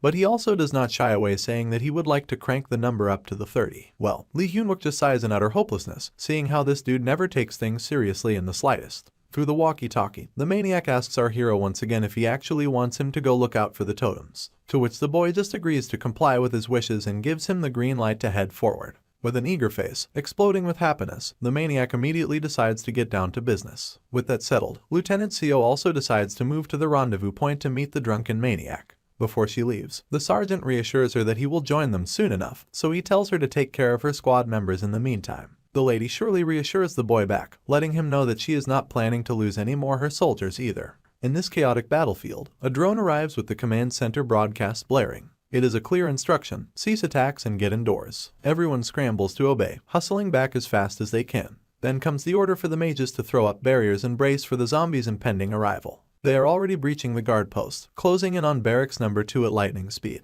In a flash, they are halfway there. Next thing you know, the broadcast telling us they have hit the spot. The zombies flood the area like there is a Black Friday sale about to hit the final hour. From her vantage point above the rooftop, the sergeant can only watch this horrifying sight, and scoffs at the futility of trying to stop these monsters with just a barrier. That is when she receives an order from the command room, instructing her to manipulate the wind inside the barracks, and maintain a wind speed below 3 meters per second. Of course, the lady immediately starts doing her assigned job, even though she has no clue what the heck our hero is cooking up. The scene finally cuts back to our hero inside the 3rd Anti-Monster Brigade Armory Hall, where he's broadcasting those instructions to everyone through the Red Head's spatial magic. Meanwhile, Orange Head is pretty blown away. He never imagined he would be able to link his warp zone to a specific object to send things far away. Even though he can only summon his warp portals as far as 80 meters away, the drone has passed 800 meters already, which is astonishing. What is creeping the hell out of him is the realization that our hero knows how to utilize these powers better than he ever knew. Once the drone hits a kilometer up in the sky, they lock it in at that height. With the platoon leader all set with his warp stretched out to the max, our hero whips out one of the swords and fires it straight down, a sight visible from miles away. Even Dracula over there cannot miss the blue light streaking through the sky, smashing that skeleton into 1,000 pieces. Not only does it wreck that one undead, but the impact also scatters nearby zombies and skeletons as well. It is such a big hit you can see it for miles around. Once the two soldiers give the thumbs up that the attack hit its mark with zero margin for error, the sergeant wastes no time chugging those mana tanks, filling his own mana right up to the max. Once he is finally feeling surge of energy, he starts manipulating all of these swords, and every kind of weaponry, and rains down a steel rain for above the sky. As soon as those swords hit the ground, they incinerate everything in their path. Even the ground beneath shatters into pieces, sending those mindless creatures scattering. Lieutenant Seo and the other soldiers are absolutely floored by this unexpected move our hero pulled off. Even Sergeant Kim Sehi and that arrogant dude who always has it out for our hero are astonished to see this. The Steel Emperor finally reveals its full glory, and as the steel rains down from above, he reminds himself that he will not let a single person die in this battle. Seeing that incredible sight, even the Dracula lady finds it unbelievable. If she had not seen it with her own eyes, she would never have believed it in the first place. The boy just pushes himself to its last bit of strength. Even blood from his nose and mouth starts to leak out, probably because he has been abusing those mana stones over and over at this point, which is probably taking a negative effect on his body. And in the blink of an eye, the entire place is now just littered with the dead bodies of the zombies, scattered across like confetti. Of course, seeing this sight absolutely makes the lady jump in joy, who is certain that it is impossible to take down this amount of monsters, and now she is praising our hero for his mad skills and strength. Sergeant Lee Hyunwook then broadcasts to evacuate the injured and eliminate all remaining monsters. He repeats his command once again, and while this dickhead is nursing the injured, he totally cannot believe his eyes at how powerful our hero is. Meanwhile, Yingjun appears to be totally clueless who is behind this attack, and wonders aloud that he did not know they also had a ranked player in their battalion. To which the lady simply states that his strength just cannot explain his true potential. Back at our hero, he's just beat, taking deep breaths to catch a break. Meanwhile, the platoon leader next to him is just blown away, realizing that Hyunwook used his warp ability like a boss, unleashing an attack that is way beyond what even a ranked player could do. Sergeant collapses on his knees from exhaustion and the toll this ability took on him. The platoon leader quickly asks if he's okay. Instead of worrying about himself, the sergeant insists the battle is not over yet, so he better keep his focus to maintain that warp open. The orange head admits he's also exhausted himself as well, and cannot keep the warp open much longer. But our hero just tells him to hang on tight for a bit more. Back on the ground with this crazy Dracula lady, while she is eating her nails out of confusion and anxiety, her other member arrives and drops some bad news that the big bearded behemoth, who is deployed to the command control room, is not responding, while all of the undead army has been wiped out as well. He asks her if they should wait until the last gate is opened. Initially, he gets a cold response from her, telling him to shut the heck up and let her think through this mess. She is sure that this was not the power of the Sword Saint, nor was it a holy knight. She did not get any info about this guy, and with an area-wide attack of this scale, she is almost betting that there must be a high-ranking military executive in the mix. The shady guy speaks up again, telling the lady that there is a scout here, and as she looks behind her, she finds a soldier standing there behind the tree trunk. Once the cat's out of the bag, the Shadow Man immediately springs into action and starts following the soldier, who is running down at the speed of light. The dude then starts yelling, reporting back that Totem has been spotted and gives a precise location. Of course, everyone is startled to hear this unexpectedly good news, but right now the poor soldier is sweating profusely because he's about to get caught by these maniacs. Before he can report how deep in shit he is, the poor guy is immediately grabbed by that monster, and his walkie-talkie falls to the ground. On the other end of the transmission, Lee Hyunwook screams his lungs out and immediately reports back to the command center, telling them to move the drones to the reported location immediately. Lieutenant Seo tells Choi and Jun to reach the reported location right away. My guy confidently states that all he needs is 1 second, and off he goes, disappearing immediately. The scene transitions back to the woman perched above the mountain, looking rather displeased that they were only able to grab a single soldier. Meanwhile, Lieutenant Seo also charges forward with utmost caution with her soldiers. In the next moment, her eyes fall upon this giant menacing monster. Before they know it, they find themselves surrounded by these towering giants, and they immediately start swinging. But the corporal quickly pulls up his trusty shield, saving himself and his companion from being crushed. Unfortunately, my guy's shield is not nearly enough to stop this bastard. It shatters with a single blow like it is no big deal, busting the corporal's hand along the way. He screams his lungs out in utter pain. Meanwhile, Lieutenant Seo is also trying her hardest to keep up with those monsters, struggling to maintain her footing. To make things worse, her armor starts to melt away just from the mere touch of that monster. She puts all her effort into flinging the monster back. She immediately shouts at the soldiers, informing them that these monsters are rocking haunted armor. If they touch them, the affected parts will start to rot away immediately. The lady then asks Corporal Minty if he is okay, to which he responds that his shoulder has been dislocated. Meanwhile, everyone finds themselves totally surrounded by these creatures, and they ask the platoon leader what they should do now. Lieutenant Seo immediately commands her troops to stand behind her. Right away, her shield grows wings, which are so huge they can be seen from afar. With those angel wings, she creates a barrier surrounding them. Once these cursed vile creatures step forward towards the barrier, they start to burn. Apparently, this barrier is made of some holy light she calls the Holy Dome. The lieutenant then tells the soldiers that for about 7 minutes, they will be able to receive the holy power inside the dome. If soldiers get a chance to run during the battle, she tells them to prioritize finding the totems. The soldier then points out that these things are so strong, and they would need an entire platoon just to fight one, so they ask if she will be able to handle them alone. The lady gives them all the confirmation they need. Without hesitation, she takes off from the ground, immediately reaches one of the monsters, and with her holy light activated, she thrusts her sword right into the bastard's skull. With a little extra force, she blows away that monster's head.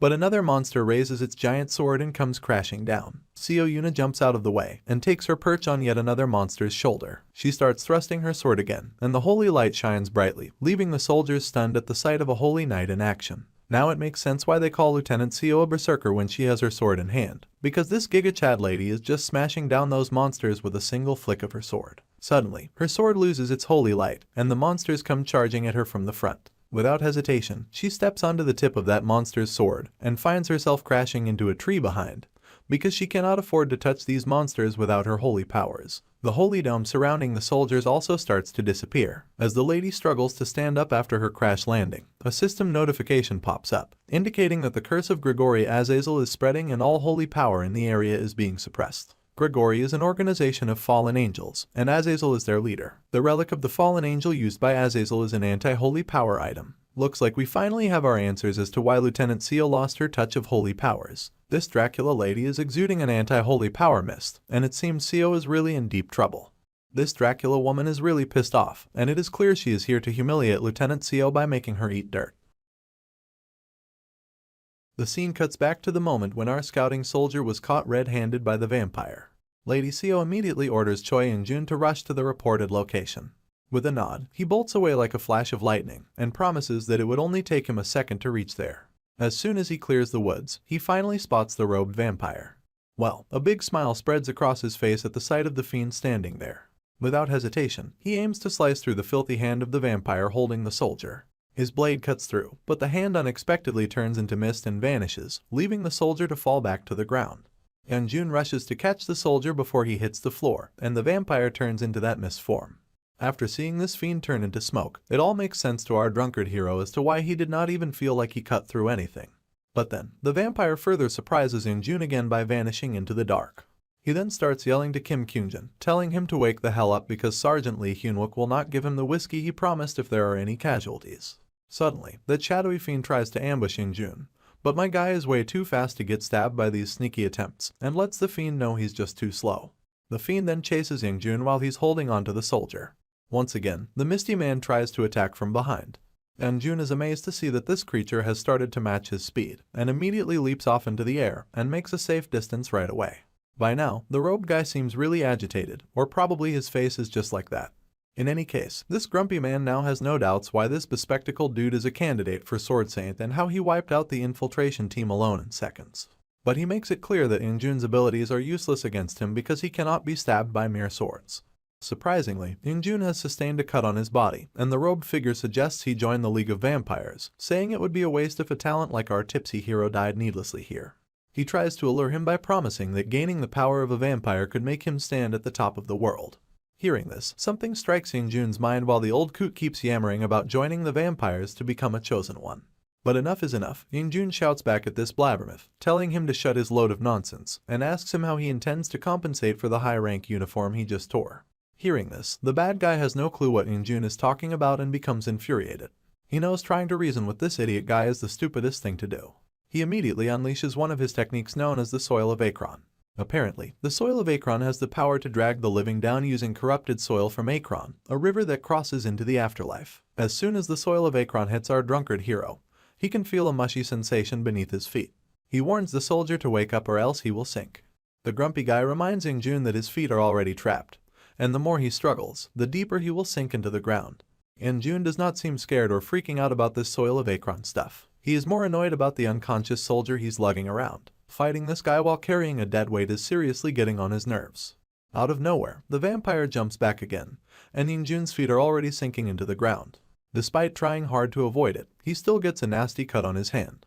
Quick as lightning, he switches the dagger from one hand to the other and slashes at the vampire's hand. But the guy just turns into mist, reminding Jun that stabbing him is useless. The assassin attacks again, and from then on, it is a game of cat and mouse. The assassin's relentless, stabbing at Jun every chance he gets, and eventually, he gives another nasty cut at the back of our drunkard hero. He even starts trash-talking our boy, calling him a disgrace and questioning why he's a Sword Saint candidate if he cannot even protect his own back. Jun gets annoyed again, reminding the assassin that a swordsman should never get hit from behind. He puffs out his chest and stretches his hand out, telling the assassin he would rather proudly take those cuts head on. The poor villain has no idea what is up with this guy and feels stupid for even considering bringing him to the Vampire Association. Seems like Enjun was keeping his distance from the soldier to keep him from sinking into the ground.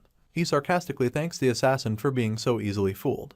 Meanwhile, the villain guy gets cocky again, saying Enjun was just unlucky to pick a fight since his speed means nothing against someone who cannot be stabbed. Enjun sassily asks him how he can be so sure and if he's ever faced someone who moves at the speed of light. The assassin is not up for casual banter and prepares to strike.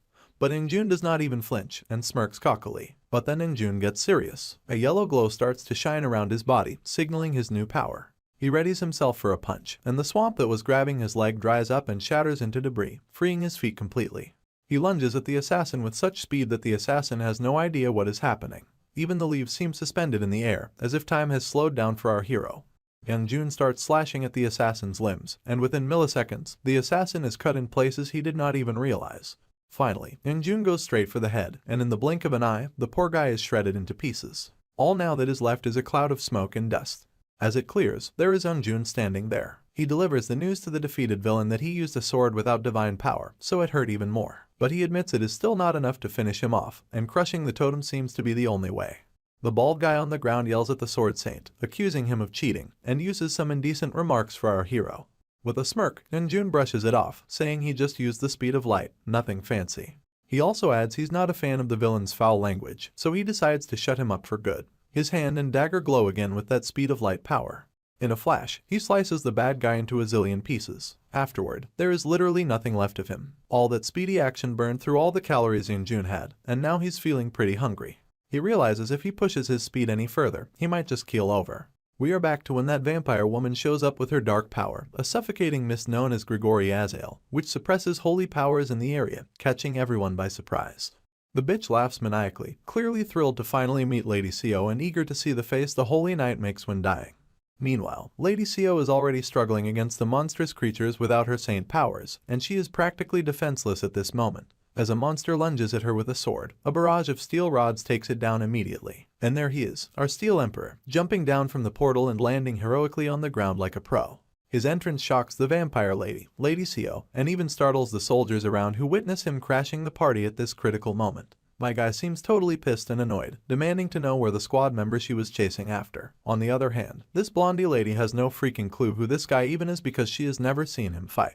Looks like she is still in the dark that our hero was the one who took down that entire army and the bearded behemoth as well. Meanwhile, the Steel Emperor is absolutely livid. The image of his dead friend immediately pops into his mind, fueling his anger even more. With a terrifying voice, he demands to know where the hell his squad member is. Well, our hero might not already know, but this drunken fool has already saved its soldier. The lady snaps back with her own sass, telling him he should focus on understanding how deep of a mess he's really in instead of worrying about someone who might already be dead and gone. The divine aura surrounding the soldiers starts to fade, and the monsters waste no time lunging at the ordinary soldiers. The Steel Emperor jumps ahead and launches steel rods at the monsters. He signals Lady Sio, who jumps into action and strikes the monster's head right away. Meanwhile, another monster immediately charges towards the soldiers. As its sword comes crashing down, the Steel Emperor intervenes once again and saves the day. In a surprising twist, the monster starts attacking its fellow monsters. Before we can start scratching our heads about why this is happening, a system window pops up saying that a new controlling power stronger than the death magic controlling the haunted armor has been activated, Metal Control.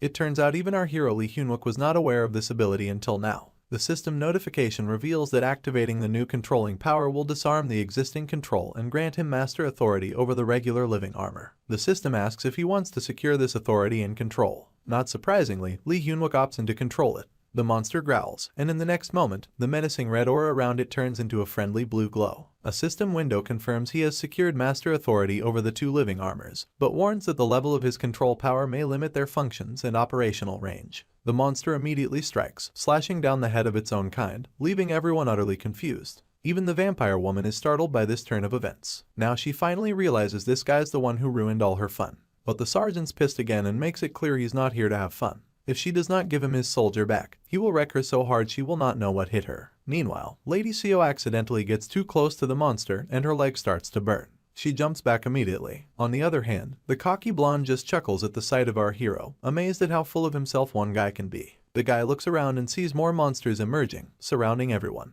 The lady laughs, reminding him that his fancy area of effect attack earlier was impressive. She was hoping for something exciting, but now she teases him, saying all he did was steal some haunted armor. She goes further, mocking him for not being able to use holy power and wondering what he can really do with just 2 pieces of haunted armor under his control. Did you see that blue energy heading into the woods? That is exactly where my guy is headed next. I guess you noticed it. Even the sergeant admits she is right. He cannot do much to keep her entertained, so he makes it clear he's going to end this as soon as possible. With those words, an arrow emerges out of nowhere, ready to slam into her face. Lee Hyunwook puts every ounce of energy into it. If you do not remember this arrow, let me jog your memory. It is Sir Tristan's fail knot. It always tracks the target and never misses, ignoring magic resistance or any shields the target has. With no choice left, the lady immediately tries to dash out of there while fail knot continues chasing her. The green mist she used to suppress divine powers starts fading away, and Lady Sio's holy power starts returning. Sergeant Lee immediately tells her to handle all those giant haunted armors, and orders the soldiers to find and destroy the totems as soon as possible. The lady tells Lee Hyunwook to team up with our speedy drunkard hero to take down this woman. But my guy is certain he cannot let her slip up for even a second because Kim Kyunjin's life hangs in the balance. It is starting to bug me that they keep bringing up this soldier when In-jun already saved him. Not sure why they keep mentioning him. Anyway, arrows keep flying after the lady, and by now she is pretty sure this arrow is not your ordinary wooden stick. She is terrified to admit if this thing is actually the fail knot. Sergeant Lee keeps up the chase, but he's falling behind. He busts out his metal detector and pinpoints where fail knot is headed. He also pulls out his other weapons from his arsenal. Looks like it is really getting tough for her to keep running. The arrow's just inches away from her now. When it hits her metal thingy on her neck, blood sprays out from her back for some odd reason. Lee Hyunwook does not waste time either, and unleashes the power of his spear and goes in for the attack. But her blood grabs onto his weapons as it pours out, and she starts transforming. Her horns get even hornier with this new form, startling Sergeant Lee with this unexpected twist in his plan. She grabs the arrow with her hand and gives Lee Hyunwook a disappointed look. She is pissed that she had to reveal her second transformation just to fight this puny bastard.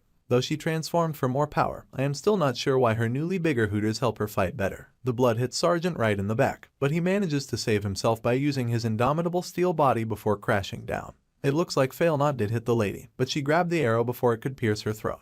Now she is teasing our hero, disappointed that he does not know how to use fail knot better. The impact seems to have taken a toll on our hero. He's coughing up blood. Seeing him in this sorry state, the lady asks if he's the same guy who launched that high-level AoE attack against those zombies. Sergeant grits his teeth, asking if that even matters right now. He demands to know where his squad members are, promising to unleash his powers again if she cooperates. The lady is fired up and is not letting our hero go without seeing despair on the face of the guy who ruined her plans. With her red circle thing activated, blood-soaked spider webs suddenly erupt from the ground. The web spreads out, covering an area way beyond just battle range, and it seems to be blanketing the entire zone. Though I am not quite sure what that means, but Sergeant is convinced these guys came fully prepared from the start, although he's still clueless about their endgame. Well, looks like we have got our answer. Her nets are indeed covering everything, even reaching the executive quarters. Dead soldiers inside are getting tangled up in these webs and starting to move like zombies. I guess this solves another mystery, which was how those zombies and undead creatures were following the vampire's command. And it seems like these poor soldiers have become her puppets too. Back in the thick of it, the lady reassures our hero that he will definitely meet his friends he's been desperately looking for. Right on cue, her web stretches into the underground bunkers, where we see the fatty lying on the ground, and he is about to join her puppet army as well. With a devilish grin, she taunts that since her subordinates already killed his friends, our hero might not be too happy to see them once again. Sergeant loses it hearing this vile woman and demands she stop using his fallen soldiers as puppets. Meanwhile, the chubby guy has fully turned into a vampire, his long teeth a dead giveaway. She gleefully announces that since she is letting him meet his friends once again, he will now have to personally kill them again, and she cannot wait to see our hero's desperate face when it happens. Back at the quarters, the zombified officers are causing chaos in the building. And at the bunker entrance, things are going from bad to worse as Lee Won-suk emerges from underground after becoming undead. Meanwhile, our hero unleashes the power of his spear again, but this woman just scoffs, asking if that is all he's got. She retaliates with her nets, but Lee Hyunwook tries to dodge the attack and gets pushed back by the webs, injuring his back in the process. The lady tells him not to die just yet because his friends are on their way, and she cannot wait to see our hero's despairing face when they arrive. Lee grits his teeth again, realizing she is a tougher opponent than he expected. He reveals he neutralized Grigori Azazel's curse with fail knot, allowing him to use his holy powers once more, but he still seems to be in hot water. Well, now we all know that the metal thingy on her neck was actually a relic suppressing her holy powers, which is why our hero targeted it first. Suddenly, an unpleasant notification pops up, announcing the Devil's Assembly Zone in the area. Dark attributes are boosted by 50%. Undead attributes heal faster by 50%. and the number of monsters coming through the gate doubles. Seeing this, Sergeant Lee realizes there must be an active totem boosting her powers. Using his holy powers would just waste his mana, so he is left with only one daring option. With his life on the line, he takes the risk, replenishing his mana to 100% with those mana tanks. He is determined she has crossed the line, and he vows to put this witch back in her place, even if it costs him his life. Once his mana is filled to the brim, he activates the black magic of the Crown of Light and Darkness. This rapidly boosts his resistance against undead attributes and grants him either a holy power aura or a black magic aura to his specified equipment. This time, he opts for black magic. There is a warning that there is a corresponding penalty for each aura granted, and he cannot use both black magic and holy powers simultaneously. With the dark aura skill activated, our hero gains a 30% boost from the crown's black magic, but as a penalty, his health drops by 30%. Once he has the much-needed black magic, his spear and the crown over his head turn into a deep gloomy purple color. And let us not forget why our hero chose to use dark magic. It is because with the totem activated in the area, his dark aura powers have also rapidly increased. The lady is absolutely shocked to see this guy pull dark powers out of nowhere, but my guy just tells her to prepare herself. He vows to swallow all her darkness with an even deeper darkness. After hearing his bold declaration, the lady immediately attacks him, but the boy uses his indomitable steel body, and his shirt tears down like he's some hero from a Hollywood movie. With those thick muscles, he swings his spear again, but the lady dodges the attack effortlessly. She is annoyed and amazed to see this guy deliberately give himself a dark attribute to use totem buffs. She is not sure if it is an act of bravery or just plain stupidity. On the other hand, Lee Hyun-wook is finally feeling pumped as he starts to match this woman's power. Suddenly, his vision starts to blur, and a system warning flashes, revealing that the amplified dark power has pushed him to his limit, and he will be entering into a berserk state. It seems the totem buffs are much stronger than our hero thought, and if he does not snap out of it, he's in serious trouble. Meanwhile, our drunkard hero is bewildered to see these creepy nets hovering above his head. Out of nowhere, the zombified soldiers appear right in front of him, and he's thrown for a loop seeing all the platoon leaders at once. This time, he does not seem thrilled about fighting these guys, because he does not want to risk the top-shelf liquor promised by Sergeant Lee. Nonetheless, he takes his stance and lunges at the platoon leaders to secure his promise. Before cutting them down for good, he apologizes for what is about to happen and offers them rest in peace. Back with our hero, he's going absolutely bonkers trying his hardest to take down this lady for good. This time, it looks like he's starting to lose his sanity, his shimmering eyes giving it away. The lady throws another sassy remark, pointing out that he cannot even control these dark powers, yet he's bold enough to challenge her. Meanwhile, our Steel Emperor is becoming more engulfed in dark powers, charging at the lady once more with his spear ready. She is caught off guard by the attack but manages to tilt backward to avoid the blow. Unexpectedly, the transformed fatty enters the scene and lunges at our hero with his giant axe, aiming to obliterate him for good. The impact is colossal, crushing even the ground beneath their feet like a meteor. The fatty persistently presses our hero under his massive axe, but our boy immediately overpowers this muscle-bound warrior, giving him a hard blow with his steel head. The lady gets totally pissed off and decides to take our hero down along with his comrade in one go. She unleashes her webs once again, but Sergeant Lee quickly leaps into the air, charges straight at the fatty, grabs him by the throat, and thrusts his spear right into his friend's chest. It seems like this isn't our hero fighting his friend. Lee Hyun-wook is just trapped inside his own mind, unable to take control back over his body. He starts imagining his other friends, desperately begging him for help. An entire pile of bodies tries to climb our hero, dragging the once Steel Emperor he was right into the river of the underworld. It sounds like the Steel Emperor is regaining control over his own body in the middle of the intense battle. His energy begins to stabilize, indicating his struggle to overcome the dark power's influence. As he manages to release his hand from his friend's throat, a system warning flashes, indicating that his despair and anger have surpassed their limits due to the overwhelming dark power. With a fierce roar, he asserts his dominance, reclaiming control over his body. The system notification congratulates him for meeting special conditions to unlock the hidden attribute of the item. He then unleashes a surge of blue arcane energy, akin to tapping into his own version of Ultra Instinct, which exerts such pressure that it flings the fatty aside.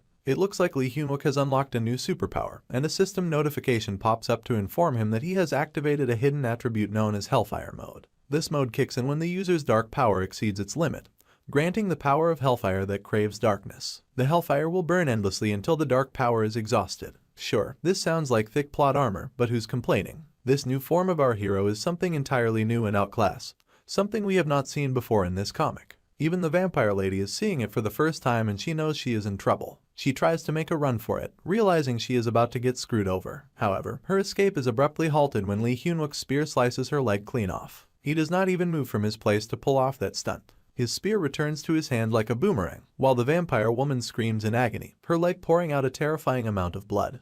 On the other hand, Lee Hyun-wook, in his new form, looks downright amazing and terrifying enough to give any fiend the chills of their life. After Lee Hyun-wook slices her leg clean off, he stands like a total giga-chad, while that vile woman screeches at the top of her lungs after losing her limb. Even though he looks like he's on another level with all that power radiating from him, he still appears to be struggling. His regrets and despair from his past life are dragging him down into the depths of darkness. I am not sure if he is on autopilot or if he's fully conscious of his actions, but I am pretty sure he's ready to fight this woman, who seems to be preparing something bigger and more powerful this time. She is so furious that she starts foul-mouthing our hero, saying she is going to rip him to shreds. She summons webs through that weird portal above her and throws them down at him. But Lee Hyun-wook slides backward, while the girl starts picking up giant rocks with her webs and starts throwing them at him. And as you can imagine, he just grabs those piles of rocks with his bare hands like it is no big deal. She keeps piling up those rocks above him, but the sergeant just bursts through them, obliterating her webs. The lady is shocked to realize he burned her spider webs like they were nothing. Instantly, he uses his weapons against her, striking her and making her fall, and her portal-like enchantment shatters with a single push of his spear. As he keeps swinging his spear left and right, his eyes are totally fixated on her up above. By now, she's pretty sure she's royally screwed because she's already played her best cards. Meanwhile, we catch up with the other soldiers, who are terrified by the explosions in the forest. They're on the hunt to find the totem. One soldier rallies his friends, reminding them that everyone is busting their butts to save lives, so they should do their best too. After some searching, they finally find one of the totems, which is a giant pillar-like thing. The corporal tells his buddies to whip out their holy weapons and get the C4 ready. He also asks on Minty to get his shield ready because they are gonna need it. Minty immediately agrees, saying everyone's putting their lives on the line, so he's not holding back either. With that, Minty deploys his holy shield, and the corporal urges everyone to give it their all to break through that totem. Another soldier enhances the holy sword with extra power, confident that the C4 explosion attached to the shield will help push the holy sword against the shield, helping them to break the totem. But they are all worried about the shockwave from the explosion messing them up. Before they can make any meaningful progress, a monster emerges from the portal. Its mere swing of the hand startles the soldiers and breaks their formation. The monster emerging from the portal is so huge that the soldiers look like puny ants beside it. As it stands tall, we learn it is a boss monster, the Gigant Haunted Armor. Its massive roar pierces through the air, audible even to Sergeant Lee from a distance. Seeing this monster appear, the woman finds a little bit of hope in herself. She has no choice but to destroy her own totem, because it is the only way she can deal with our hero since the totem is the reason he's in this berserker mode. She is confident the Gigant Haunted Armor will handle everything in one sweep. She immediately flies toward the monster where the totem is located and commands her haunted armor to destroy the totem right away. The monster acknowledges the command with a growl and raises its sword to turn the totem into dust, while the soldiers await their impending doom. Meanwhile, Lee Hyun-wook is hot on her trail as the lady charges Failnaught. Within moments, she quickly throws it down towards him. As the energy-charged arrow descends, Sergeant Lee prepares himself and deflects it with his spear. However, the arrow immediately changes trajectory and starts coming back towards him, as Failnaught always finds its mark without fail. Seeing this, she turns around only to find the arrow heading straight for her. The reason the arrow is coming at her is because Sergeant Lee is blocking her path from the front, leaving her trapped between him and the oncoming Failnaught. With no way out, she braces herself for what is coming. Just as Failnaught is about to hit, Lee Hyun-wook grabs her and thrusts his spear into her belly. The arrow, meanwhile, strikes Sergeant Lee in the shoulder. Both of them tumble backward, crashing into the forest with such force that even the soldiers are reeling from the shockwave it creates. Shortly after, we see her with a gaping fourth hole in her belly, which is so massive it would put the entire adult industry to shame. The one responsible for this hole is our hero, who stands once again, casually removing Failnaught from his chest like it is no big deal. She chuckles at him, calling him a fool and reminding him he should have let her destroy the totem, as he's just thrown away his chance to end his berserker state. But my guy is not here to listen to her yammering. He is focused on the task at hand, grabbing that necklace-like thing and ripping it from her chest, which is the item that was apparently blocking everyone's holy powers. She calls him a monster who is going to crave death endlessly, warning that the comrades he fought for will turn against him and try to kill him, and she is wondering what kind of expression he will wear when that happens. Well, Sergeant is not about to take any crap from anyone, especially someone like her. So, he does what needs to be done and thrusts Failnaught right into her chest. She starts burning immediately from the effects of the holy power. Even as she dies, she laughs maniacally, saying she will watch him from hell and eagerly await the hopeless look on his face. It is ironic how her obsession with others' despair led to her own death, and she remains stubborn like a brat, showing no hint of despair even as she dies. Once the soldiers destroy the totem, purple energy begins to spread throughout the jungle. The Steel Emperor feels himself being pulled out of darkness. blue energy emanates from him, and as the totem is completely obliterated, a red system window flashes, confirming the destruction of the totem and lifting the effects it had around in the area. As Sergeant Lee returns to his original form, free from the effects of his berserker mode, he flashes his familiar grin, causing her to swallow her own words about his friends turning against him, and makes it clear that they would risk their lives to save him, just as he would for them. With her finally out of the way, Sergeant Lee gazes at the necklace-like thing he snatched from her, and immediately swallows it. While doing so, he checks in with the soldiers about their situation. Corporal Park Junmo reports back promptly, saying Park Sunmo is alive, On Minty is injured, and he does not forget to inquire about Sergeant Lee's own condition.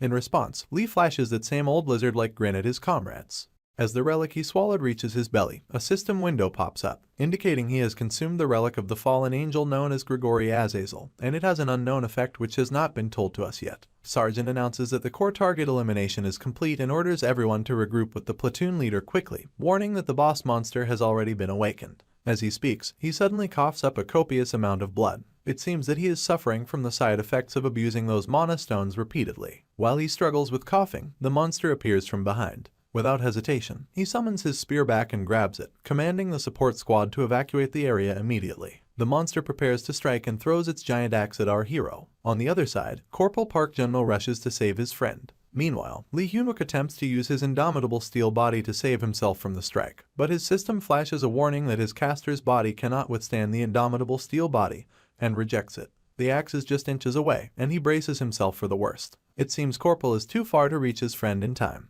and as the axe slams into the ground, it shatters the earth into dust and rubble, the shockwave visible for miles around. Surprisingly enough, it seems the monster somehow missed its aim. The reason becomes clear when we see a giant tiger leaping in, biting the monster's head clean off. The wild beast clenches its jaws tightly, severing the monster's head from its body, leaving everyone stunned at this sudden intrusion of this massive cat. Once the threat is out of the way, the white tiger lets out a massive roar of dominance in the area. Right on cue, a military helicopter appears in the sky, and someone jumps from it, crashing down to the ground as if it is nothing. And the man in question turns out to be none other than our battalion commander himself. First things first, he raises his voice, asking if everyone is safe. The corporal lights up with happiness at seeing the battalion commander and forgets momentarily to report back to his senior. Another system window flashes, announcing their victory over the undead boss monster, Gigant Haunted Armor, in the Assembly Zone of Evil event. We also get an introduction to the wild beast, Druid, an underling of Battalion Commander Kim Kangseoks. Meanwhile, the battalion command is relieved to see that he was not late for the party. In the background, the sergeant does not forget to snag the relics from the totem. Once he's got them in hand, he starts chowing down right away, and right on cue, the system tells us he's consumed Devil's Metals, known as Legion, with its effects still a mystery. After that, Sergeant Lee gives a salute to his senior. The commander states that he knew Lee had been granted permission to use the battalion's arsenal, but he did not expect him to blow up all of the weapons. He is relieved the battalion terror mess is sorted for now, and asks for a quick rundown of things. In response, Lee Hyunwook promptly narrates that the terror incident involving the 3rd Anti-Demon Brigade's 1st Battalion was a planned attack by 5 players, with 4 eliminated and 1 captured. During the process, most military executives died, and they are still assessing casualties among the regular soldiers. However, all remaining monsters were cleared out by Sergeant Seo, and their anti-terror defense held strong during the 7-hour ordeal. As the sun finally rises, casting its glow over the city, the gorilla tries to crack a smile. He jokingly mentions that Lee's reports always seem to have good news. Down below, the poor corporal stumbles over his words, asking if everything is cleaned up. If it is, he wonders why it is still dark, pointing up at the sky, puzzled by the lingering darkness. Just then, our hero flags down his battalion commander and reluctantly drops some news that might not be so great. The gorilla perks up, and the sergeant spills the beans that there were already a bunch of gates open when he took charge. He grimly reveals that the terror incident and evil assembly zone event were just the start, and the true goal of the enemy is to initiate the 4th wave that humanity has always feared, and the starting point of that wave is right here. Here is the rundown on these waves if you do not know about them. Apparently, they are like the worst disaster in this game. Monsters flood in like a tsunami, taking over human turf and transforming the whole place into some freaky, alien environment. Unlike the unlucky events, this one's completely isolated. No one can enter, nor they can leave. Everyone nearby starts freaking out hearing this. Even the battalion commander clenches his teeth, realizing their enemy has been chasing a totally different goal from the get-go. While Sergeant Lee is practically shaking from exhaustion, the commander instructs everyone to head back to base and prepare to regroup. Lee Hyunwook is supposed to oversee the assembly, but he looks too worn out to be giving orders right now. Right on cue, a system notification pops up, indicating that he's in the midst of absorbing the Devil's Metal Legion. A signal core is forming in his central nervous system, currently standing at 1%. The process may bring extreme pain, and his current physical state makes it difficult to endure. As the notification disappears, Sergeant Lee starts collapsing to the ground. Blood everywhere, shocking everyone present. As he begins to lose consciousness, voices around him fade, and his mind flashes to a moment from his past life. In his memory, Injun asks him if he's sure the fifth wave will start in Singapore. As everyone eagerly awaits his response, he confidently agrees, saying it is pretty simple to figure out. He reveals that the first wave hit California, the second wave struck Shanghai, the third was in Berlin, and even the fourth wave hit Seoul. He explains that the common factor in these wave areas is the frequent appearance of high-level gates 3 months before the wave, as if they were gathering power to erupt all at once. Orange Head chimes in, questioning what they will do next even if they know the origin of the waves in advance. He points out the villains blocking their path, and everyone here is also almost out of equipment and supplies. The Steel Emperor acknowledges their strength and weapons they have. He also remembers that during the last fourth wave, humans managed to stop the mythical grade item Mistletoe used by enemies, thanks to sacrifices from heroes like Lee Sun-jun, Han Tison, Choi Yun-cheol, Kim Kang-seok, and Steve Marin. These villains pose a threat because they can trigger waves to wipe out humanity to gain experience and collect stronger items. But the Steel Emperor stresses that it is a different story now. They know what their target is, so instead of playing into the villains' hands, they need to prepare to fight back. This alone gives them a reason to take action to protect humanity from the villains. The next scene takes us to Lee Hyun-wook's other memory in the past, at the base of the last resistance army of humanity. There, a guy in a hoodie crashes into our hero's turf, and 2 players immediately take their stance to fend off the intruder. But the guy just gives a menacing smirk, saying he's a friend. That is when Lady Seo comes rushing in, sternly demanding to know how the Emperor could bring in an outsider at such a crucial time, and reminds him that they have already agreed they absolutely cannot take any risks. Well, in response, Lee tells her to simmer down and vouches for the guy, reminding her that they need him. He points out that if this guy had not risked his life to fund them, they would not have survived, so he's a comrade just like everyone else here. Still, Lady Seo does not seem convinced, and the Emperor perks up in happiness right away, after seeing the newcomer. Apparently, the guy in question is Gordon Precy, the doom of everyone, though they have not realized it yet. Nevertheless, he's greeted warmly by the Emperor, and later, the man has been offered some fine wine. The orange-haired woman laughs with him, mentioning that the orichalcum he sent them must have been hard to get. She thanks him, saying that because of it, they managed to create something truly insane. Gordon Precy expresses his happiness for everyone but asks her what exactly they made this time. She playfully responds, asking why he wants to know, and points out that she cannot just reveal classified information. By the way, she is known as Snow White, the first elder smith chosen by the 7 dwarf artisans. She then asks if he's a villain, catching him off guard with her unexpected question. But he quickly tries to brush it off, saying he's just curious. In the background, a spider sits proudly in its web, while the girl laughs again, saying she was just messing around. She tells the old man to relax because they cannot possibly think of their major investor as a villain. She hints that even though she is itching to spill the secret herself, she cannot. The old man awkwardly laughs, acknowledging the need for secrecy. He then turns his attention to the others, and spots the Steel Emperor standing alone, deep in thought. That is when Ying-jun calls him a pathetic bastard, which grabs everyone's attention. He complains that while everyone's trying to have a good time, the Emperor is killing the mood by making them walk on eggshells. Lee Hyun-wook does not know how to respond, and silently apologizes. He explains that seeing everyone having fun reminds him of the comrades they have lost. If only he had known how to improve his abilities faster, maybe he could have saved them all. Yeon-jun gives him a friendly fist bump on the shoulder, trying to lift his spirits. He calls him a fool for being so stuck on the past and reminds him that once something happens, it is done. They cannot really do anything to change it, so he tells him to stop acting all dejected since there is no way to go back in the past to make things right. He points to the people around them and reminds him that he saved all of them with his abilities, and if it was not for him, the Warp Team's mages would have been shredded at the front lines. Also, let us not forget the drunk booze lady. She and her team would have become slaves to the villains, producing weapons and stuff day and night. He further stresses that their search team's casualty rate would not have been 9%, and they would all be completely wiped out by now. Still, our boy makes it clear that if he were given one chance to go back, he would gladly take it to save every last person he lost, and he just can't get them out of his mind. Seeing his stubbornness, Ying-jun reminds him again that everyone fought knowing they might die, and it's always been the Steel Emperor who saved them every time. So, he sternly tells him to stop moping around and focus on what he can do as the team leader. That's when Lady Seo starts pinching the poor guy's ear, telling him to stop berating the Emperor because it is time to enjoy some drinks and get drunk. She tells him to stop ruining the mood. Meanwhile, everyone in the crowd, including poor Lee Hyun-wook, is quite scared of how she's handling Ying-jun. They even take a step back as she continues her berating. Thankfully, they manage to take Ying-jun out of there after covering his mouth with their hand, not wanting to escalate the situation. Lady Seo then turns to the crowd and dismisses him as just a loudmouth since birth. She then checks on our hero, asking if he's okay, to which he tells her that what she did was not necessary. Well, here they go again. Unbeknownst to him, he's pushed her last nerve, and she starts her berating once more, emphasizing that they are all here to guard and take care of him. In the background, people chuckle like hyenas, and soon everyone bursts into loud laughter as if she has just delivered the world's funniest punchline. The party is alive with cheer, and even the Goldie seems to be enjoying the gathering. Suddenly, he pulls his hoodie back and quietly heads towards the exit. Before disappearing into the night, he casually mentions how he enjoys being here, despite not quite fitting in from the start. Meanwhile, in the middle of the echoing laughter inside the building, two soldiers are feeling sorry for themselves while standing outside. While everyone else is having a blast, they are stuck with their mundane guard duty. Frustrated, one of them reveals to the other about the instant noodles tucked inside in the latest supply shipment, so he suggests grabbing a few cups to help themselves. But before they can make their move, the same guy with the hoodie appears out of nowhere. One of the guards asks him where he's headed,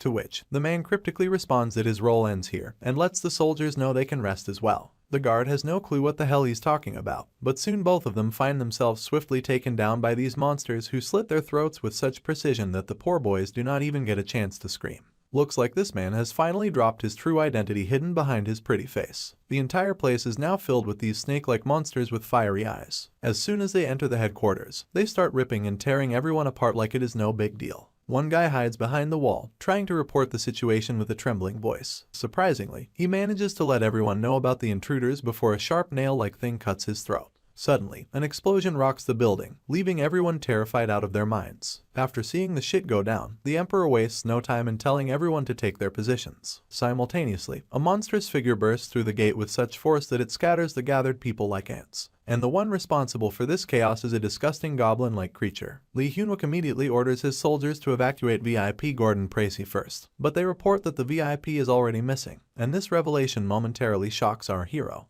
They swiftly begin to forcefully shut down every entrance within the building, though some monsters still manage to infiltrate and ruthlessly attack everyone inside. The orange-headed guy reports that the monsters are moving as if they know the building's layout, and they cannot hold out for long. It seems like Lee Hyunwook has caught wind of the situation, and he immediately tells everyone to abandon the base as he will hold off the monsters. Meanwhile, outside, a giant monster marches forward, with little undead creatures marching closely at front. One of the members of this army is visibly annoyed by the rumbling of these giant creatures and furious that they have sent an entire army just to wipe out a few puny people instead of sending some executives. Especially that guy sitting atop the largest elephant-like monster, he is giving her the creeps of her life. These goblin-like creatures immediately blow their trumpets, signaling the arrival of their master and her army. It does not take Lee Hyunwook long to recognize the trumpet's ominous sound, and a guy with binoculars confirms the presence of necromancers and 5 high-ranking villains. It is clear they are under a full-scale attack by the villain army. It is saddening how these poor guys were just having fun moments ago, now facing such dire circumstances.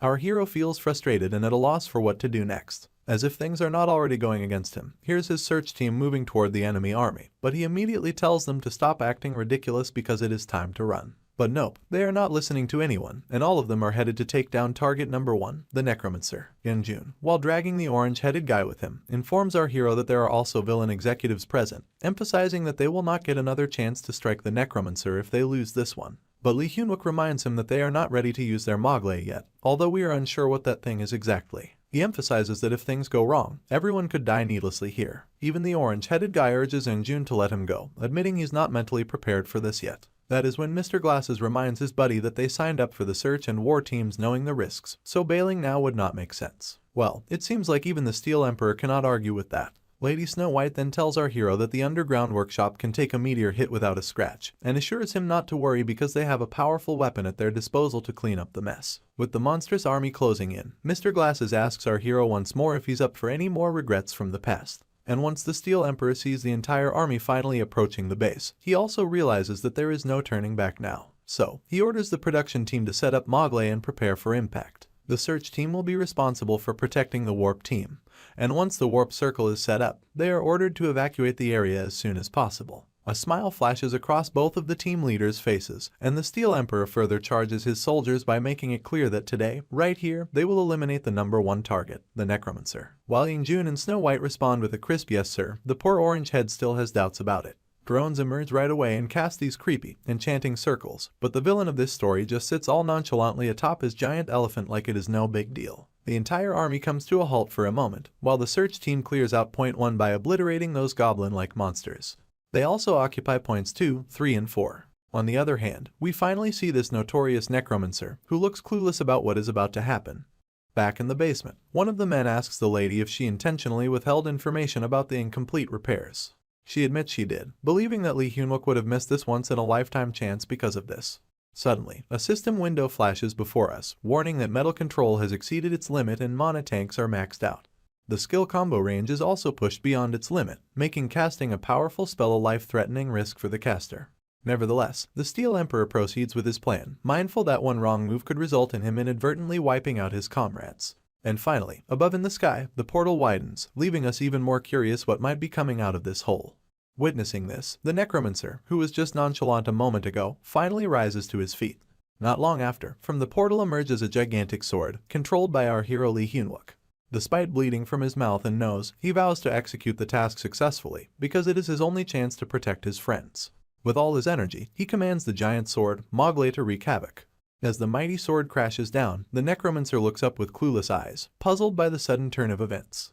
The sword, on the other hand, obliterates everything in its path upon impact, and our hero names this epic move, Steel Rain, the Meteor Strike. The scene then pans over to the production team working tirelessly to make the secret weapon functional. One member reports that the Mogle Meteor Strike Zone production is complete, while another mentions that fine-tuning is needed before launch. The orange-haired woman apologizes to her team for being an incompetent leader, but they reassure her that it's an honor to work with her. With everything set, she expresses her gratitude to the entire team, fully counting on Lee Hyun-wook to finish the job.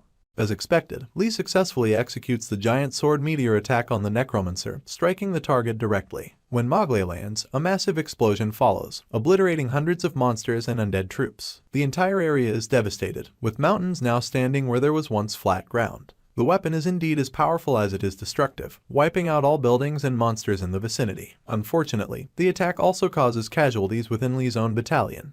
Following the attack, Lee urgently asks for reports on the survival status of each team. Seo is the first to respond, informing him that all members of the guard team are alive and currently engaged in battle with the remaining monsters. Choi then reports that 60% of the search team and warp team have lost contact, and they are assessing the situation. Lee anxiously calls for a report from the production team, and the response comes in: the Necromancer is still alive. The villain is standing atop the corpse of a dead elephant, surrounded by flames, and screaming in pain. The search unit reports that the Necromancer is severely injured. Upon hearing this, the bespectacled team member informs Lee that the meteor attack has weakened the Necromancer, and now is the time to deliver the final blow and finish him once and for all. Without hesitation, Lee charges towards the Necromancer with all the power he has left, ordering the guard team to join the battle and wipe out the remaining monsters and villains. Seo, surprised by his sudden departure, calls out, asking where he's going without the guard team. As Lee is already on the move, he informs Seo that it's difficult to handle the monsters infiltrating the hideout with their current manpower, so the guard team needs to assist in the battle. Without hesitation, she turns and orders all her members to join the combat unit. One of the members asks the platoon leader where she's heading, and she replies that she plans to follow the team leader. Meanwhile, Lee is flying toward the Necromancer, with hundreds of swords swirling in his mana, thinking that if he kills the Necromancer, it will all be over, and humanity's liberation will finally be within reach. As soon as Lee reaches the top of the location, he casts his spell, and all the swords spiraling around him strike the long-haired villain. In the next instant, the remaining swords, still dancing alongside their caster, rain down on the villain buried in the rubble. It's an absolutely cinematic moment as our hero lands, surrounded by swords piercing the ground at every inch. The moment we've all been waiting for has finally arrived. Lee Hyun-wook stands before the Necromancer, who now resembles a porcupine, except with swords instead of spines. Lee is fired up and furious, raising a sword and taunting the Necromancer, asking if he thinks this is unfair. He reminds the villain that he has killed billions of people, so he has no right to talk about fairness. The Necromancer, in a pitiful state with blood oozing from every inch of his body, gasps, trying to speak. But Lee isn't in the mood to listen. He silences the Necromancer with a powerful swing of his blade, decapitating him in one swift motion. The villain's body collapses to the ground as his head flies off like a football. With this display of humanity's last savior's strength, the number one target is eliminated. As soon as the Necromancer is killed, all the undead troops collapse like dead mummies, their life force extinguished. The teams begin to celebrate as the undead monsters stop moving, believing they've been saved from another catastrophe.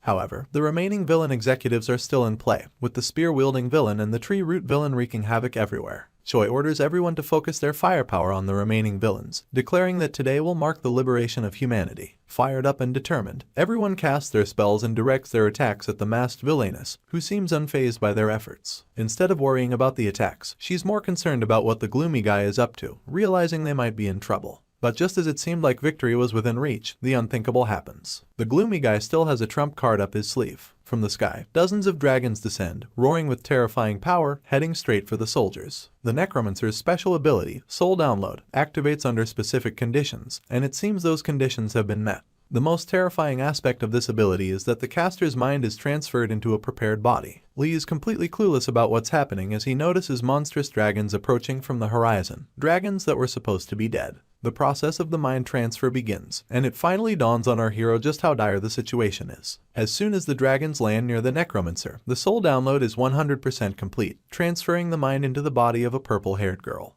They are now one and the same. The girl descends from the dragon, raising both hands and commanding, "Let there be darkness." No, all the undead monsters' systems reboot, and they rise to their feet once again. This is Night of Death, a special ability of the Necromancer, allowing the undead to obey him even in death. Panic spreads among the soldiers, as they realize they stand no chance against these resurrected monsters. Lee, panicking himself, curses the Necromancer, realizing that he was baited from the start. The purple-haired girl grins wickedly, as if possessed by a devil, while the monsters, including those hit by the meteor attack, begin their rampage once more. Suddenly, a huge blast occurs, courtesy of the gray-haired villain from earlier, killing hundreds of soldiers. Witnessing this, Lee urgently orders everyone to leave the area immediately, advising them to avoid confrontation and simply flee. However, the Necromancer has no intention of letting them escape. She activates another unique spell, Devour, allowing her to harness the powers of a devoured player named Fist King. In an instant, she lunges at Lee, aiming a powerful punch. Lee tries to use his body-strengthening technique to block the attack by locking his arms, but it fails. Her punch shatters his defense, sending him flying several feet like a plastic bag. Chaos erupts everywhere, and the hope for humanity's liberation begins to crumble, especially as Lee is brutally smashed by the Necromancer. Now, she prepares to harness another devoured player's ability, Inferno, engulfing herself in flames as she charges a massive energy ball of flame magic. She launches the attack directly at Lee, who lies battered in the rubble. Just in time, Seo rushes to protect him with her shield, urging him to get his act together because he must survive. Lee, realizing the severity of their situation, yells at her to leave immediately, admitting that this fight is beyond them and they will be slaughtered if they stay. But Seo, the fierce redhead, gazes at him with a proud smile, refusing to run away. She declares that she is his shield, his first line of defense. The flames refracting off Seo's shield irritate the purple-haired Necromancer, who realizes that her Inferno attack won't penetrate it. She quickly switches to another devoured ability, Alcide's Hercules. This is her most intense attack yet. The purple lion roars, releasing supersonic waves strong enough to push Seo off balance, causing her to collide with Lee. The Necromancer then follows up with another attack, sending both of them flying high into the air. Instantly, the hammer-wielding villain with the weird mask appears, delivering a fierce blow that slams them deep into the ground. Choi, who witnesses this, screams the team leader's name.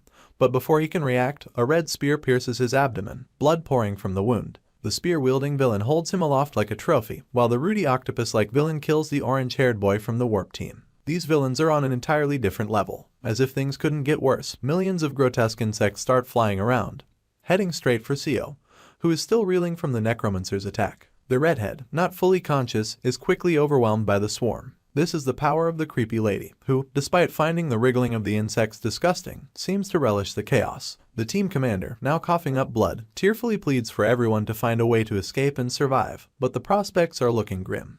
This is exactly the scene we witnessed in Chapter 1, where a villain in a white robe approaches the Steel Emperor, who lies buried in rubble. Lee recognizes him as Gordon, the VIP at today's party, and shouts his name in frustration. Gordon Precy. He yells at him, asking if he's the one who betrayed them. Just then, a large blast occurs, its light illuminating the surroundings and the piled-up bodies of citizens. Gordon observes the aftermath of the explosion with a cynical smile, remarking that the designated safe area for civilians appears to have been completely annihilated. Lee, unable to hold back his tears, cries like a child, lamenting that he was supposed to be their guardian. He questions why Gordon did this, blaming himself for foolishly trusting him and bringing him into the team. Gordon narrows his reptilian eyes and coldly tells Lee that it's not his fault. He simply followed the system's instructions. But this ignorance blinded him, preventing him from realizing that even a guardian can become a villain. A harsh lesson, one for the history books. Upon hearing that, Lee smiles helplessly, mocking Gordon with the thought that it's the players, not the monsters, who would bring about the annihilation of humanity. This remark prompts Gordon to remove his mask. He responds by addressing Lee as the last hero of humanity, the Great Steel Emperor, but then corrects himself, saying those titles no longer suit him, and mockingly dubs him F-rank Lee Hyunwook. Gordon then proudly informs Lee that they, the chosen divine beings, are responsible for bringing judgment upon humanity. Lee hits back, criticizing Gordon for talking like a god and lamenting that if he had only known how to improve a year, or even a day earlier, then someone like Gordon wouldn't have succeeded in this betrayal. Gordon chuckles at Lee's pathetic state, asking if he feels defeated, and reassures him not to be embarrassed, as the outcome would have been the same for an inept F-ranker like him, even if he had known earlier. According to Gordon, this is the perfect conclusion for someone like Lee, dying at the hands of a hammer-wielding enemy while shouting the name of the good-for-nothing guardian one last time. Suddenly, Lee wakes up, tears streaming down his face. He tries to get up despite the pain. His colleagues, who are all present by his bedside, are relieved to see their leader awake, and they notice that he's crying. They gossip among themselves, remarking that if someone as heartless as their leader is crying, then something must be seriously wrong. At the same time, they express their concern, asking him where it hurts and if they can do anything to help. Lee shouts at them to stop making a fuss, explaining that he just saw a tragic future. Everyone is shocked by his mention of tragic and future. Gazing out the window, Lee vows to prevent that tragic future from becoming reality, and is determined to make the necessary changes at all costs. Right now, the city of Seoul under strict lockdown due to a gate alert. All traffic entering the city is stopped, and soldiers take control of the entire area. A woman is seen begging on her knees to be allowed entry into the city because her daughter is there, but a soldier respectfully tells her that no one is allowed in, no matter the circumstances. Meanwhile, a meeting is taking place at Jaryongdi, the National Gate Response Committee's Unified Command Center. There is a unanimous agreement among the individuals attending via video call that they must now admit there's nothing they can do. However, the representative in the hall room is concerned about public opinion, even though they reluctantly agree with the assessment. The people on the screen emphasize the need to prepare for the world after the wave, which they argue is more important. Suddenly, someone in the crowd raises their hand, asking for permission to speak. This person is Kang Soyun, a brunette and a member of the Zumanar Guild, representing South Korea's rank 4 player. She questions the committee, asking if they're really suggesting that they abandon over 1 million citizens in the wave zone. The man in the middle of the screen responds to Representative Kang, clarifying that it's not what they meant. He explains that they simply can't go into the wave zone, so they're unsure of what else they're supposed to do. He elaborates that they need to make choices and focus on the survival of the entire country, not just saving Seoul. Kang, clearly offended, retorts in a disappointed tone that this sounds like a long-winded way of saying they'd rather protect their positions than the lives of the people. Her remarks put the committee members in a difficult position as their integrity is challenged. They try to defend themselves, insisting that they all want to save Seoul, but they just don't see a way to do it given the current circumstances. But Kang isn't backing down. She points out that there must be a few guild members inside the wave zone with whom they can still communicate. She suggests that if those guild members work together, they could minimize the damage to the citizens. While her suggestion is a good one, the committee members expressed doubt, uncertain whether the guild members would even listen to them in this situation. Undeterred by their hesitation, Kang boldly offers that the Zumanar Guild will provide hero-grade items to every player who eliminates a corrupt factor inside the wave zone, and a legendary grade item for the most active player. This offer shocks everyone in the room. Kang continues, stating that she can't ask her guild members to hide and do nothing for the sake of survival. The Zumanar Guild is committed to saving as many lives as possible, and she challenges the committee, asking if her offer is satisfactory enough for them. Her words leave the others in shame, and they lower their heads. After making her point, Kang sits down, inwardly lamenting that she has to buy the solution to a national crisis with money, calling it a load of bullcrap. The scene then shifts to the underground bunker of the 1st Battalion of the 3rd Anti-Monster Brigade. In the bunker, Sergeant Lee Hyunwook requests a meeting with the battalion commander to discuss important business. The battalion commander greets him and asks if he's doing all right, to which Lee responds that he's fine. Lee then informs the commander that he has a suggestion, which immediately grabs the commander's attention. Lee continues by mentioning that he's heard the terrorist suspects they captured have escaped.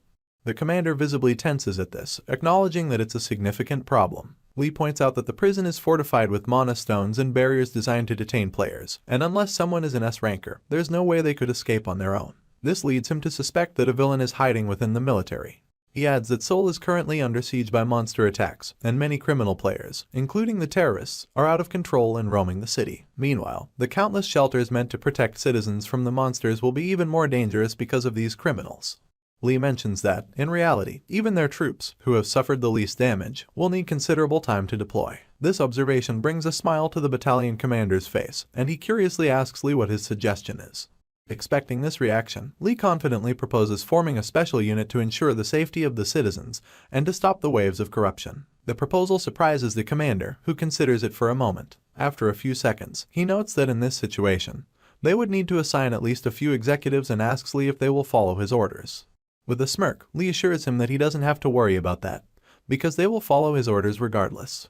In the gate, a fierce battle rages between monsters and soldiers. Orders are being issued to prioritize the wounded and stay alert for any remaining monsters. The orange-haired officer, acting a bit cocky, reminds Lee that there's a clear hierarchy in the army, yet Lee is still issuing commands to higher-ranking officers despite being just a soldier. Lee responds by explaining that at first, he also thought it was ridiculous, so he had initially planned to assign only soldiers and no officers to the unit. However, the battalion commander scolded him for trying to build a unit without officers, insisting that he at least take the second platoon leader, whom the commander trusts the most. This revelation surprises the officer, leaving him wondering if the battalion commander really said all of that. Playing mind games, Lee then mentions that even though it was just advice, he couldn't help but be a little greedy about it. This leaves the orange-haired officer puzzled, trying to figure out what exactly Lee is being greedy about. Lee continues by buttering him up, saying that he alone couldn't have executed such a wide-scale attack just by taking down a few pieces of junk, so the officer really played a crucial role in the operation.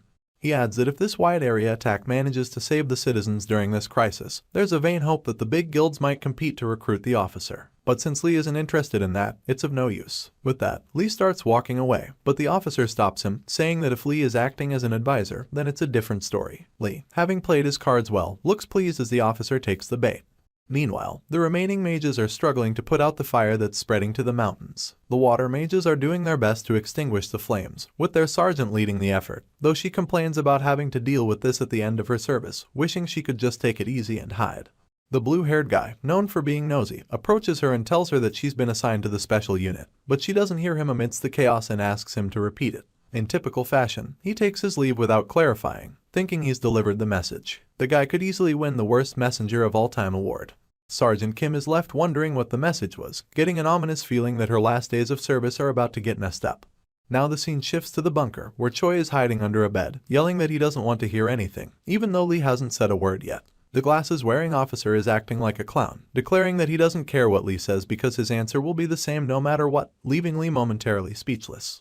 Choi, almost in tears, complains about all he went through for the Valencian 30 and insists that he's almost done with his service, so whatever Lee is about to offer, he's not going to do it. Lee, sensing his reluctance, pulls out his last trick, blackmail. He reminds Choi that he drank on duty when he was a private and extended the dispatch schedule to a week, sometimes even 2, when 2 days weren't enough. This revelation shocks Choi. Lee taunts him, asking if he's scared, and hints that there's more dirt he could reveal. He suggests that if the battalion commander were to find out, Choi's military service might never end. This tactic works wonders, and Choi gets up immediately, asking what Lee wants, now willing to cooperate. Meanwhile, Lee Won-suk is gazing at his reflection in the water, wondering what's happened to him and why he's in this state. The search operation is ongoing everywhere, with clear orders to kill any surviving monsters on sight. This order makes Won-suk anxious, prompting him to quickly jump to another hideout. Lee, meanwhile, is calling out for the escaped prisoner, thinking that the prisoner kept his sanity until the very end to save Won-suk, but wondering where he might have run off to. He flashes back to Won-suk during training, remembering how he insisted that he wasn't the type to run away. Time proved Lee's judgment correct, but he still wishes the fatty jerk had trusted him a bit more. Back at the base, orders are given for everyone to gather at the special unit's training ground. Soldiers are rushing there with all the supplies they can carry because, once they depart, there will be no additional supplies, so they need to ensure they have everything they might need. Just before departure, Seo arrives, and Lee salutes her, asking if there's an issue. She seems a bit down and confesses that she misunderstood him all this time. However, Lee assures her that it's fine, showing he's not bothered by it. But of course, here comes the but. It always happens when someone's trying to be a tough superior. Seo admits she might have misinterpreted him, but that doesn't mean she fully trusts him yet, which leaves Sergeant Lee confused. Seeking clarification, he asks her to explain, and she yells at him that she's going to keep an eye on him. To do that, she's decided to join the special unit as well, which absolutely shocks Lee. Still, he's looking forward to it, knowing deep down that this was bound to happen. Seo blushes, hinting at a possible crush on him. Lee is genuinely pleased with this recent development. He's finally gathered all the reliable people he needs for the future he's seen. Reflecting on the moment he first went back in time, he recalls how he initially tried not to involve his old comrades or current squad members more than necessary, believing that was the best way to protect them. But this time, he chose 11 members, with an additional 3 drivers, for the special unit. Just as they're about to set off, the battalion commander stops them, disapproving of the name Lee had chosen for the unit, finding it too makeshift. Instead, the commander names the unit Steel Company. Although the members aren't thrilled with the name, they agree like they had any choice. Lee reflects that as the future he remembers changes little by little, he's come to realize that overcoming trials is only possible when everyone works together. To stop the soul wave and prevent a hopeless future, they need everyone, not just one person. The commander then addresses Sergeant Lee Hyunwook, informing him that their mission is to rescue lives and conduct mobile strikes during the soul wave. In response, Lee shouts, "Steel Company reporting in." Inside a dark, cavernous cave, with walls made of jagged rocks, Sergeant Lee panted harshly as she stalked through the area stained with blood and covered by guts and fluid from his fallen foes. The man struggled to catch his breath, and he had looked like he had struggled through a difficult battle, but his opponents were clearly in worse shape, as they had all fallen defeated around him. For all of his trouble, Sergeant Lee Hyunwook had gotten a glowing red rock with blue power threads running from it. The pop-up window then congratulates him on ingesting mana steel. After consuming mana steel, his total mana rose up by 0.7%. As the amount that he consumed increases, then the total increase in mana would decrease. The man huffed as he walked through the blood-splattered cave, pausing when he recognized the familiar sound of an enemy. Spear raised high, the main guy leapt, managing to dodge the huge beast that had emerged from the ground, its huge gaping maw threatening and wide as it tried to swallow him whole. Of course, the sergeant would not easily get on with a monster like this, and the giant creature revealed that the large snapping appendage was actually a claw attached to the end of its grotesque hand. The multi-eyed monster growled at the sergeant, and an event quest opened. A boss monster had appeared, and it was the ruler of the land, the man-scorpion. Any who entered the nest of the ruler of the land was surely to become its prey. The great hulking beast clearly believed that as it searched around for traces of our dude. However, the sergeant just grinned at the beast, asking why it dared to aim for the back of his head when he was already worn out. That was a really cowardly move after all, and the man laughed that the monster was a narv, stupid beast. Not sure if the monster would understand the insult, but it did get mad and insulted, and attacked the grinning sergeant in rage. The man managed to dodge the attack and the debris that fell each time the monster moved.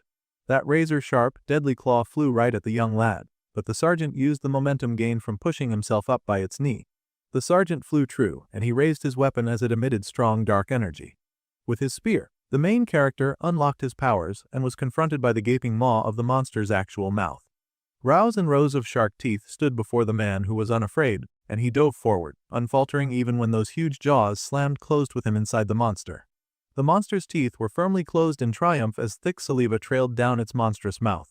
Inside of it, the sergeant fell, sinking lower and lower. To anyone, this would be the end, but the sergeant retained the smile on his face.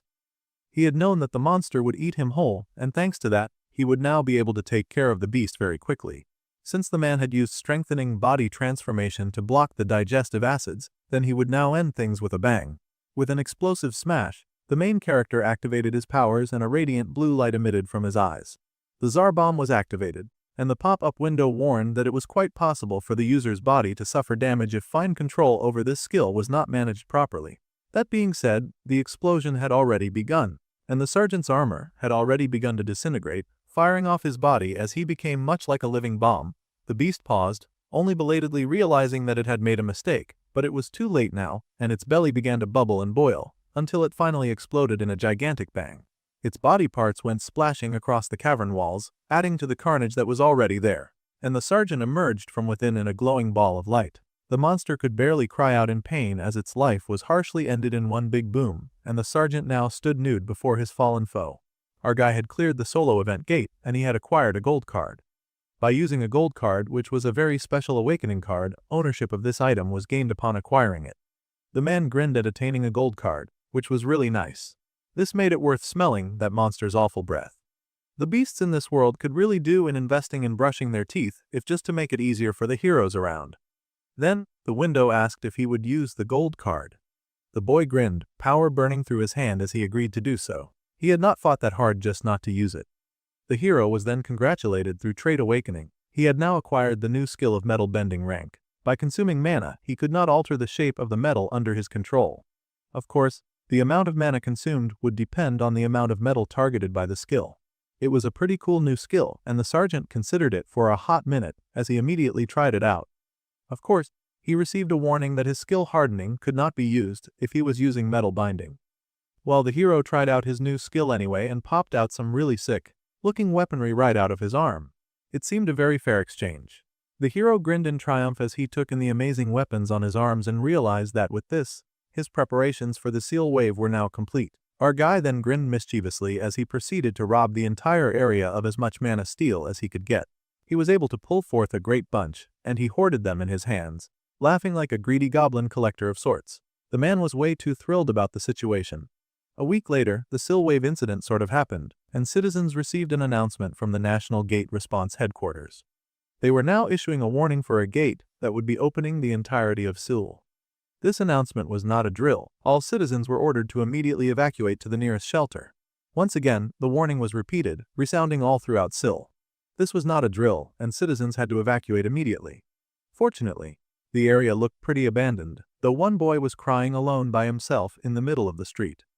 All citizens were to immediately evacuate to the nearest shelter, as a horde of monsters was already making their way through the large city. They were moving at top speed too, full-on jogging, and they quickly came across that poor abandoned child who was standing all by himself. The poor boy, of course, panicked and cried when the horde stretched out to grab him. But just in the nick of time, a truck appeared with bright lights, driving right at the monster. The vehicle knocked back a bunch of the monsters, driving right into them and throwing them off their feet. Then troops descended from the truck, armed with weapons to fight against the creatures. They formed a barrier between the monsters and the child and immediately unleashed fire on the hell spawn. All forces were focused on blocking the streets where the monsters were coming from. Meanwhile, the little boy stared at them in awe. A nearby soldier told the boy that there was nothing to be scared of anymore. The boy cried in relief at seeing heroes here to save him. Meanwhile, Orange Hair was totally cursing at Park Junmo for disobeying orders after he had specifically told him not to go in too deep. Then he called out to Kim Si-hee, and the girl responded immediately, raising hell with turbine winds that swept through the battleground. The monsters were in shock when that powerful wind rolled its way towards them, and then basically tossed them aside. They were thrown all over the place, and they were not too pleased about it. A large portion of the horde was taken airborne, where they struggled in frustration, unable to do significant harm in the sky. Someone was hidden as he watched this display of power, and he could not believe his eyes. He had to pause a few of the people he was with, gaping and wondering what on earth was going on with the soldiers that had arrived. Then, Kim Si-hee called out to the lieutenant, and the man opened up the warp. The rolling portal window opened up for the quick soldier to then fly at all the airborne targets, taking out the monsters at once in an amazing display of deadly efficiency. Their guts were split in an instant as the bladed warrior moved even faster than the monsters could respond. The beautiful officer sighed as she did her work, noting that the nosy old man had totally scammed her. The blue-haired sergeant had told her earlier that he would be going into the portal alone.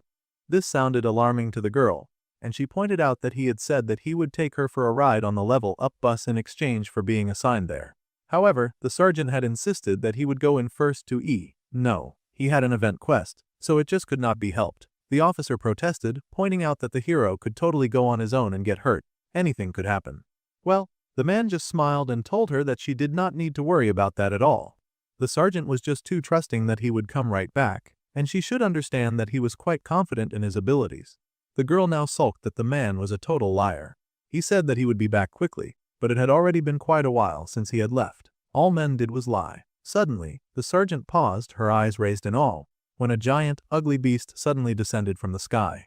This creature was not at all like the other monsters. For one thing, it was huge. The lady landed before this beast so that she could assess her opponent, and it stood tall before her, a green hulk of muscle. The creature stood before the soldiers and suddenly huffed in a really big breath. The soldiers watched in confusion, not sure what the beast would do. Rookie mistake just standing there because the beast then released a blast of wind so powerful that it rocketed through the town with the force of power blast. Kim Si-hee was horrified to realize that she could not move, and veins covered across the faces of all who heard the demonic sound. Even the soldier who was guarding the child dropped his weapon. Their odis shook from the force of such a monstrous wave, and even the weaker monsters roared back in response. They began to charge in a horde at the soldiers who had just suffered great damage. The troops realized in horror that they were frozen and could do nothing as the hordes of monsters reached out their disgusting hands to them. Suddenly, a familiar voice yelled out, "Metal bending." Instantly, the green monster's head was swept right off, and the reign of its evil controlling noise was ended. The sergeant yelled for his troops to get back to their sense, and all forces were to immediately return fire before the monsters broke their lines.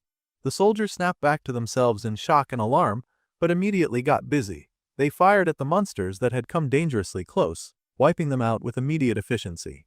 The monsters that had swarmed Little Miss Kim were also very quickly dispatched, and she emerged triumphantly from their midst. The lady grinned at finally seeing her favorite nosy old man, and she yelled at him for coming late. If he had been any later, they surely would be in a terrible fix. However, she had to stall her job when she realized what state his dressing was in.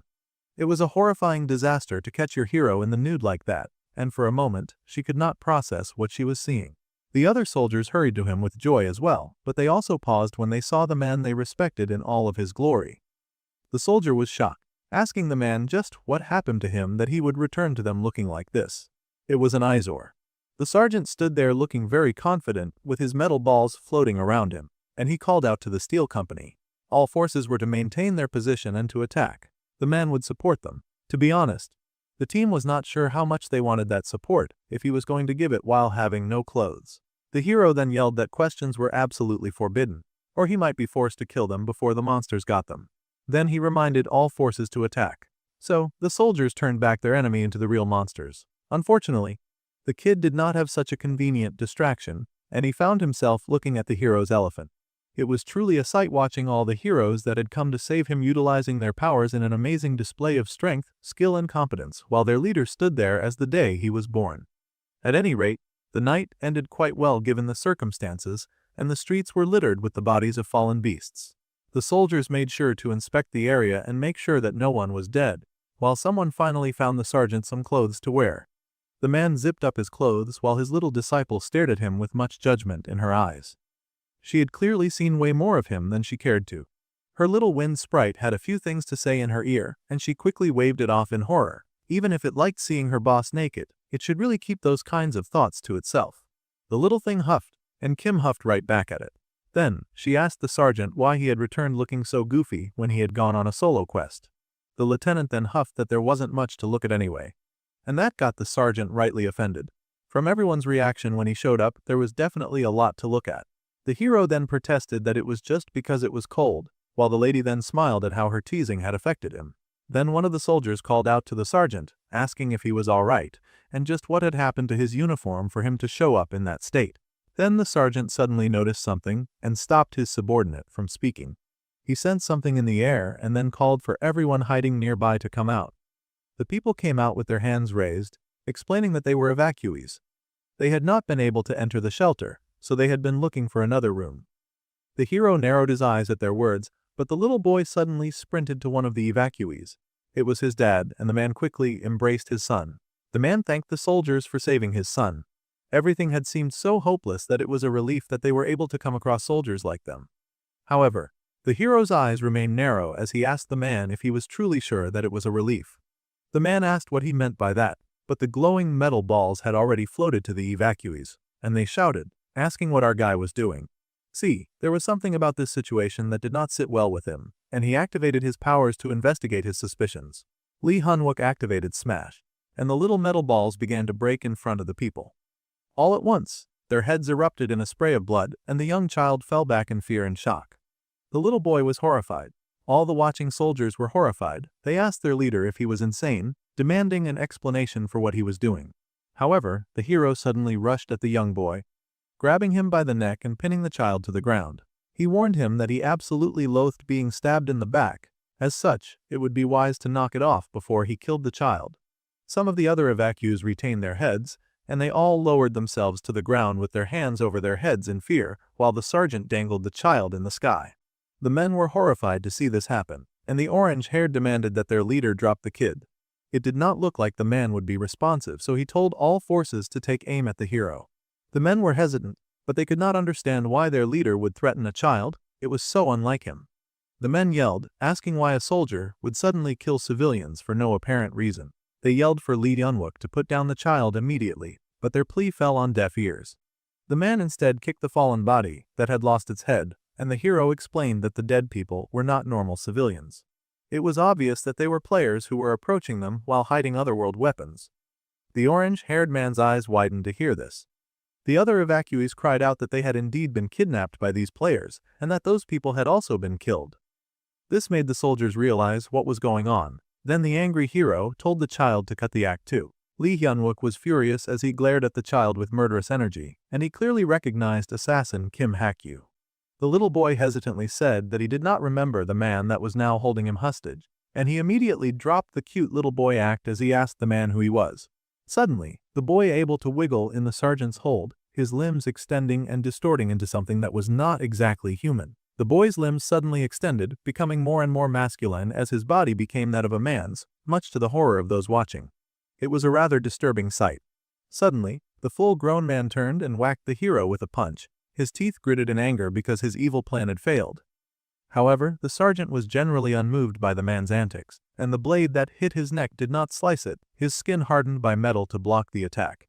Lee Hyun-wook then revealed, with hatred in his eyes, that he was someone that the assassin knew very well. The assassin was very confused, and the man revealed that he had beaten up the assassin in his past life as well. He then hardened his fist into metal and punched the daylights out of that villain. Well, they had finally defeated the poor assassin, but he was not going to be killed yet. Instead, our guy began to feed him metal mana balls. They pressed through his bloody teeth, dancing down his throat and into his gut. The man was chained up to a pillar, and he coughed heavily, stomach bulging from the force feeding. He cursed at the hero, begging him to stop force feeding him that stuff. He had no idea what kind of soldier would torture someone by feeding them steel balls. Meanwhile, the hero was very clearly randomly eating those steel balls as well, and he asked the assassin what he meant by torture. The hero grinned and laughed that he ate these balls pretty often after all. If the ugly assassin kept on eating them, he would soon get hooked on that metallic scent. The sergeant sounded like a drug addict, and the assassin had no idea why he would be eating metal balls at all. The poor guy was then forced to swallow yet another one, and he just could not take it.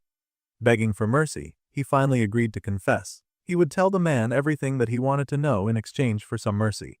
The assassin confessed all he knew about Gong Igta, a person of interest to the hero. Gong Igta was a man who slaughtered all the guards at the Dongdaemun shelter and took over it. Then he destroyed the shelter so that nobody would be able to go inside. This information made the hero pause. He had heard of a villain who destroyed a shelter and killed all the survivors inside to perform a magic experiment that caused him to grow immensely. The villain was called the Apostate. In his past life, that villain had been cautious to the point that, despite being a named villain, his face was never known. Now, Lee Hyun-wook wondered if this was the guy. In the end, some of the civilians escaped because they could not bear the man's tyranny. They were ordered to bring the escaped civilians back, so the assassin had taken the form of a child so that they would not get hurt. The poor guy begged for his interrogator to believe him as he could not bear to swallow any more balls. However, the hero called that the assassin was still hiding yet another evil, deceptive and dangerous motive behind his actions. The reason that the assassin had gone out of his way to kidnap those people was for his villain quest. The quest log had demanded that the assassin buy time until the erosion completes, then he was to assassinate 50 civilians and meet with the villain alliance. Lee Hyun-wook knew all about the assassin's evil desires, and he demanded that villain Kim Hak-ju tell him the truth. The assassin was horrified that this man knew so much about him and once again wondered just who the guy was. The hero activated his smash, and the metal balls began to bubble in the terrified man's belly. Of course, there was a terrible and gruesome explosion and the assassin died a pitiful death deserving of scum like him. Then, the hero dared report back to his team that the assassin had committed suicide. The soldiers were shocked and wondered just how terrifying Gong Igta was that his subordinates were committing suicide. If that was the case, then it sounded serious, and the orange-haired wondered if they should wait until First Lieutenant Seo Yuna and Sergeant Choi Youngjoon arrived. However, the hero said that those two were busy. Considering the time that it would take to save the lieutenant colonel and repair the hunter's armor, those two would just not make it. Still, the soldier was very concerned as their boss just said that a single man had destroyed a shelter, so he wondered how they were going to open the door by themselves. The hero then grinned rather wickedly, telling his soldier that there was no reason to worry about that. After all, our guy had his own ways of getting stuff done. The soldier was worried to see the main character make that scary face again. Later in the night, there was a bit of banging as the Republic of Korea Regular Army AMT demanded that the shelter door be opened immediately. It was the Dongdaemun shelter, and the hero yelled that they had received a report regarding the illegal occupation of a shelter. Illegal occupation was a huge felony that could be punished immediately. If they did not open the door, then they would use the master key to open it by force and then enter. The soldier groaned to see their boss just shamelessly banging on the door and realized that their leader's ultimate strategy was to make the unbelievable bluff that he had a master key. The fact that they had locked themselves inside the shelter meant that the refugees did not know anything about the situation outside, That meant that those inside would not know about the fact that the regular army was not operating properly. So, the hero kept yelling that they had been given sufficient time. If he had to report to his superiors, it would be considered a case of illegal occupation, and they would enter. Slowly, the door to the shelter cracked open, much to the shock of the watching soldiers. They could not believe that pathetic plan actually worked. The door opened, and a soldier greeted them at the door. The man asked what they wanted, and the hero stuck his wicked looking face into the door, saying that they had the door shut tight so they could not hear him. Lee Yunwook then took the opportunity to inform that they had received a report regarding the illegal occupation of a shelter. Naturally, they had come to investigate. Now those inside were offended, saying that the accusation did not make sense.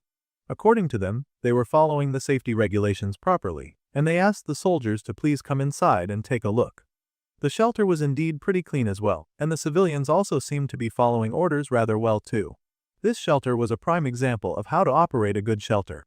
The sergeant looked around, noting that it seemed like none of them cared that outsiders were entering the shelter. The people were acting too good to be true, almost as if they were feigning ignorance to hide something. The bald man was confused, and the sergeant just laughed and said that it was a joke. The big bald man that they had found inside looked rather confused, but our guy was not just messing around. He made eye contact with a member of his team, and the bald man asked if these were all the troops that were dispatched. Then he wanted to know if there would be others coming around. The sergeant then grinned and asked why the bald man was so curious about that, and asked if the man really thought that he would be able to take them on with their current numbers. This question surprised the bald man, and he tried again to feign ignorance. The blue-haired boy laughed that it was just a joke, saying that he was just checking if they were criminal players. After all, that could be a possibility. The bald man then growled in anger, demanding what exactly our guy was doing. He was clearly just toying with them, and the bald man did not like it. Then the sergeant said that it seemed that the bald man was the jokester here, judging by the way the place was absolutely filled with armed players. The bald man was shocked to be found out, and the sergeant yelled for all forces to open fire immediately. All forces did indeed open fire, and they took down each enemy one by one with swift immediacy. Blood splattered everywhere, and the players who did not get shot immediately started fighting back. It became carnage, and Lee Hunwook laughed because his enemies were so predictable. He told Gong Egta that if he wanted to fool someone, then he should have started by finding a guard uniform that actually fit him. The bald man growled as he quickly covered his body with rocks to block off all attacks. The man roared, calling our hero a trench monkey, which was not very nice of him. He was determined to crush that loud mouth of his, and a large rocky hand grabbed the sergeant. There was chaos in the hall as the fighting continued and blood splattered the once pristine and neat environment. Our guy was then slammed into the wall, and the rock noticed that the boy had gone quiet. Suddenly, the rock man found himself facing a huge impact to the face, and he screamed in pain as blood splashed out like a spring. Sure, Lee Hunwook had been slammed into the wall, but he was just amused that his opponent had a rock-based ability. This was great news to the manic hero, who laughed and introduced himself as Steel. The fighting continued, and chaos reigned in the building as both forces attacked, sparing no one as each attack brought more blood to the hall. The angry rock guy did not really appreciate our hero's joke, and he called him a trench monkey.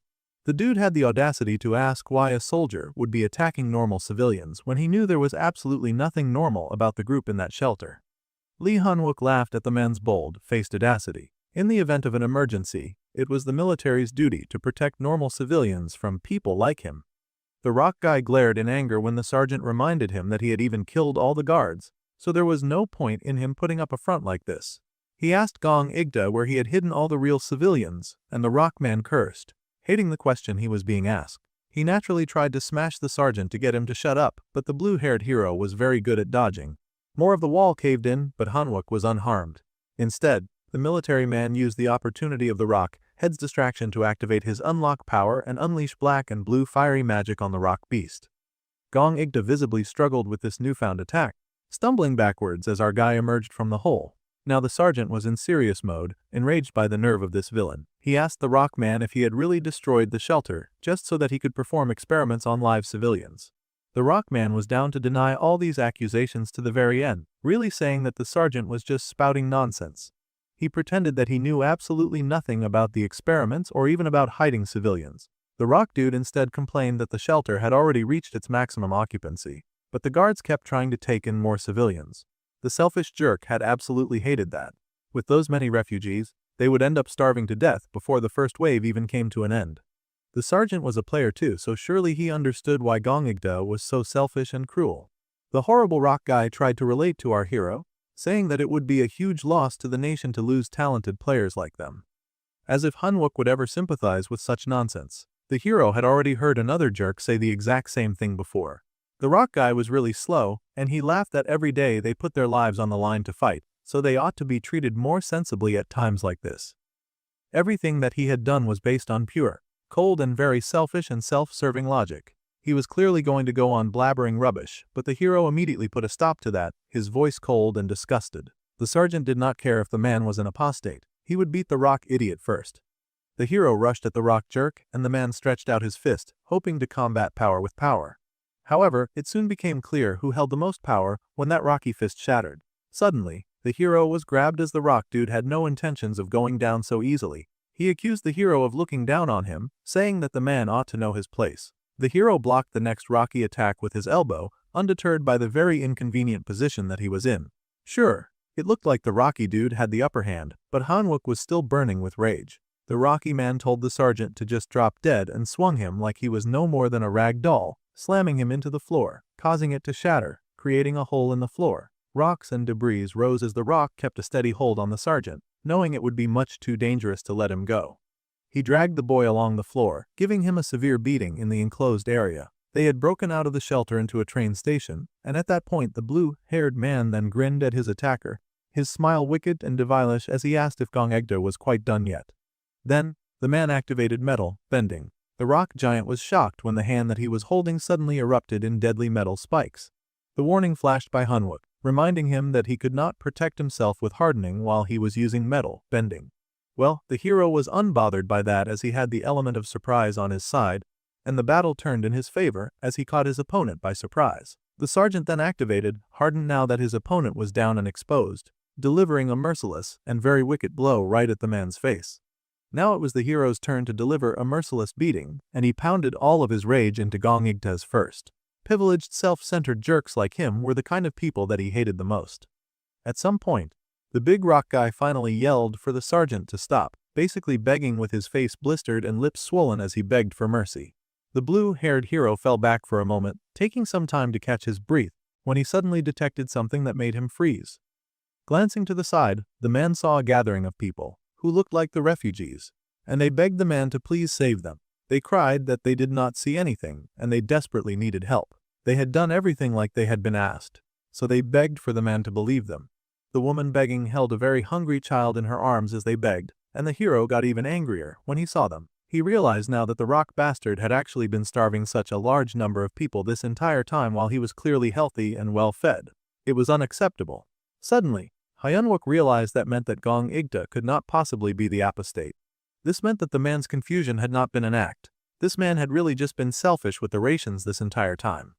However, the hero then wondered why the man had been trying to kidnap people at all. Suddenly, the sergeant's attention was pulled to the rock jerk who had now taken yet another hostage, and the man yelled that it was not a crime that he wanted to live and survive.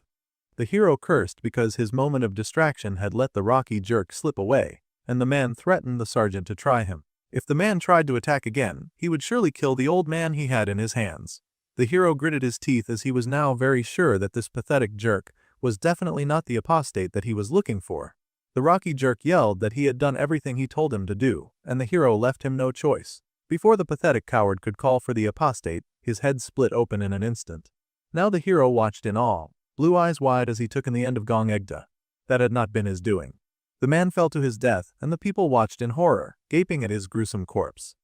The real apostate had done this. The real apostate had to be somewhere nearby. The hero gritted his teeth, knowing that the true villain was hiding somewhere in that shelter, but he did not know the apostate's true identity. Later, Park Junmo gave a comprehensive report as they had successfully secured the safety for all civilians in the guard room. Of all the 32 players involved in the illegal occupation of a shelter, 21 were killed. The officer's voice shook a bit as he gave the report, adding that there were 11 casualties and all the casualties had been taken into custody. The sergeant cocked his head, asking why Park Junmo had such a long face, and the younger man confessed that even if they were criminals, it still felt like too much to kill a person. It was all just really hard. The hero understood and did not scold his officer, telling him that killing people would never get easier. However, If they did not take any action during disasters like this, then they would not be able to save the powerless, innocent victims. That was their first duty as soldiers. The younger officer was told to resolve himself firmly, and the man gulped. Suddenly, they heard someone yelling about how they wanted to see the person in charge and speak with them. Immediately, Lee Hun-wook asked what all the ruckus was about, and John Mo informed him that it was the civilians' representative. The blue-haired guy was unimpressed, but an older man in a suit stepped forward, introducing himself as a member of parliament, Park Gil-sang. He had an order regarding the guarding of this shelter. Another guy stepped forward and said that he was from the Merchants Association. Before that, they wanted to discuss the distribution of rations. Even more selfish guys had shown up, and they kept yelling that the senior positions they held should make them the priority for speaking with the soldiers. They bickered about how they had more right to speak. Meanwhile, the old man at the back was helping other officers pick up the injured and the dead. The man insisted on helping since they had been so kind to save an old man. Even if they were soldiers, they would not be at ease doing stuff like this, so the old man was happy to help them. More importantly, the old man warned them that there was something dangerous in the area. The man was not going to say a word because of Gong Igda, but sometimes he could hear what sounded like a beast's breathing coming closer and closer. It was terrifying, and the old man said that he would spare it if they investigated it quickly, as he was scared that something might happen. The young officer worried that it could be a gate inside the shelter. Meanwhile, those two awful old men were still bickering about who would get to be the representative in the shelter. They argued rank and position and titles, and it was such a headache to the hero. The apostate had clearly used Gong Igda to instill fear among the people, so that he would be free to do as he wished behind the scenes. However, the marionette was now dead, so the hero expected the villain to make a move. They had to be ready, and he did not have time to listen to these old people squabbling like a pair of angry turkeys. While the military was stationed there, the simplest way to take control of the shelter would be by becoming its representative, so he wondered for a moment if the villain could be one of these guys. Then he wondered if it could be someone else manipulating the masses behind the scenes. Lee Hun-wook gritted his teeth in frustration, as he hated stupid games of hide and seek. He wished that bastard would hurry and reveal himself already. Meanwhile, human experiments had already begun, and people were locked in tanks and huge test tubes. There were many bodies of deformed people hanging from the walls, and people struggling inside tubes as they were pumped full of harmful and toxic chemicals. On the floor, the apostate was curled over a person, and he seemed to be feeding on them. Suddenly came the sound of wheels, and then the kindly old man who had offered to help was pushing the trolley with the body. Suddenly, he looked up in fear and saw the terrifying face of a vampire lady. It was the same Dracula lady who had attacked in the past. The old man froze for a bit, wondering just what that growling sound was. Meanwhile, the vampire had spotted him. He had now stumbled upon the body of her prey, and the man was horrified to see the battered and bruised body of a fallen man. While the old man was still staring in shock and horror, the vampire lady appeared behind him and lowered her fangs. It looked like it was curtains for the old man when, in a sudden feat of strength, the man whipped around and grabbed the vampire by the neck. Shocks and shivers, the old man was stronger than he looked, and he cursed at the vampires for touching his things when he had told her not to. 5e, there was blood everywhere. It was truly a disgusting sight, staining the walls, the people, the floor, and the poor vampire that was discarded to the side. The poor lady begged for some blood. She hungered so desperately for blood that had not been contaminated, she just wanted something clean. The poor beast was ignored by the laughing evil man, who looked upon his empire of trussed-up lab subjects in satisfaction and mad glee. The man called the lady a fool, laughing at her plight, and saying that it would be like drinking salt water to sate thirst. She called him crazy and perverted, yelling and asking why he would drag those soldiers in the first cause of the erosion. The mad old man laughed that once the erosion began properly, then those soldiers would be absolutely powerless to stop him or to do anything against it. Instead of making a move himself, the wicked man simply picked their grave. It was a masterpiece of a plan, and he laughed at the vampire lady, calling her the stupid one and asking her why she thought she had failed. It was obviously because of those super-trained soldiers that had immediately defeated her. The lady growled, fangs outstretched in anger, as she mumbled that those people had been different. However, the old man slammed his hand on the table, telling her not to bother making excuses. She had failed simply because she was worthless. At any rate, the wicked old man sincerely looked forward to this development, and he encouraged her to do the same. The lives of all the people were wrapped up inside the green liquid that he had collected in a bottle, and they were now within the palm of his wicked hands. Well, the people upstairs finally had some access to some good food, and they ate quickly and hungrily in relief. The old member of parliament scolded the guy from the Merchants Association, asking how he could distribute rations so recklessly. No one knew how long they would be hiding here. Meanwhile, he had packed so much onto his plate.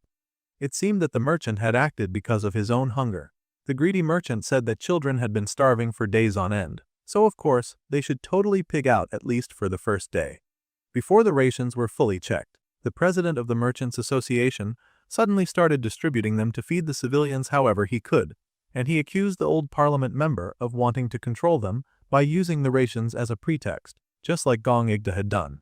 The old man protested and said that the merchant had no right to make such baseless accusations. As befitting a politician, the member of parliament began to make rational comments while asserting his position. It would not be odd to suspect either of them of being an apostate. The sergeant continued to study the people around as he tried to determine which ones would be his foes. Meanwhile, one of the officers came over to the sergeant. The man nervously asked if they could possibly also get some rations to eat. Hyenwook was thinking of other really serious things. There was definitely someone acting behind Gong Igta, and the person was purposely hiding himself. There was a huge possibility that the person could use poison, so he immediately forbade any of his soldiers from touching the rations.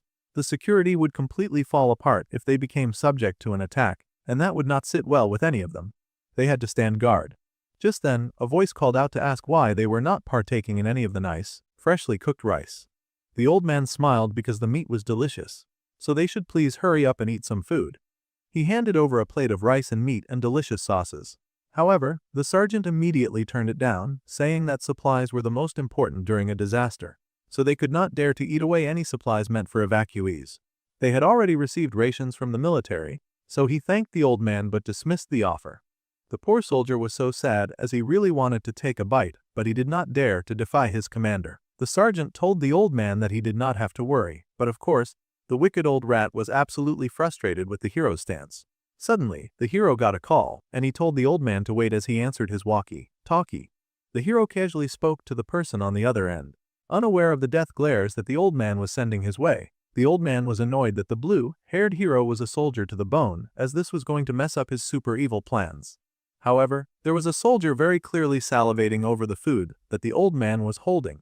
The old man immediately turned his attention to the idiot soldier and asked if anything had been done about the noises that he mentioned the other day.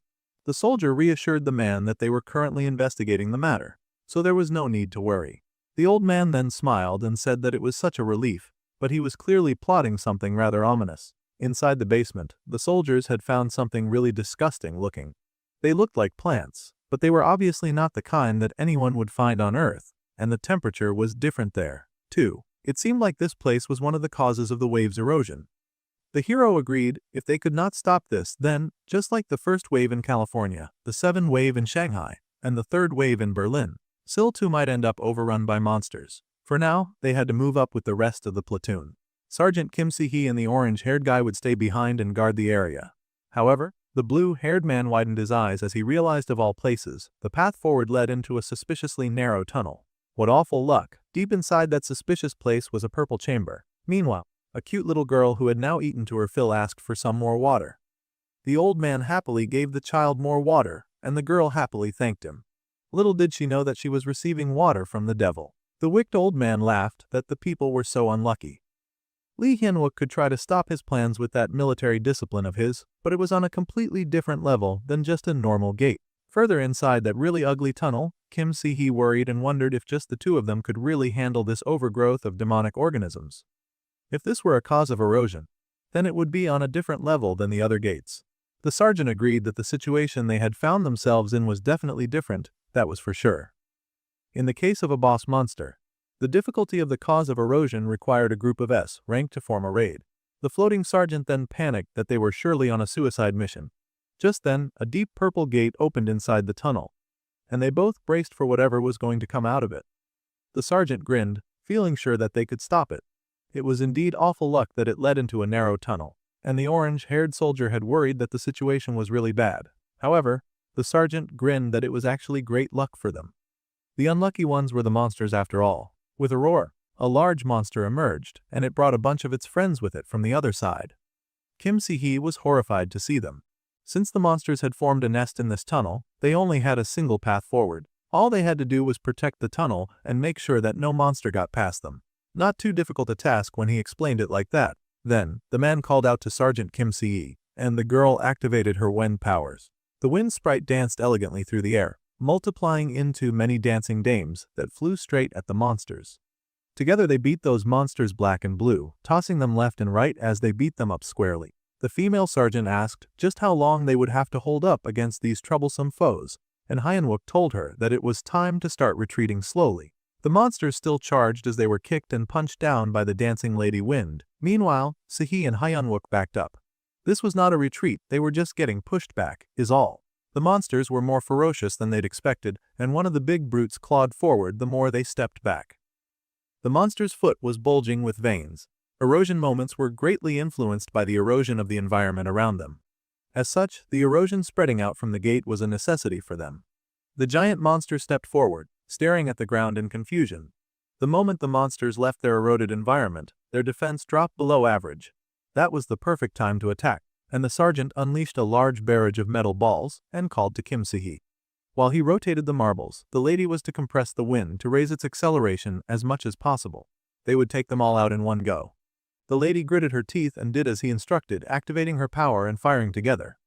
The wind weaved and danced once more, taking the balls with it this time as they all rocketed to the beasts like speeding bullets. The grinning sergeant then mocked the monsters. He asked the frogs if they had ever heard of a blender, because he was about to grind them to dust. The marbles rotated with deadly efficiency, and they were carried by the wind, moving at Hyanwook's command. They flew straight at the monsters, pushed by the wind sergeant, and they decimated the monsters much like those creatures had been pushed into a giant blender. Blood splattered, and the beasts were defeated, ground to dust by the combined power of Sihi and Hyanwook. The cause of erosion this time was a boon. If they did not finish this at the entrance, then they would surely be done for. No matter what, they had to stop them. Meanwhile, back with the refugees, the man from the Merchants Association bent over. His stomach was hurting seriously, and he had no idea why. The man's facial expression was one of great distress and pain, and suddenly, his fangs began to elongate. To his horror, his face began to transform into that of a beast, and he let out a terrifying roar. Just as soon as his rampage had begun, the poor man was instantly cut down. A hidden quest had opened up, a villain quest, to stay away from the unseemly light and wrap themselves in darkness. This villain had successfully completed the beastification experiment 30 times. Then, without regard for the methods used, the villain was to massacre 1,000 civilians and then provide nourishment for the otherworld masses taking root in the underworld to foster 30,000 of them. This was all the villainous mission of that wicked old man who had achieved the devil's cultivation. His evil experiment was a complete success. Now, it was time for him to change the stage and place the entirety of Seoul under his dominion. Meanwhile, back in the underground tunnel, the two sergeants fought relentlessly, determined to stop the onslaught of monsters. Even with the spinning vortex that they had created to crush most of the monsters, more and more monsters kept popping out of the purple portal. The portal spun and weaved, its center pulsing and throbbing as it spat out more of those beasts from hell, and they eagerly continued the rampage that their brothers had started. The rains had begun over the city outside, and more monsters continued to emerge. The latest visitor was gigantic, with a head that clearly towered over the watching monsters below. Its head was so huge that it cracked the ceiling and the plants above when it let out a mighty roar.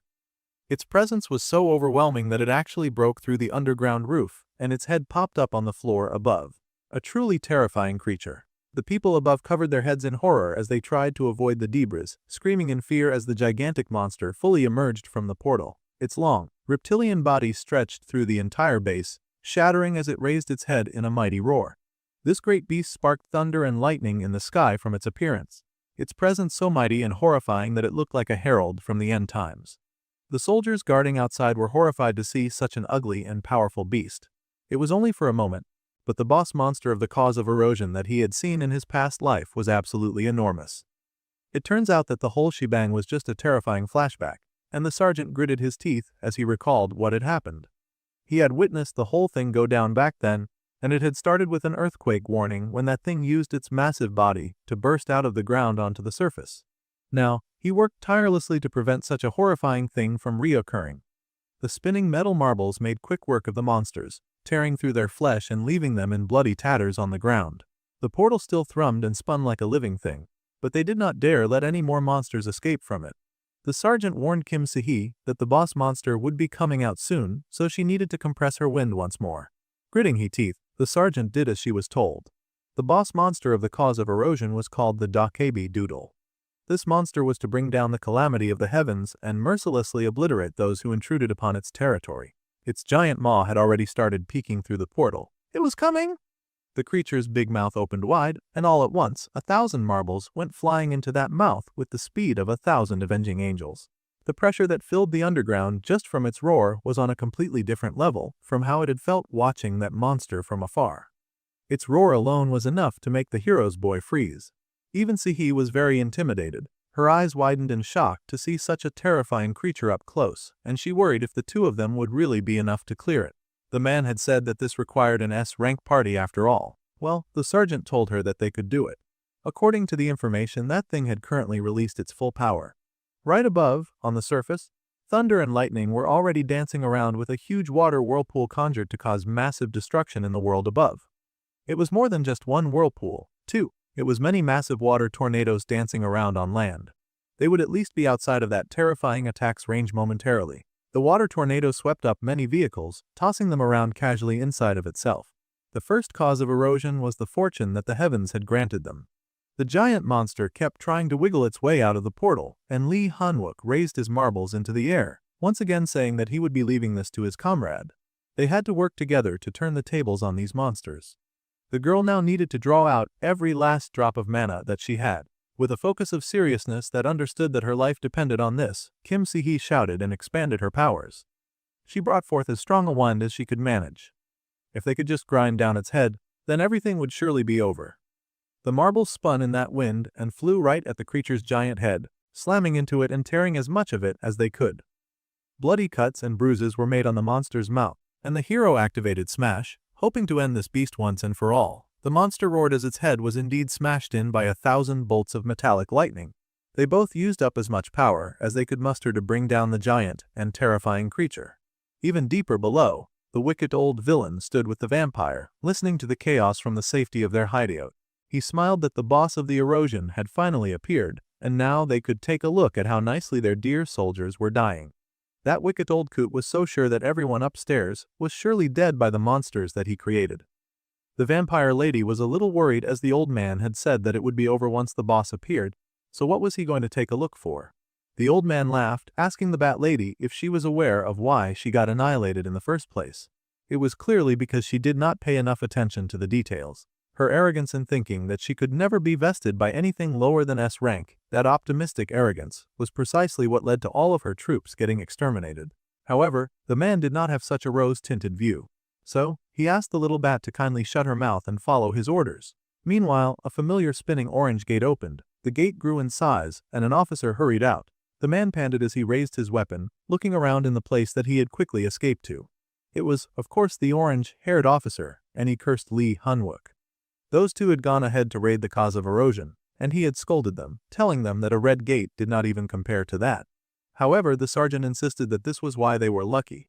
An incredibly narrow, barren cement tunnel, and a boss monster wielding the skies and water appearing in it was an incredibly rare, unprecedented opportunity. Before it reached the surface, that thing would not be able to use even a tenth, or even 100th of its full strength. As such, the hero would like his comrade to put a bit more faith in them and do something else. The orange-haired officer was baffled and wondered just what they expected him to do by himself. Well, the sergeant then said that he would like the man to find the hideout of the guy who was controlling Gong Igta behind the scenes. If that villain was up to anything, he would definitely have a personal space somewhere. It would likely look something like a laboratory, and it was also likely that it would be locked up or behind a magic circle, rendering it invisible. So, the officer asked what exactly he was looking for, as a hint would go a long way in his search. The hero then explained that they were looking for an antidote. Considering the way Gong Igta died, it was likely that he used some kind of mana-based poison. The officer panicked in horror to hear about this and asked in fear if they had been poisoned as well. However, the sergeant asked the man to please lower his voice. If word got out, both their platoon and the civilians would be in great danger. The hero and Sergeant Kim would go and dispose of the cause of erosion, even if it cost them their lives. Not sure if Sergeant Kim is aware of this life oath. However, if the officer did not find the antidote, everyone would surely die. The orange-haired officer was the key to this operation, and he looked horrified to hear it. He had to find the cure no matter what. Well, the man gritted his teeth and muttered that he was fine being the key, but how on earth was he supposed to find anything in this huge shelter? He had been opening portals left and right all night long. just searching for an indication of what he was supposed to find. Meanwhile, the big monster fell silent, and it almost seemed like it had been well and properly defeated. The two sergeants paused as they watched the beast's head. However, Kim Si-hee was already panicking because she had realized that their attacks had been way too shallow. They had not been able to pierce the monster's head. The beast was silent for a moment, but then its ugly reptilian eye opened with anger and rage burning within. It clearly had not been a fan of the sudden attack, and its large mouth widened, in the most otherworldly and monstrous way possible. Its mouth was divided into sections as it exposed way too many teeth and even more tongues than necessary. The beast had further resumed its attempts to cross into that world. But first, it tried to grab them with its tongues just to punish them for their insolence in attacking it like that. Well, the other two had no intention of going down that easily and dodged masterfully to get away from their incoming attacks. Those tongues really meant business, and to make things worse, at the bottom of each tongue was a razor-sharp tooth. It was pointed and jagged and terrifying too, chasing after its targets like each tongue had eyes and could track them. Each time the tongues landed, they shattered through the walls too. They were now facing a very dangerous and nagging foe, and Lee Han-wook yelled out that they had to take down this monster no matter what, before Northern Seoul became a completely uninhabitable and eroded area. The man gritted his teeth as they fought and dodged, suddenly turning around and charging back at the beast. His sergeant was right with him in an impressive display of loyalty, but she asked how exactly they were supposed to defeat a beast this terrifying. Then, the sergeant said that he would just enter that thing's mouth. He'd already done a practice run a few hours ago, and he was sure that was going to work a second time, even if he was facing a world-level threat. The Wind Girl, of course, immediately called him crazy. It was the stupidest idea that she had ever heard. She had no idea what he was trying to do, but she did know that if he made just one wrong move, even if he did take down the boss monster, he could end up stuck in another world and unable to make it back, and the other world was not isekai-worthy at all. The man was well aware of that. But before the boss monster pulled back into the other world, he was going to take one shot and surely kill it, taking it down with a single blow. The hero was very determined as he was racing straight toward that gaping jaw. He was really going to go in. The blue-haired hero told the girl to use the spirits to keep the boss monster's head in place so that he could get in without getting bitten to bits. The hero then activated hardening. Up until now, there had not been a single moment when he had not put his life on the line. So, of course, he was willing to dive into that very terrifying cavern of razor-sharp teeth and squirming murderous tongues to defend his people and country. The monster then slammed its mouth shut in triumph at having swallowed at least one of the troublesome humans. There was silence for a moment as multiple spirits manifested and held the giant's head in place, stopping it from moving while our guy did his work from the inside. There were so many spirits, Kim Si did not hold back in expending as much power as possible to get the job done. The girl screamed as she worked hard to ensure that everything stayed in place, but the monster still fought against her. Some of the spirit hands got ripped right off the beast, struggled to open its mouth. The girl's eyes widened in horror, realizing that she was at her limit, but she did not want to give up on the sergeant so soon. Meanwhile, light flickered at a spot in the shelter. Kim Si-hee was heavily traumatized and really exhausted as things had not gone according to plan. Even more confusing was her stumbling across the Bat Lady and the wicked old man, who was just pointing out that one of the fighters had made it back alive. The sergeant was confused and asked who they were. The old man just smiled, telling the Bat Lady that if she did not work, she would not get to eat, and she hissed in anger, telling the old man not to patronize her after he had only let her eat rotten blood for so long. At any rate, the appearance of fresh meat was indeed tantalizing to the Bat Lady, and she noted that she had not seen the flying girl before. It was a good thing that the soldiers from back then did not seem to be here, so she was sure that she could win this fight. Re-energized, the Bat Lady extended her claws and the old man chuckled, saying that the fighters turned out to be tougher than he had expected. Well, given that the Dakabi had to fight with only its head fitting through the gate, the man guessed that it had its own share of troubles. The monster seemed to agree, though it was going through the absolute worst stomach ache of its long and monstrous life. The monster's eye then suddenly snapped open, and it roared, mouth splitting as a huge explosion occurred from within, a glowing light of blue emerging. Those gathered stared in shock and horror, as blood splattered the surrounding area and the monster's giant maw hit the ground in a bloody mess. The congratulations window popped up for our fearless hero, for he had slain the Dakabi. Now, the spread of the membership and the speed of erosion have decreased. In order to completely stop the cause of erosion, our guy now only had to get rid of the core. From the mess of blood and stinking organs, the hero Lee Hyun-wook stretched out a bloody hand, and he tore his way out of the monster's belly, completely nude again. He fell from the creature. and Kim-si gaped to see him once again without clothes. The hero was becoming a nudist with his new method of slaying monsters, but he still sort of managed to land on his feet. Mad laughter bubbled through the area, and the Bat Lady felt a chill go up her spine. She would recognize that laughter anywhere. That terrifying man had been there on the day that she was defeated, and now he lifted his head with glowing, terrifying eyes. The old man was thunderstruck with disbelief, wondering how on earth this was possible. Then the blue-haired man casually called out to the old man, grinning that he finally got to see the face of the villain, the apostate. That's it for this episode. Let me know down in the comments if you enjoyed this series. Until next time.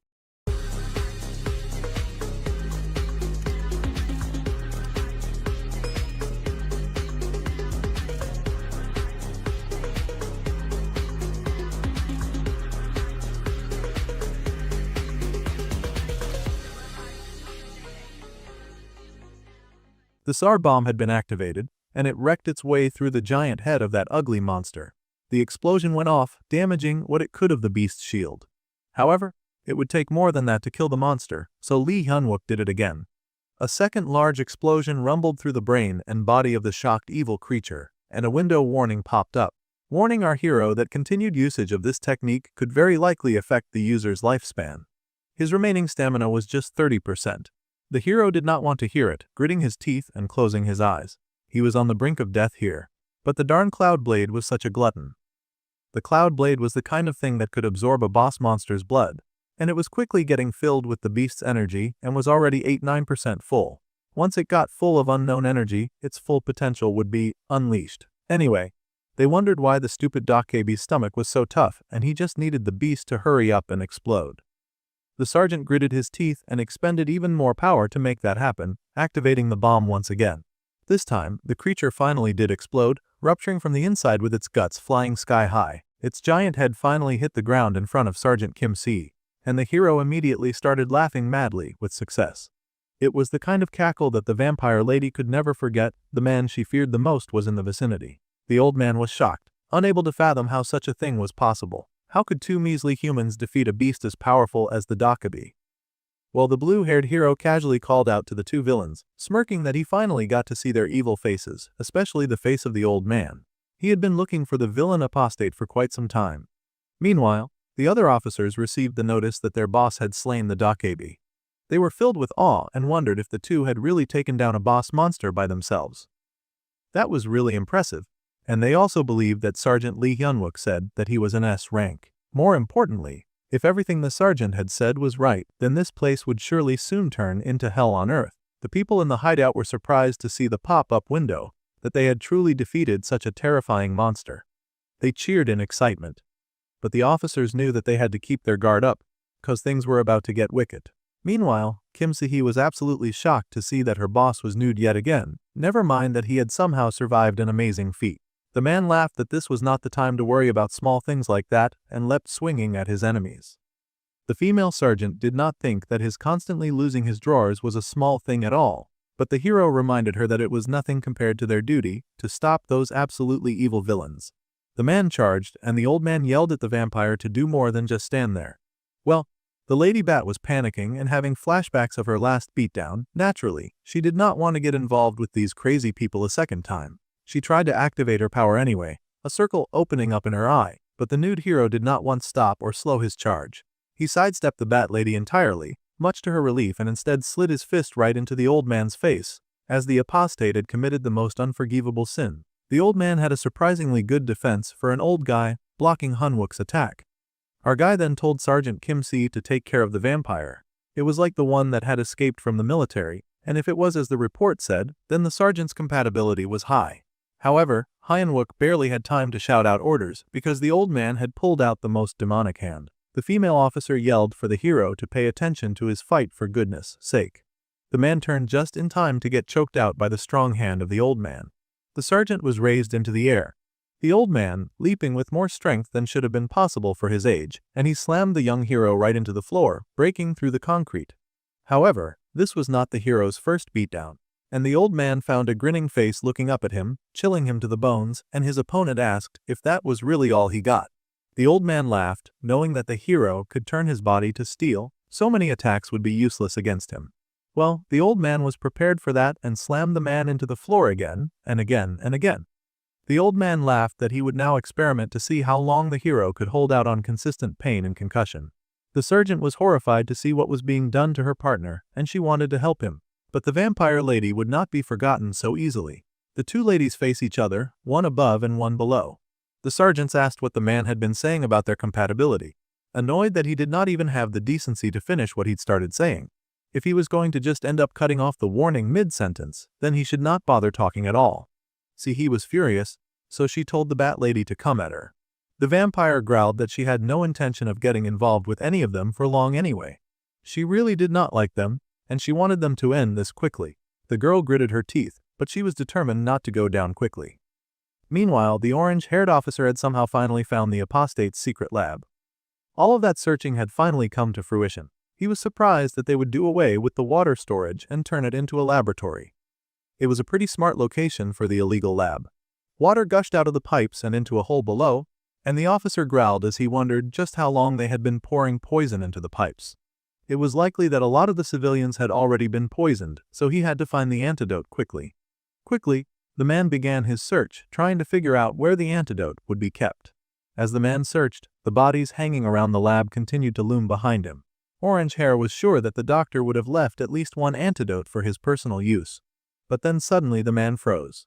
Now that he thought about it, only the corpses in the test tubes were left alone. All the other corpses seemed to have turned into bloody messes. The man looked back at the pipes that gushed into the vent below, and he realized that it was the water tank. There was no way that it was that simple, even though that seemed to be exactly the case. Meanwhile, the battle raged on in that narrow space. A lance covered with blue energy rocketed through the tight space and headed straight for the old man. The old man somehow managed to twist out of the way as the lance shot past him, but it circled back in a clean blue arc, falling into Hyunwook's bloody hands. The old man chuckled to see that his opponent was capable of both short and long-range attacks. How wonderful.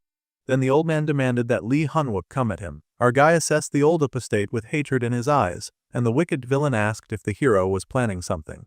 The hero yelled, asking why the old man was busy acting so upbeat when the youth was already so darn out of breath. The old man scowled in annoyance. After all, he'd thought the hero was better at using his head and asked if Hyunwook was just useless all along.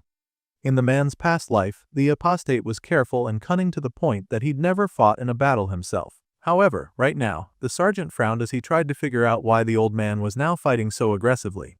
It could be to buy time, and that was an unacceptable situation. The apostate fired up some green energy at his fingertips, revealing even more deadly skills at a difficult time. The villain had activated Devil's Cultivation, and he used mana to call forth the figures hidden in moonlight. Manifestation, of course, depended on the user's status. The villain laughed that it did not matter how much the hero used that head of his, because once all the refugees were under his control, then the hero's plans would all be useless. These words enraged the sergeant, and he leapt, ordering the apostate to drop his attack immediately. Meanwhile, upstairs, some of the refugees had already started having headaches, starting with the member of parliament. Suddenly and slowly, around the terrified woman and her child, people began to awaken, turning into monsters as they ripped out of their clothes and became furry abominations. The officer yelled for everyone to open fire immediately before the civilians started eating each other. They had to make a distance between the transformed and the normal civilians immediately. There was chaos in the hall, and people ran left and right, and the soldiers charged to quickly take down the monsters before they caused even more damage. The monsters snarled, using their giant claws to block out a few of those annoying bullets that were raining on them. Still, none of the soldiers relented as they knew that the people's lives depended on their success. The battle with the monsters raged on, and they raised their terribly ugly claws to strike back against the defenseless and the weak. However, before the monster's ugly hand could make contact with its victims, the monster froze in shock. This is because there was suddenly a rain from above. Water poured from the sprinklers at the highest setting so that it bathed the creatures from head to toe. Smoke emitted from their bodies. And slowly, the monster's eyes widened as they began to reform to their old nature. Shocked eyes popped out, and the member of parliament screamed in shock as he had gone from man to beast and back to man again. A really traumatizing development. The chief in the lab had activated the sprinklers, and he even made it rain on the lab as well, transforming those poor victims back to their true nature. Lee Hyunwook's prediction was correct after all. The sergeant had earlier said that it was likely that the man-scientist would prepare the antidote in bulk. The other officer had found that doubtful that he would feed people poison and then create a large antidote. Well, the hero's reasoning was that the apostate's preparations were flawless. If the poison suddenly transformed people, then the mad scientist would likely prepare for a scenario for if the situation became more than he could control. So, it just made sense that E-Cure would be in bulk. The hero turned out to be absolutely right when he'd asked the soldier to believe him. The mad scientist had really filled up the water tank with the antidote. It was impressive to see. Lee Hunwook had predicted really far ahead. Meanwhile, back in the narrow fight space, the young man and the old man were still having at it in a fierce battle against good and evil. They both split apart after a tense struggle, and then the villain received a warning that his control over the transformed was rapidly reducing. He had lost the authority to command the transformed as well. The old man was shocked to get such a notification when he had so carefully prepared everything, and he stared at the water raining down from the sprinklers in cold, horrified realization. The man turned, his face shocked and angry that the hero would dare to ruin the plans that he had worked so hard on. The hero, meanwhile, also got a window, and the mad youth grinned with blood dripping down his face. The old man was furious, his body quickly transforming, and soon the apostate became a beast himself, howling in rage that the hero dared to ruin his plans. He charged at the youth, a giant transformation of half monster and half oracle, a true apostate. The old man howled that the hero should not dare to even dream that he would be making it out of this encounter alive, and that he would not have an easy death. Hyenwook was pushed to the floor by those giant razor-sharp claws, and the old man howled that he would experiment on the hero until the man begged and pleaded for death. It looked like it was over for Lee Hyenwook, pressed to the ground underneath the weight of the old man who threatened to preserve his severed head and put it on display. However, the beast suddenly heard a sound from the end of the tunnel. The young hero lay flattened to the ground, his body decorated with bruises, but he chuckled as he summoned the cloud sword that was now completely filled with 100% of energy. The apostate stared in horror as the weapon came racing over, and the window congratulated the hero for unlocking the cloud blade. The weapon thundered with power as vast as the lightning that thundered above. The weapon was now called the Dark Hand of the Cloudmaster, and by absorbing water, an attack could be unleashed, though a cooldown period was necessary after a certain number of attacks. However, Lee Hyenwook did not need to worry about any cooldown right now. The weapon was charged up to 100%. The apostate actually tried to capture the lightning weapon, thinking he could somehow control it, but the sparking weapon was full of so much charge that it pushed the beastly man to the ground. Then it zoomed ahead, dancing in an arc of blue light and power, before settling where it belonged in the hero's hands. The beast roared in rage, charging at the hero in anger and calling him a trench monkey. His feelings were really hurt, so he was pulling out slurs now. The apostate was still tossing around threats, saying that he would slide open Hyenwook along with all the bodies of his comrades and make taxidermy out of them. What a motivating threat. The hero then called out to the mutt doctor, mocking him because he'd been acting all the same with his plans and all that. But it turned out even the old man was rather crude when facing defeat. The hero laughed as they would soon see just how old the apostate would keep running his mouth after he'd turned that ugly beast into a dumb barking mutt. The spirits laughed and danced in the air surrounding the bitter and angry bat lady who fought against them and their wielder. The vampire ran straight for Sihi, who slammed into the wall in pain, an angry look on her face. The vampire chuckled that despite being that slow, the man had declared the female sergeant a good match for her. That was the most insulating thing that the vampire had ever heard, and she raised her hand to deliver a finishing blow.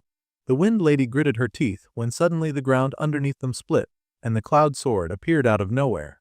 It sparked with energy as it sped past the two female fighters and zoomed around the curve to find its master. The vampire gaped at the sword, unable to believe her eyes. She raced forward, saying that more than anything, she had to check, she needed to see with her own eyes. The tunnel in a long way in a long curve, and the sergeant was horrified to see her opponent outright abandoning her and yelled for the bat lady to come back. Meanwhile, Hyenwook had seized control of his weapon, and he'd had enough with that mad scientist who endangered people's lives for his own pleasure.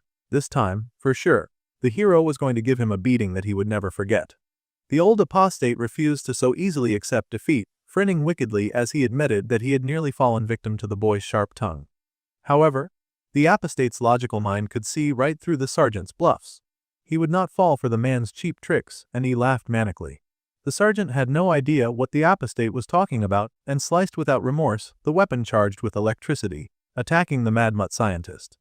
Moving at the speed of lightning, the youth called the old man pathetic and weak-minded, showing up behind him to deliver the harsh and electric justice of the dark hand of the Cloud Master.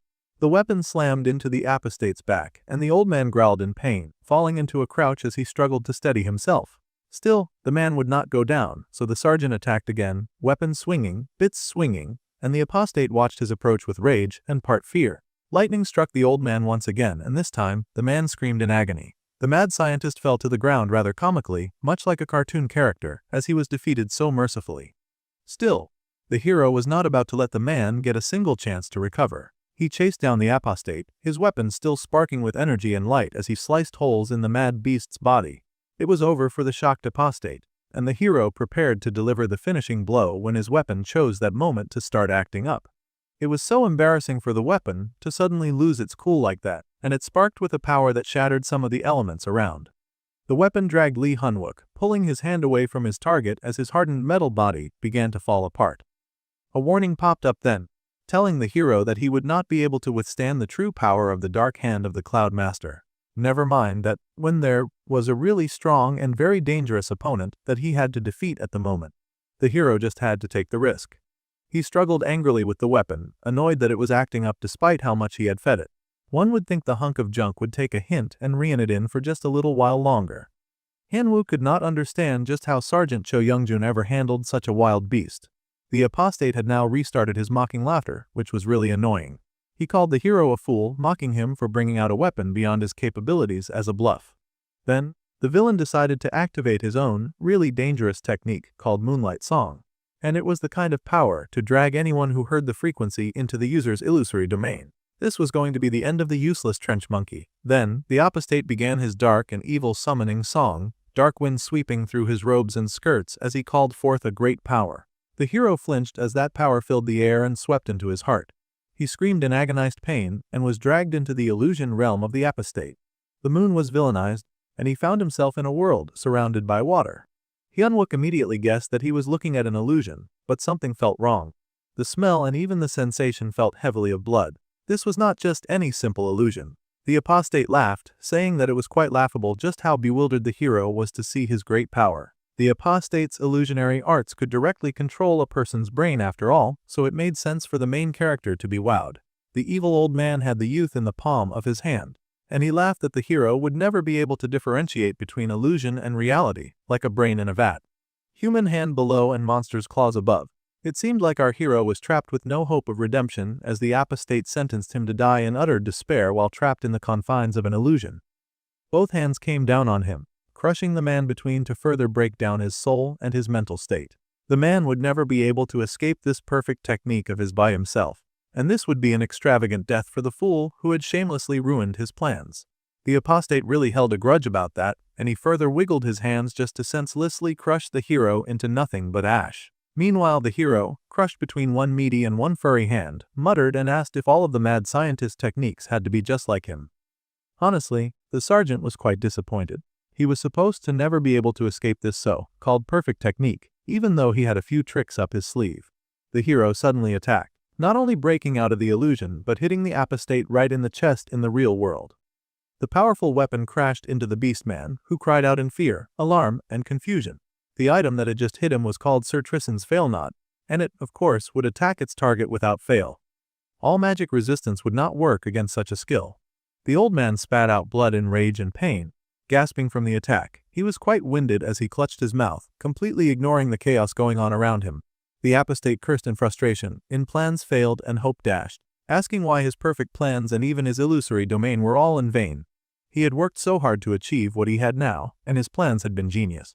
The man refused to believe that his genius and wonderful plans and techniques could possibly be thwarted so easily by a group of nobody soldiers. However, Hyunwook did not find the man's plans to be either genius or wonderful. Those horrible plans that had hurt the lives of many others were wrought by a coward who hid behind all of his stupid plans just so that he could survive. The apostate yelled that he would cut off the hero's sharp tongue, and the hero full-on dared him to try as he rushed at the beast man without hesitation or remorse. The man used the dark hand of the Cloud Master, and the two noble phantasms' attributes were not compatible. If the simultaneous use of the two noble phantasms was forced, then the user's life could not be guaranteed. However, Hyunwook just grinned, saying that this shitty status window should be a little more tactful. If the hero cared at all about his life, he would not have regressed after all. The old scientist was really having a difficult time, so sore about his loss that he kept yelling and telling the hero to shut up. He did not believe that someone so young would lay down his life to kill an old man like himself. asking if the hero ever stopped to think about his actions. Unfortunately, the hero was quite done with any form of thinking. He had done thinking and made so many plans in his last life to survive no matter what.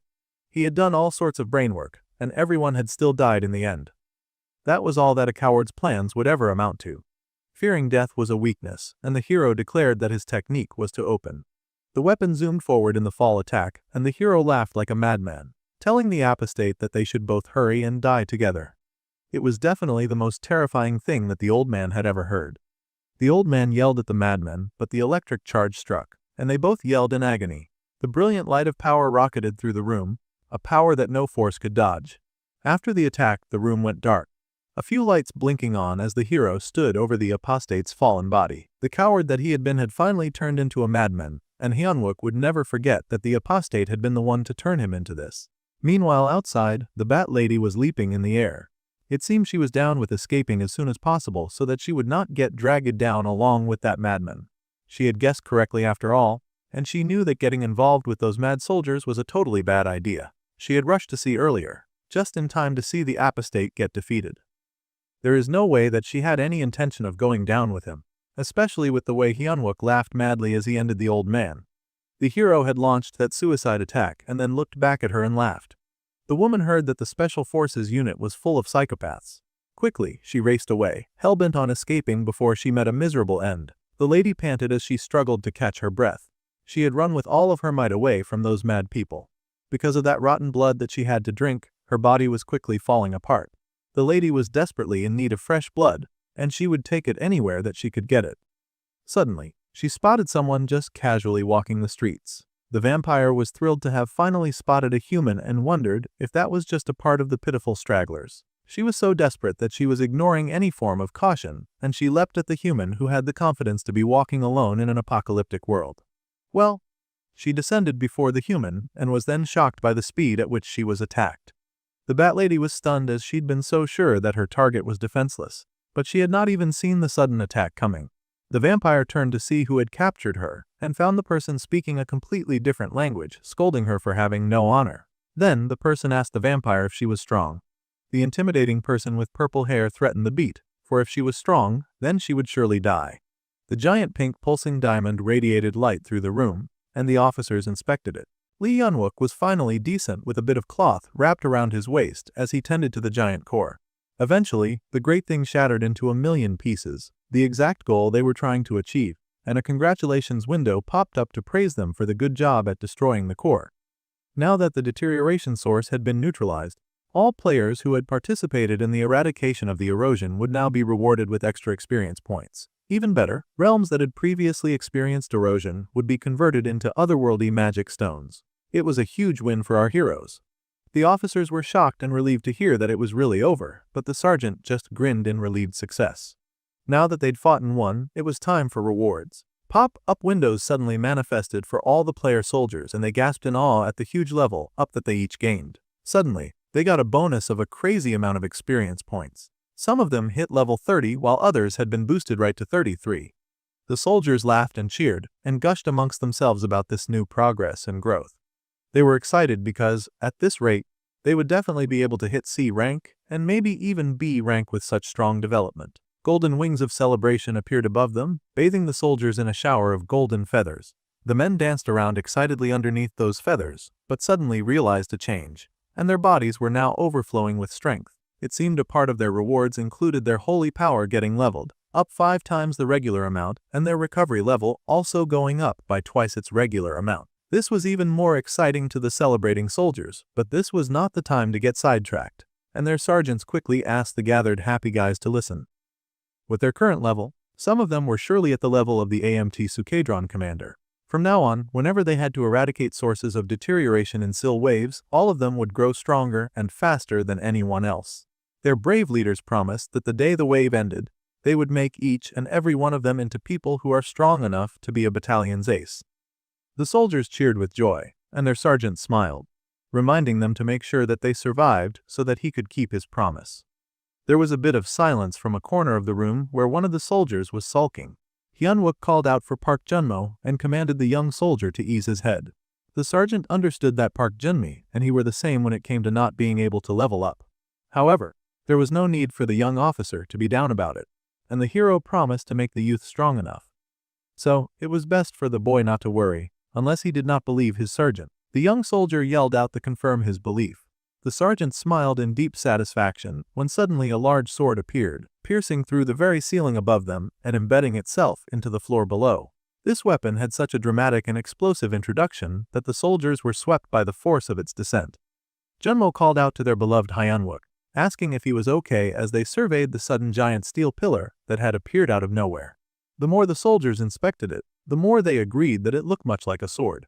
However, this giant weapon was way too big to even be referred to as a sword. Despite its appearance, their sergeant popped up and stroked the fine weapon, admitting that it was indeed a sword. It was no ordinary sword, of course, and it would take more than a normal man to just swing it around. The item was called the Mogle Fragment, and it was a hero-grade weapon, with the effects to use the mass sealing technique as well as an amazing power called the shockwave. The weapon was an iconic symbol that had given the hero the nickname of the Great Steel Emperor in his past life. The hero had previously risked his life to gather those 13 sword fragments, and he had brought them to the blacksmith Kang Seoli, who had then forged the brilliant weapon into a single, legendary sword, stronger than any other. The man now smiled as he recalled all of those fond memories. It had been quite a while. The mass of the Mowgli fragment had been sealed, and it seemed to activate from our guy's touch. The great weapon lifted itself from the ground, and the sergeant smirked rather cockily as the glowing sword began to shrink, going smaller and smaller until he could fit it in his hands. The weapon then shrunk even smaller and the cocky hero grabbed it like it was a very small keychain. Alright. It was time for them to hurry up and finish what they had come to do there, so that they could hurry and move on to the next place. The sergeant would not appreciate any slackers as they had no time to waste, so they were just to pick up what they could. There was expensive magic ore everywhere, and the soldiers marveled to see it. This place might as well be a mine with how much it was overflowing with raw materials. All the items gathered there were sure to cost a pretty sum, and the soldiers gasped in awe. With his money, they would even be able to buy out a normal guild. Then, someone called out for them to bring out 2 duffel bags. It had been a long and hard battle, and now the sergeant, still covered in blood, casually strolled his way to find Kim Si-hee. His fellow sergeant had put up quite a good fight in assisting him, and he asked if she was okay. The lady admitted that she was fine and mumbled that wounds like that were sure to heal in no time. What the man had said about her compatibility with the vampire back then, she had not been able to hear it, and she was still rather down about that. She worried that the man had been telling her that she was at a disadvantage and that the wisest thing to do would be to retreat. The blue-haired hero blankly told her that it was, in fact, the opposite. There was a pretty clear method for her to win against that vampiric fiend, and Kim Si-hee's eyes widened in shock. He noticed the wounds on her shoulder and smiled kindly, noting that she had been a bit taken aback from fighting a player after only fighting monsters. That much was understandable. After all, a battle between players was not decided by rank and compatibility alone. The female sergeant had good battle sense, so the hero was sure that she would understand immediately what he meant if she were to fight the vampire again. At any rate, they should hurry and get them. Still, the wind user was a little downcast since the vampire lady had completely escaped her. If the bat lady had immediately gone to hide, then finding her would be impossible during the current disaster. Well, the boy laughed and told her not to worry about that. He'd happened to glimpse at the lady when she'd peeked at him, beating that old man to a pulp. Before she could run away, our guy had done something pretty sneaky, and he had stuck a tiny metal chip onto her. He was not sure of her exact location, but he could at least tell the general direction that she had run in, so they could still totally find her. The blue-haired hero smirked that if they went after her now, then they would surely be able to catch her before the wave was over. That was, of course, if the Bat Lady was still alive somehow. The Bat Lady herself was also wondering if she was somehow alive, and she had no idea why she had not been immediately killed. The stranger that confronted her spoke a completely different language, so there was already a language barrier. Plus they had their weapon right to her neck. This was her chance though, and she elongated her claws, still trying to get away. The vampire lady was determined to take off her opponent's head in one go, and the person mumbled to her to ask a question. It's not like the vampire lady could even tell what the person was saying, and she launched at them, swinging her claws with undeniable killing intent. That might have been the exact thing that her opponent was waiting to see, as they easily dodged that sudden strike, disappearing from the vampire's line of sight. The vampire lady was shocked, but the opponent just swung out their weapon in deliberate arcs, causing long lines of blue to dance around, flying right at the vampire lady. The woman was shocked and cried out in alarm. gasping in horror when those gashes sliced right through the surrounding area. Everything went flying, parts of buildings, cars in the street, everything but her. The Bat Lady was confused and frightened, wondering what on earth she'd gotten herself into this time.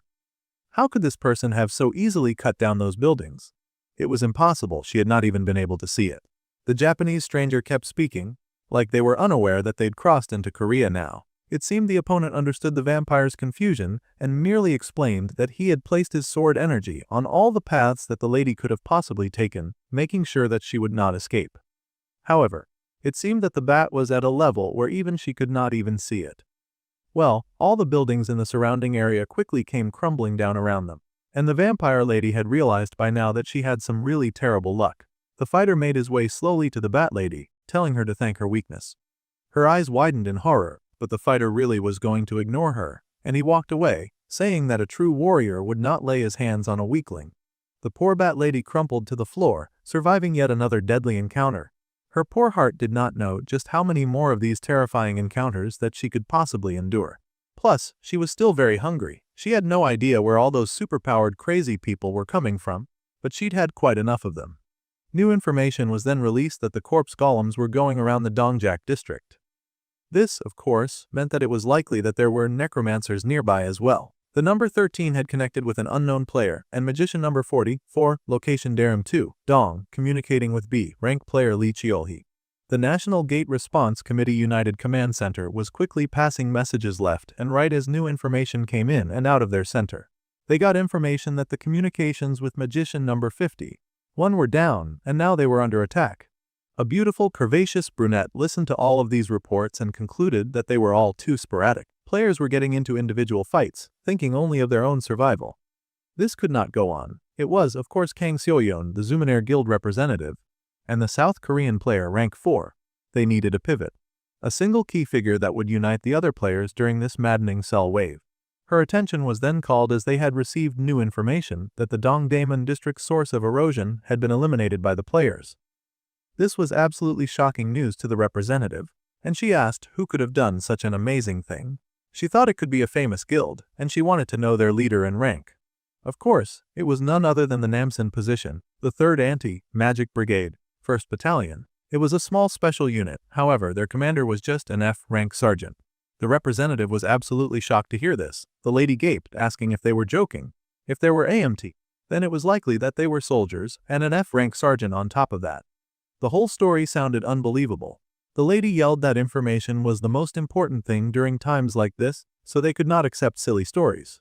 Someone then asked what they were losing their temper for. Given the situation, it was only natural for there to be such low-tier trash everywhere. This newcomer was clearly not a good person, and Kang was not impressed to see them, as she had thought the person had abandoned Korea. The man in the white suit scoffed at her accusation, saying that he had simply not interfered with a situation that had no better alternatives. He was Ki Baekjun, the South Korean Guild rank 3, Great Mountai Guild Master, and a South Korean player of rank 10. The man said that one of their guild's key raid teams had already finished with the gate that opened in Heekseok district, and it was currently resupplying. Once they were done, they had agreed to go do recon on the source of erosion, much to Kang's joy. They were dealing with a pretty skilled team with an A-rank player as their leader. With that person at the center, the huffy man in the white suit was sure that they would be able to unite the players to save the Sil citizens. It sounded like a good counter-measure. So, they were going to believe in team leader Chu Kyoyong. Meanwhile, the team leader was on the battlefield and it seemed his team had just finished defeating a great beast. Chu Kyoyong was a really ugly guy. It seemed power was the only thing he had going for him. Yet, power was enough in this kind of world because the citizens were swamping them, saying that they wanted to follow the team. The people begged for such a powerful warrior to escort them to a nearby shelter, promising to do anything that he asked them to do. However, the jerk then insulted them, showing that he had absolutely no powers of unity whatsoever. His main ability was monster control, and the wicked jerk said that he would prefer to tie up any loose ends. That terrible, horrible, wicked villain who acted like he was a hero, then proceeded to kill the people using the nearby beasts. That ugly jerk had the citizens killed so that there would be no backbiting. The rains continued to pour heavily in the surrounding area, and a few little girls ran around in the open space. This was clearly not a safe call in a place like this, but it seemed they had to take the risk. One of the girls asked if her friends had heard the weird sound that she had just heard, and it terrified them. They were scared and thought that it could possibly be just a dog howling or something like that. At any rate, one of their members also seemed to struggle with asthma, and she took a deep breath from her inhaler as her friends calmed her. Once they got past this obstacle, they hoped to rest. The asthmatic girl lowered her head in despair, apologizing that they were struggling so much because of her. She was holding them back even though they had to hurry. The girl told them to just leave her behind, but they sold her instantly. They could not just go without her. There was another way, and she had to stop saying things like that. The girl thanked her friends for not giving up on her, as she was sincerely grateful for that. Suddenly, they heard a loud crash and the girls squealed, blocking their heads in fear. It was best for all of them to stay still, but almost immediately, a toxic scent swept through the area and two of the girls immediately went down. The other two ran, abandoning their friends to whatever monster had appeared. That was not very team spirit of them, but they knew that they could not compete with whatever beast had just manifested, and they needed to put themselves first. The other girl told her friend not to breathe, firmly cover her nose and mouth so that they would not go down like the other two. Monsters descended from above, ugly red creatures with billowing robes behind them, and they landed in front of the two fallen girls. Those monsters scooped up those poor children and looked around for more prey that had fallen for their sneak attack. The other girls were still hiding in fear and despair, hoping that they would not be found. The weird red creatures then turned and noticed the alleyway, and one of them began to walk in that direction, much to the horror of the two girls. Then the other girl told her asthmatic friend to stay put no matter what. The girl had to survive and call a rescue team. The bespectacled sickler was terrified at the finality of her friend's words, but there was no reality where they would both survive. With these terrifying words, the girl raced out of the alley, surprising the zombies who had been heading in that direction. She told the monster to dare and try to catch her. Of course, this instantly stole their attention, and the zombies turned towards her. Quickly, they overtook the running and crying girl, and blood splashed in the air. They grabbed the poor girl as well, taking her into the sky with the rest of their prey. The last girl remained hiding, not even breathing, sighing or sobbing as she trembled in the rain. One last zombie remained, and the girl cried within her for someone to save her. She was not strong, brave, or determined like her friends, but then she should not have to be when she was just a little girl who wished that someone would save her. The girl did her best to stay silent, begging whatever magic power that existed to please send help. Anyone to save her at all from the stubborn, ugly creature that refused to follow his friends. And the monster turned in glee as it had finally spotted the poor, terrified girl. The girl let out a final plea in her heart, but before the monster could grab her, something erupted in its chest and bright light shone, shocking both the girl and the ugly red zombie. Its body was pierced with something long and sharp, and the creature fell in a mess of gore before the little girl. Someone called out, asking the girl if she was all right, and the stranger looked like a saint. She stared and wondered if an angel had descended from above, and she begged the angel to save her friends. This angel was, of course, none other than our demonic hero, who seemed angelic from time to time until it was time to beat up villains. The girl fell over from shock, and the man stared at her, wondering what on earth had scared the little girl so much. His soldiers were quite used to his weird behavior, and teased him for making a weird, terrifying face that obviously spooked the poor little girl.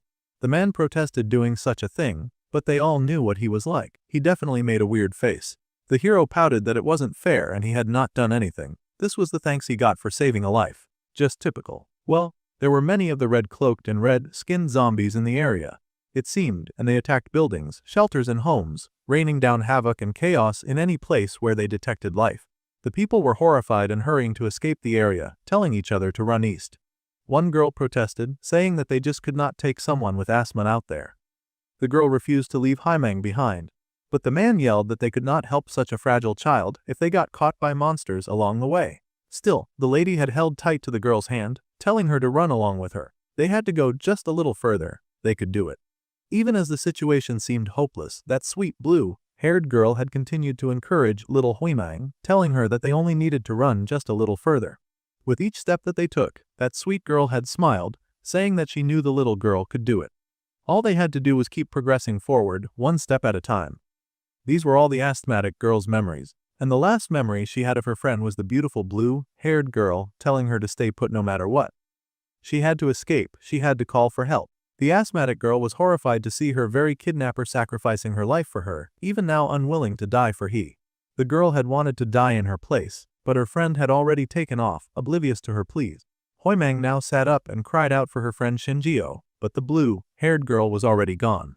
The girl turned to the sounds of people arguing about what they did to save the students. Lee Hunwook was listening to the stories of the people they had rescued, and hearing how they had picked a bunch of female students and had them escape. The man explained that the monsters kept surrounding them, and defending the shelter was getting harder, so they had no choice. They had tossed out a few girls from the middle school, and the man said that he had decided to save those kids and that sending them out of the shelter was the best option. He was a man from the Great Mountain Guild, serving under the ugly Chu Kyoyang. The hero glared at this supposed good guy, who knew that they were in a situation in which monsters attacked regularly for unknown reasons, and the man had still sent out a group of female students, with not a single player among them, as a response was not a reasonable course of action. The guild member demanded if the sergeant was interrogating them, and they glared that they were not a rescue team. They were the Great Mountain Guild's concentrated attack team, and they were yapping about how valuable they were. It was another organization of jerks that loved to brag about their own worth. The worst kind of scum. Those scums were not participating in any raids but had gathered in a large group to hide in a middle school for girls, saying that they were guarding the citizens because of a sense of morality. The man even said that they could not afford to damage the team's fighting strength. The hero had no right to judge their decisions, this is what he insisted. After all, they were not guild management members, so they could not critique the actions of the guild. That was their logic anyway. There was no way that the ugly guy's subordinates were acting as guards. However, Lee Hunwook could not help but smirk at the fact that he could not suppress them without any proof. So, first things first, he was going to have to toss out some bait first. The sergeant grinned widely, laughing that it seemed that there was a misunderstanding. He then asked if they had perhaps heard of the Black Magic Association. Of course, the guild members had heard of that association, and they all tensed just to hear it get mentioned. The man who'd been speaking so confidently and arrogantly began to stutter, and Hyunwoo further stroked the flames. After all, that association was a problematic, fanatical cult that worshipped mana and made plenty of human sacrifices. That disgusting Black Magic Association was, of course, in the practice of turning young women into offerings. However, before the sergeant had come to this location, he had noticed that the monsters he took down were wearing robes. That was strange behavior for monsters after all, especially since those robes belonged to the Black Magic Association. So it was quite obvious that these zombies were kidnapping the students to offer them as human sacrifices, so they did not have time to simply waste forced protecting a shelter. They believed that finding the monsters' traces and getting rid of them would obviously be the best way to protect the shelter, and more importantly, human sacrifices could not be performed immediately. This meant that there was still a huge chance that they could save those little girls as long as they had not yet regained consciousness. The bespectacled girl then rushed out of the room that she had been in, excited to know that her friends might still be alive. If there was a chance that she could save her friends, she was willing to do anything. If they needed a sacrifice, she would even go in their place. The little girl insisted that she would do anything to save her friends. The sergeant stared at this little girl, a little baffled by her declaration. He mentioned that he understood how she felt, however, this was not the time for a student like her to come forth. It was a soldier's duty to guard and protect civilians. The girl stared in awe as she recalled the angel that had come to save her. He was not making a weird face this time. She was so relieved to find that it was not a dream and a savior had really come to save them. So, Lee Hunwook said that they could leave this to them when the girl suddenly fell over.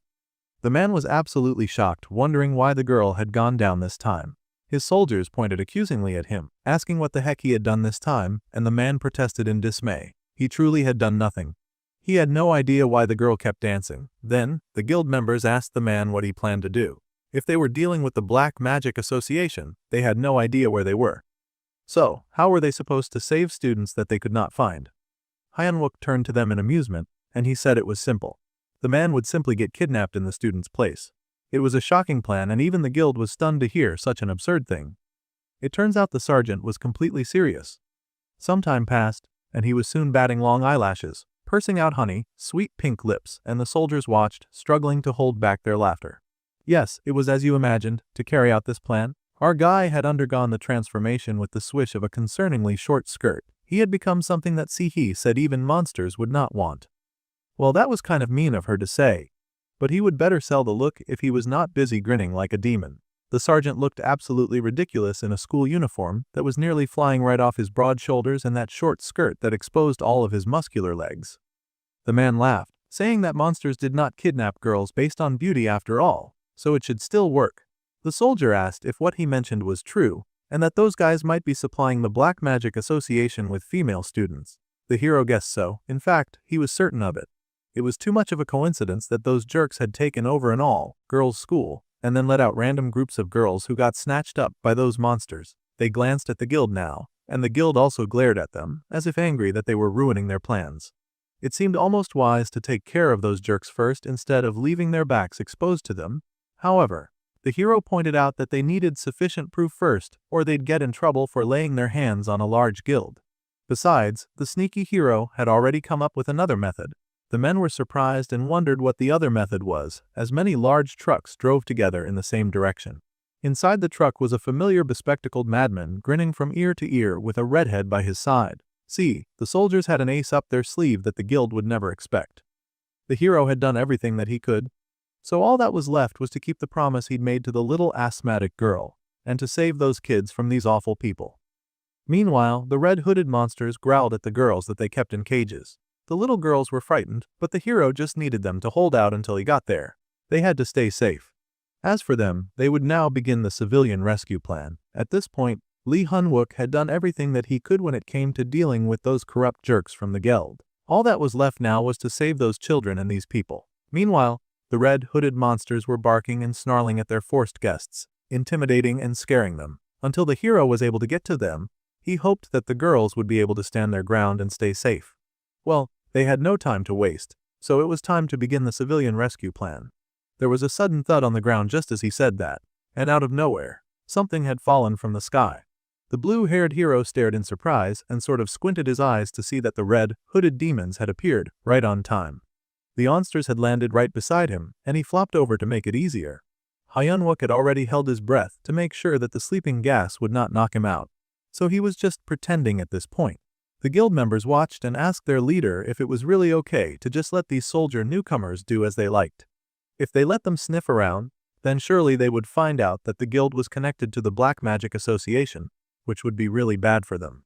The men had said that they cleared out the first cause of erosion, so it seemed a good idea to just take care of the soldiers while they did not suspect a thing.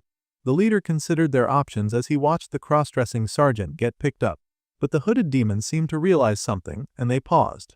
The leader scolded the man giving the terrible advice, asking the idiot if he really thought that was possible. It was clear that the unit that they were facing now had a separate main unit, and if they acted carelessly, they would not be the only ones to suffer. Their ugly team leader, Chu Koyong, was sure to end up in trouble too, and they could not let that happen. The red-hooded figures were throwing up from disgust at how ugly the steel bender was. That was so rude. It actually looked like they would rather leave him on the ground than take him with them. Beggars could not be choosers, they needed every sacrifice that they could get. So, grudgingly they tossed him over their shoulder, though they really looked like they would rather dump him in the trash. Anyway, the guild members guessed that the guy exposing the Black Magic Association on his own would not change anything. On top of that, if he got carried to their base, then they had even less to worry about. See, the wicked guild leader was sure that it was impossible to use any abilities in that place. That was why it was called the Player's Hell. The wicked man grinned and said that once the rescue operation properly began, they would strike down the rear. That was the most natural way for a player to die during an operation after all. Well, the red-hooded figures finally made it to their dark and evil base, and the hooded zombie was more than happy to just toss our dude on the ground like he was garbage. So rude. The man cracked his eye open, wondering where he was, and he realized that he had been locked in some kind of prison. The man had actually dozed off a bit because of the toxic fumes, and he had not expected them to restrain him with mana restraints. That was so annoying, and he wondered when they had the time to take his inventory bag, too. Now his thigh was left bare, and he was with even fewer options than when he started. Hyun-wook then realized that this awful place was surely the infamous Seoul Detention Center, where criminal players often got imprisoned. It was one of the many worst-case scenarios, and even the soldiers were horrified when they followed their leader right to the Seoul Detention Center. It was going to be really hard to fight a proper battle in that kind of place, and they realized that if their beloved sergeant had mana restraints on him too, then surely this was a very difficult and hopeless situation. The Seoul Detention Center was surrounded by a barrier that was just above A rank. As long as it was not released from within, they would not be able to go in and assist either. The team communicated what they had discovered to each other, but the sniper team got into position anyway. They were not quite sure if it was wise to continue the mission as things were, but it was Lee Hun-wook's operation, and they trusted the man with their life. Their sergeant was always somehow a few steps ahead, so they were sure that this was somehow within expectations for him. No matter what, their leader was sure to have a plan to overcome these obstacles, so everyone was told to hold their positions. Meanwhile, inside the cell, the hero definitely did not have a plan, and he realized that maybe he had not thought this plan through. He was in a very terrible situation right now, especially with the manicuffs on his hands. While the sergeant was trying to think of a plan, he heard the sounds of a voice complaining about how they had to clean up after those guys. A man walked in and was shocked to see a hooded figure sitting casually by the wall. The man in blue clothes yelled at the hooded guy for staying in that same position all day long, and he wanted to tell the man to move. However, someone warned the angry dude that it was best to leave the hooded guy be. The Black Magic Association had picked him up, and there was no need to cause any pointless trouble. Still, the man in blue clothes pouted and asked if it was really okay to believe those Black Magic Association guys. They had said that they would fake all of their deaths and give them new identities, but there was no way that such a thing would be easy. The goons sure hoped that the cult that was shamelessly sacrificing young girls would not one day stab them in the back. Talk about delusional. At any rate, they were somehow sure that they would not let the association get away with betraying them, especially since they had no restraints anyway. Then they entered the cell where they kept the little girls. Grinning with a wicked, malicious glint in their eyes, the angry goons said that they should just get this over with. One by one, each of the little girls was grabbed, and they screamed, struggling in their captors' hands as they begged for someone to save them. The girls were quickly knocked out by the angry, heartless man who scoffed like they were just a nuisance when they begged for their lives. It turns out that these goons did not even know what the monsters were using the human sacrifices for. They were really colossal idiots. One of the idiots scolded his angry colleague, saying that he had told him not to cause the girls pointless pain. Besides, they did not have time to wonder about stuff that they did not understand. They had to just keep moving. The angry man, of course, reacted, yelling at the other guy for acting like he was his boss of him. The other guy grinned in successful rage bait, saying the angry fellow was so easy to see right through. He even mocked him for all of the stuff that he was so fond of saying. It seemed that they were going to start a pointless fight in the jail, and the guy with paler hair rushed up at the angry fellow, asking if he wanted to fight. His leg was lit up in odd bright red patterns, and the angry man seemed to rethink his anger. The man with the pale hair would do whatever it took to get out of that jail, because there was someone that he really wanted to kill out there. If anyone got in his way, then Pale Hair was determined to tear them apart, and he wanted everyone to keep that in mind. This pale-haired guy was called Lee Wunchel, and he was a C-rank player with the trait of a fighter, and he just so happened to be the hero's school bully. That was not going to end well. The angry guy huffed and said that it was nothing like that at all. Anyway, they grabbed the girls and were about to start leaving with the sacrifices. They stalked out of the jail. But then Lee Wunchel paused and glanced at the cell that had a suspiciously silent girl. He walked past without asking any questions. Lee Hanwook was horrified to see the girls being grabbed from the cells, and he knew that he had to move quickly or those girls would die. He considered that perhaps he could use just a little bit of mana through the mana restraints. The man struggled, begging the gods of mana to free up his hands. He just needed a little. However, it just was not working. Suddenly, the pale-haired guy returned to laugh and mock at the ugly girl struggling in her cell. He laughed that the stupid zombies had picked up something weird again. So suddenly, the fake hair fell right off, and Wunchel stared in absolute shock and disgust to see a face that he could never forget. Yes, it was none other than the demonic and very familiar face of Lee Hanwook, who waved and greeted Wunchel, saying that it had been a while. The pale-haired man immediately lost it, yelling and cursing at the hero who dared show his face before him. The hero clearly wanted to die so badly that he came all that way. Within seconds, the angry goon had kicked down the ugly girl, and there was a huge explosion within the building, so loud that it could be heard from the outside. Never underestimate the power of rage baiting because it works wonders. The soldiers outside were panicking, and they called to their lieutenant and asked for a sniper team report. The snipers zoomed in on the sudden energy blast and the hole that it had created. They could not get an accurate read on the situation because of the smoke, and the barrier was still rather active.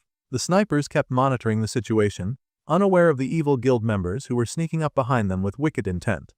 They had their faces set with the force of wickedness moving within them. Meanwhile, the soldiers were still focused on their mission, and the orange-haired dude asked Minta to pick up the shield and move forward. The barrier was still intact, so no matter how they looked at it, it was not a signal from Sergeant Lee Hanwook. They could not afford to miss the signal, because if they did, all their plans would be for nothing. They also could not afford to move too early. Still, there was nothing that they could currently do about the barrier, and they wondered if they could get past with the warping ability that Orange Hair had. It was an emergency, so the dude was ready to do whatever they could do. They could not just stand around and do nothing. So, he radioed the rest of the soldiers, telling them all to listen and to pay close attention. The moment they passed the barrier with warp, they had no clue what would happen inside, so everyone was to keep their guard up. Even though they were in an assault operation, they were really screaming their heads off and making a mess of things.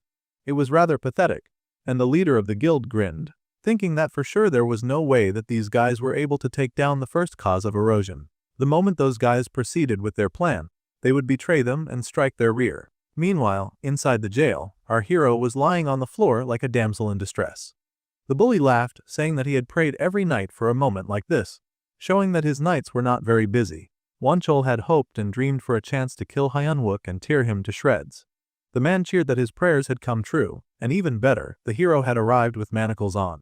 There was no way that guy could escape, and the bully could not just wait out his sudden dopamine rush. The sergeant groaned that Wonchol was much like a brat who never listened, and that was why his leg had ended up that way. That was definitely a sore conversation topic, as the blonde bully exploded in rage at that comment and accused the hero of being the one who had done that to him. The hero grinned wider as his power of rage bait was working even better than he expected. The blonde came charging at him with a lightning kick, and the hero raised his hands, stretching them out so that the kick would hit right where the cuffs connected. However, just as he was about to make contact, the bully froze. It seemed the man was not the idiot that the hero would have liked him to be. The man laughed that he would not fall for the hero's provocation or break those mana restraints for him. He slammed his foot instead into the protagonist's belly, and Hyunwook had to admit that Wonchol was really not a complete idiot after all. The blue-haired hero slid right out of the jail that the blonde broke and began to race away, so Wonchol called out to the silent hooded figure and told him to grab the escaping pervert. The hooded figure's eyes glinted a malicious red as he heard the command, and suddenly the strange man was on his feet. The hero gasped to see the size of that guy, and the pale-haired bully rushed forward with joy as the big guy raised his hand. The bully laughed, calling the hero a dead tin can, and laughing that there was nowhere to run. He laughed that the hero would never be able to get out of there, and that Hyunwook should better look forward to his beating, because Wonchol swore to take his time with it, and to tear him to shreds. Imagine Wonchol's absolute shock when that fist came swinging towards him instead and sent him flying across the room. The blue-haired skirt-wearing pervert was shocked beyond compare, and he stared in confusion at the big guy who had hit his attacker. Then his eyes widened when he recognized the person in the hood. It was a familiar fae with elongated fangs and red eyes, but an earnest expression that he knew well. It was Lee Wonsook. 10 minutes before Lee Hyunwook and Lee Wonsook's encounter, the rains came down heavily on the building, and a bloody corpse was dragged along the floor, leaving dark trails. It was one of the many corpses of the students that had already been sacrificed, and they were tossed in a dump with other corpses. The evil zombies then asked their minions to bring forth the next offering candidate. They had to hurry so that they could return to the embrace of mana, and all the other nonsense that their cult believed in. The men laid out the newest girl on the altar, and she was unconscious as those demons began to pray with fervor for eternal life. They prayed silently and twistedly for the key that would guide them to be beside mana. They all prayed rather earnestly to be granted the key that they so desperately desired, and they pleaded in their prayer for eternal life. There was a huge spark of energy and power, and the light fell on the poor unconscious sacrifice. The light grew even brighter, and the girl was lifted high as dark tendrils of red smoke encircled her unconscious being. The sacrifice progressed, and the girl's mouth fell open in a tormented scream, eyes lit up like bulbs. The magic grew even darker as the red further spilt from the sacrifice, and it seemed her energy was passed into the corrupt tree that manifested behind the high demon priest. The demons cheered as her energy was sucked away and the girl fell in death, limp on the sacrifice table. The zombies continued to watch, but there was one imposter among them. Lo and behold, it was a familiar-looking lady with blonde hair. That pink-lipped menace smiled in wicked glee, and the priests celebrated the final offering that they had found. Once they finished the final offering, then they would surely be able to meet the almighty being that they worshipped and praised. The girls' corpses were raised into the air, and the men continued their evil and wickedness, chanting as they offered the newest 3 children who bore pure mana so that the red flowers may bloom. The children were lifted up, and the cult members cheered with wicked glee. But the hooded figures that were thought to be demons were actually people.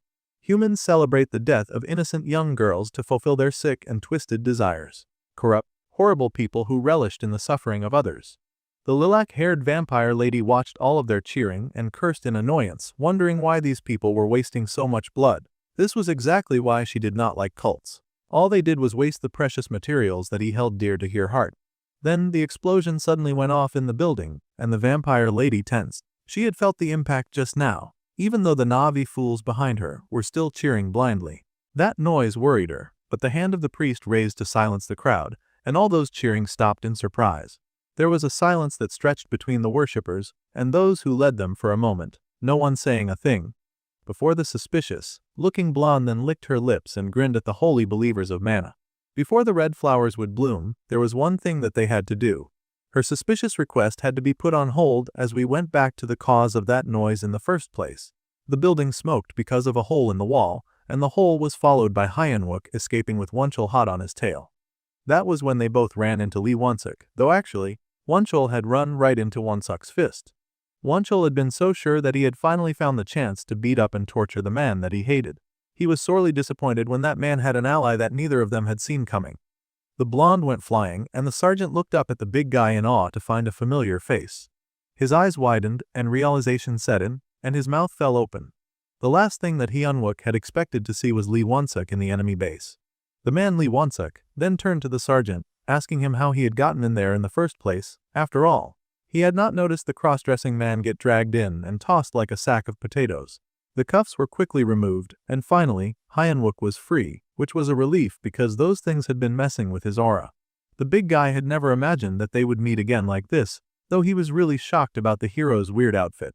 The hero was also rather glad to see Wonsuk, but he stared at his friend in a painful realization, and asked if his friend was really an accomplice in kidnapping children.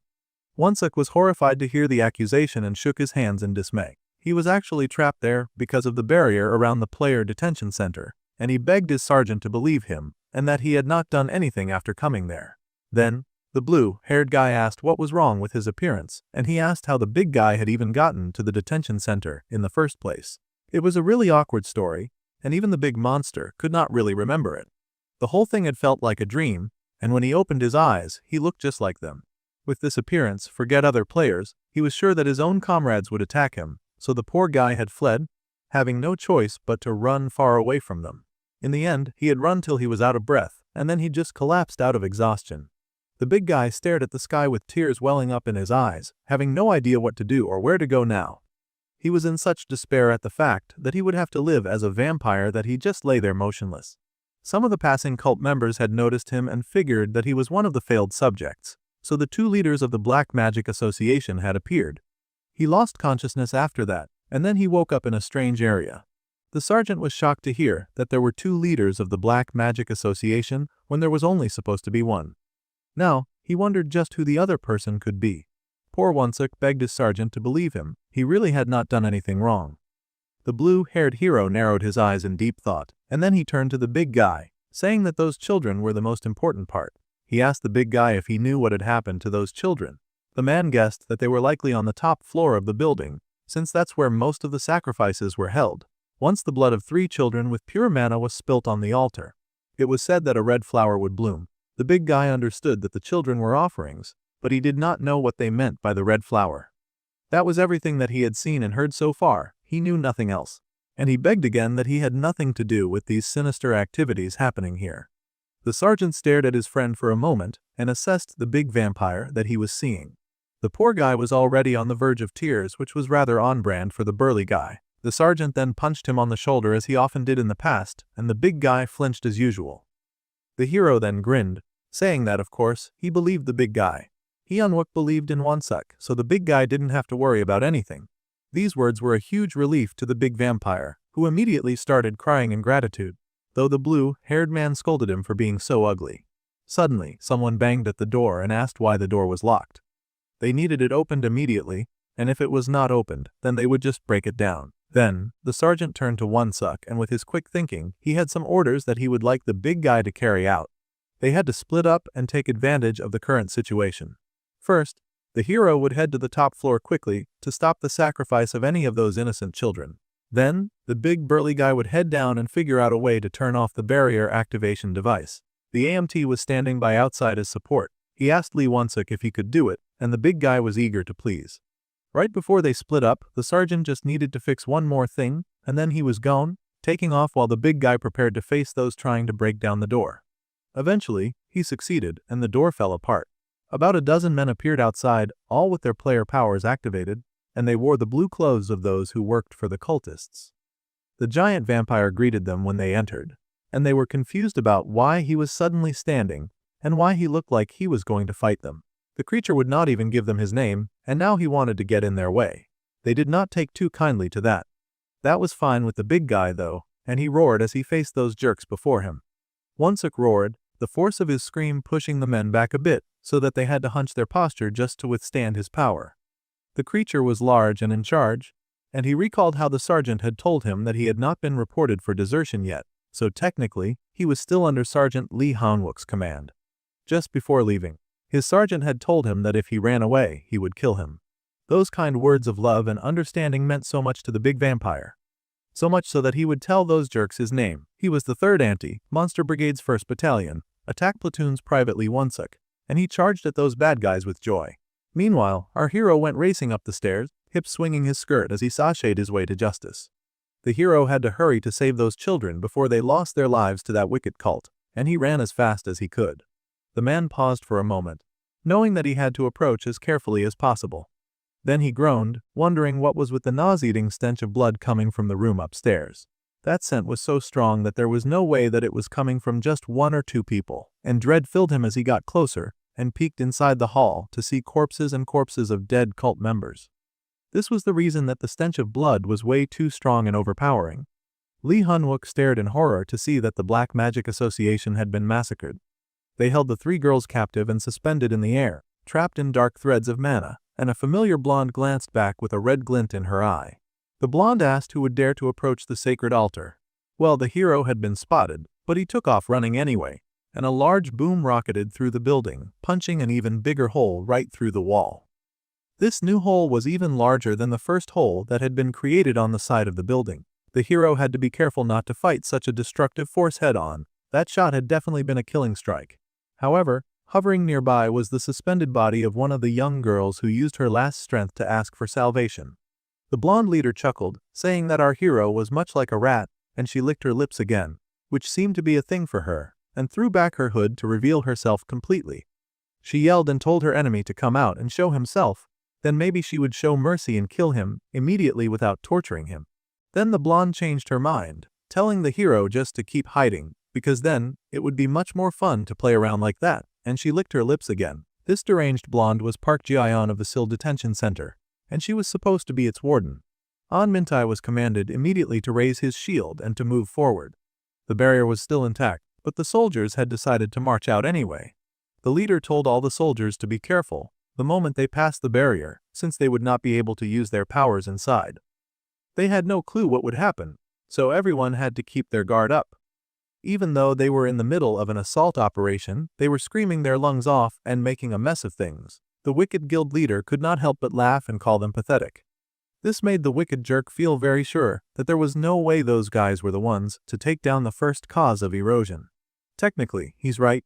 It wasn't the soldiers, but their cross-dressing leader. However, he could not have done it without them.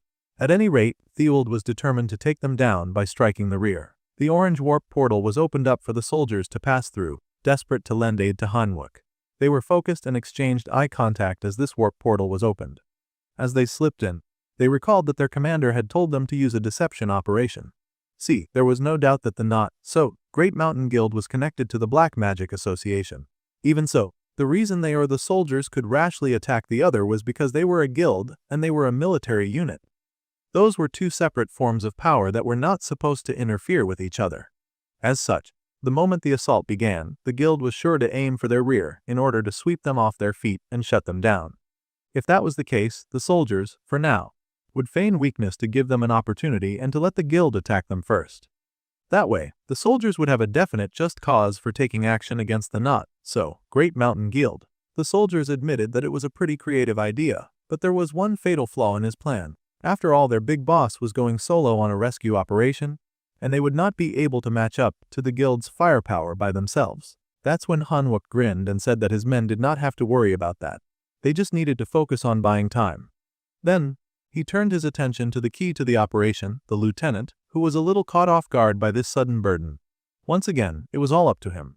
It wasn't easy, But all of the men were determined to carry out this plan flawlessly in the name of their supreme sergeant. So, they would not begin the deception operation. The snipers stood at the ready, and the guild members began to close in. Above the attackers that moved in on the sniper flew Kim Se-hee in an overpowering move of playing chess while the guild was playing checkers. The unimpressed Wind Lady glanced down at them, and then she soared, taking down those jerks in one fell swoop as she knocked them right off their feet. In a whoosh she was off, taking them down without letting them make a single sound. She was a light and unstoppable assassin, moving at speeds that their eyes could not keep up with. Se-hee took one hostage, threatening him not to move. She ordered the man to send the signal that the assassination plan had succeeded. The girl pulled down his sleeve to check his watch, and the signal was sent. The guild rejoiced that the sinner's assassination had been complete, and the idiot grinned with satisfaction. The man said it was now time for the strike team to go in. The guild then leapt into action, fighting in a very cowardly and disgusting style of combat. The guild leapt as one, sending so many men to attack the small circle that was huddled around the portal. A very cowardly move, as expected of barbaric rats. The lieutenant then got the message that the sniper team was secured, and the guild closed in on them hard, drawing closer and closer. Then the lieutenant shouted for An Minty, and the man raised the shield, opening it to cover the men behind him. Then the soldiers were ordered to fire. It created a protective barrier, Minty at the back as their shield, while the others fired at the guild relentlessly. Albeit a temporary barrier to the guild's large numbers, it was able to buy the soldiers time. The leader of the guild roared in rage, wondering when the enemy had realized that they wanted them dead. Not one to accept defeat, the guild leader yelled for the sorcerer team to get in there. He would not be outdone by a team that he considered to be less than gutter rats. The sorcerers marched out with determined looks on their faces, feeling sure that they could take down the men before them. There were actually too many sorcerers. It was like bringing a gun to a knife fight. All at once, the sorcerers blazed out purple fire and shot it in the direction of the soldiers, intending to burn them alive. Minte kept his shield in place, blocking the fire from making contact with the men behind him, but the flames were intense and strong. They burned hot and seemed to consume the entire team, much to the wicked guild leader's pleasure. The man, whose heart was as ugly as his guild leader's face, laughed that all the AMT members were burned to death in battle by a Black Magic Association player. That was the lie that they were going to happily feed to their superiors. A very nice and clean report. The fire raged hard against the cornered soldiers, but in the middle of the barrage, one of the sorcerers suffered a headshot and suddenly went down. It was a surprisingly shocking occurrence for the sorcerers, but more was to come because the snipers were alive and ready for them. The target was acquired, and the snipers would provide backup from the roof. The guild members were shocked and horrified, wondering where the assassination team had gone and why the snipers were still alive. He yelled for the tanks to block the snipers immediately, and the barrage continued on the soldiers from all sides. However, the soldiers they were aiming for had already warped to another location, shocking the guild leader even more. At this rate, the man might get a heart attack from all the surprising things happening around him. The lieutenant yelled for the soldiers to get into position A and fire ahead. They unleashed gunshots on the tanks, but that was no good. The tanks were built to act as shields after all, and the soldiers only had one shield. Most of the bullets bounced off the tanks, and they were mostly unharmed. The guild leader growled that those jerks had been aiming for them from the very beginning, and he was determined to make those soldiers pay for not trembling at the sight of them and making a fool of their nonsense guild. The guild leader was so heated that he suddenly and loudly declared that he, the leader, would kill them all. Suddenly, a large tornado seemed to manifest out of thin air within the area. Now this development was shocking for the soldiers as the large apparition bubbled and twisted and turned unnaturally heading towards them. It was a conjuration from the guild leader, and he dared them to try planning all they liked in the face of his mighty whirlwind. All of their plans would come to nothing, and they would get swept away and killed. It was indeed a powerful summoning, rather frightening and large in size when compared to the common men. The lieutenant was horrified to see such a terrible thing coming right at them, and wondered just when that hidden card that Hyunwook had told them about would come into play. It looked like they were about to get swept away by the wind. Meanwhile, inside that building, a dude lay beaten up and unconscious. This was, of course, the work of Lee Won-suk, who had been very busy, and he panted for a moment to catch his breath. The big guy then pushed the final button of victory, and he got a caution warning that the barrier surrounding the facility would deactivate. Yeah, that was exactly what the big guy was trying to achieve, and he recalled a memory of his beloved sergeant telling him not to run away, and that he should fight. He was to protect his comrades like a true soldier would, and then his comrades would protect him in return. Once again, The caution warning about the barrier sounded, and the man, now a vampire, called the name of Sergeant Lee Hyun-wook. From now on, he would no longer run away. Outside the building, the wind came swooping towards the men, and the leader laughed like a real villain, calling them arrogant fools that he was about to tear apart easily. Suddenly, the rocks that had been flying so fast, raised by the force of that mighty wind, came to a standstill. It was so odd how everything seemed to slow down and stop moving at the same time. Suddenly, a voice called out and asked the man not to get in his way. It was Glasses, and he told the jerk to move. The poor guild leader did not even have the chance to respond before he was absolutely decimated by the impatient man in glasses, and the guild leader yelled in pain, falling over. Much to the horror of the guild and the joy of the soldiers watching, a new player had stepped into the scene, and it was Sergeant Choi Youngjun, the nightmare of that one vampire lady. In a flash, the sergeant had easily swept the guild leader away, and the bespectacled man took off his hat to yell out the name Lee Hyun-wook. It was quite a mighty shout, and shocking to all the soldiers who stared at him in surprise. They had to ask Youngjun what was wrong, and the man grinned like a crazy person, asking where Hyun-wook had gone. Well, the soldiers were not sure if it was safe to answer that question, but they finally pointed towards the detention building, explaining that their boss was inside. This turned their attention to the building before them, and they watched in awe as the barrier began to go down. The sergeant in question was currently hiding from a demonic blonde lady, and the man with the glasses grinned, asking Lee Hyun-wook to wait for him because he planned to cut him up alive. We continue from the huge hole that was made in the side of the building as soon as the warden discovered that a stranger was sneaking around inside her building. The blonde laughed that the man hid like a rat, and the little girls begged for salvation as they hung suspended in the air. Then the warden licked her lips and made her threat, telling the rat to show himself quickly so that she could kill him with mercy. However, if he preferred a chase, then she was also more than happy to wickedly oblige. It was so much more fun that way after all. Those were the words of Park Ji-hyun of the Seoul Detention Center. The caution signal went out that the barrier surrounding the facility would now deactivate, and the snipers watched in awe as the barrier began to come down. Finally, they could move ahead with the plan. Kim Se-hee watched the barrier descend at the ready for any commands. The villain arc was the worship of darkness, where the villain had to recruit 500 zealots to worship the darkness. That was complete. Then the warden had also slaughtered the zealots as an offering. It was then time for the warden to bloom the red flower and raise the land. The blonde said that she would take care of this place, so all they needed to do was to go ahead and finish the ritual. She tossed her hood in joy, much to the surprise of the person with her, but Blondie had wanted an excuse to let loose for quite a while now.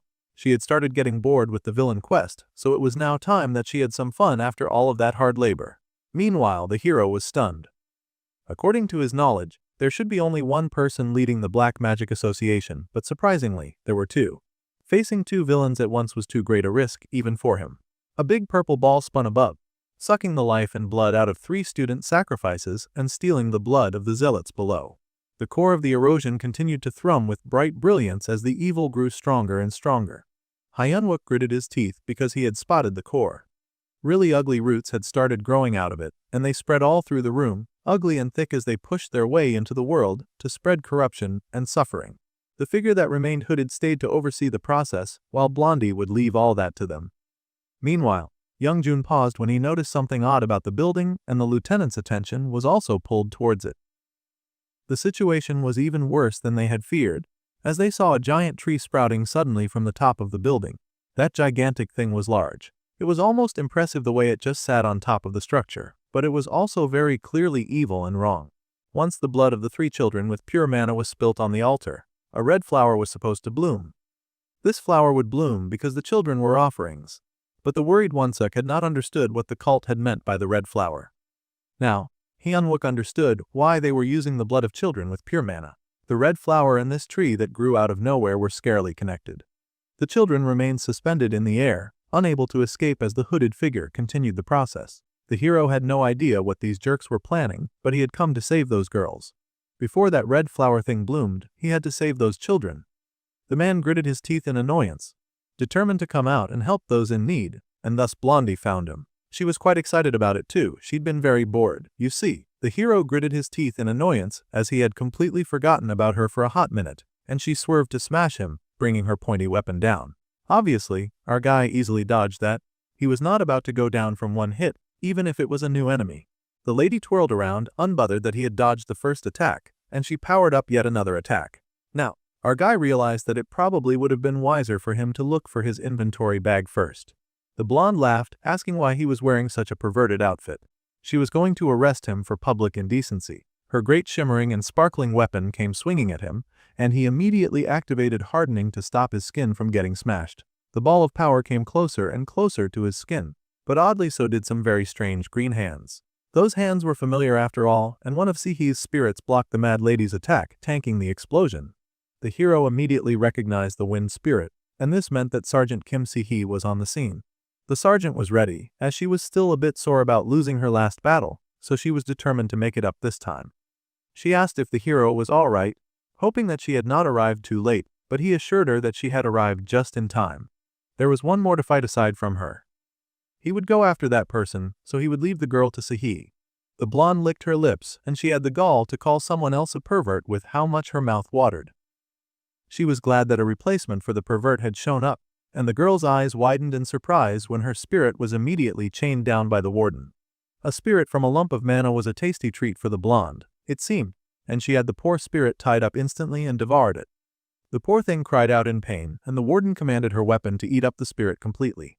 Sihi roared in rage and charged. There was no way she was going to sit back and watch her friend get eaten.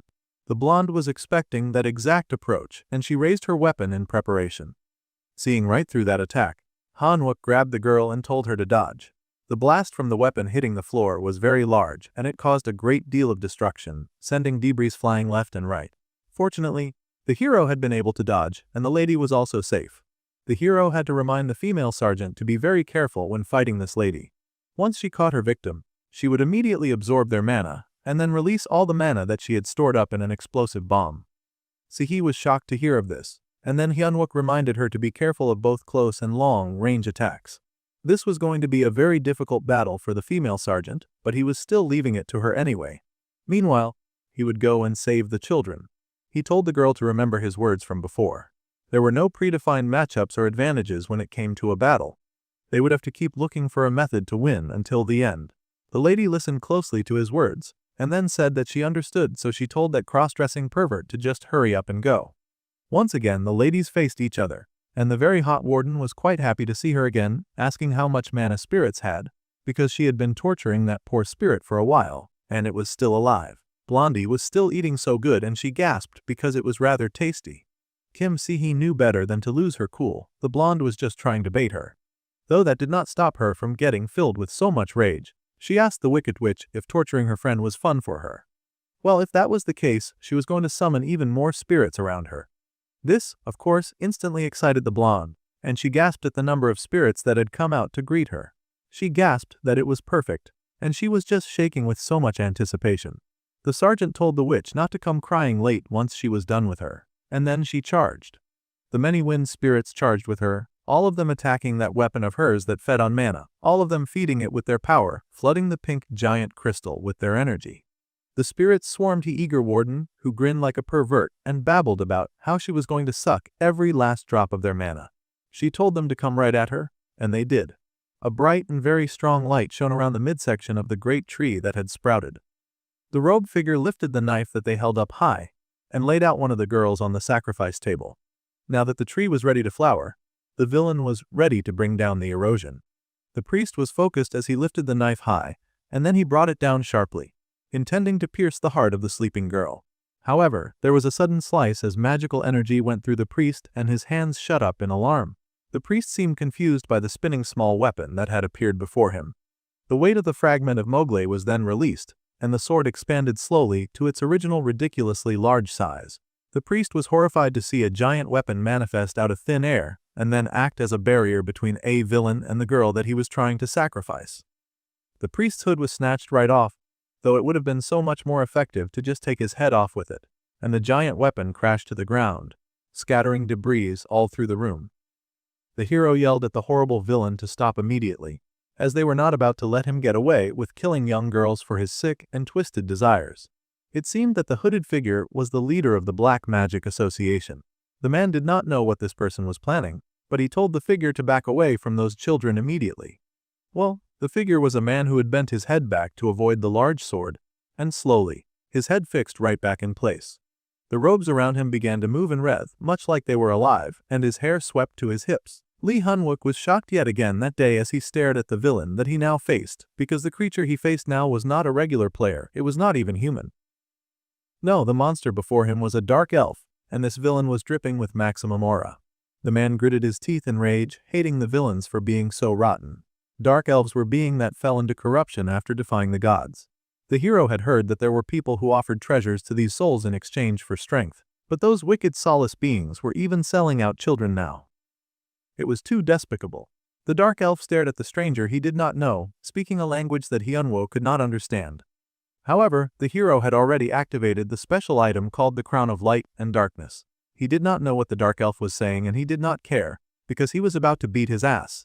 Her boss once scolded Sergeant Kim Si for being way too honest. The lady was surprised by such an accusation, and how her honesty was a problem. Hyunwook sighed and said that it was not just her either, this went for most soldier players as well. In the military, players are educated according to their capabilities, that was why they tended to treat textbook rules as the answer to their problems. However, while the textbook did say that one should avoid disadvantageous battles, the man asked what they would do when they could not avoid such a situation. A time like that was sure to come for soldiers. And the lady sergeant looked thoughtful as she considered her response. When a person could not avoid a disadvantageous battle, she wondered what that person would do. Back to the present, Sergeant Kim Si-hee was currently facing a very disadvantageous battle. The Mad Warden laughed, cackling like a mad person as she saw so many wonderful spirits had appeared to greet her. The wicked lady was overjoyed and shook with anticipation, desperate to devour them all. Kim Si-hee charged, telling the lady not to come crying later if things did not work out for her.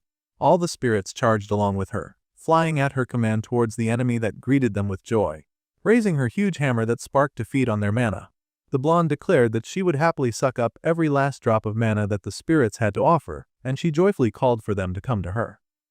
Then, she released the glowing pink ball at the end of her dangerous weapon, tossing it towards the approaching spirits, who were blown back by the force of her attack. The tree that had reappeared from the rooftop continued to glow meanwhile, and the fight continued as the warden then restrained multiple spirits at once, eager to feast on their power.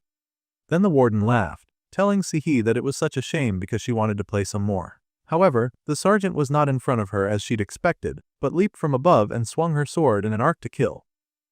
Unfortunately, the warden saw her coming and swung her weapon up, much to the horror of the sergeant. A huge blast of mana was released, bathing the room and the sergeant in a huge blast that threw her back.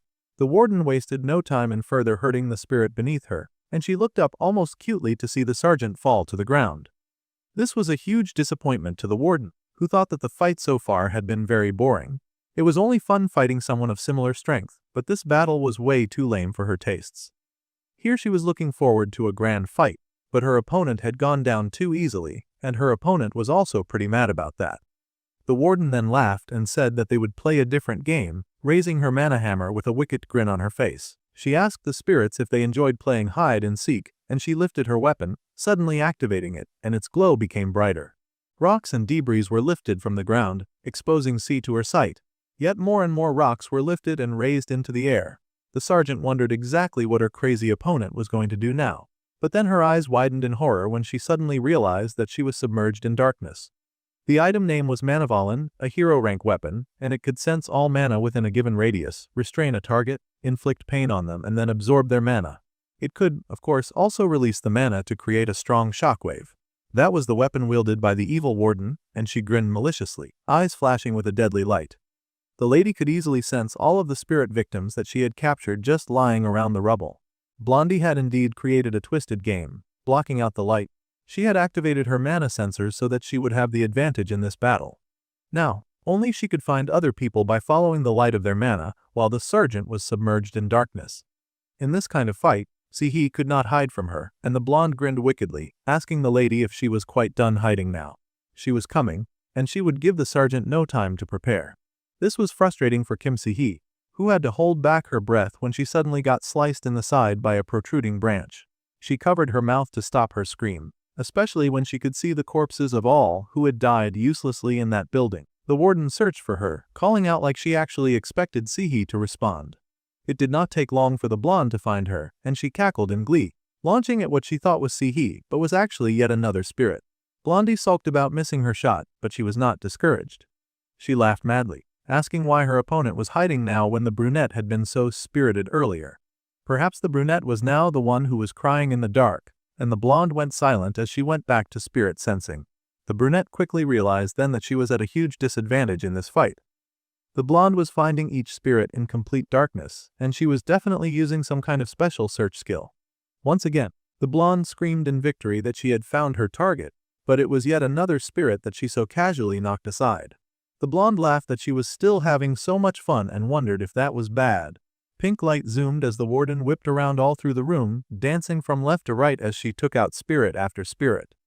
Even if the brunette just went into hiding, it would not stop the warden, who planned on eating up all the mana that the spirits had to offer. She would happily devour everything, much to Kim See's horror and alarm. The spirits, her companions, were suffering as the blonde warden continued to target them and cut them down. One by one, slowly but surely, the brunette was losing every advantage in this fight, and the blonde laughed that the sergeant must be going crazy from how powerless she was. Then, she suggested yet another game. The warden asked the sergeant to come out, get on her knees and then beg for her life.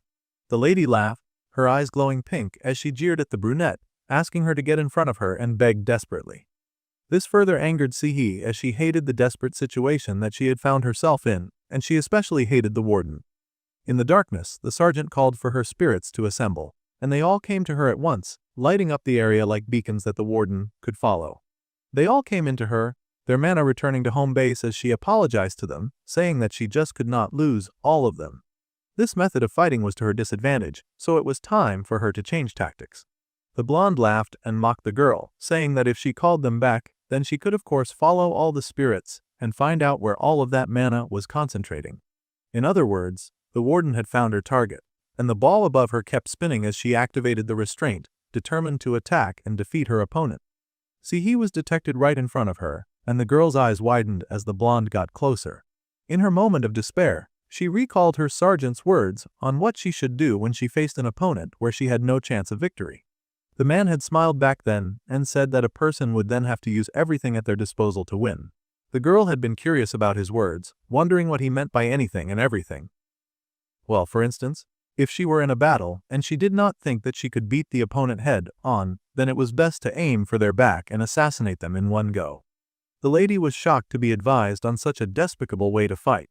However, the hero reminded her that there was no sense of fairness in a battle between players. It was stupid to bother with those kinds of things in a life or death battle. There was no reason for them to fight fairly against a criminal who had no regard for people or lives.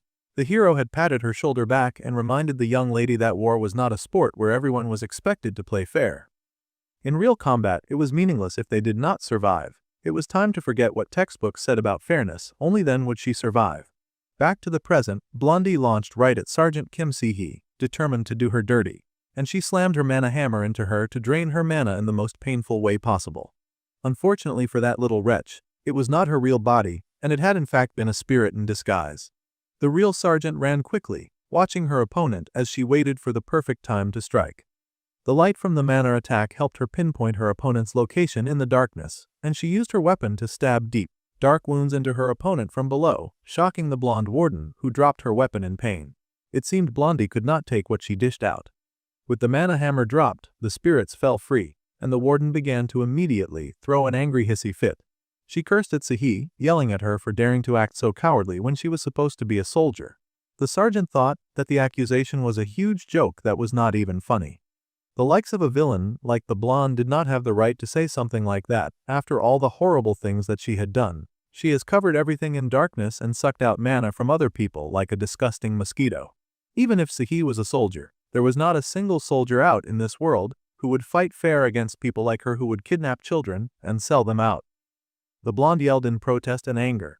She was really upset that someone dared play her game with her own rules. And she said that she would kill the sergeant with her own 2 hands. Well, that did not seem likely as she was quickly finished by the sergeant, and Blondie's body fell back, blood bursting forth from her wounds. The spirits were free from their entrapment after enduring hours of torture. It was the worst. The spirits were so happy when their bidding fell off, and Kim Si-hee stood over the body of her fallen opponent.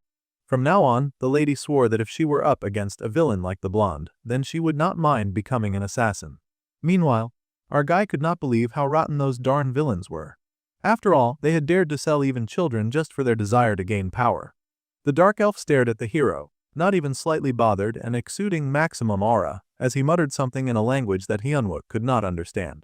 The man activated metal, bending and growled right back at the elf because he had no idea what the creature was saying. However, none of that really mattered to him because he was still determined to slay the dark creature anyway. The monster pointed its mighty weapon at him, its eyes dark red and threatening, and the hero matched its aura for aura. The little girl's life was on the line, and he refused to mess that up by charging at the elf in his skirt. The dark elf also raised his weapon to greet the hero, and they began their clash. However, just as they began their clash, Youngjun appeared out of nowhere, cursing the name of Lee Hunwook. The sergeant was absolutely pleased to see his bespectacled friend, hoping to fight by his side again, just to get straight up attacked by the angry officer. Glasses looked downright feral as he grinned in victory at finally finding the blue-haired man. Lee Hunwook was both shocked and appalled, trying to tell the sergeant to calm down for a second and listen. However, Youngjun shut him down, calling the hero insane, because if he were not insane, he would not have done Glasses so dirty. Suddenly, Glasses turned and saw the dark elf shamelessly attacking while they were both distracted, and they both had to jump their separate ways, splitting before the mean attack could hit them. It shattered the debris behind them, but the two sergeants were mostly okay. A huge wind blasted the debris from the force of the attack, and yet another hole was blasted in the wall, creating such a beautiful view. The hero was stunned that the monster had the power to blow away a tree that gigantic without even using a mana blast. This handsome elf would not be easy to defeat at all. He was dangerous. Despite the very serious situation, Youngjun refused to get his head in the game and was still somehow trying to attack Hyunwook. It was like the sergeant's presence was more curse than blessing. Now the hero was wondering if Glasses was even more dangerous than the darn elf. The bespectacled sergeant yelled that he was doing this in vengeance for his precious children, whom he would not trade for anything in this world, and they were the result of his blood, sweat, and tears after being dragged into this absolute nightmare world. The hero tried to insist that this was not the time to have this kind of fight. Glasses were being exceedingly ridiculous. Meanwhile, Kang Bakseal, also known as Snow White and the student and granddaughter of Kang Jongdu, and the one who would make master-grade items in the future, gasped in awe as she was introduced to such a large array of hunted armors. She had never seen such a display before. Her grandfather understood her excitement as these kinds of monsters were usually boss monsters in gates rank B and above, so it was hard to collect a lot of them, and this was remarkable. Kang Jonggo was a master amongst masters who made countless of items until his death, which was in 4 years' time. The happy granddaughter turned to her big sis to ask if they could modify these as they saw fit. The redhead admitted that they could, since they fought those monsters to rescue these two for that purpose. The happy girl gushed, saying that she had thought their rescuer was just some rich guy, but to think that he was also a high-ranked soldier made her gush. The woman then hurried to clarify, but the happy girl was already far one, thinking that if she could smuggle a few arms and legs, she would make so much money. She gasped at the beautiful Orihalkan alloys. It was insane, as there were also magic links between the helms and the swords. The Bakseal gushed and showered adoration all over the giant metal suits. Her grandfather warned the girl not to run and fall. He was worried about her after all. Then, the redhead glanced at Choi Youngjun, spitting at the man trying to sneak around, and she asked where he was going. Glasses mumbled that he was just going to take some time to take care of himself after returning from the mission, and that he had a lot to do, and he wanted to weasel out of any more work. But he was speaking so fast that the redhead could not hear a word that he said. The man then spoke up that a combat deployment and civilian rescue, right after he got back from leave, was way too much. He knew that he could not rest as much as he did during the waves, but he needed some time for himself, or at least a drink every once in a while. He did not even have the time to open any of the whiskey that Hyunwook had so kindly given to him. Suddenly, they both got a message. The message was for the platoon leader, and it was from Hyunwook.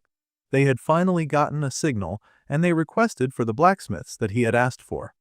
They were looking at the hunted armors in that moment, and Glasses begged for the platoon leader to tell the hero that he was dead. Everything was working out perfectly for Hyunwook, and he requested that the blacksmiths disable the magic link of some of the armors first. Then, he asked the lady to take those armors and weapons from the armory and come to support them. They also needed to bring Sergeant Choi Youngjun as well. As one can imagine, the sergeant in question was horrified to hear this. The man yelled that he did not want to go. After all his missions, he had been in combat for a month straight. He refused to go. The hero had then grinned wickedly as he recalled coming across Choi Youngjun's private stash of booze. The officers with him were worried that he'd kill them if he found out, though that was the exact kind of passion that Hyunwook was going for. Lifting the communicator to his lips, he mentioned that when they were packing supplies, They just might have accidentally packed up the man's box full of alcohol that he had been babying for the last 2 years. If something happened to them in the mission, then they would not be able to return the box to him. It was such a pitiful situation, and there was nothing they could do unless the sergeant came down to help them. They were holding his precious alcohol bottles hostage, naturally. Glasses would not forgive them. The bespectacled man was in shambles, asking what they were talking about. He screamed for his babies, asking the hero if he wanted to see him go insane. Suddenly, the hero cut off the call and giggled, pretending that they had lost the signal to further trigger the already enraged Youngjun. Well, he got what he wanted, and now Glasses was furious to demonic Cheshire Cat levels. She had dared to smuggle away his precious alcoholic babies, and he would not stand for that kind of behavior. The man asked the hero to speak the truth, yelling that he was sure that the hero had drunk some of it. Hyunwook was exasperated when he retorted that he did not drink, especially during missions. The two bickered back and forth, and Glasses insisted that he had seen the sergeant drinking that one time. It would have been way more hilarious if the dark elf wasn't watching them fight like fools in front of him. The monster was confused at being ignored. They had stopped his ritual for no good reason, and now they were fighting among themselves. Well, if they carried on like that, it was beneficial for him anyway, and a dark, ugly face suddenly opened its eyes. The dark elf activated something dark and deadly, an ugly creature on the furs of his outfit, and he launched it at them in an attack. Youngjun was still busy trying to bite his way through Hyunwook for daring to steal his precious bottles. The hero desperately yelled out that an attack was coming, right in front of them, and they could not just ignore it. The creature had extended 10 long ropes from its body, and those long extensions went sky high before the two players. Then they suddenly arched downwards, and Glasses groaned like the fight against the dark elf was just an annoying inconvenience. Then he asked the hero if he could fly. It was best that they take care of the beast in front of them and then fight later. The hero admitted that he could not fully control his flight yet. Well, Youngjun tossed him as the extensions came right for the bespectacled sergeant, and the hero wondered what Glasses was planning. The bespectacled sergeant lipped, managing to dodge out of the way of those wicked extensions that tried to grab them and crush them. The extensions were really targeting Glasses for some reason, and he pulled forth his weapons to shoot at the long, red, persistent limbs, finding them so annoying. The extensions danced along with him, and together they weaved and bobbed, each battling to defeat their opponent. Youngjun was doing pretty good at dodging the attacks. Slipping out of the attack zone at the nip of time while Debras went flying around him, he managed to land a hit on the red extensions, but it did not seem to be doing much damage, and he was right back to dodging in the next second. Meanwhile, the hero came in from the back while Glasses was distracting the monsters, and he summoned that giant sword of his. Mass from the Mogle fragment had been sealed, and the sword swung in the area. This was at the nick of time because, at some point, the red extensions started picking up in speed. They came zooming at Youngjun faster than he could dodge, and once came so close to piercing his glasses. However, just before it could make contact and skewer him through the face, another mass from the Mogle fragment was released. The giant weapon came down. It was so hard and tough that the strands could not pierce through, and they mostly fell apart. The giant sword embedded itself in the ground, glowing a faint blue. The creature on the dark elf yelled in protest when he could not touch the heroes. He seemed pretty annoyed by the situation too. The hero landed then, gasping that he'd almost died from that shaky and unsteady landing. Glasses was still rather bitter about the bottles, saying it was unfortunate that the hero did not kill himself, though he could always handle that part later. With that conversation, Hyunwook understood that it would be completely impossible to communicate with Choi Youngjun for now. The man was really angry. However, the hero's eyes were forever on those little girls. He needed to save them as soon as possible. Suddenly, Glasses seemed to notice the girls and asked if the bug-eyed jerks had done that to her. The hero was surprised by the question. So the brunette said that he was going to mess up those jerks for hurting the kids. This worked perfectly with the hero's plan, and he said that he was sure to mess them up too, but mostly he would be supporting from afar. Then they began to count, much to the confusion of the dark elf and his shoulder pet. They counted from 3 to 2, and together they counted till 1. The monsters were still largely confused when suddenly the two heroes stood, both wielding their mighty weapons that were charged with energy and light. They yelled out charge and rushed at the enemy that they had to defeat, both of them focused on their goal of rescuing the children that they came to save. The monster's eye began to babble in another language as they came closer, unleashing its extended limbs again to kill them. Youngjun met that attack head-on this time, with a glowing blue sword flapping in front of him. Hyunwook's weapon clashed with the exposed spirit fire, and the hero yelled for his colleague to get that villain. The dark elf and the monster were confused at getting blocked like that, and Glasses swam forward. The red limbs struggled and fought against the giant sword, and amazingly, they were able to charge forward and slice off the dark elf's head in one go. Shiver me timbers, the monster was dead. The danger was cleared as far as Youngjun was concerned, and the hero grinned in demonic victory. However, the beast on the dark elf's shoulder began to laugh. Glasses turned in surprise, sensing something was wrong with the force. The dark elf's head extended to some degree and somehow flew back, rotating and reattaching to the villain's body. Of course, the fight could never be over that quickly. Hyunwook was horrified to see the monster fix right back in place, and the ugly red creature continued its wicked, triumphant laugh of victory. Dark magic bubbled all around the villainous creature in thick and dark purple energy, and as they looked upon the face of this beast and his laughing companion, they were filled with a new sense of dread. So now, they had to think of a way to actually kill that demented beast because they would be darned if they did not get that last laugh. A great demonic purple aura surrounded the dark elf, who stood in the clearing regarding his two opponents, and they regarded him right back as they assessed the situation. The blast of his power was so strong that Glasses had to protect his face temporarily. An enormous amount of mana was being concentrated around the area, and it would be bad if this fight continued to drag on, because he and Youngjun would then be at a huge disadvantage. The monster on his arm had somehow grown even longer, though it was a bit less ugly and now more ridiculous. At any rate, those two were still their enemies, and they needed to go. This time, instead of long red tendrils extending from the dark elf, the weird red thing went itself to kill the heroes. The two then wondered if the man was split into two, and the little red thing was actually his main body. That would make sense with all of the cackling that it was doing. The little red thing continued to jabber and mock in its language, smiling back at the other gray monster that replied in words that neither of the heroes could understand. They could not tell which villain held the main body, and the plan 2 versus 1 was not going to work anymore. Now that the demons had split into two, the creatures kept on mumbling and communicating while the heroes were low-key stressed out.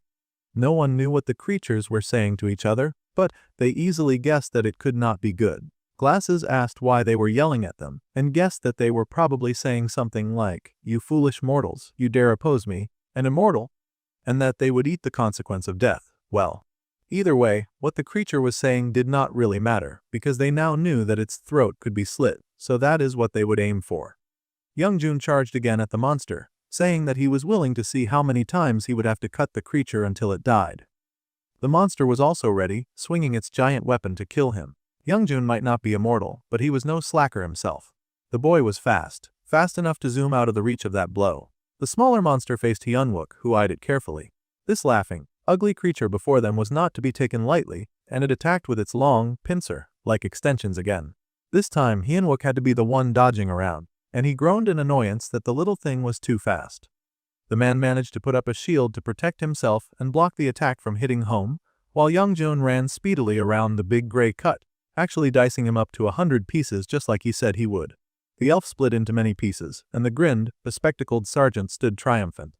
That fight was not hard at all, and he mumbled that his blood sugar was getting low at this rate. If he did not get some alcohol quickly, he would soon be pretty tired. The man reached into his pocket to grab some alcohol when, before his eyes, the dark elf once again began to stitch itself together. The monster was such a troublesome enemy, and Glasses downed his bottle of alcohol quickly as he did not want to waste a single drop. However, his eyes opened in shock when he felt the dark presence of the monster that he had just cut down, looming over him. The creature pointed its deadly weapon at the surprised sergeant, who just managed to dodge that attack. His helmet and his alcohol bottle got sliced up, and the hero as well got thrown back by his own opponent. This fight was a disaster, and they were both struggling in their own way. The little red thing's power was so destructive that hardening could not keep up. The man kept using up his Mogle fragments, but things could not continue like this. They needed to do something. The sword waved around, and the hero pushed himself to his feet. He jumped back, dodging the attacks from the red extensions, mostly dodging than attacking because it took all of his focus to keep up. The red thing kept grinning, and it was so ugly. Meanwhile, the handsome man spoke to Youngjun as if he were telling him to just accept defeat. The bespectacled sergeant was quite something for a human, but in the end, he was only human. From now on, they would meet the true wrath of an immortal. Or at least, that is what Glasses figured that they were trying to say anyway.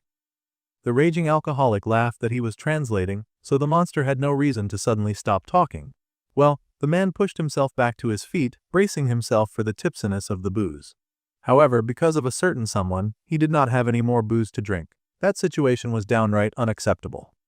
The dark elf stared in confusion, unable to understand just how much Youngjun treasured his drink, It did not matter if the beast he was facing was indeed immortal or not. If anyone messed with his booze, then he would surely seek revenge. Even if the elf did not die, surely it still felt pain. The ugly red thing kept grinning, and it was finally pissing Hyunwook off, and he said that they would soon see just how long that stupid creature would keep smirking, because he was about to wipe that smile right off its face. The man summoned up a sword, and the red thing turned in confusion as the Mogle fragment was released, and the small sword began to sparkle and spark before the ugly red thing. The thing suddenly grew in size and strength, cutting the ugly laughing beast in half. However, the ugly thing still smiled, its long extensions spread out, attacking Hyunwook full force as it seemed unfazed about the lower part of its robe that got cut off. The hero panted in annoyance, wondering why the creature was laughing again, and why it looked like it had something up its sleeve. The monster's extensions wiggled and wobbled around, and the hero gritted his teeth in anger when he saw the beast sew itself back together. Just as he feared, the tiny red thing would regenerate too. The monster laughed in its full ugly glory, and Youngjun laughed as well since there was no point crying. Both battles raged on between two impossibly strong foes that refused to die, no matter what our heroes did. That sort of battle could be really exhausting. But they did not dare give up for the sake of the kids, and because of the erosion that these monsters would cause. The big dark elf was now starting to gain as well, the more times they failed to kill him, and Hyunwook gritted his teeth in annoyance at their insane mana regeneration. No matter how he looked at it, these creatures were truly immortal. They could not win this battle by brute strength alone, so he began to think. Lee Hyunwook racked his brain, thinking of all the countless battles that he had been in. Monsters would often hide their true selves, so the creature was pretending to be immortal to hide its weakness. If neither the big gray dude nor the small red dude was the main body, then it had to be somewhere else. The heroes thought very long and hard about the opponents they were fighting, the small, ugly red one with a terrifying hat, and the big, handsome, broody one with the muscles. There had to be something that those two were protecting with everything in them. Suddenly, realization hit Hyunwook, and he found their weakness with joy. Injuries to the same body part were not regenerating. So, the problem was not just killing them but killing them together. The battle raged on, and he needed to get this information to Youngjun so that they could put his new plan into motion. The reason why the one-eyed wretch was separated was that they were both real. Those two villains were, in fact, one entity, and they had to be killed together to die. However, the problem now was Sergeant Choi Youngjun. His stamina was lacking, and he had started to rush things. The hero wondered if the man would really listen to him. Well, they needed to end things with one strike, and they had to communicate that immediately. So, the hero yelled out to his colleague about the weakness he had found. If they hit them in the same spot, they could not regenerate. They would not get another chance as their stamina was already going down. They had to strike at their necks together at the same time. Just as the hero feared, Glasses was being a little difficult and wondered where the hero got off giving him orders. He was not letting those jerks have a quick death, and this was the absolute worst part about working with the bespectacled surgeon.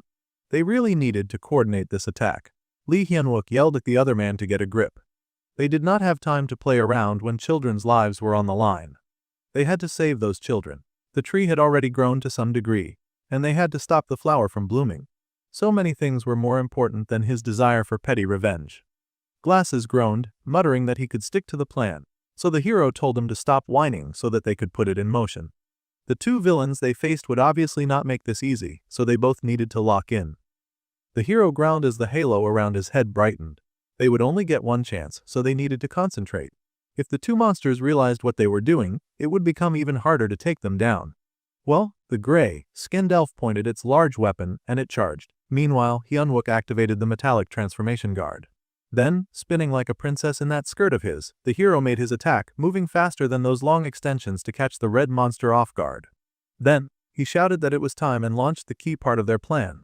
Youngjun also locked in and lifted his weapon, charging for the great gray beast. At once, the metal bender pierced the head of the shocked red demon, and the angry alcoholic did the same with the gray monster. Both were beheaded effectively as they roared their protest, but it was far too late for either villain to do anything about it. They beheaded them both at the same time, and a great light spun through the tree that had emerged from the building. The congratulations message popped up, and the heroes were praised once again for eliminating the source or erosion, called the Pastor of Darkness. They would then each receive an offering that they had received from their followers. It would be a random offering. The prize was great and all, but the heroes needed a moment to catch their breath. It had been a really exhausting fight. The rate of erosion had slowed, so now all they had to do was destroy the core. They had stopped the second source of erosion before the boss monster arrived. If they continued to erase the sources like this, then the Sil wave would be the first in human history to be overcome. Lee Han-wook was still grinning at his victory, completely forgetting that Choi Young-jun still had serious beef with him. He smiled when the other approached, and Glasses asked if they were finished now. The hero went ahead and said that they had managed to get through that, so yeah, they were done, and it was all thanks to the other sergeant. Glasses did not care and asked the blue-haired freak if he was quite done with his insubordination. The brunette was confused, but the bespectacled sergeant was quick to remind him of his alcoholic hostages as he raised his sword high with rage. They had barely recovered from a fight, but Glasses was rearing to go for another one because the hero dared to talk nonsense to him. He wanted his babies back immediately. The brunette cried out for the sergeant to calm down. The booze was safe between the supplies. He did not want to have to fight after a victory. Lee Won-susk even showed up at some point and asked curiously what they were doing since he walked in on the bespectacled sergeant trying to strangle the hero. The brunette immediately asked for some help, and Young-jun also loudly complained about somehow not being able to slice the hero's throat, which was such an inconvenience to him. The hero loudly insisted that he had not lain a single finger on the booze. He swore it. He had only taken one whiff, but he had not disturbed its contents. Suddenly the bespectacled sergeant stopped moving and the hero wondered what that was about. Sergeant Choi slipped right from his shoulders, exhausted from their little back and forth, and sighing that he was so tired. The poor guy had spent too much time moving around, and he glanced towards the unconscious, unharmed girls. As long as they had achieved their objective to protect the kids, that was fine with him. So, after the man got some rest, he would take care of Hyunwook for sure, he promised it. Then Glasses closed his eyes and began to drift off. The hero could not help but smile fondly at the man who dozed off. Yes, Sergeant Choi was the hardest to control, but he was also the most reliable man that he had. Things were going nice and the hero was not starting to see traces of the man from his past life. They had all done some great work and Sergeant Choi's rest was definitely well deserved.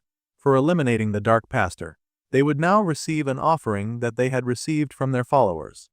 The hero's reward was ancient coin from an underground kingdom. Hyunwook was impressed as he marveled at the coin that had appeared before him, realizing that this was the coin of a gnome. A very beautiful round thing. Gnomes, the creators of the legendary Hextech, their traces had mostly been found through items and objects, because they were an ancient civilization that never appeared in his past life. Due to this, gnome items were astronomically expensive, but also very effective. Lee Han-wook could get an ancient gnome item with this beautiful coin, so he did not dare eat a metal so wonderful. The man instead harnessed the power of the coin in his hand, clothes and skirts flying as he channeled it. The window then congratulated him for having awarded a devil's medal, called Legion. The man beamed with joy at seeing the pop-up window. Legion had taken quite a while to digest, it felt like months, and he had even received a new skill from absorbing the elite item, and its name was Signal Core. A rank skill that came with transcendent sense and increased mental control. It also came with a Centurion Force, which would increase the maximum number of followers. The hero was shocked to see Centurion Force as this power was great for controlling others and amassing followers. It was a great skill. The hero's ability had no relation with creating followers, yet he had achieved a cheat skill like this. It was amazing. It was not that the hero understood how that jerk from the past had been able to control such a huge army. Just thinking of the Necromancer made the boy grit his teeth in rage and annoyance. The current controllable metal had the weight of 85,000 plus grams, and Transcendent Sense was 30% active. A wide grin stretched across Lee Unwook's face, and his eyes narrowed with glee now that he could absorb all of his enemies' abilities now going forward. Lee Won-suk came closer, asking with worry if Sergeant Choi was really alright, and the hero just explained that the alcoholic was known to sleep when he was tired, so Glasses was fine. The man's reward had been Gnome's moonshine, so he held tightly to it in his sleep, mumbling that he would never let go. It was a fitting reward all the same. At any rate, the big guy warned Sergeant Hyunwook that although they had succeeded up here, the battle below was still raging and they should probably go help them. Sounded like solid advice, but the sergeant said there was no need for that as he changed from skirts into pants so that he could fight a bit more comfortably. The big guy was confused by that response, but the hero was right. Below, the soldiers were already busy handling matters, and the lieutenant told everyone to prepare for the warp. The giant orange portal opened up before them, and the soldiers got ready. They held their ground still, fighting off the sorcerers of the guild who refused to back down. The guild attacked relentlessly, shooting blasts at the soldiers, determined to bring them down so that their wicked ways would not be exposed. Providing reinforcements was difficult for the snipers because of the casters, and their location had been exposed. Still, the reinforcements persevered and shot at the guild members. Taeyong was yelled at to get moving, but the man protested that they could not leave their comrades to fight by themselves. The guild leader was so focused on making sure that every soldier just died, and his comrades were concerned, wondering if they could really do this. However, the other guild person insisted that they had to try. Their leader was dead and their mission had failed. There was no way that Chu Kyoyang would let them off the hook unless they actually slaughtered their enemies and the witnesses. They had to take at least some of their heads if they wanted to live. Such was the way of the world that they had chosen to live in. The soldiers were really going through it. They put up a brave fight, but there was only so much that they could realistically do against magic casters. The lieutenant panicked as he watched his men begin to fall, and the casters were gaining ground on them, coming closer and closer, to the point that they were terrifyingly close to the man who held their shield. It was a scary disaster. However, like a miracle, a loud noise hooted and honked in the area, and a car ran right into the main caster that stood at the head, throwing the man away from the small circle that the soldiers had formed. It was a shocking occurrence for both the guild members and the soldiers, and they stared at the car in awe. Out of the vehicle stepped out a healed Shu, and the guild panicked in horror when they saw that Shu was attached to the Dark Paladin of all people. The lieutenant was ecstatic to see Seo Yuna had come for them. Yes, the beautiful redhead Seo Yuna had arrived at the battle, and she stood between the soldiers and the guild members. Violence against the military during times of disaster was ground for summary execution, and she faced the guild, ready to conduct those executions immediately. Lee Won-suk was impressed that even the attack platoon leader had come around. It seemed like everyone was here. The big guy grabbed the unconscious bespectacled sergeant, and Lee Han-suk walked forward, wondering where the blue-haired sergeant was going. While the man guessed that blue-haired vampires were likely hiding somewhere in there, and nothing about this felt right, it did not make sense that she did not run over to the next source of erosion, since she seemed hell-bent on showing up at each one. Just as the hero was pondering this, he felt something strong, like a strong presence. And even Lee Won-suk noticed a change in the air. Lee Han-wook turned as well, pulling out his weapon just in time to block the attack of a lady who showed up out of nowhere. The hero had pulled out his weapon just in time to block Kim Si-hee's attack, and he spun around to stop her from gaining leverage on the ground where they fought. The lady sergeant was confused, wondering why her colleague would stop her from taking down the vampire that terrorized them. The man yelled at her to calm down as well, because Lee Won-suk was not their enemy but their friend. Now this was unbelievable information, and the lady wondered just when they started making friends with vampires. She stared deep into the hero's eyes and they seemed to both notice that their faces were very close. She pulled away with a blush, figuring that the tall man had his reasons, so she would not question it anymore. The man thanked her for agreeing with him, promising that he would explain properly at another time. Right now, the Wind Sergeant had done exceptionally well. Thanks to her, the pastors were all dead, and now all they had to do was remove the cores. The second source of erosion was now all over, or so the hero believed.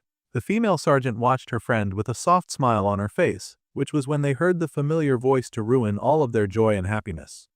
Yes, these were the events that led up to that one very unfortunate moment, and the two little girls were instantly killed as sacrifice offerings to the second erosion.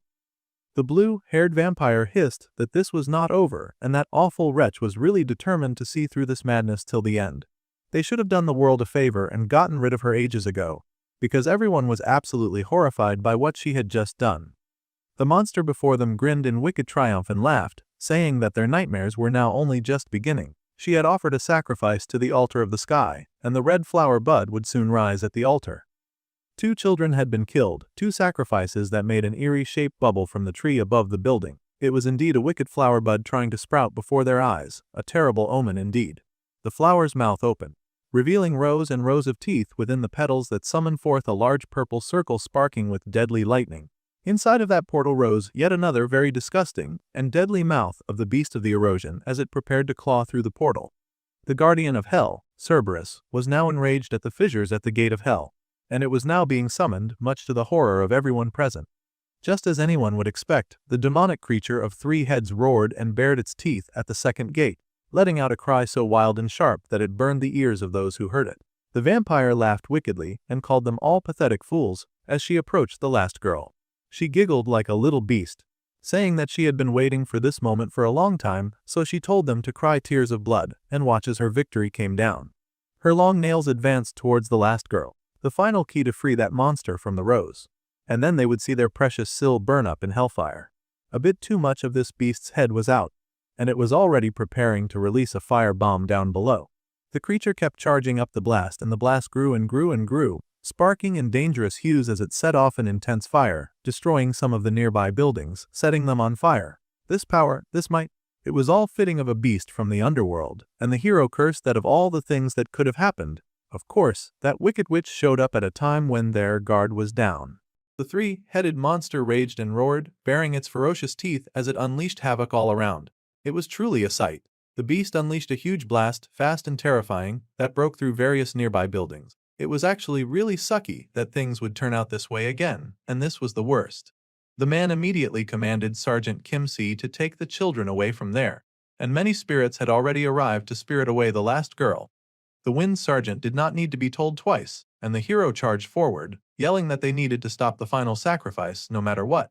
The vampire bat watched the man come closer in alarm, and she gritted her teeth at the wind spirits, asking who told them to do that. The item being used now was Sir Tristan's fail not to attack a target without fail, and the hero fired at that pesky vampire who started dodging all over the place. She was a really exhausting villain, and he did not want to put up with her consistently. She was also confused and wondered what was going on with the insane arrow that followed her no matter how hard she tried to dodge.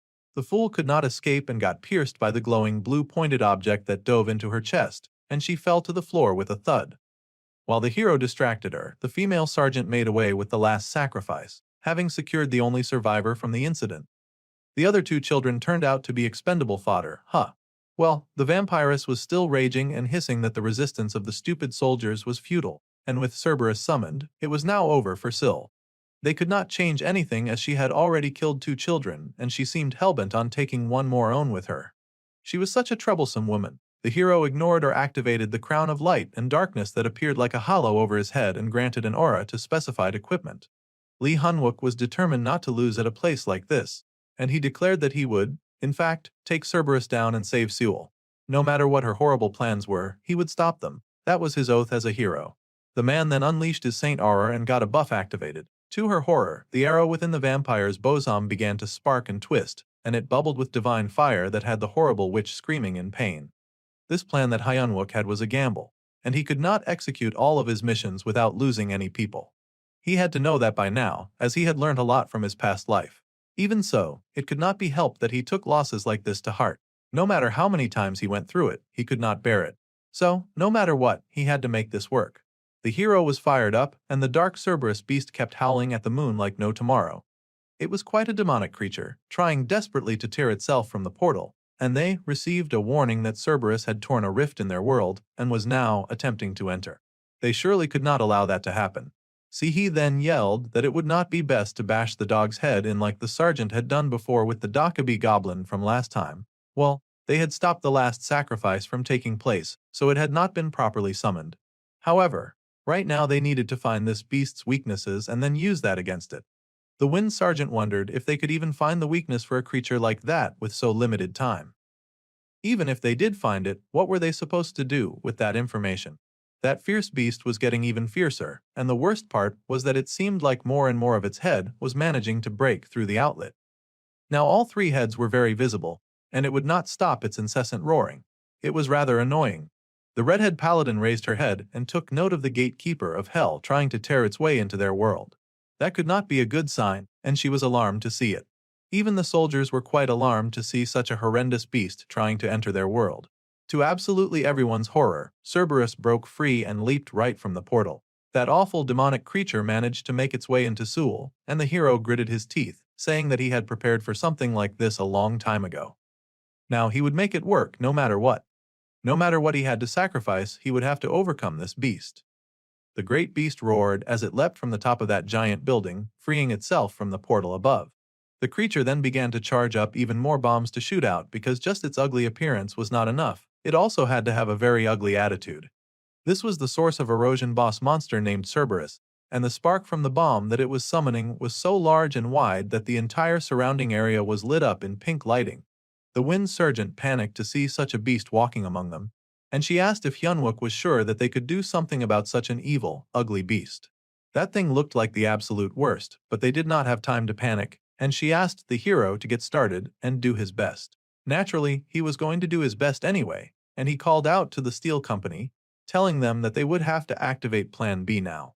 They would use the lightning rod plan to fight the boss. The soldiers listened as their platoon commander and Junmo were instructed to move to Point A. Both were a little shocked by this command. All other company members were to begin deploying the weapons that they had strategically kept in crates, and the men moved quickly, working as one unit to get the plan working. Then, Park Junmo was the key to this operation, and he could die if things went south, but the hero asked if Junmo would still trust his orders. Of course, Junmo immediately said yes. Mass from the Mogle fragment had been sealed, and the giant sword was activated above the giant sparking monster. Cerberus seemed generally unimpressed at the sudden appearance of the giant sword, but that was alright as it suddenly grew even bigger, piercing through the floor and shocking the giant beast. The creature was so huge that its paws tossed aside cars like they were nothing but toys. The staff of the fallen elf lay on the ground, but it began to glow blue because Lee Won-suk had picked it up at his sergeant's orders. Now, the hero told the big guy to move along with the attack platoon's commander.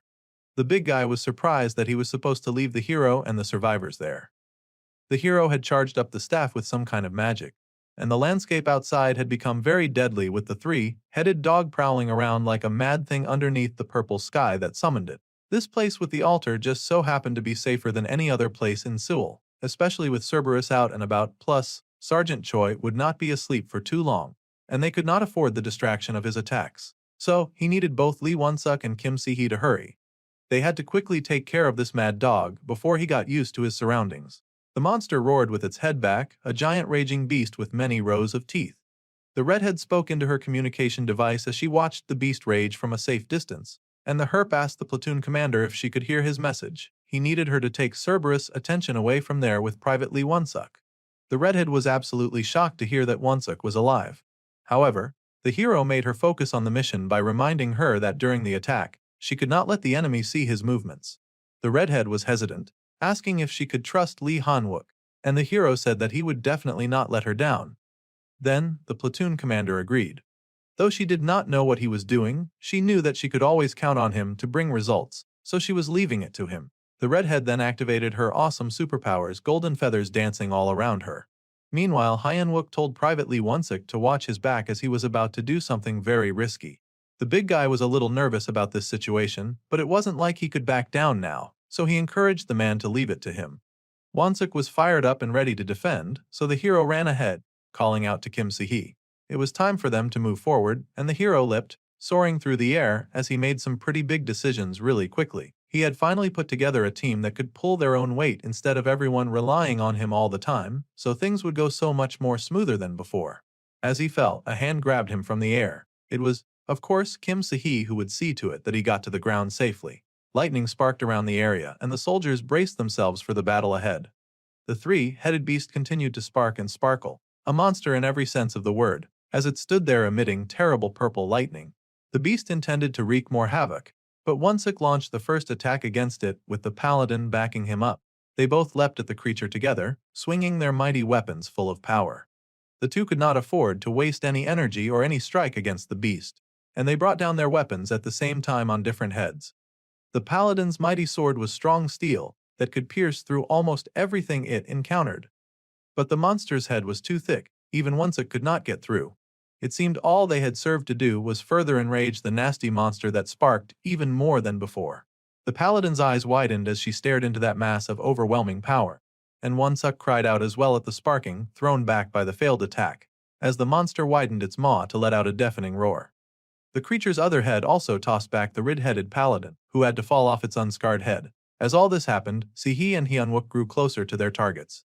The gatekeeper of hell, Cerberus, was now casting some hellish magic, and it was about to use wide area magic. That was so annoying and unacceptable. So, the beast could still use something like that, even while it was still unstable. Dark clouds began to gather and purple lightning sparked from above as the monster prepared to strike, and its power charged up, the monster opening all of its mouths to bring down chaos on the world. It was a frightful thing, and that portal that bubbled above it was inky blank and foreboding, supplying the creature with more and terrible power.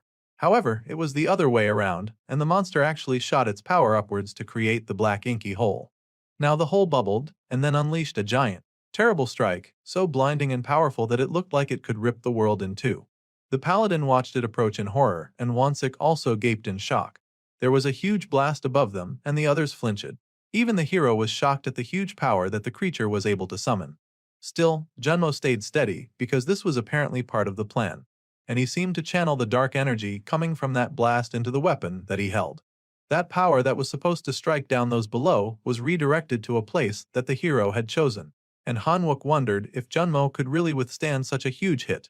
The young officer was doing a lot for their cause in holding back the intensity of that attack, and the poor man sparked with so much energy as he fought alone, absorbing the chaotic energy before it could do damage to anyone else. The hero called out to Park Junmo in worry, and the other man screamed in agony. The Old O Middle School was currently being used as a temporary shelter, and back then, Junmo had gasped when the sergeant had handed him the legendary Cloud Blade. He then asked why this was being given to him. The sergeant explained that he was just having the boy hold on to that for now, and then asked if the young officer was really going to do what he asked. Of course, the man was ready. He said that weaklings like him should surely do whatever it took to get stronger. Lee Han-wook was very grim as he explained the situation that they faced, letting the youth know that if they failed, then the man could die. The young Junmo held the weapon even tightly in his hands. He understood the weight of the role that he had been given. His whole life, he had lived in obscurity, and the life of a loser was not worth living. Not exactly the kind of moral lesson that anyone wants to push. But regular players could level up and grow through combat. However, Hyun-wook and Jinmo were special out of level growth players, which meant that they had to find their own unique way to grow with nothing to guide them. The sergeant had already tried his best to help Junmo and his electric attribute, but every attempt had ended in failure, and it almost felt like the youth was just not cut out for this kind of thing. However, right now, they really needed him, and he expressed that he would not live like a loser anymore. There was a fire in the youth's eyes, and the sergeant stared at him, knowing that there was only one method left to try. Corporal Park Junmo would now take this into his hands. He was fully prepared, and he said that he would live up to the standards that had been set by his kind Sergeant Lee Han-wook. Thinking about it, the hero could not really remember Park Junmo from his last life because the young man had died early. The man now worried that this gamble would not pay off, and he could be wrong. If that was the case, he wondered if he could really be responsible for this young man's death. It was a lot to ask and even harder to watch that giant bolt of volts, all throbbing and dancing as one, connect to Junmo, who stood alone at the top of a high tower. The man screamed in agony, and heavy levels of regret set in Hyun-wook. The top of that building was lit up like a firework display, a brilliant streak of purple light through the sky, and the hero yelled out encouragements to Park Junmo. Deep inside his heart, our guy hoped that the youth would endure. The lightning sparked so fiercely that it knocked off the man's helmet, and he had since fallen to his knees. Still, he kept his arm up, channeling that great power. His helmet fell to the ground, and the boy screamed, his eyes looking like empty sockets, but still he persevered. Still, the brunette with curly hair remained where he was. The corporal was not about to give up so quickly. Hyun-wook still watched, begging for Junmo to please hang on just a little longer. This plan was crazy, excessive and painful, but it just might work. The light in the sky eventually fizzled out, the sparks reducing in intensity until it faded away. This was when a screen popped up to congratulate Junmo for discovering how to level up his ability. He now had 9 seconds left to absorb the electric current. After that, the amount of electricity that he could control would increase fivefold. The youth remained on his knees, absorbing the very last fragments of that electric attack, his expression set in a serious determination, even as his whole body sparked. The 9 seconds passed, and Junmo was congratulated for unlocking self-levitation. Now he could levitate 5 meters above the ground. The young corporal threw back his head and screamed, roaring in victory and joy, and the blueonette grinned in triumph to see his little boy grow. It was exactly what he had hoped to achieve. The effects of the magic clouds of hell had been absorbed by a mysterious player, and had not inflicted damage on anyone besides Junmo. The purple lightning that sparked and fizzled now came from Junmo himself, and the young corporal stared at himself in amazement. He was a light in colors of purple, and he cheered, calling out to his Sergeant Lee Han-wook. Junmo had done it, he could feel power coursing through his body, and he realized that this must be what it felt like to grow. The corporal had tears in his eyes, for he had struggled for so long without any significant growth, and that had hurt so much. Now that the youth had been awakened, the stage was set for the defeat of Cerberus. Just then, the lieutenant popped out of one of his portals, asking Hyun-wook exactly what had happened. There was no time to explain, however, so he just told the sergeant to go with Sergeant Sehi to prepare to open a warp in the sky. The lieutenant was both shocked and horrified as he received yet another ridiculously ludicrous and difficult request. He was of the opinion that Hyun-wook should be helping the assault platoon leader. However, the blueonette explained that Junmo blocked the area of effect magic, and he was sure that the platoon leader and Wonsup could buy enough time. Meanwhile, he was going to go ahead and tame these goodies in the meantime. The sergeant hopped into a truck and got to work on some special items that he had ordered for this occasion. The machine came alive and began the link with the 100 armor's black magic. Now the man could use the hunted armor's magic once they were linked. There was a warning that the caster of the link would indeed be consumed with black magic while being linked to the armor, so that was a risk that he would have to take. As he expected, the armor would not be tamed so easily, and dark purple lines already started growing over his face, trying to corrupt him. The man quickly activated his aura skill of a saint to counter the effects of that darkness that was trying to infect him. His halo returned, and the devilish angel grinned in triumph, saying that he had his own ways of victory. Now, he would utilize metal bedding. Reaching out his hand that glowed with magic, he touched upon the armor, bending it to his will. Meanwhile, the great beast Cerberus was not so happy with its plan to electrify the place, getting tossed up in smoke like that, and one could even say that it immediately sought revenge. Easily, the ugly creature located where the source of its attack had redirected to, and it found Jummo. The ugly giant creature still had a bit of fire left in its arsenal, and the fire head opened its large mouth to release a ball of flame. However, Wonsuk was unafraid of the ire, and he came charging in, determined to stop the beast no matter what. That one ball of gathered fire energy was huge, and Junmo felt greatly intimidated by such a nuclear blast coming so close. Wonsuk yelled for that scared loser to duck, and he swung his giant weapon, aiming the staff at the huge monster and slicing accordingly. Wonsuk glanced back, gritting his teeth when the monster fired anyway, scorching a hot and burning path through the atmosphere as it unleashed its fire blast. Even from a distance, the heat of that attack could be felt, and some part of the city was set on fire. Jummo fell flat on his butt, and the most important thing about this was that he had not been hit by the fire, and he was safe. This pleased Wonsuk greatly, and he laughed with joy, saying that he was going to be the next player here. Suddenly, the monster's giant paw appeared above him, and the big vampire was slammed right into the ground. He had clearly started boasting a bit too early, and the poor guy now spat out blood for his folly. Things were looking bleak for the big guy, but that was the moment that Golden Wings appeared on the horizon. It was the dawn of the Golden Paladin, a wonderful addition to the fight as she activated her divine and holy wings. The monster roared, trying to understand what it was faced with. Its ugly face looked like it was leaking as the Golden Wings drew close. As the monsters of destruction that they were, the monster immediately tried to bite the wings, knowing nothing but violence. Wait, those terrible monsters were onto something, because those large and sharp demonic teeth actually succeeded in shattering the golden wings that had attacked. The paladin was absolutely shocked that such an evil, vile and undead creature was still able to do damage to her holy weapon. The lady had used all of her mana on those holy wings, yet they had not been enough. She almost could not believe it. This monster they faced was far out of their league, and it roared in anger and annoyance, still trying to snatch the heroes into its jaws. The redhead put her all into dodging, but the creature followed her everywhere. It tried to slice her with its long claws, and the beast tried to eat her up as well. Jummo quickly realized that the platoon commander Seo Yunho was in danger, and it would be a crime to let a beauty like that fall. Though he was hit by a moment of insecurity, when he wondered if there was anything he could do when he had just barely become awakened. The lady bounced, somehow managing to get back on her feet before she hit the ground. Even an officer like her was having such trouble against the three-headed mutt, so the corporal did not believe very much in any of his chances for success. That ugly monster from the pits turned its eyes towards the redhead, while this loser continued to monologue in his head about how he had been a loser his whole life. Still, the redhead stood tall, holding up her shield, determined to fight the beast till the very end. Seeing her like that finally reinvigorated the loser brown ender, and he clutched the weapon tight in his hands. He would surely continue to be a loser with that kind of mindset. The man launched himself from the roof, yelling out that he could definitely do it, and if he was not sure how then, he would figure it out someday. Then a warning came out that the gatekeeper of hell had finished acclimatizing to Earth. It was the worst possible scenario as the hero had waned anything but that to happen. Now the monster had gotten used to its surroundings and it was ready to unleash more of its terror powers. The beast threw its head back, roaring out in anger, and all 6 of its eyes blazed with the promise of violence and suffering. Such a terrifying creature it was, and its hostile eyes turned red with darkness. The creature opened its mouth to reveal jaws dripping with drool and hungry to devour the earth and everything within it. The redhead was concerned as she did not even have any more holy mana, and Wonsuk had been knocked down. There was no way that she could face this beast alone. The middlehead began to prepare yet another electric charge, and all the redhead could do was raise her shield and brace for impact.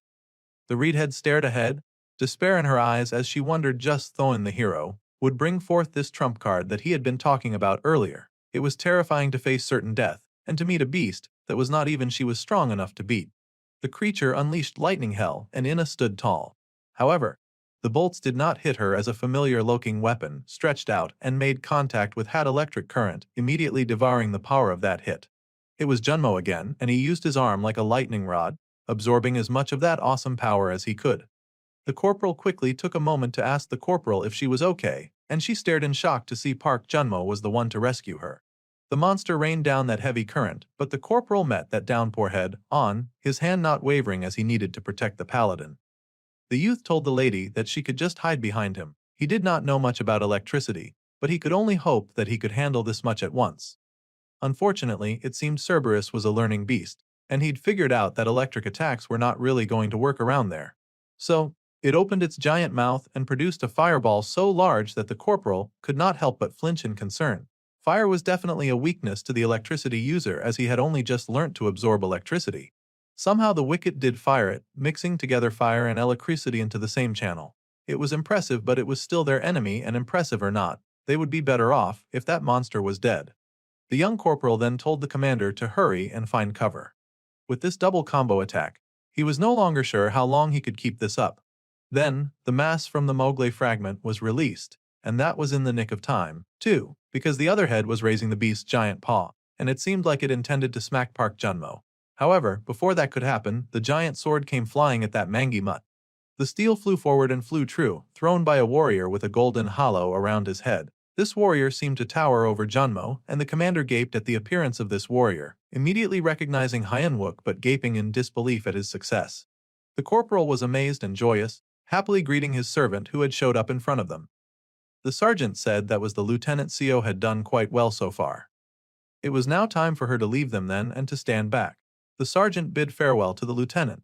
However, the sergeant then called out to Corporal Junmo, asking the youth if he had enjoyed himself. He also asked the young corporal if he thought that he could handle it, and the corporal confirmed that he could. Finally, the brunette could at least hold it back with her cloud blade. The villain then grinned rather wickedly and told the young Brunner to keep distracting the enemy for as much as he could. The young corporal activated his maximum electrical output. The sergeant noted his consideration, but it was time for them to move ahead with the plan. The mass from the Mowgli fragments had once again been released. The hero now fought against the deadly beast with two giant swords. The young corporal charged up with all of the power that he had amassed from the great beast and just managed to shoot its shoulder. Meanwhile, our guy swung the big sword over his head, and the great monster suddenly turned its head into a hide-and-seek game of chess.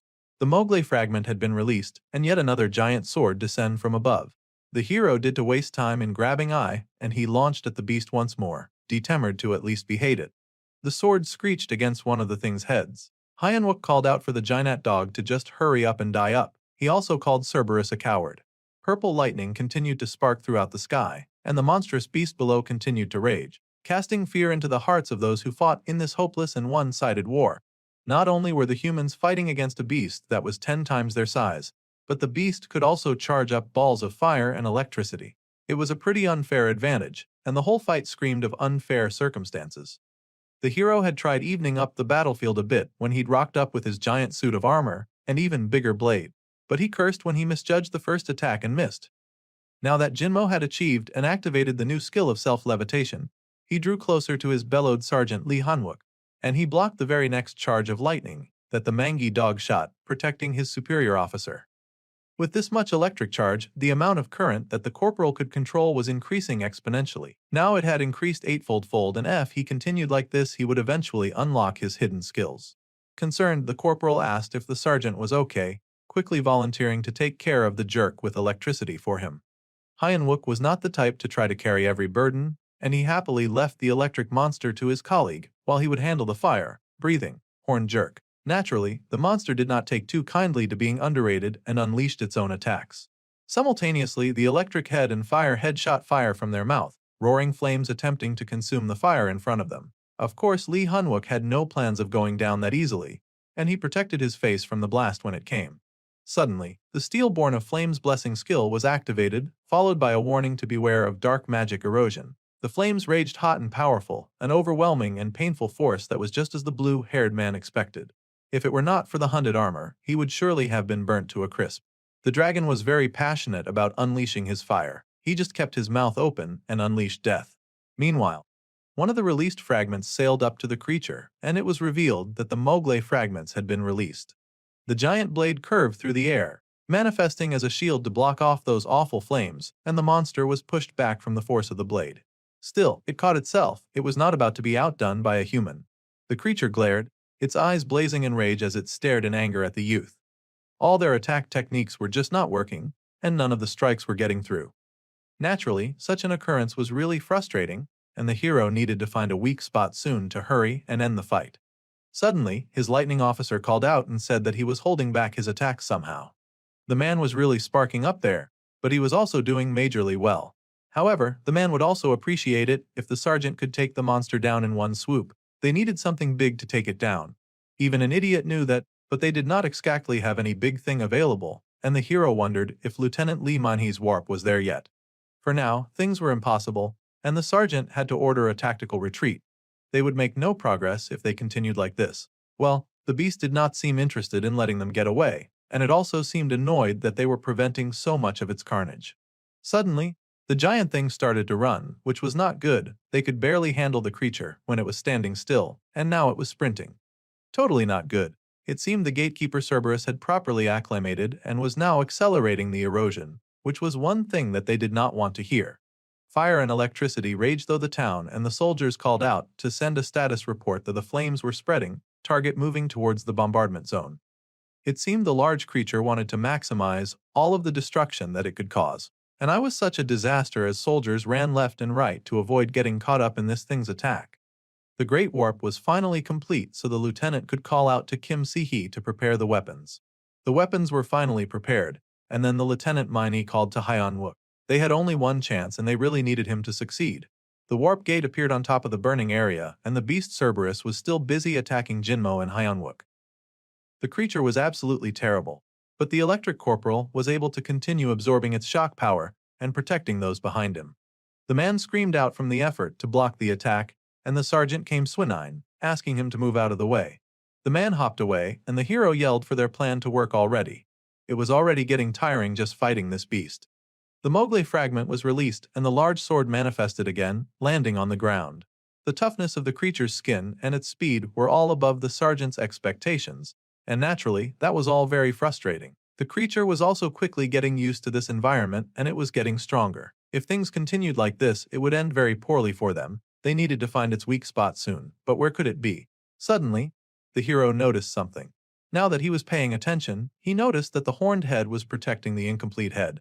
That was right, there were supposed to be 3 sacrifices on the altar to summon the monster breathing fire, electricity, and toxic gas.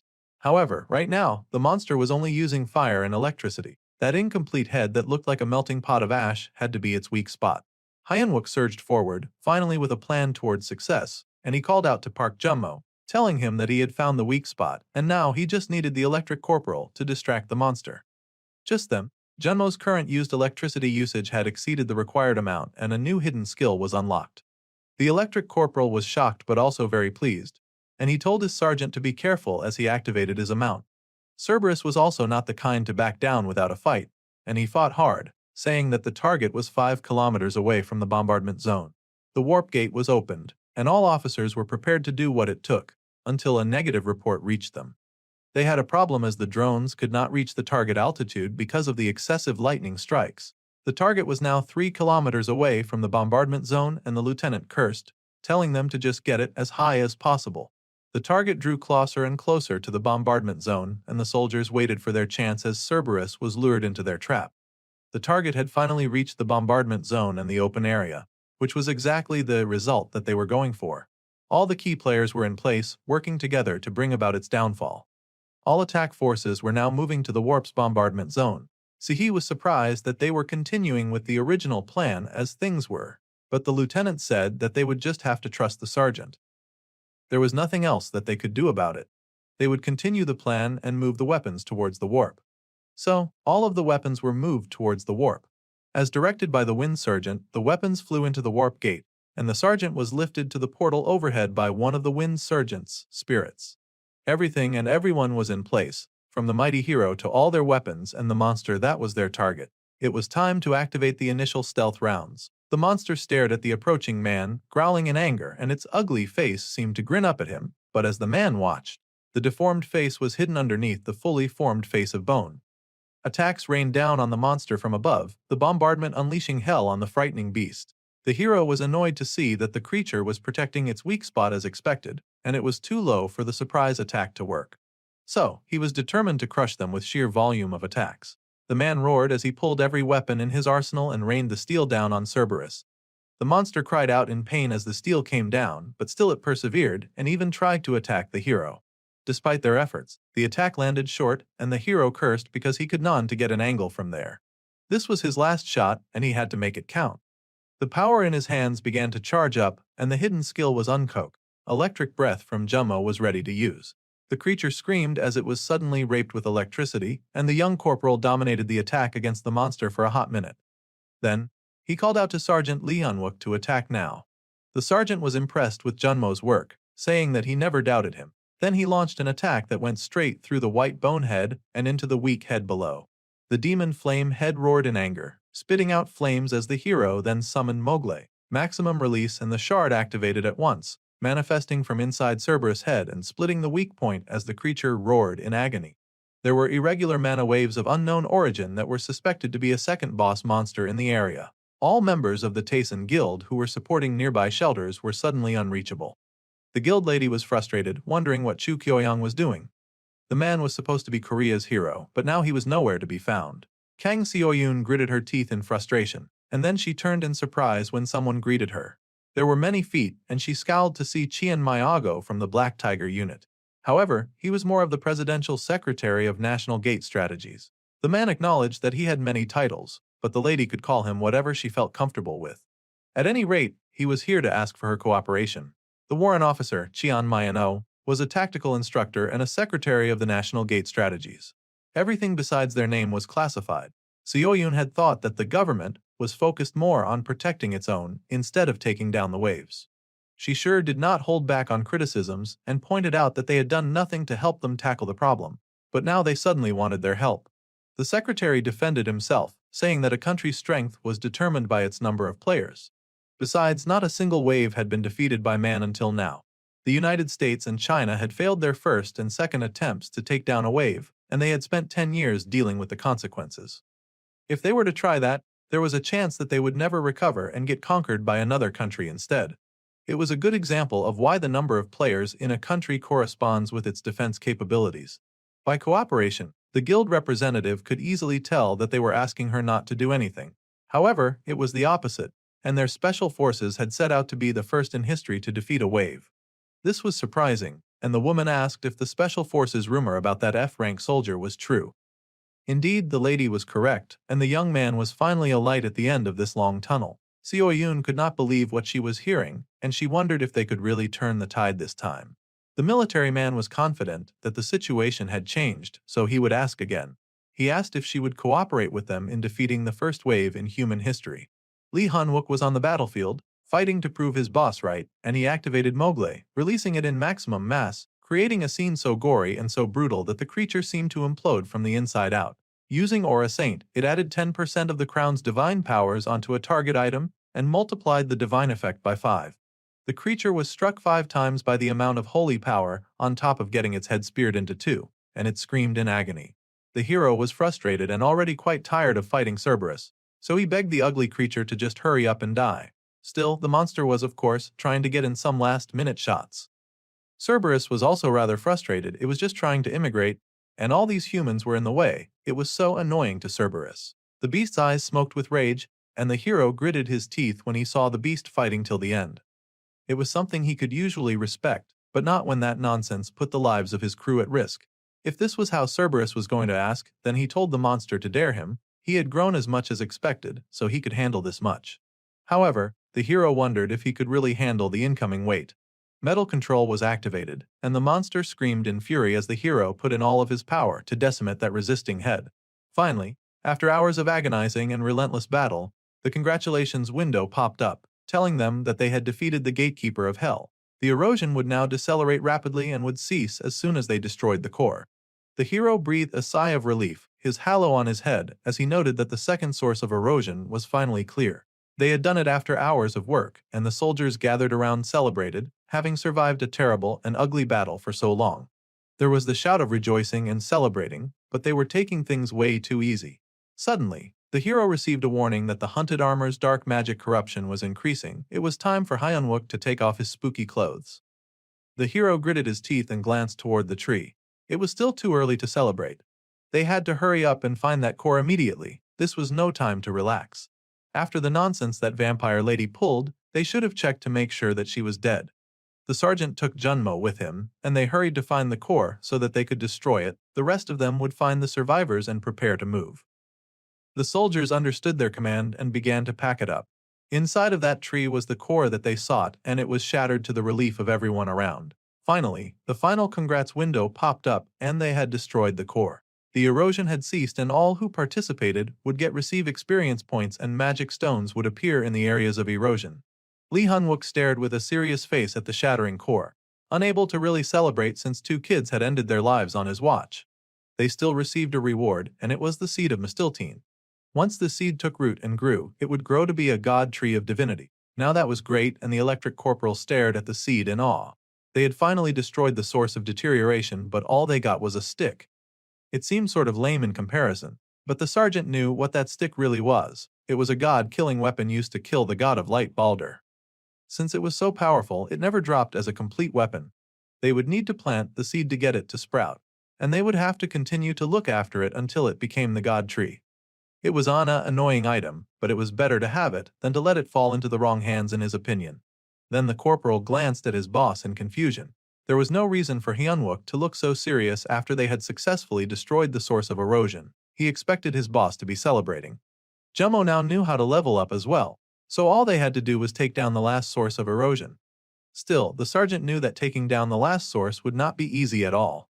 They had struggled greatly against the 3-headed Cerberus, and the monster did not even have its 3 complete heads. There would be yet another boss monster, and other monsters who had been hesitant this whole time would come flooding down as well. They could not just worry about only the gate anymore. Sil would soon be flooded with monsters, and this was terrible news to the corporal. The sergeant then turned to Park Junmo and told the youth to keep the fact that he could level up a secret for now. If someone asked, he should tell them that he received a skill by completing a mission. The boy was shocked. He had waited his whole life for this moment, but now he could not even share this with his friends. The sergeant said with all seriousness that this was because Junmo was just not strong enough yet. If people found out that he could level up at this point, then every organization of every country and every guild would come for him. Hyunwook understood that he wanted his team to excel, but for now, he wanted the youth to wait until he was strong enough to handle it. He recalled what it was like when he first discovered his powers, and he knew that the other guilds would kill him if they could not have him. The corporal was horrified to hear this, and he quickly became sober. Meanwhile, the hell window above the world finally closed, and everyone gathered could breathe a sigh of relief. The sergeant zipped up his clothes in relief, and the survivors gathered together, everyone getting prepared. Monsters would surely now appear in areas without gates from here on out, so the attack platoon leader would make a path for them with Lee Won-suk. Platoon leaders Park Junmo and Kim Jeongjin would stay behind. Everyone else besides these 3 was to go to the temporary shelter to protect the survivors. The soldiers were a little shocked to hear that, and some of them protested, asking if they would not take part in the taking down the last source of erosion. They wanted to go too. However, the sergeant reminded them that fighting was not the only duty of a soldier. There were no players in the temporary shelters, and they could not just let the survivors die. The soldiers lowered their heads in shame as they had not thought about that. Then, everyone got ready to mount up in various transport vehicles. They would leave as soon as they were all on board. Then, Kang Kang-cheol was called by Chun Myango. Sergeant Hyunwook was the one to receive the call, and he announced that he had been waiting for the man's report and asked if his request had been approved. It had been really hard for Myo because of the man's irregular request. The battalion commander had also put his job on the line as well. The Bluinet grinned as he was rather thankful for the man's obsession when it came to moments like this. They had finally gotten approval from the president, and they could now use all military armories, the presidential armory. This was great news. Then the man asked if the hero was aware that a player being able to access the weapons for an entire division had never been approved in the history of the AMT. However, Lee Hyunwook just bowed his head in thanks, telling his superior to station a caster in each armory that could cast a warp spell. The young hero had also just received permission from the Zumaner Guild to access their armory as well, and Kang Xiaoyun popped in from the Zumaner. She had some high-level players with whom they were in contact with. They were all A-rank players, and she felt that they would be of help if she were to get in contact with them. There were also some S-rank players as well. Hyenwook interrupted the lady to tell her that if she had some plans, then she better get them done fast because they did not have much time. The mana storm was confirmed, and the people at the information desk could not identify the source, but they knew that it was growing bigger. It was about 20 times as big as a normal gate. Kang Xiaoyun was shocked and wondered how such a thing could even be possible. The window that opened in the sky glowed with colors of black and gold. It would be so beautiful if it was not so terrifying. Out of the hole grew yet another ugly thing, because there could never be a world of beautiful monsters. It was a hand, a long and large red demonic hand stretching out of that hole, and when it touched upon the ground, the earth shook and trembled. To make things worse, more and more portals opened, introducing the way for more and more horrible and dastardly hands. The soldiers stared in horror at the ugly things, and even the paladins stared in horror. They had barely survived the last battle, and now this really ugly thing was manifesting out of nowhere. The black-hearted creature of the night looked like the devil itself, and its face was just as ugly as its hand, with a gaping red maw that made it look rather toothless. The king of hell, Beelzebub, was getting a bad rep yet again, and he was trying to enter their dimension. The king was also rather pissed at losing his gatekeeper. They basically killed the man's dog and created John Satan Wick. The military head did not distrust Lee Yunwook, but he wondered if the hero could really slay this beast. The king of hell's arrival was delayed due to the incomplete erosion, but that was not going to stop the monster from trying to force its way in like a toddler struggling with its baby seat. It was a horrifying beast, and the time until its appearance was relatively 6 hours. Lee Hunwook declared into the communicator that they could do it, and he would be the one to end the cell wave. It turned out that Youngjun worked part-time as a teacher, and his students asked if he was really going off to join the army. The children were really excited and wondered if he was really going off to find monsters, and they bet it would be really fun leveling up, just like in a game. Yes, these kids were delusional and had no idea how horrifying a real battle could be. The man even laughed at them for acting like the army was a joke. He was going off so that he could protect little brats just like them. The kids then asked if he was really going to protect them. Then why did he fail? The scene changed, and what had been a sweet and adorable scene a few seconds ago suddenly morphed to a picture from the underworld, as the sweet angelic faces morphed into dead faces of despair. Youngjun had arrived too late at the school to find all of his precious children dead. His eyes had widened in horror, and now his eyes snapped open, awake from a terrible nightmare. The officer with him quickly checked on him, asking if he was okay. The man groaned and rubbed his head, wondering where the heck he was. Before any of that, he needed to know what happened to the kids. It seemed that all of the children they had tried to save had died, except one little girl. It was a very familiar nightmare as he vaguely got the picture of the vampire lady puncturing the hearts of the other two little girls. The man was horrified and asked why Lee Yunwook had not been able to protect all the children. Of course, it had been a surprise ambush, so the sergeant could not have done anything about an attack like that. Besides, they had a different situation to deal with at the moment, and the officer opened the door to reveal what they were facing. There were hordes of monsters dancing around and roaring, large, scary, scaled monsters running into the area to attack. They were taking advantage of the fact that the boss was gone to run rampant and ravage the area. Junmo was holding them back for now, but he knew that the beasts would eventually catch up. Lee Hyunwook knew that they had no time to dance around with a few monsters, and he told the corporal to get the monsters off their back. They needed to get to the Rendezvous area on time. Suddenly, an even bigger monster showed up. It was just like the others, just bigger. The sergeant was about to do something about it, but fortunately, Wonsuk showed up to solve the problem. The monster was not a big enough problem to possibly think that it could mess with them at a time like this, and the big guy hurled it away. Hyunwook was grateful for the assist, and Wonsuk cheered himself as the future ace of the squad. The big guy really had an ego when he got down to it. The fighting of the monsters continued while the cars drove straight ahead. The heroes and players had to clear the path for the vehicles of people to move unharmed so that they could make it to the safe area. The red-headed paladin was also a part of this fight, and she fought gloriously with golden feathers dancing around her. They had to hurry because Beelzebub was still struggling hard to enter their dimension. That demon was one heck of a pest, but his advent was delayed by the incomplete erosion. The great monster had its huge arms stretching from the sky to the ground, so it was quite easy to tell that the ugly thing was massive and also quite mindless in its urge for destruction. They now had about 5 hours and 30 minutes until that thing became a really big problem. There was a box. It was Youngjun's treasured box of booze, and while the officer updated him on the A-rank players gathering, the man groaned and just asked for some booze to cure his headache. The officer was surprised, so Glasses repeated himself, in no mood to joke around as he demanded his bottles. The alcohol was over there, and the sergeant got to his feet, immediately gulping down the alcohol with relief. The officer was worried as he watched Glasses, knowing that the sergeant was about to go to battle. He worried that drinking alcohol might not necessarily be the best course of action. However, Glasses just tossed the bottle aside and told the man to think of them too, since they would be heading into battle with him. However, the sergeant's grip on his weapon was now tight and sure after having some alcohol, and he said that he would go in alone. As he was now, he needed to go into battle alone as he had always done since he became an A rank. The officer was surprised and confused about that, so Youngjun explained. All of the other fighters were just too slow after all, so they would just get in his way. That was why he went into battle alone. The other fighters just did not get it sometimes. They did not understand how scary it was to protect someone. With these words, he leapt into the fray. The man charged at all the monsters in front of him, and the monsters charged right back. However, they were no match for the A-rank hero who sliced through them in seconds as they were nothing but cannon fodder. Hyunwook was shocked to see Sergeant Choi and asked where he was going since he could not leave formation.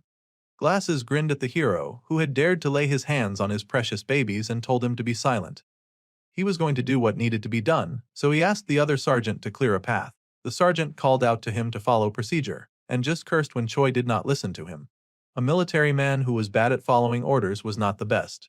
Ever since losing all of his students in a previous operation, Choi Youngjun has avoided working in teams and has stuck to working alone all the time. Hyunwook was rather frustrated about that and wondered how he was going to control a man who still suffered from heavy trauma. Meanwhile, Sergeant Choi went ahead to do whatever he wanted. He sliced and diced all of the monsters in his path, and every monster that he laid his eyes on. He was working fairly well as a one-man path, clearing machine, but he also dove around into town to identify a few people trying to escape. The man paused when he saw them, and also spotted a tiny little boy struggling to get away from a monster. The creature opened its giant maw, intending to devour the child, but children were the hero's weakness. But before it could even think of calming down, Glasses had ripped that thing in two. Without any hesitation whatsoever, that creature was gone. The man then landed, asking the little boy if he was okay. The child was shocked but not crying, almost a surprising reaction from a child, but he had probably seen many monsters in his life. At the shock of being saved, tears quickly welled up in the boy's eyes, and Glasses begged the child not to cry. The ginger looked around, wondering where the child's parents could be, but a glance to the side and the blood spilt quickly answered that question. The boy's parents were clearly dead, and like a newborn chick, the boy quickly latched onto the person who had saved his life, basically dubbing the sergeant as his new mother and father all wrapped into one. Glasses had no idea how to react to that, but he could not very well push the kid away. Only a monster would do that. Then, he asked again if the child was okay. Of course he wasn't, he'd just become an orphan after all, but looking down at the child, he got a flash of the nightmare he'd had earlier that caused his hands to shake. Still, the child clinging to him right now was alive. Youngjun cursed his horrible memories that chased him everywhere, but he did not have time to nurse a child. The monsters were coming. Lee Hyunwook showed up then to scold Sergeant Choi for leaving formation during an operation, and people got killed that way. Imagine the sergeant's surprise when he saw that the ginger had apparently given birth, because he had no idea whose child that was. The Blueonette was especially shocked since usually the ginger was scared of kids. Well, Youngjun did not appreciate that reminder, but he mumbled that they would, in fact, be taking his new baby with them. The child had no one to protect him, and he did not feel that it was right to end the boy alone to a shelter. Now, that was the most insane thing that Hyunwook had ever heard, and he immediately dismissed the idea. They were facing a literal demon straight from hell. They could in no way bring a child near that fight. That would be homicide on so many levels. However, Glasses insisted on bringing the child, saying that he refused his refusal. Who did he think he was, Monkey D. Luffy? At any rate, the sergeant had also seen that shelters were not safe anymore, and anything could happen. The ginger wanted his baby within sight range so that he could always watch him and protect him. Sending a child to a shelter alone would be the same as killing him, so Youngjun could not accept that situation. Hyunwook was still in disbelief and gestured to the giant hands that were literally popping out of the sky. They could not take a child to that war zone. If they did not take ownership of the last source of erosion, the sill was surely going to fall, and the people would fall alongside it. The orange-haired man insisted that the A ranks would be there, so it would be the safest place in Sill right now. Either way, he was not letting go of his child. They were wasting precious time with this back and forth bickering, and the hero groaned when faced with this level of delusional stubbornness. He'd had to deal with it in his past lives too, and he knew that nothing would get through to Youngjun whenever it came to kids. Suddenly, an idea came to Hyunwook as he stared at Youngjun being a complete mother bear. An idea that would finally make things work. So, the sergeant agreed to take the child with them. However, the sergeant had one condition. They would take the child to the rendezvous point, and the ginger would be solely responsible for taking care of the child. One last thing, the ginger had to follow every order until they finished dealing with the Sil wave, only then would he allow it. The Bluenet had finally found a way to corral the ginger who had baby-trapped himself in a dog collar. The ginger was slightly annoyed by the terms, but it was not something that he could not work with. He agreed, and he figured he could decide whether to listen or not, but our guy was insistent. He wanted this man to follow absolutely every order, and no exceptions would be allowed. The ginger groaned, understanding that he had backed himself into a corner, and he growled that he would listen, calling Hyunwook annoying. Well, that worked perfectly for the sergeant, and his first order was for the ginger to get moving. They had to hurry in order to get to the rendezvous point on time. The ginger glanced down, trying to make the kid let go of him now. They needed to move after all. Meanwhile, the Bluenet had a very satisfied and devilish grin on his face. This would finally take care of his consistent Youngjun problem for a while, and they could advance towards that massive monster peeking from the sky. The battle between players and monsters raged on below, and players were getting knocked out left and right. The announcer repeated a warning over and over again. All the A-rank players and above were to move immediately to the rendezvous point. It seemed the monsters were also making their move to prevent that. An ugly guy laughed at the announcement, calling the whole thing a joke. They were calling an emergency gathering when there were barely any players left. It was, of course, the ugly Chu Kyoyoung, leader of the Great Mountain Guild and the supposed hero of Korea. The man yawned with boredom as three large, ugly monsters gathered behind him. He was somehow even uglier than those monsters, and the hero laughed that a lot of players would never make it to that point. He smashed up the communicator, and it seemed the hero was in fact working with the monsters, and his intention was for nothing to go according to their plans. The giant hand remained protruding from the sky, like a thief trying to snatch some good from a window. While that looming monster remained an ever-present threat, most of the heroes had gathered together at the unofficial Soul Wave Response rendezvous point. Finally, the Steel Company had arrived as well, and they were greeted by a very hearty welcome, as much as could be managed during an apocalypse. Some of the gathered soldiers whispered about Lee Hyunwook being 2 meters tall, but the team had supposedly gotten rid of the source of erosion. They wondered if this was truly the legendary group. This group of heroes was a lot smaller than people expected them to be, and they gaped in disbelief as the team approached. The Steel Company presented itself, and there seemed to be only 9 members present, including the ginger's new kangaroo baby. The company reported for duty, and Hyunwook saluted the commander. The big man was absolutely thrilled to see the Bluenet, and he pulled him into a big hug, saying that he had completely believed in him. The Bluenet was still trying to be professional as he explained that the fight was not over just yet. The big guy and the sergeant stood in the light while the rest of the team was obscured in a rather foreboding shadow, but it seemed everyone had frozen because of a deafening sound. It was the sudden surprise sound of a monster arriving on the scene at their rendezvous point. The monster rode on the top of a vehicle that had no regard for human life, since so many soldiers were rushing just to get out of the way. It nearly ran over the Steel Company. The paladin stood tall, telling the soldiers gathered to prepare for battle, as they readied to strike down the beast that dared to infiltrate their camp. All the soldiers raised their weapons, and they were definitely going to fire at that audacious beast. That was until the head called out to them, and told all the soldiers to halt. That was an ally that approached, and then he told the ally to stop messing around. Of course, the stranger then stepped out of the vehicle, a smug look on his face as he said that he had just been testing to see if the troops were truly ready for battle. The man stood there, his eyes shining with a dangerous light, and the other adventurers gasped to see Chu Kyoyoung of the Great Mountain Guild. The ugly dude was a big hotshot among players, and he smirked from arrogance, saying that the military was just where people train players. But it was annoying if the army brats messed with their work. The head of the military slammed his head into Kyoung's, asking if the other man dared to insult the military, as that was a direct insult. It was like watching a beautiful blue tiger bash heads against an ugly-ass green ogre, or watching a smaller green ogre bash heads with a stubborn gorilla. The two stood there, and the guild hero threatened to show what it really meant to insult the military.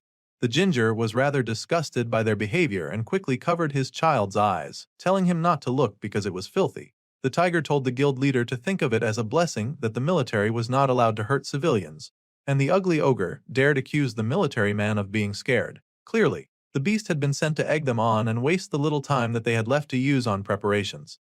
It was working so well, because the ugly brute was an A-class rage baiter. But then Hyunwook showed up to yell at both of them. No one had time for this, and if Kyoyang was here to represent his guild, then they would interpret his actions to be the position of the Great Mountain Guild.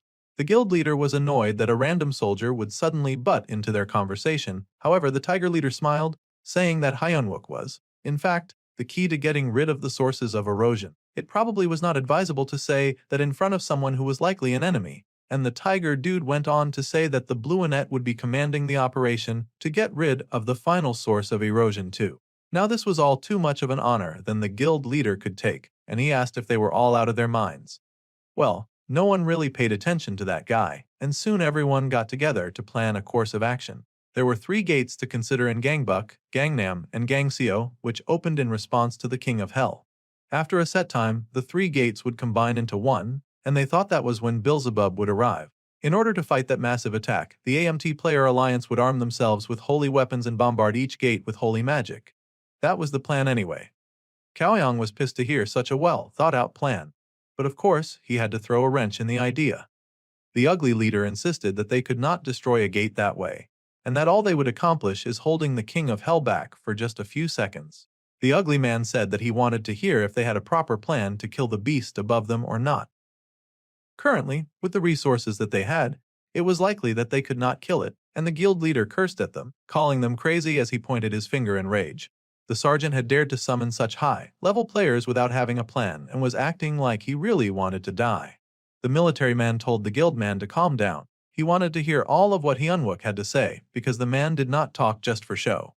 To be specific, according to the Bluenet's plan, they would be fighting an unstoppable monster that could not be properly slain if its body was on the other side of the gate.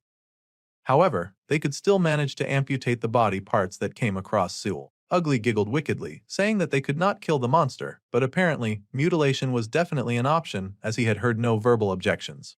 However, Kyoyang did not believe they had anything to gain from doing that, if harming the beast was even possible. Hyunwook remained rock solid in his belief, saying that he had seen parts of the body that had been exposed because of his incomplete body.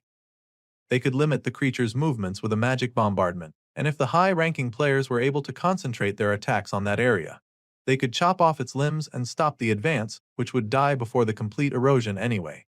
Plus, if they were able to destroy the core on top of that, then the main character was deadly sure that they would be the first in history to conquer a wave. The military man considered this option for a while, as it seemed possible. The way a person defeated a wave was not by killing the beast, but by destroying the core, which caused the erosion. However, there was just one problem, and that was that there were not enough A-rank players. The military man then asked who they needed to destroy the core if they found it, and if it was still possible. If they were to gather all the C-rank players and above who could attack it directly and take turns striking, it was possible, but it was easier said than done. The gate system had never allowed attacking monsters inside so easily. Whether it was the arm or the head, the system would make it much harder to beat them. Well, Lee Hyunwook was quite tired of the pigs whining.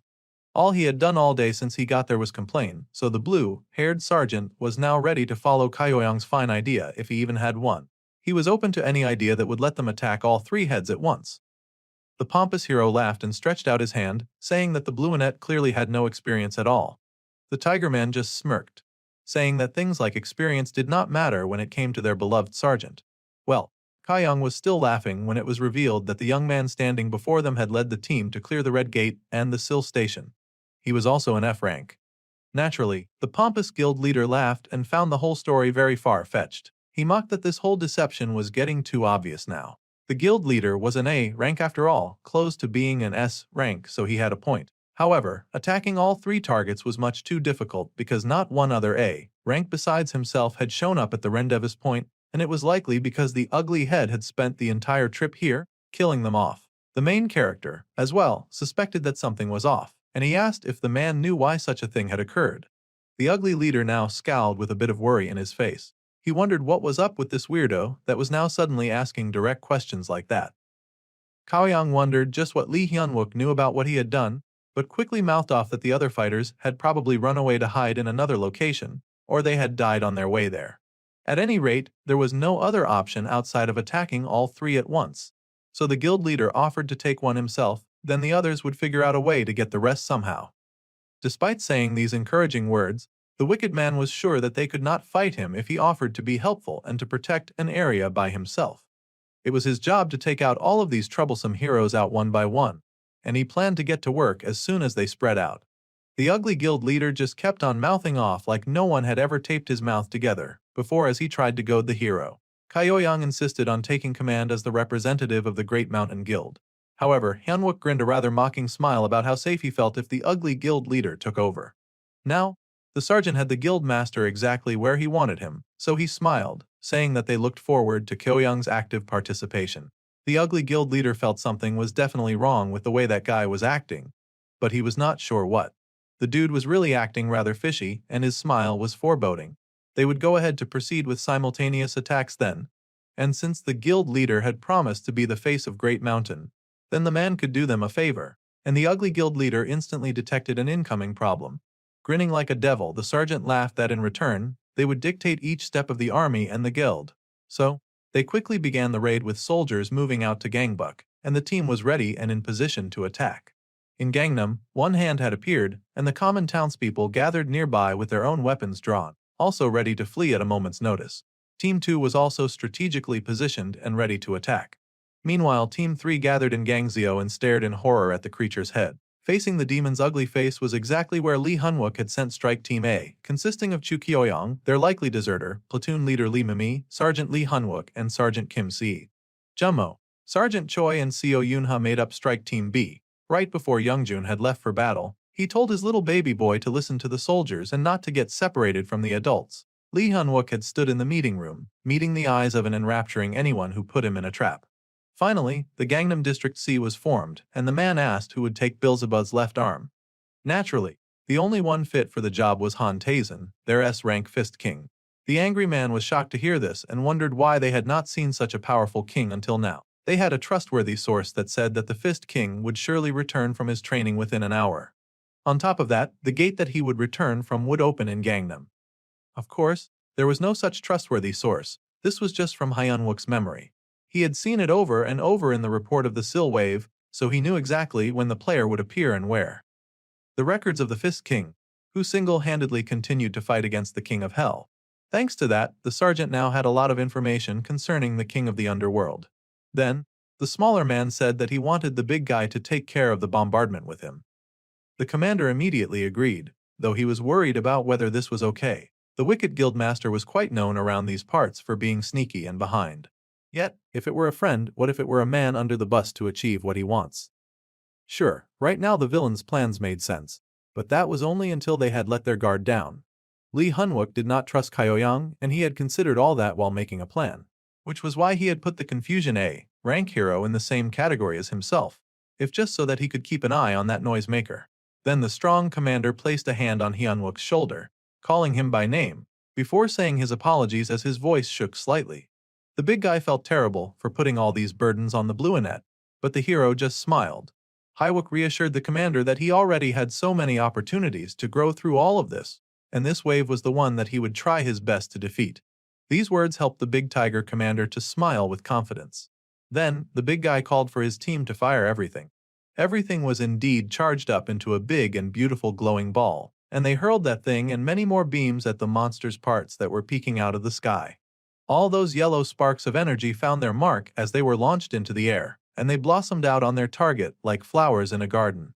More and more attacks were rained on this demonic beast, but it did not even slightly flinch. While this was happening, the Sergeant Lee Hunwook called together the platoon leader and told them to take Kim Si-hee and Private Kim Kyunjin and move to Point P. They understood the command, and Team B began to move immediately. More and more bomb flowers blossomed to distract the team as they got moving. The bombs continued to fire, and his team advanced, but the sergeant still had work to do. He and team leader Chu would move closer to the gate. The sergeant warned his boys to stay silent. If they were to make any noise, that was the end of them. Plus, there were a lot of monsters nearby, so they had to move very quietly. Suddenly, the guild leader chuckled that it made sense that there were a lot of monsters in the area, and he signaled to his big green thing associate, who grinned at its summoner. Lee Hunwook paused when he noticed a hesitation from team leader Chu. However, before the hero could do further investigating, one of Kyoyang's bodyguards suddenly attacked him, smashing him to the ground, and the ugly old man laughed. He planned to say that the show-off F-rank soldier died in battle after one strike during the mission. It was all so unfortunate, but the ugly A-ranker did not mind. Meanwhile, the F-ranker actually pushed out of the rubble by himself suddenly, muttering about how much he hated getting stabbed in the back, and Kyoyang could only just stare in mortified shock. Yes, the ugly old rat had moved exactly the kind of way that Lee Hyunwook had expected him to move. However, the youth also warned the ugly old man that he would never get away with it. 1 month ago, at the Bundang-o Park Gate, a man trembled in fear. This is because they were under attack from some very fearsome bear-like monsters. The man was also and could not possibly fight these creatures by himself. Suddenly, the bears got knocked out right in front of him, and a whole band of ogres moved in to knock out each of the bear monsters one by one. The wicked guild leader smirked with joy because he loved to use human bait to lure out the monsters that he was trying to hunt. There was nothing better to get monsters to gather. The bait was relieved to see that he had survived to see his team leader and was just about to thank him when he got slapped and tossed aside. The leader growled that human bait was the best, but it was so annoying to him when so many people watched. The big green ogres hurriedly got rid of the monsters. However, as they fought, the boss monster, the lava bear, appeared, and the lava bear was a big alpha red bear that moved to secure its territory. The guild leader then scoffed that he did not care at all about the stupid bear's territory, and he was interested instead in the bear itself. The giant bear was furious as it was pained down by many of those ogre warriors. The big red bear was infuriated and tried to charge at the pompous player, but the man then immediately activated his monster breaking, a teamer skill. He could gain control of monsters by taking their hearts, and the monster's consciousness was fading. As the beast struggled, the player then stretched out his hand to create golden markings down the beast's chest. The monster breaking had been successful despite the red bear's struggles, and the ugly old man grinned as he held that golden heart in his hand.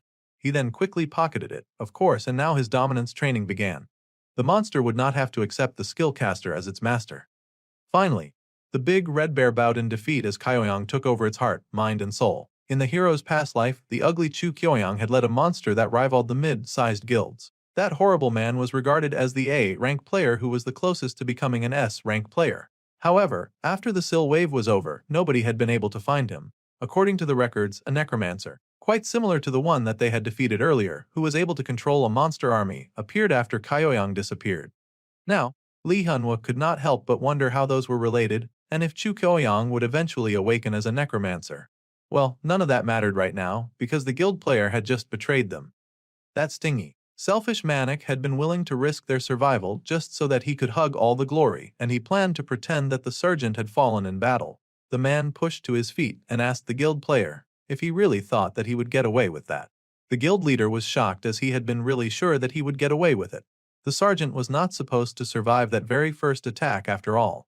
Then, the hero quickly activated some metal bending and got busy cutting down the foes around him. The man then leapt up and yelled at the cowardly guild leader. He could already guess that the evil man had killed all the other A-rankers just like this too. Then, Hyunwook asked if that had been ordered by Great Mountain, or if it was all just part of the man's greedy desires. The gathered monsters stood, ready to go at the command of their wicked master, and Kyoyang stood there as he reassessed his option for a moment. Then he smirked, asking if the hero really thought that he could handle him alone. The man was ugly, but he had risen through the ranks due to his amazing power, and it was nothing to sneeze at, especially since he mostly had his monsters do the fighting for him, so he barely ever got a scratch. Chu Kyoyang was not the kind to be held back by his affiliation like a soldier. However, the ugly villain was a little irritated that the hero seemed to know way more than he should, and that really pissed him off. So naturally, Hyunwook had to die no matter what. The monsters then all rushed over, determined to cut the hero down.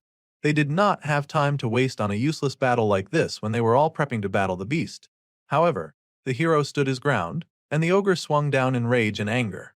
The two fighters dashed by each other as they fought, and the metal bender leapt at the other gathered monsters, taking them down one by one. It was a lot of monsters to deal with, but he skipped by most of them, arriving at the center of the target he desired most of us, the ugly and wicked redhead Kyoyang. The hero would just have to beat Kyoyang's intentions out of him since the guild player was so bad at answering questions. The leader looked shocked by how close the hero had almost come to hurting him. However, Hyunwook's attack was blocked, and the sergeant growled in annoyance. A hand had come to hold his weapon in a standstill. It turned out that the ugly leader could fight just fine, even if he did not have monsters at his beck and call. The monsters were just a convenience, that was all. The monsters raged, using the hero's moment of distraction to launch an attack from the back, a very cowardly move. It was the giant red bear that the ugly backstabber had worked hard to recruit, and it was about to slice Hanwook up. However, despite the creature coming, the sergeant did not move from trying to barrel through Kyoyang's defenses, so a part of his arm got caught in the monster's claws. The giant creature could easily swing its mighty paw and shatter rocks within seconds, and it was truly a fearsome beast. The hero had to slide away after all, giving the evil guild leader some distance. The hero had not seen any special abilities from Kyoyang besides his monster control until now, so he had to be careful on how he attacked this evil person. Clearly, Kyoyang was not above using dirty tricks, and now the sergeant wondered if the guild player was only able to control monsters because he had not awakened yet. If that was the case, then it was rather concerning. There was also the possibility that the guild player was not the necromancer. There were too many unanswered questions concerning this scenario. Meanwhile, Kyoyang was also rather pissed at all the unanswered questions surrounding the Bluinet. The man was clearly not an F ranker, not with that much strength, and he asked why the hero was acting like such a loser. Meanwhile, Hyunwook had other things on his mind. The necromancer, who was an out-of-level growth character, had quickly grown in notoriety due to their explosive growth. That meant that Chu Kyoyang had to know about the growth potential of F ranks. However, the guild player was having an entirely different type of conversation, telling the hero that if he was trying so hard to kill him by going as far as to hide his real rank, then there was really something to the soldier that he just tried to murder. It was gonna feel like a job half done if he just killed him, so he wanted Hyunwook to spill everything with an arm gone too. It seemed the wicked guild leader planned on collecting a heavy toll, including all the information that the hero knew, as well as his death. So, the guild leader pulled out a weapon, and the hero's eyes widened in shock. That thing that the A-rank player had just put in the red bear's hand was clearly a fragment of Mowgli as well. This was despicable work, and the bear brought that scary weapon down, shattering the ground and all who stood on it and around it. There was a huge explosion from that area because those two idiots were busy fighting themselves instead of the monster that they came to slay. The hero was then attacked by the horde of ogres again. It seemed that Kyoyang had no intention of holding back as he just wanted Hyunwook to be crushed. The monsters did indeed shove him into the floor, and it looked for a second like they were really going to crush him. Then, the guild leader commanded his beasts to cut the hero, and they were just about to do that when the hero panicked, saying that he had information regarding the villain's quest. He also had key information regarding the King of Hell that was required to clear that quest. It was interestingly the first time in a while that the hero had found himself pleading like this. The man was pressed to the ground, and he waited for his enemy to take the bait. If the guild leader was the villain, then Hyunwook was sure that this information would be appealing to him. Well, the guild leader took a moment to consider the villain quest, and he asked what that was. Now this was absolutely shocking news to the hero, who had not considered the possibility that Kyoyang was not a villain and was just in fact a bum who loved to oppress people. In truth, there was no point to the guild leader lying that he was not the villain, because the villain alliance did not really care what they had to do to achieve their goals. This could only mean that Kyoyang was truly not a villain or a necromancer. This was also confusing to the hero as he could not fathom why a non-villain would act shamelessly like a jerk for no reason. The hero asked in anger why the guild leader was killing people, and why they were getting in the way of conquering this wave. Now, this made Kyoyang smile, and of course, the greedy jerk said that it was obviously because he really thought that he could tame the King of Hell and finally rise in ranks to become an S-ranker. The guildmaster had told the man to do what he wanted, so he had no reason to stand back. That meant that he had no reason to stop the descent as long as he could take the king for himself. At the end of the day, it was about pride, ambition, and a lot of overwhelming arrogance. Man was out here feeling sure that he could somehow tame the devil, and the hero cursed at the awful dude. Hyunwook was so pissed at his enemy for being such a lousy villain, saying that he should at least have a proper reason for dooming all of humanity. Yet, this jerk was out here just killing people because they were in his way. Now the sergeant was twice as infuriated, and the guild leader chuckled, seeing no reason why he should do otherwise. All the players and all the monsters were busy killing each other in this insane world, so why should he not take the opportunity to kill whatever he liked? That seemed reason enough to a selfish man like Kyoyang. The hero was sure of it now. There was no more reason to probe. This greedy jerk was definitely not the necromancer, and the sergeant activated his own Mowgli release. The giant sword materialized before them, slicing right through the red bear that bellowed in pain and rage. The guild leader jumped back in shock, staring at that giant sword that had come out of nowhere. With Koyang distracted, the hero activated the fail knot, and the arrow shot into the eye of the monster, holding him down. The hero was really upset, and he unleashed attack after attack from Mowgli to fail knot, and then even the spear of Achilles. The monsters screamed and shouted as they got electrocuted. Cloudblade has also been activated, and the dark hand of the Cloud Master finished those monsters off immediately. The monsters howled in agony, but there was nothing to be done for their pain, they were trapped. Then the man stood there with the spears dancing around him. As he stood above the guild leader, his expression etched in rage and anger. The guild player was shocked as he stared at Hyunwook, cursing at him but also wondering just what the heck he was. The angry sergeant glared back and called Kyoyong trash, who could not be the necromancer. He did not need a pig like that with no information. Thus began an epic beatdown with lots of flashbangs. The beatdown was so epic that it happened off-screen. Meanwhile, a hero stepped out of a portal, a traveling bag on his back, and he looked around in confusion, wondering where his house had gone, since it had been replaced by suspiciously familiar-looking rubble. This enraged the hero, and he turned with anger towards the monster that dared destroy his house. Meanwhile, the soldiers were still at the ready, and they loaded up the second line, Holy Cannon Reload. They also loaded up the second line Reload and wondered if they truly could break through that monster's hand. They had been shooting energy balls for ages, and it did not seem to make a dent. Suddenly, the soldiers' attention was drawn to something above, and they all looked up in awe to see an angry hero flying right at the monster in the sky. It was indeed a rather audacious thing to do, and they watched in awe as this person fired right at the giant hand in the sky, actually blasting a hole through it. This was a shocking development to the onlooking soldiers, and they gaped. It was an explosion so huge and formidable that it could be seen from miles, and the angry handsome hero landed, growling that the monster broke his house, so now he was going to break it. The sky lit up in brilliant lights of electric blue. Hyunwook looked menacing, lit up by that glow, and he glared down at the guild leader, who was quite shocked at the monster that he was facing. The hero had confirmed now that a piece of trash like Kyoyong could not possibly be the necromancer, so he had no need for a pig with no useful information. Kyoyong was a little shocked by this new display, then lowered his head with a little chuckle, saying that it was really cute. It seemed that he had been taken for a fool, and he did not like that at all. The hero was confused at this reaction, and then he leapt back just in time as something rather demonic suddenly appeared. It looked much like a chain ascending from the ground, and it was ridiculously long. The hero just managed to dodge it. The hero gritted his teeth, wondering just when the guild leader had the time to summon such a beast. That thing was too big to get so close without making any noise. It was a really ugly monster with many long chain-like tentacles, definitely something out of a nightmare, and the hero leapt back. Imagine how amazing it would be if they could use that monster on the demon instead of fighting against themselves. The piggy called out to the soldier boy, telling him to observe why the world thought he was as powerful as a medium-sized guild. The long monster extended to concerning heights as it danced around the surrounding area, but our guy just managed to dodge it. However, he could not focus on that monster alone as yet another ogre manifested, and this one was even uglier than the ones that he had been dealing with earlier. The creature attempted to crush him, but fortunately, Hyunwook dodged out of the way.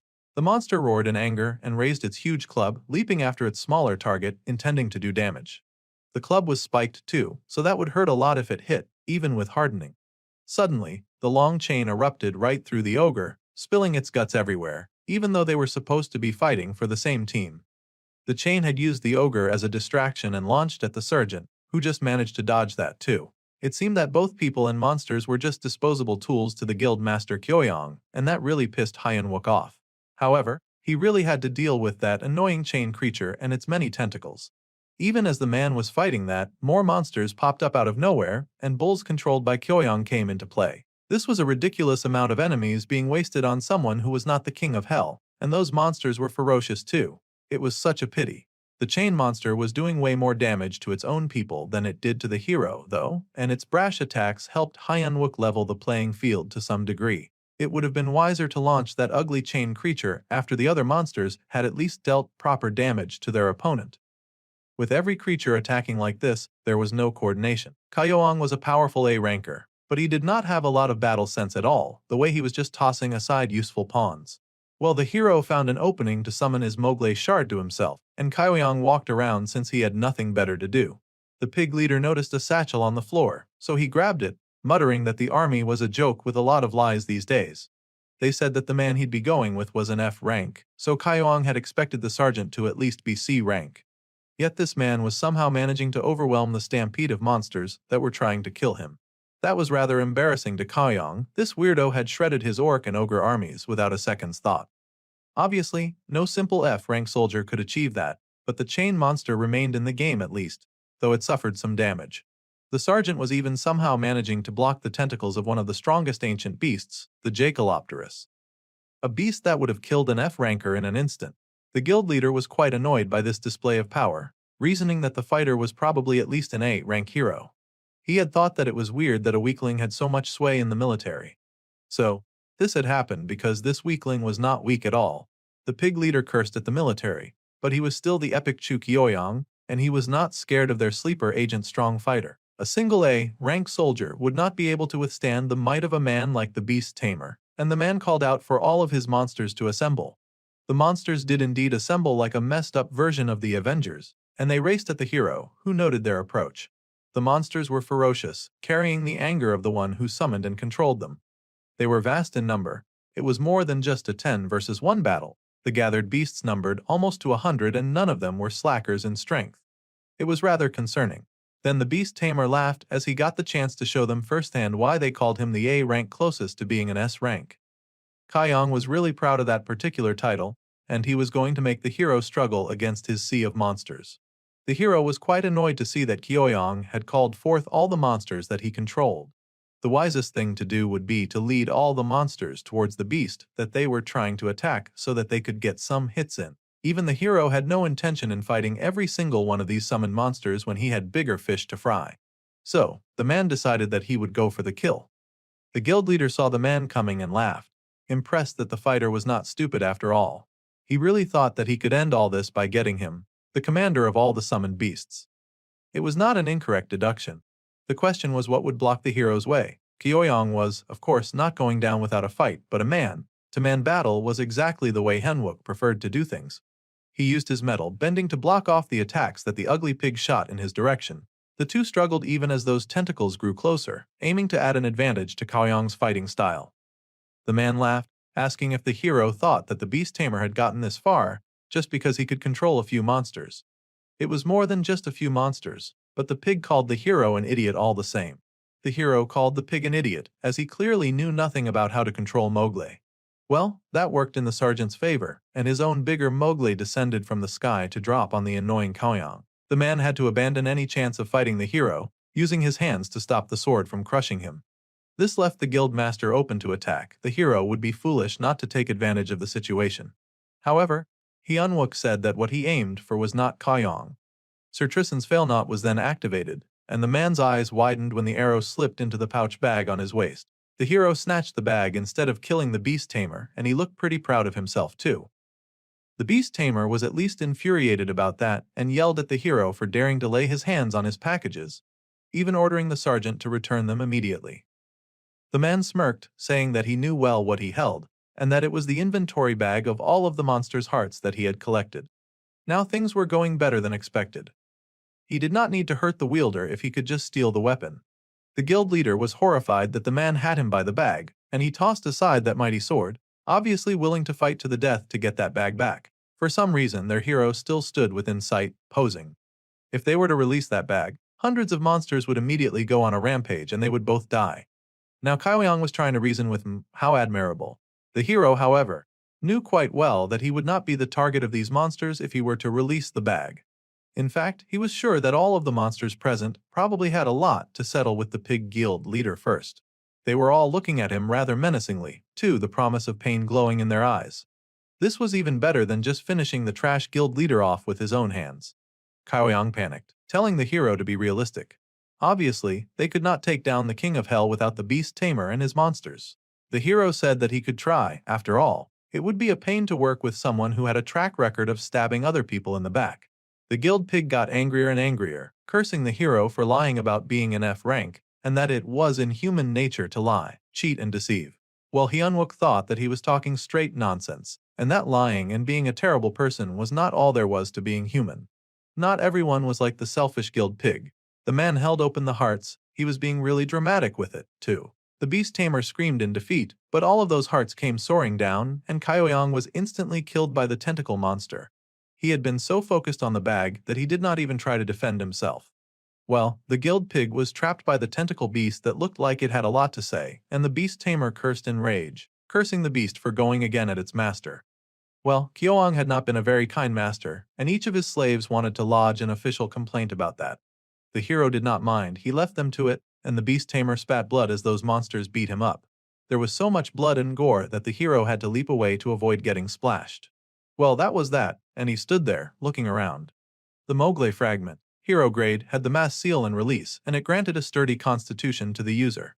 Now, the hero had also obtained Kaoyang's Mogle fragment, and he glared at the ugly pig, thinking that it was a fitting death for someone who treated lives like they were nothing, and a stranger hero had done significant damage to the king's hand, since it had dared to destroy his house.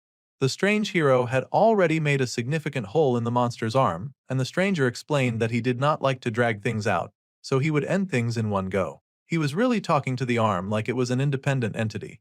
As the man approached the arm that protruded from the glowing holes, the soldiers below recognized the skill from the S-rank Fist King, Han Tae-san. They were shocked as a large explosion was made when the hero made contact with the monster's arm. The stranger stared in surprise as something had appeared out of nowhere to block the damage. How bothersome! Another super handsome villain had appeared, and it launched an attack at the stranger, punching the surprised man in the face. This sent the fist hero flying to the ground in a huge explosion, and the man kept going. The force of that punch was so great that the man broke buildings as he fell. Then, a warning came up that the King of Hell had unlocked the first of his 3 thought forms. This dude was out here fighting them with the power of his imagination, but this imagination was kind of hot. The winged creature was a manifestation of the king, and he was strong enough to knock down the fist hero. This form was Pride, and it had revealed itself to the world with blazing red eyes, long elf ears, and a very strong jawline. He'd hit the fist hero so hard that he looked passed out on the floor. The scene remained as expected, with those giant hands protruding from the sky. The fist hero's eyes snapped open, and the man leaped right back to his feet, scowling as he wondered if all the civilians in the area had gotten the chance to evacuate or if they had died. Either way, there was no one in the vicinity for him to worry about, and he did not take too kindly to getting punched in the face. So Hantazen began to gear up his next attack, golden light forming around his fists as he noted that it had been quite a while since he had got to go all out against an opponent. Let's hope all out actually makes a difference against the King of Hell. And Tazen shot off immediately, with the urge to conquer blazing in his eyes, as he threatened the ugly demon to do his worst. Well, the new form was in no way ugly, though he was not as handsome as the hero. It almost seemed that the devil took offense at being called ugly. The two clashed, hero versus devil, with the redhead blocking the hero's fist punch from connecting with the giant, meaty arm behind him. However, to Beelzebub's surprise, that punch was much stronger than he had expected it to be. It made contact and impact, causing a huge explosion right near the arm once again. And the red-headed demon's eyes widened in surprise at such a feat.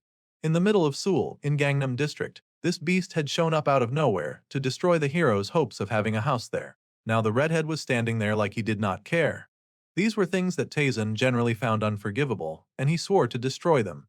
He leapt at the monster once again, this time releasing a charge more powerful than the last, causing a huge explosion, while the soldiers below cheered him on, and also ran for their lives as so much debris came down. They reminded each other not to panic. They needed to continue supporting the Fist King as he fought, and everyone had to hold fast so that they would not get crushed. The Fist King's punch had actually been strong enough to turn Beel's Fei to the side from the impact, and he was still not done. He planned on delivering yet another earth-shattering blow. That was generally unacceptable to the king of the underworld, and without even turning to face him, he grabbed the fist hero by the neck. The king was really mad now, his eyes blazing red, and he started to tear away from the side of the arm. It seemed the weird red guy was in some kind of cocoon trying to grow out the rest of his body, and he was furious that this man had stopped the process. He pulled completely free of it now and spread out huge bag wings in the final formation of his evil form. The King of Hell was rather large even in his humanoid form, and he held Tazen dangling in the air. The fist hero was shocked to see that his opponent had wings and wondered if this was the jerk's true form. Of course, he had no idea about the King of Hell business, so he was in here fighting blind and getting bullied. Meanwhile, Gangbuk Region's Strike B team fired on the arm immediately, putting in their all to bring it down. The paladin asked Choi Youngjun if he could use the quickest sword energy to damage the right arm. She was willing to widen the wound by following up. And then Park Junmo could hit them with the double Wummy electricity combo. Everyone had to stay alert because they were fighting a monster of nightmares. They would soon head into a fight. However, the two men behind her saw something absolutely terrifying, and they told her to raise her shields immediately. A large bud suddenly dropped in front of the three soldiers, and it seemed the king of the underworld had also noticed their efforts in bringing him down, and he did not like it. The bud began to sprout, and inside the bud was something that looked like a head. Indeed, just like with the left arm, a new form began to emerge from the bud, and it stretched out as it came to life. A femme fatale of a ridiculously large size with pink hair. Sensing the danger, the paladin immediately asked all of them to get behind her shield, and they did because the approaching storm had just begun. The redhead summoned the holy dome, and it was just in time, considering the pink-haired form fired off a blast of electric energy right at them, almost as large as Cerberus. Electric energy was their opponent, so it was quite fortunate that they had Jummo here with them.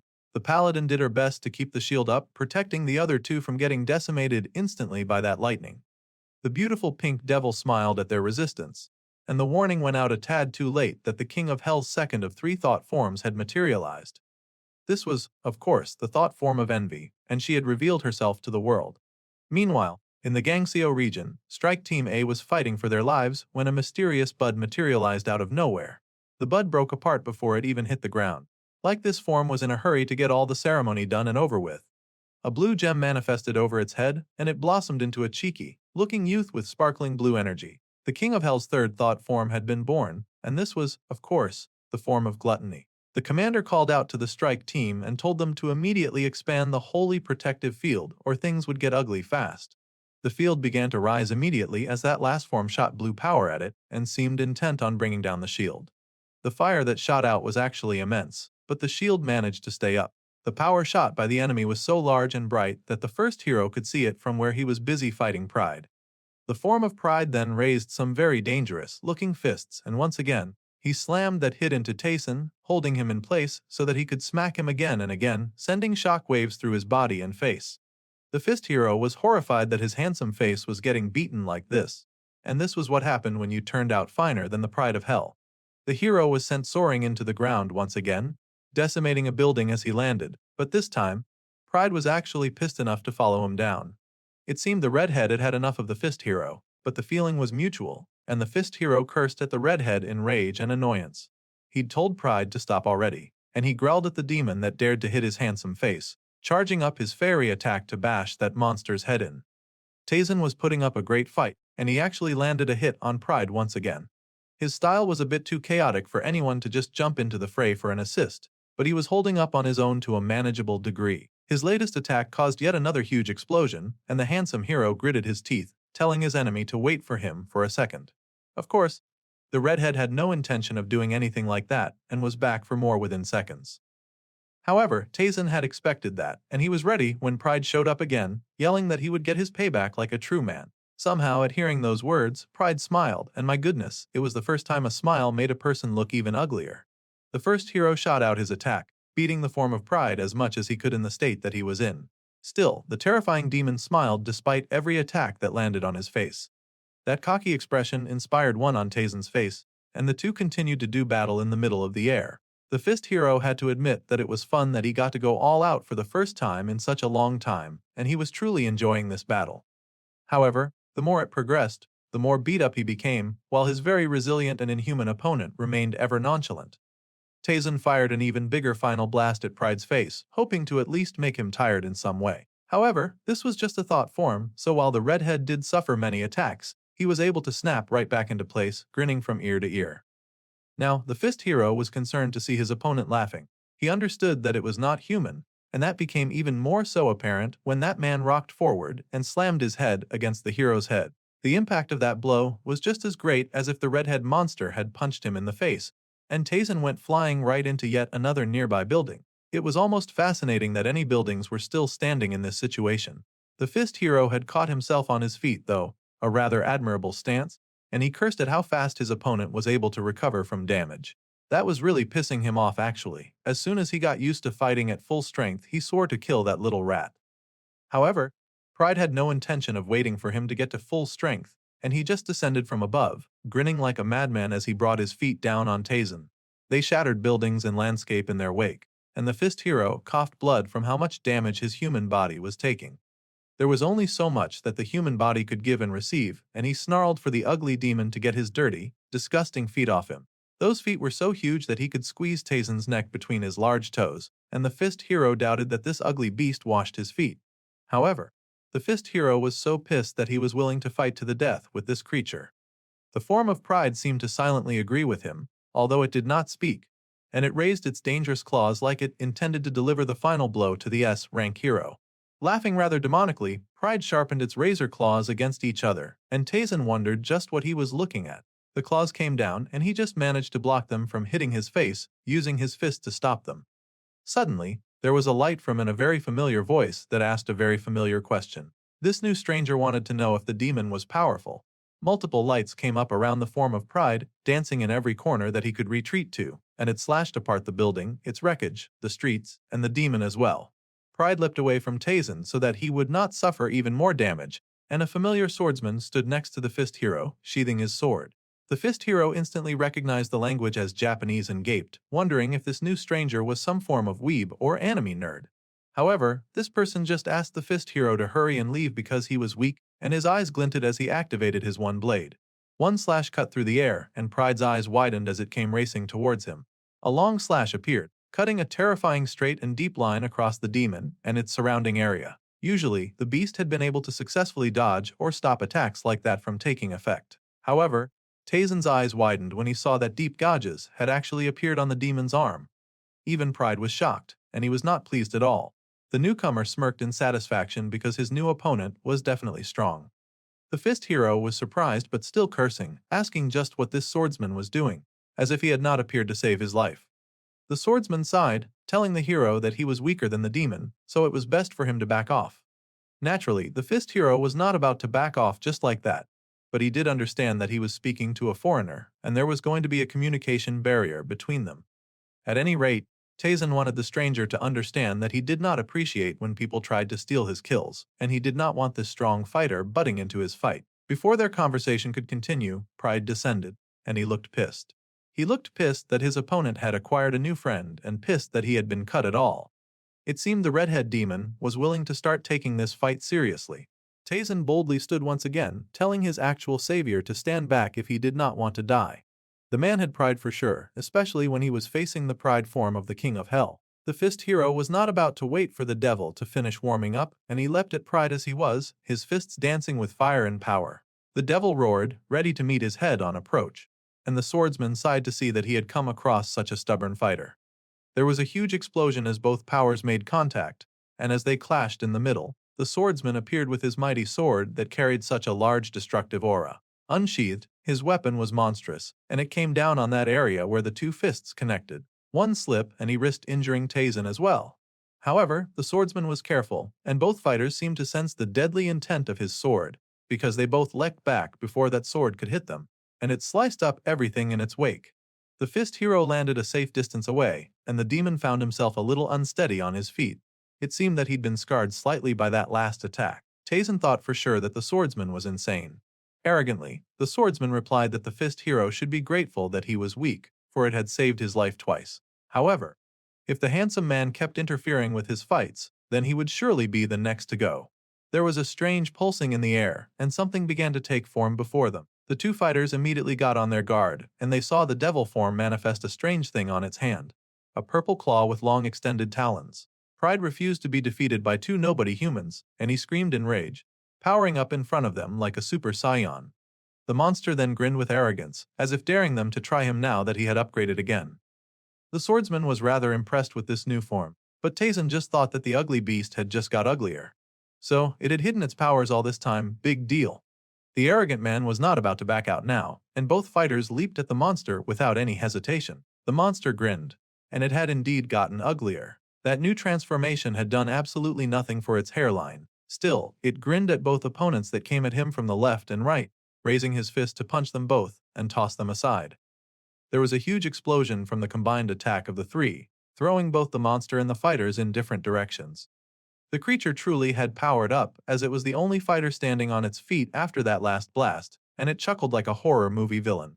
Pride was feeling very prideful after leaving a large gash from their failed attack, and Tazen growled as he dragged himself to his feet. Sure, he was lazy, but he was getting persistent now. The demon was making him persistent in this fight. Even the Japanese man grinned as he pushed to his feet, admitting that it had been a while since he had felt this nervous. The demon Pride also seemed to be greatly enjoying himself, and he smiled as his opponents attacked once more. The swordsman attacked first, activating his one-blade mystery and stabbing the void. The monster grinned, raising his hand to deflect the attack as the sword sank into a portal hole. However, that was all part of the plan as the sword reappeared near the demon's red core on his chest and the slash elongated to strike home. The creature had been using brute force to counter everything until now. However, this time, it seemed to be shifting its body to dodge, and the swordsman wondered if the monster was trying to protect something. Its hand was raised, and it almost seemed fearful as it dodged quickly. The swordsman noted the cause. The giant red gem in its center was their target. The swordsman swiped immediately, but Pride dodged just as fast, even covering his side with his large arm. The swordsman could not waste this opportunity, seeing how the monster was going berserk. It was going to become dangerous unless he finished the beast off in the next two attacks.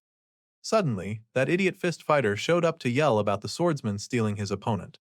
He roared that the foreigner was taking what was his, which was not wrong, but they needed to do quick work to destroy the core. Especially since he now had Pride on the run, they had to cut him down immediately. The swordsman, as well, cursed the appearance of that fist-fighting idiot, and a huge explosion landed.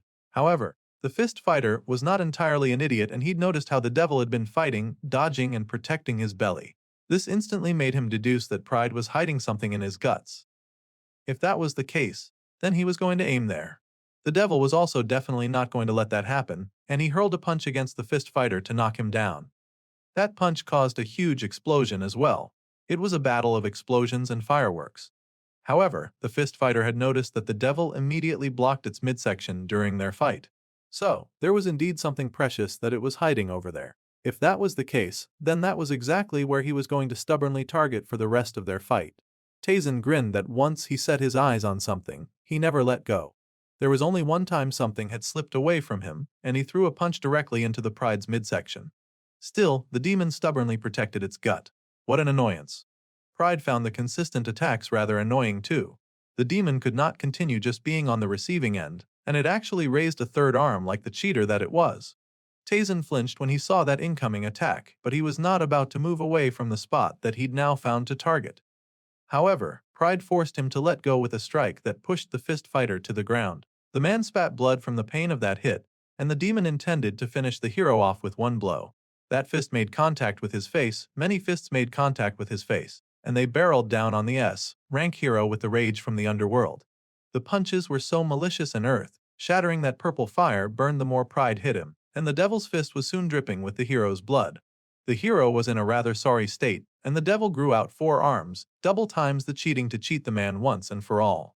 Finally, its other 2 arms lowered, and the red gem on its midsection was exposed. The demon laughed in victorious triumph, sure that his opponent would now eat the eternal dust of death. The swordsman watched the fight, thinking that the fist fighter was surely a simple-minded idiot. However, the fist fighter had fought bravely against a stronger opponent with only his strength, so he had to recognize the man's warrior spirit. He took back calling the S-rank hero weak, and he thanked Taisen instead for the opening that he had provided. The demon smirked, focused entirely on the fist fighter, and the swordsman lipped. Unfortunately, the demon noticed him and immediately covered his midsection again with 2 arms. Undaunted, the swordsman activated the one-blade extreme mystery, and he slashed in that confusing way that he usually attacked. It was like the blade had split into 2, and multiple voids appeared as he slashed through the void. Pride panicked a bit, but he still kept his midsection covered as the gravity blow descended as well. The demon began to panic as its hands crumbled under the multiple slashes that hit it over and over again. They just needed the creature to raise its hands. One shot on that stupid gem was all they needed. Pride was so stubborn. This was the end, and it could not surely fight them anymore. However, Taisen was still conscious, still muttering about all the jerks that came to take his kill. The fist hero leapt forward, much to the shock of the soldiers. However, the handsome brunette was not about to let a foreigner steal his final blow. The demon of Pride panicked as his hand completely shattered and Taisen drove forward to hit home, the place they had needed to touch all this time. The gem in the center shattered, and the resounding explosion was legendary. Pride wailed in anger and despair and pain, and the conflagration's screen popped up, hailing them for killing off one of the King of Hell's thought forms, and they had also destroyed one of its cores, which was the source of the erosion. Thus, part of Beelzebub's forcibly descended body had broken off. As such, the arm that had come down from the sky fell in front of them, and the 2 had done it. They had brought down one of the arms. Meanwhile, the two heroes who should be celebrating seemed to be starting an argument with each other. The swordsman scolded the fist fighter, saying that he thought the man had the warrior spirit and he'd told Taisen to back off. The Korean had no idea what the Japanese man was saying, and he muttered that he was already annoyed that the stranger had interrupted his fight. He thought that the swordsman should be apologizing for his rude behavior. Well, if this was how it was going to be, then, even in his battered state, Taisen was willing to fight him too. The swordsman threatened that the fist fighter better be strong, or the next few attacks were going to hurt a lot. While those two were fooling around, Envy watched the arm of Pride go down. The demon smiled, not at all bothered by the loss of just one of her three forms, and then she turned to her opponents, deciding that maybe she would take her battle a little more seriously. Junmo was all fired up with electric charge. The paladin had entered her dangerous mode, and instead of these two idiots fighting the enemy, they were somehow fighting each other instead. This was why Envy was so relaxed. She was getting the two heroes to do her dirty work for her. We go back to the moment when the creature first manifested and launched its first attack against the group with the red-haired paladin and the electricity corporal. The group gritted their teeth but were mostly unharmed behind the safety of the paladin's barrier. The demon was unbothered about them blocking her attack, smiling cutely as she assessed the situation and the opponents that she had to deal with. The team remained hidden, but even the redhead knew that she could only protect the group for so long. It seemed that Envy could maintain her attack for quite a while, so the human team was going to spread out at the redhead's signal. They waited for her command, but Youngjun realized with horror that cracks were already appearing in the shield around them. In fact, the shield had already started to break apart, and they could not afford to wait too long. Gritting her teeth, the redhead understood that they had to split up sooner than she'd expected. She immediately told him to disperse from the arena, but her eyes widened when they suddenly met the gaze of an even bigger blue eye. This eye was charged with electricity, swimming within the brilliant blue, and was clearly activated by the demon of envy. She had looked at him, transporting the shocked paladin to a place that she did not really recognize. The redhead looked around in awe, wondering where she was for a moment, as she seemed to be in a room with mirrors for walls. From within one of these walls, a familiar voice spoke to her, chastising her for failing to become a leader. This person was disappointed in her. He had always told her that a knight's commander's daughter must never know failure. The paladin was horrified to come face to face with trauma mid-battle because it was her father's voice. Her father, who did not accept mistakes because he thought of those to be weak nonsense. It was a shame to the whole household to make a mistake when she had the full support of their knight household. Another figure manifested in the glass, telling the paladin that she was the same as ever. To the new figure, the paladin was as cowardly as ever and too scared of what people would think of her. The older redhead asked the paladin just how long she planned on staying in her shadow. The redhead yelled that those two did not know what they were talking about anyway. All of this hurt the redhead too, and she was tired of always being compared to them and getting looked down on.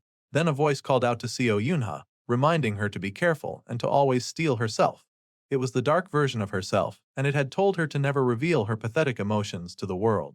The world behind the mirror shattered as the dark figure leapt at the paladin, charging at her with their sword raised. The paladin cried out as she got stabbed by her figure's sword, shocked that she could feel pain from something that she thought was just an apparition. The paladin stumbled, and suddenly she was transported to a completely different place, with a swish skirt, looking much like a high school girl. She stared down at her wound, shocked that it had followed her to the new manifestation. Yunha could detect that there was something very off with the place that she had landed in, and now she had come to the dueling room, where one chose a student leader. Meanwhile, Jummo found himself in a very similar situation, being confronted by the dark version of himself, and he flinched away from that scary person who asked what he was doing. He had appeared in the gym, and the shadow version of him asked Junmo if he would do it or not. The voices in the gym were loud and accusing, acknowledging that he had awakened but still laughing and calling him a failure. They demanded that he fight already, like a crowd already partly bored with the show that they had come to watch. Jummo was the show, and the people jeered, saying that they wanted to ask how an awakened loser would fight. The corporal was horrified, flinching as he recalled that Sergeant Lee Hanwook had told him to keep it a secret. The people laughed at the corporal, calling him a loser as they jeered, even saying that he probably asked for his sergeant's permission to use the facilities as well. They were mocking him and saying that being a loser would always run in his DNA. Those were frustrating words to hear, but the electricity corporal was not even being given the chance to back down, because his shadow self suddenly leapt at him, swinging its mighty weapon. The young hero leapt back, managing to dodge that attack, but his opponent was not having it. The dark shadow yelled, asking again if the corporal would do it or not. The young soldier was confused, trying to understand just what the weird shadow was saying over and over again. The people at the gate continued to rage, asking the young man to hurry up and get serious.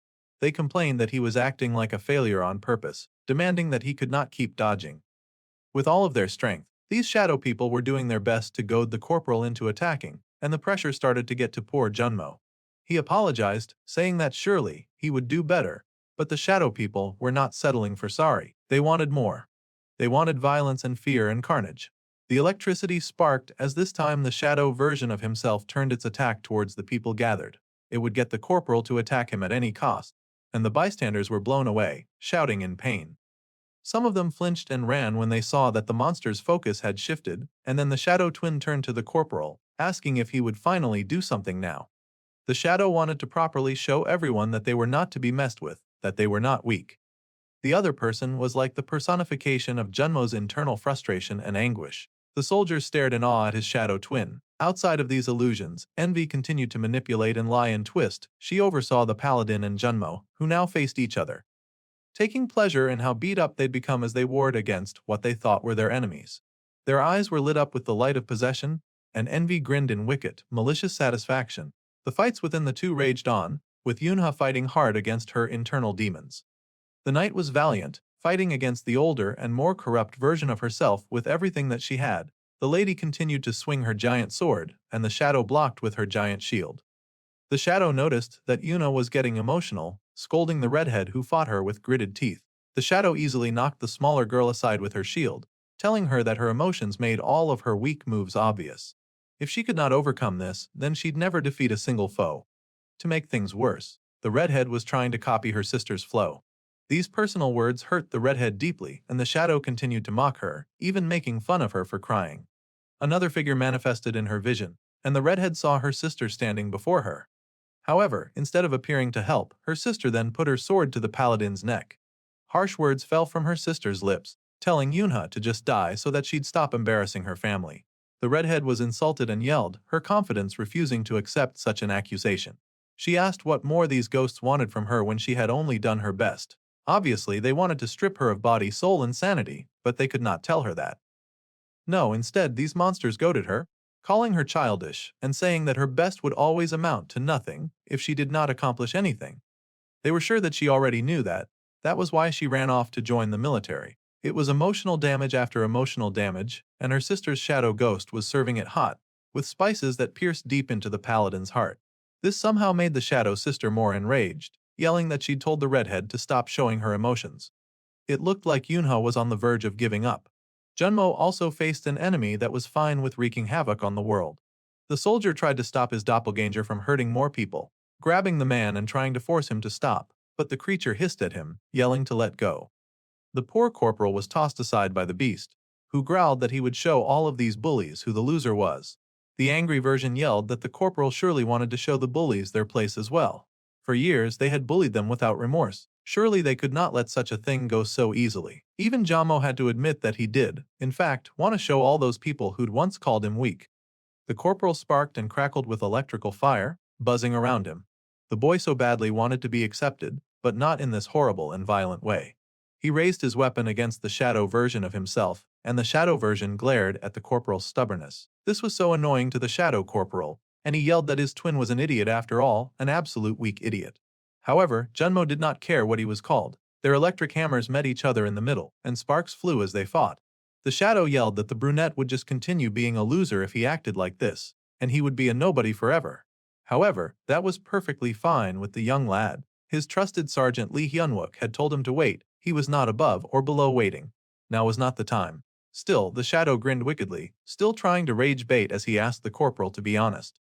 The wicked twin then smirked, saying that the person that the corporal hated most of all was definitely Lee Hyunwook. Suddenly, the jerk turned into Junmo's boss, switching names and faces. Hyunwook sure had a convincing devil face. The shadow demon did not even have to try that hard to look evil as he mocked the young soldier for looking up to a man who hid the way for him to grow and only told him when he needed him. The young lad had risked his life to awaken, yet his sergeant had told him to hide it. That was definitely unfair. Still, Junmo protested, saying that he felt no bitterness towards his sergeant. The sergeant insisted that he was hated, and that the corporal had to live as an F rank just like his sergeant. But his sergeant was always one step ahead. The battle raged on, and the young coral fought hard to defend himself from the same stuff that the paladin was trying to defend herself from. Neither of them understood the opponent that they fought, and neither of them knew that they were hurting each other. The clash was deadly, light sparking with feathers around it as electricity danced through the sky. The two were so strong that they somehow managed to keep up with each other, Junmo screaming a war cry while Envy continued to watch in satisfaction. The redhead was confused, frustrated, and tired, still she fought, and Envy grinned to watch them struggle. She had really manifested on Earth just to make the humans put on a fun show for her. Low-effort queen that she was, because the heroes were really doing all the work for her, and they charged at each other again. They yelled and screamed and ran at each other. Suddenly a voice remarked on the demon of envy, and he had really poor taste. This surprised the pink-haired demon, and she looked down to see that she'd missed one hero. Yes, she had completely forgotten about Choi Youngjun, and he glared at her from where he stood. It seemed that he had also been wrapped in an illusion, his eyes glowing pink, and they were wide from whatever it was that he could see. The man had found himself catapulted back to the darkest memory of his life, where people cheered and praised him for saving the day. The soldiers around him cheered for the bespectacled ginger who had once again defeated a monster. They called him a national treasure. If it had not been for him, they would have failed this raid, and he had contributed to most of the raid's success. The soldiers were sure that even A, ranked of great levels, could not achieve this much, and they thought that their boss was a superstar. They even called him the strongest among them. However, there was one internal voice that thought that Sergeant Choi was nothing but an idiot. It was not just one, it was many, and deep down inside. The soldiers hated how often he showed off. They looked at his expression and felt like it pissed them off just looking at him. They even thought that he was scary, almost sure that someone like him would definitely become a villain. One by one, their words were like knives scratching his senses and clawing through his heart. Beside him, his shadow self goaded that this was what people really thought of him despite the praise. Sergeant Choi could hear them just fine, and he turned to his shadow self, asking what was new about envy or jealousy. In fact, the shadow self pissed him off even more for having the same face as him. That was something the bespectacled ginger could not stand even for a second. The shadow seemed absolutely shocked about getting attacked right away, as Choi Youngjun did not even hesitate to behead himself. With the mirror image shattered into a million pieces, the ginger found himself before the demon of envy, finding his teammates fighting amongst themselves. Whispering in his ears was something that he thought was an unforgivable sin, and the demon of envy stared curiously at this strange, lone hero. Then, the ginger raised his head, saying that no matter how he thought about it, he just could not bring himself to like something like her, and he could not let her live. Whispering in his ear with his own face was an abomination, and envy was actually shocked to see that he really broke through her spell. She made him absolutely ick, and he leapt at her, getting angrily close as he spun fast, slicing up circles around the summon of envy. No matter how he looked at it, she made him really uncomfortable, and he diced her up like a chef slicing onions. The demon had been caught off guard and her core was exposed, but Sergeant Choi was not focusing on that. Instead, he laughed in madness, saying that he wondered what he could cut off from her to make himself feel better. Meanwhile, inside the mirror world, the redhead still fought her sister and herself. Position, speed, strength, all of her abilities were a mere imitation, and the shadow mocked that she would never reach her sister's level. Those were harsh words, harsher than the girl could usually bear. Still, the redhead showed no mercy, attacking again and again, and she mocked her, saying that on top of all her failures, her emotions were also ruining her sword path. The redhead gritted her teeth as she fell back, indeed losing to this foe despite her best efforts. Still, she charged forward, slicing at the monster in front of her with a sharp attack that sent debris flying into the air. The fight was one of rage and violence, and the paladin had suffered great damage to her clothes and body. Still, her shadow self was unimpressed, asking Yunha if she thought that all this was enough to close the gap between her and her sister. The ghost of her sister then decided to step in, muttering that it could not even be close to enough. The older redhead then released a shot of purple magic so huge and sharp that it cut down an entire side of the stadium, bringing it down before them. The paladin had to cover her face to protect herself from the debris, but her sister still mocked her. The older redhead had no intention of putting up with this anymore. Co Yuna was to stop whining and find another way immediately. She believed that it was long past due for the girl to stop clinging to her sister's bootstraps. The redhead gritted her teeth in annoyance, staring at the pillar of a woman that she had once respected and then at the shadow version of herself that continued to mock and goad her. The negative thoughts told her that she would never catch up to her sister. The hatred within the shadow was incredible, and she yelled at the paladin to just give up already. Of course, Yuna was not about to cave to such a silly suggestion. She was supposed to give up. Perhaps that was the sensible thing to do in a battle that seemed to rage endlessly. Giving up seemed like the best option, and the charging sword pierced right through her gut, slicing her as she fell. Meanwhile, in Junmo's world, he still fought harshly against the shadow version of Lee Hunwook. The man also had to endure the shadow whispering nonsense in his ear and telling him how much he hates his sergeant. Still, the corporal stubbornly denied this accusation. The shadow mocked him, saying that the youth had a long way to go, so he was still hiding his emotions. The brunette could go ahead and keep hiding them until the right time. The brunette raised his head in surprise at this sudden vote of confidence from the creature that had been tormenting him for ages. However, it was of course a trap, and the brunette sneered, telling the boy to keep himself hidden away until he called for him again like a good dog. Those words stung. Junmo pushed to his feet, knowing that he had awakened after risking his life, and his body sparked with energy as he powered up. He finally screamed, asking how much longer he had to stay hidden away. It was too much for him to bear, and the apparition laughed, saying that the brunette had finally revealed his true self. It was just as he expected. The youth wanted to show off to others after all. Large bolts of lightning bubbled inside Junmo, and the apparition spread its arms in laughter. The brunette finally admitted that he had indeed been jealous. He wanted to be acknowledged like the sergeant, but he had always been forced to walk behind. The brunette laughed, saying losers often gave him the chills, and he laughed, adding that Junmo always acted like he didn't need what they had. However, the corporal was twisted to the core on the inside, which was what the apparition believed as he launched at the brunette, who was getting all powered up. The apparition attacked, and this time the brunette took on the hit full force, his head smashed to the side from the force of the blow. The apparition was shocked by this action, cursing and wondering how this was possible. Even the redhead apparition was furious, asking the redhead why she was standing still. However, something had finally occurred to Yuna as she held on to the sword that had pierced her.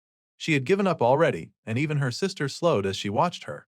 The paladin raised her head and confessed that she had completely given up on the idea of becoming her sister, at the cost of losing herself. That was not the kind of life that she wanted. From now on, Yuna would be known as herself and herself alone. She would not pretend to be anyone else. The shadow looked furious, manifesting sharp and angry fangs. She screamed at the paladin for being cocky, saying that she was nothing and that there was nothing that she could accomplish. However, the redhead spoke with confidence, knowing that she would not live a life alone anymore. Now, more than anything, she had trusted allies who would give her detailed reports. She recalled listening to Lee Hunwook's plan before they set out, and she had asked if he really thought that the three of them could take down a part of the King of Hell, worried that it would be too much. However, the sergeant had looked at them with confidence, and she blinked, wondering why he stared like that. The man had asked if she was nervous or thought that they could not do it themselves. Either way, she did not need to worry. Lee Hunwook trusted his comrades. The man was sure that they would always get the job done, so the paladin, Junmo and Sergeant Choi. He hoped that all three soldiers would also firmly believe in themselves and trust his decision as well. It was such a touching and moving speech because he was standing behind them all, believing in them without hesitation. Knowing this, the redhead could not bear to let him down. The apparition said that she had lied to herself for her whole life, but that did not matter anymore to the redhead. Even if she had lied and could not believe in herself, then she would believe in him. In the one person who had not lied to her, she was sure of it. Yuna would believe in her comrade Sergeant Lee Hunwook, and saying this with confidence and the strongest of beliefs, the glass surrounding them shattered. Even Junmo had strengthened his conviction. Even if he knew that he was just a pretentious loser in his former life. That was also the reason that he could so easily and blindly trust Lee Hunwook. The apparition yelled at the lightning boy, asking him to pick up his weapon. However, the brunette would not do that, because Sergeant Lee Hunwook trusted even someone like him. Thus, the mirror around him shattered as well. In a dark haze, Envy was losing control of the situation as she fought against the valiant Sergeant Choi. The man was frustrated about her inability to pin down the fast-moving hero who zipped around her like a fly chasing food that he desired. He moved so fast that within minutes, he was able to close the gap between them once again. The demon of envy was a giant summon, but he was fast and confident enough to slice her over and over again, though he was rather frustrated with all of her dodging. The demon hissed at him, baring her teeth as she was sliced and diced again. While he fought, the ginger demanded that she show herself again so that they could end this fight quickly. The demon hissed, baring fangs at the man in rage as more of her blood flowed from the wounds that he cut into her. The demon lashed out, finally catching the speedster with her claws, and she brought down her second hand, determined to slice the man into ribbons. However, before she could do so, her eyes widened in horror and she turned in time to see the paladin come charging right at Ezer. The ginger immediately yelled out to the platoon leader, telling her about the gemstone target at the demon's navel, for that was her core. The redhead did not need to be told twice, and she readied her holy golden sword. The paladin pushed forward with a scream of power, slicing right at the exposed naval core with brutal efficiency. She had been so focused on dealing with Sergeant Choi that envy was caught wide open, and the slash that followed sliced her core in two.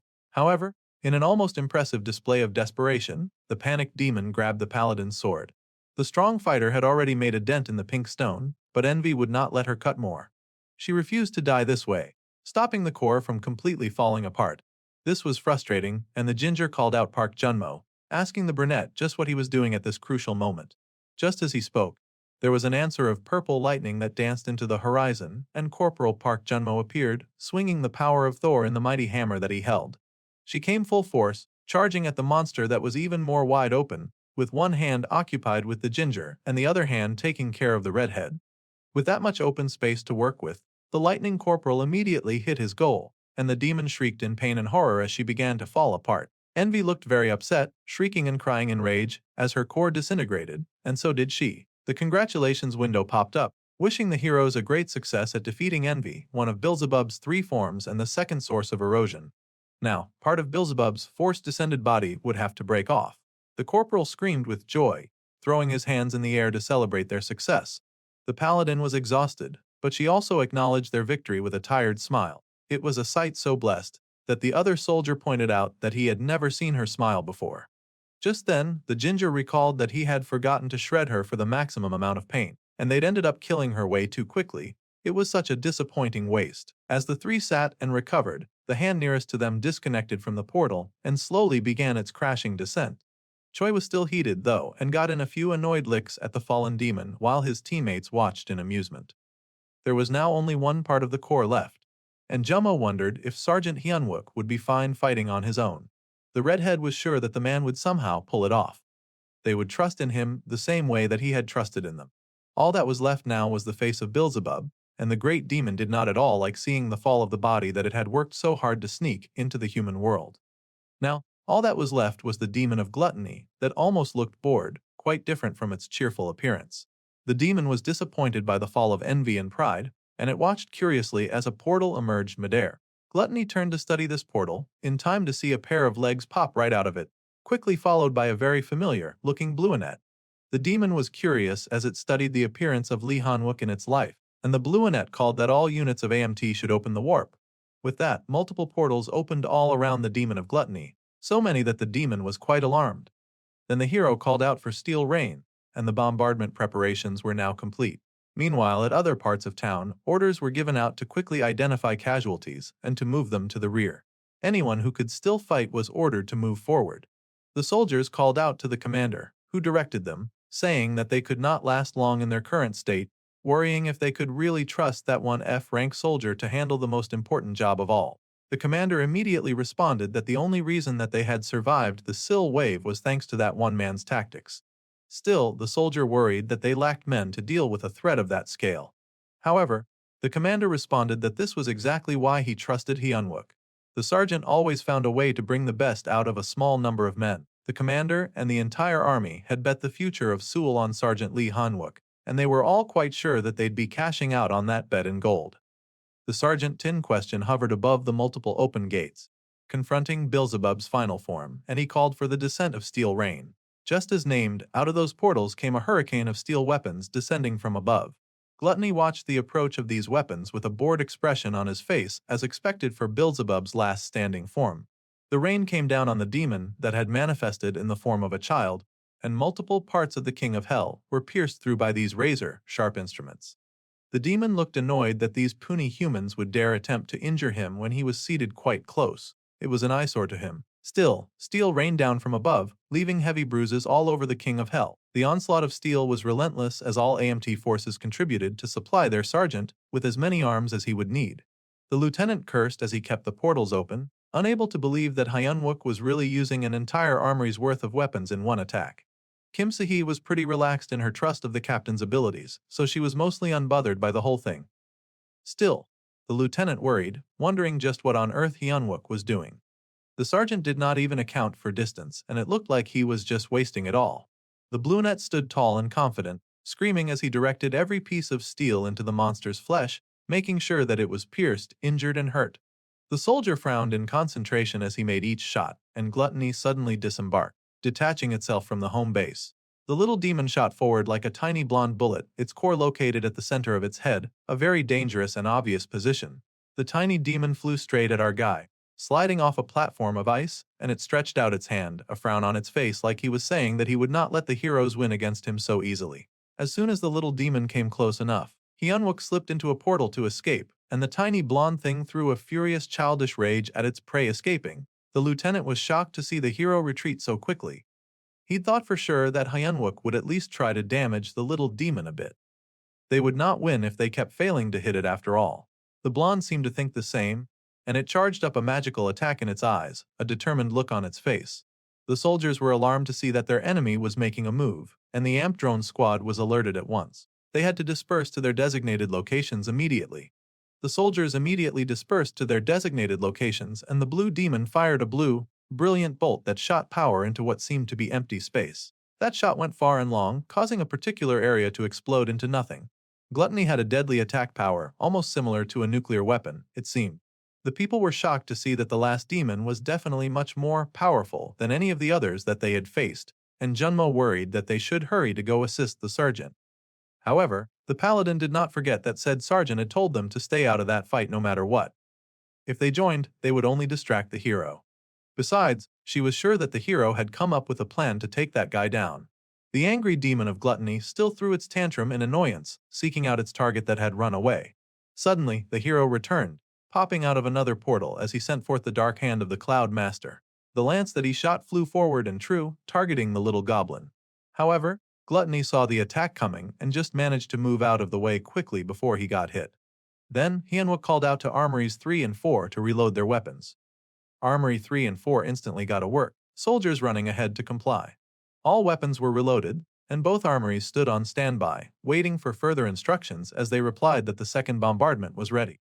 Blue lightning arched through the air as the Cloudmaster stayed on Gluttony's tail, chasing that demon through the streets.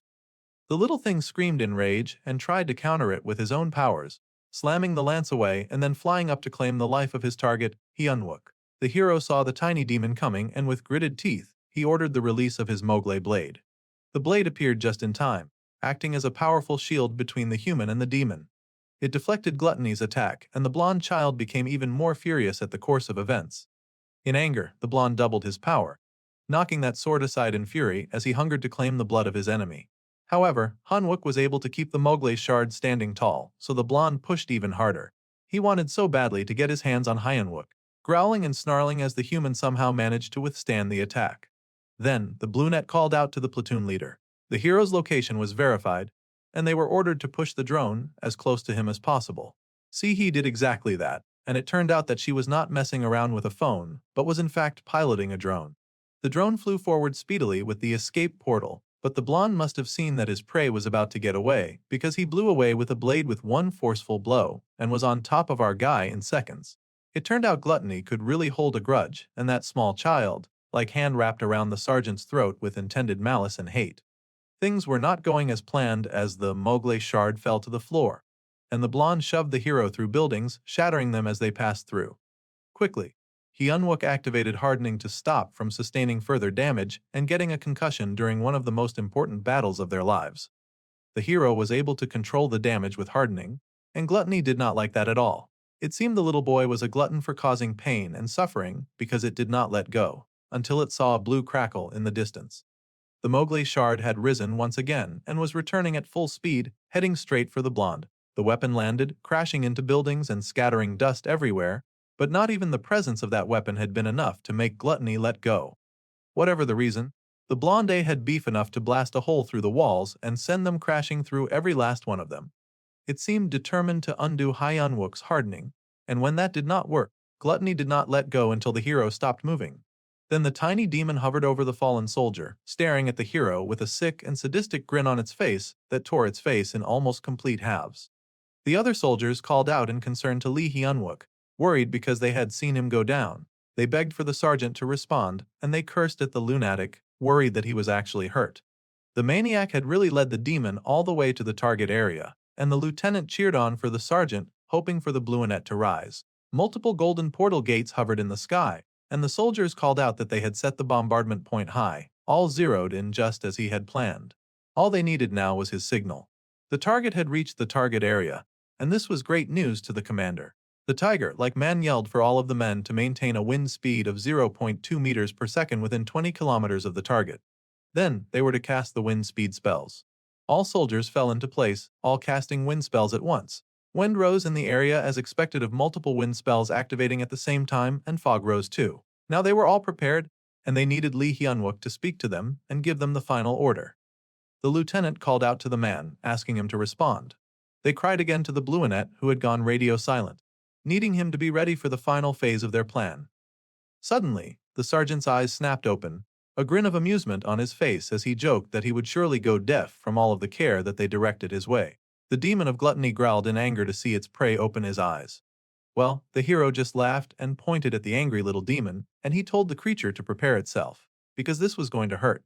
With that, he pulled forth all the weapons from the second bombardment, and Gluttony was alarmed to see steel rain down once again. However, this steel was more potent, more powerful, and came down at a faster speed than ever, destroying everything in its wake. The fallen lance that the demon had dodged earlier also rose from the ground, and the weapon spun in the air, finding its target.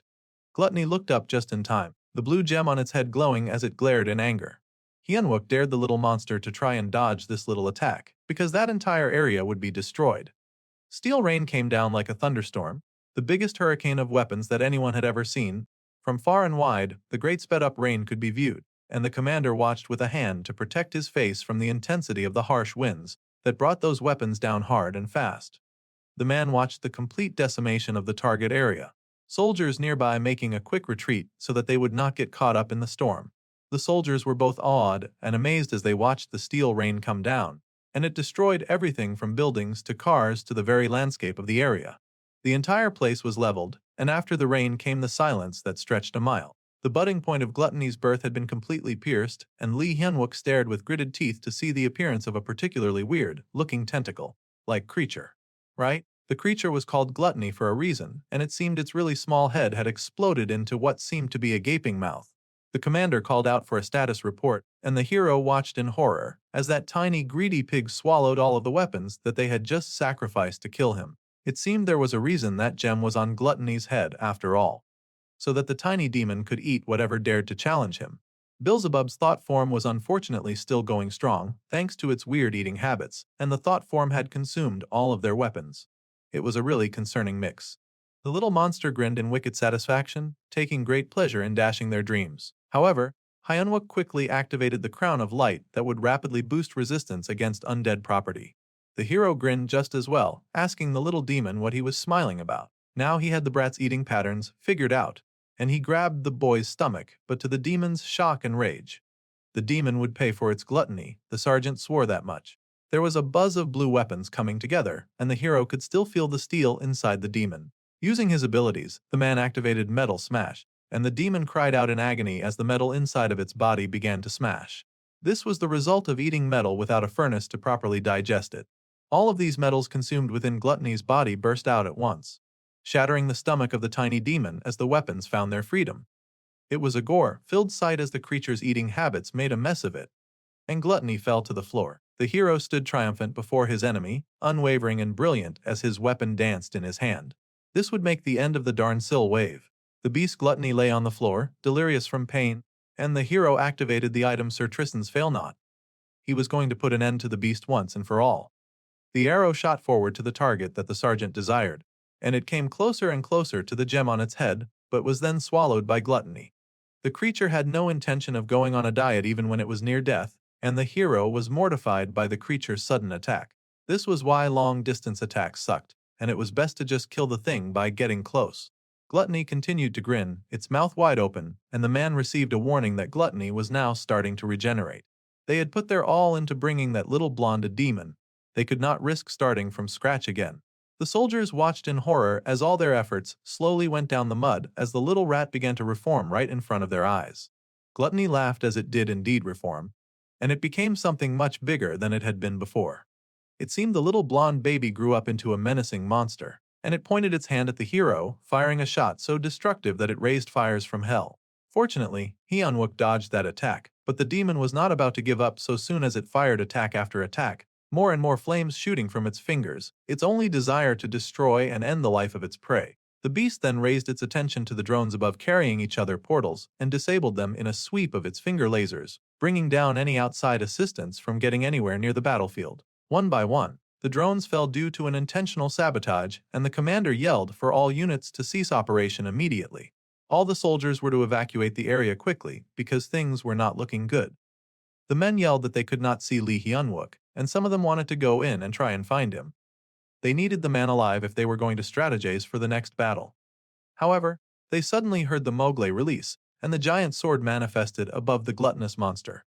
The little blonde demon had the nerve to look enraged that the hero refused to give up, but he was equally enraged, smashing the sword into the ground, annoyed that the monster dared to dodge once more. 2 of the Mowgli shards had fallen at once, and the Bluenet screamed for all units to halt and hold their positions. It was critical that they all stick to the plan, no matter how badly things looked right now. Platoon leader Lee Man-hee was asked to warp as close to the thought form as possible, which sounded like madness to the lieutenant. The hero insisted that they could not retreat at this crucial time, because there would be nothing holding Gluttony back if they left now, and the awful creature would only learn to get stronger before they could strategize. They had to hold down the ground that they had now. All of Seoul and its citizens would become this demon's food, and they could not allow that. Lee Hyunwook knew what would happen. He had seen it in his past life, which was why he did not dare give up now. That monster back then, they had fought valiantly against it, soldiers standing side by side as they tried to bring down the grinning beast. However, all their efforts had been in vain, and people had died in front of his eyes. Lee Hyunwook could not bear to see that happen again. They could not run, and they did not have time. The commander grits his teeth, struggling with this very difficult decision. The King of Hell's advent had been delayed because the erosion was incomplete, but they had a limited amount of time left. 36 minutes was a deadly amount of time. The commander raised his walkie-talkie and reported that all weapons were ready to use. Lee Hyunwook had to make it work. This was their last shot. The hero heard the call, announcing his name and his title, and he swore to complete the mission no matter what. The man then, once again, called upon the steel rain. The rains came down, all falling as close to their target Gluttony as possible. The monster saw the rains coming down again, but it smirked since it had seen this attack before, and it knew how this story went. Once again, Gluttony opened its ugly mouth to consume any attack that dared try to hurt him, and the steel rain came down, its mouth open and ready to receive that hurricane of weapons. However, it seemed like most of the weapons were missing their mouths, and the demon was startled with confusion. See, one of the drones had flown a little closer, just as the sergeant had commanded. It came all the way down to the very center of that creature's mouth, and the drone now flew as close as possible, but the demon was sure to destroy it soon, as the noisy drone could not be hidden for long. However, that position worked just fine for the hero, and he told the soldiers to hold their ground. He would warp and dive close to it. This was the only way to take it down for sure, and Lee Hyunwook ran into a nearby portal, intending to fly right into its stomach and take it out with its Zarbomba. However, the demon suddenly popped out of the portal, surprising the hero instead as it gutted the sergeant with its razor-sharp claws, laughing with evil joy as the man spat blood. The lieutenant screamed out in horror at what he saw, and the demon of Gluttony stood triumphant over the fallen body of the sergeant. The monster's hands were stained with blood, and it grinned a wicked smile of victory. The commander called in for a report, desperately asking what was going on, and the lieutenant shakily reported that the cause of panic was Lee Hyunwook. Their brave and fearless sergeant had fallen after his chest was pierced. All who heard the news were horrified, eyes widening in dismay and shock. The commander immediately screamed for all AMT units to fall back. If that thing had taken down Hyunwook, it was just a matter of time before it took down the rest of them. A brilliant blue bird rose into the air, sailing high from the commander's location, and various other animals raced forward, including a tiger and a gorilla. The commander yelled that he would go in Hyunwook's place and try to buy them some time as the troops retreated. But he needed every functional soldier out of that place immediately. There was chaos as Gluttony casually looked down at the fallen man like he just wanted to confirm that the man was dead and gone. Hyunwook was still, but suddenly a huge tiger appeared before the demon sin of Gluttony. The commander had arrived at the battlefield, and as expected, Gluttony immediately opened his mouth. The demon form now faced both the tiger and the gorilla in a murderous 2-against-1 battle. The monkey roaring its anger while the tiger lashed out, leaping at the demon, which dodged the attack. Then the blonde fired off some attacks of his own, aiming to eliminate either one of those beasts. The gorilla seemed the first one to fall, bathing the atmosphere in its blood as it hit the ground. So, the demon turned its attention to the other beasts that it battled. The bird appeared behind the blonde, intending to swallow the demon whole. It did successfully consume the demon. However, in a battle against gluttony, a bird was not about to out-eat the biggest eater.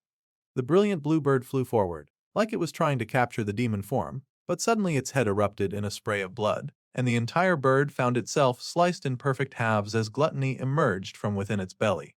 The bird beast plummeted to the ground, but the idea was not for the beasts to win the battle but to buy time. They needed time for the men to get away, all were on board, and it was time for the soldiers to hurry out of the area. Gluttony grinned as he seemed to spot the escaping soldiers, and it started making its way towards them, intending to cause carnage and harm. However, before it could get to the innocent people, the commander leapt from the ground, finally arriving at that point of the battle on time. The big man was able to grab Gluttony in a bear hug, letting the demon know that he would not be getting past that area if he could allow it. They both crashed into the floor, as the demon was too surprised to redirect, and the commander's grip was too strong to wiggle out of. The demon hissed in annoyance. It just wanted to cause havoc, but there were always soldiers in its way, and it found that so annoying. The commander's hands were flung off, and then Gluttony attacked the big guy, tossing him aside like he was nothing but discarded waste. The man was able to catch himself, though, as he would not be going down that easily either. He groaned in pain and activated the power of the tiger. The man understood that he alone would not be enough to stop Gluttony. However, he gathered all of his beasts together, the bird, the tiger, and the gorilla, powering him up to 1,000 folds. Even if his mana was to run out, even if his body was torn apart, the big man was sure that he would never allow the blonde maniac to pursue his soldiers. The demon grinned at this challenge, eager to prove the big man wrong. The power of all three beasts launched at the demon of gluttony, but the demon was already ready and fired off its latest beam at the approaching beast. Each time the demon leveled up, it became even stronger than before, and this latest nuclear blast was strong and wild and powerful. It shook the city to its core and set the whole place on fire. The lieutenant found himself shaking Kim Se-hee. She had to wake quickly so that they could retreat. The lady could not accept their defeat, yelling that they had not confirmed if the sergeant was dead or not. They had to confirm this much at least. However, the lieutenant had to remind her that the sergeant was dead. They had all seen his heart get torn apart, and not even a healer of S rank could do anything at this point. They had to leave him behind. There was fighting and chaos, and Lee Hunwook continued to lie on the floor, emptily staring out at the world. The hero looked well and truly dead. However, something inside of him was activating, and it was called the Breath Room Flame Rank B. The man's life force was fading, which would cause his internal furnace to die out, and then came the warning that the relic of the fallen angel Gregory Azazel had not yet been fully absorbed. The hero continued to lie dead on the floor as the commander's beasts were ripped to shreds. The commander coughed out, acknowledging the strength of the demon that he faced. The demon still hovered, mostly unscathed by all of their attempts to bring him down. The creature then opened its giant mouth, meaning to devour the commander. The big man knelt, accepting his defeat as there was no more he could put into the fight, and he just hoped that the soldiers were able to get away in time. This was going to be the end as he knew it. However, before those tentacles could consume him, the redhead paladin showed up, fighting for their commander to stand up. The commander was horrified and asked the soldier if she had gone deaf when he gave the order to retreat. However, the lady reported that there were still some soldiers evacuating. The commander had bought them good time, but they needed some more, so she would happily spend her last moments fighting at his side. The demon of gluttony was quite annoyed to see the appearance of yet another fighter, and he reined his mouth back in. Rather interesting that he always refused to eat them when they were in full power, like perhaps his insides were his weakest link. The paladin had come to assist, but she did not come alone, as the crackle of electricity and the speed of light revealed the presence of Junmo and Surjit Choi as well. They were all ready to fight to the end, though Young Jun thought that it was pretty inconvenient that the creature chose to fly to escape their attacks. That was very annoying. The monster was also not a big fan of them, and it growled in annoyance to see them there, stretching out its hand to shoot a beam in hopes of disposing of them quickly so that it could eat them all. At any rate, the ginger turned to the commander, yelling that the man needed to escape. The monster was clearly charging up a wide area attack. Realizing how horrible that would be, the paladin grabbed the commander, and the demon of gluttony launched its attack. A rain of thunder and fire fell from the sky, and the soldiers stared in horror at such a wide attack. Ironically, the lieutenant and Sergeant Se-hee did nothing to evacuate either. However, they were focused on the body of their fallen sergeant. The corpse stared vacantly with eyes wide open. Meanwhile, the redhead platoon leader continued to do her best to escape with the commander in her arms. That blast was furious and strong, tossing aside the soldiers even as they tried to escape. Still, Hyenwook lay dead as a dodo, the relic within him slowly activating. The breath room flame once again notified him that his life force was fading, causing his internal furnace to die, and the situation was so bad that the breath room began to stutter. Then, the golden relic within him flared to life, surrounded by bright fire, and they immediately received multiple warnings and error messages at once. The skill metal bending was about to violate the rules, however. The hero could not care less, and it seemed he unconsciously worked to bend the metal for the holy relic. There was another warning that he had been caught attempting to break the rules and abuse a skill to replace his internal organs with an item that did not function that way. This immediately caused severe errors in the system. Still, the man continued to metal bed, and he replaced his missing organs with the holy relic that was floating inside of him. The errors and the warnings continued as the player was ordered to immediately stop all actions that were threatening the system. But the hero couldn't care less about that at all. His body continued to knit together as the holy relic worked to replace his heart and began to pump blood back through his system. The relic began to pump slowly like a heart, beating up and down, and a bright light filled the space, rising from the floor to the sky, and it drew the attention of the lieutenant and Sihi, who watched with mouths agape. They stared in shock, their arms blocking their faces as they beheld a miracle happening in front of them. Even Gluttony turned when he saw that bright light, instantly knowing that something was wrong. Lee Hunwook's body had risen in the air, getting powered up like a Super Saiyan covered in red. There was then a critical system error, and the player was no longer accounted for and no longer recognized as a player. The sergeant ripped his torn shirt from his body, basically rising from the dead, and the system asked just who he was. The man replied, with vengeance in his eyes, that he was the 3rd Anti-Monster Brigade of the Steel Company, Sergeant Lee Hyenwook. The player was no longer accounted for and was now free from the rules and the game's control. The man had aura farmed and cheated his way back to life, and he glanced at the game window that was acting a little wonky. The man had a lot of questions so frit, but for now, they had to take care of that monster that was standing in front of them. The glutton almost looked pleased to see its favorite enemy again, as it was overjoyed at the thought of breaking it down once again. Wickedly, he fired a beam right at Lee Hyunwook, intending to quickly end him once again. The man activated his Mogley release, and the Mowgli obeyed his summons, descending from the sky. The large sword stood before the strong fighter, and Gluttony hissed in annoyance to see the man block his blast of fire with those powerful shields once again. This was the type of fighting style that was known to drive Gluttony crazy, and he could not stand for it happening again. The monster charged up his power, getting ready to shoot again, but Hyunwook swore that he would not be regressing twice, just because of that one idiot monster. The blonde demon shot his beam of hate, and the commander and paladin watched in confusion. That big beam was coming straight at them again, and the other fighters stared in shock to see that Sergeant Lee Hyunwook had entered the battle. This was overwhelming news because they could have sworn that they saw the man die. There was no way that he could have survived that attack, and the ginger was in awe at how the man could possibly still be standing with no protective spells. The only protection that the Blueanet did have was Grigori Azazel's necklace, a legendary rank weapon that provided protection from curses and darkness, and nullified all attacks born of mana. The wide area attack made the hero's heart pound so hard because they could detect the man with that power. Now the Grigori Azazel's necklace had been bound to Lee Hyunwook, and a large amount of mana was being supplied automatically throughout his blood. However, if the user's mental control weakened, the binding would fail, and it would break his body. This was the price for immortality.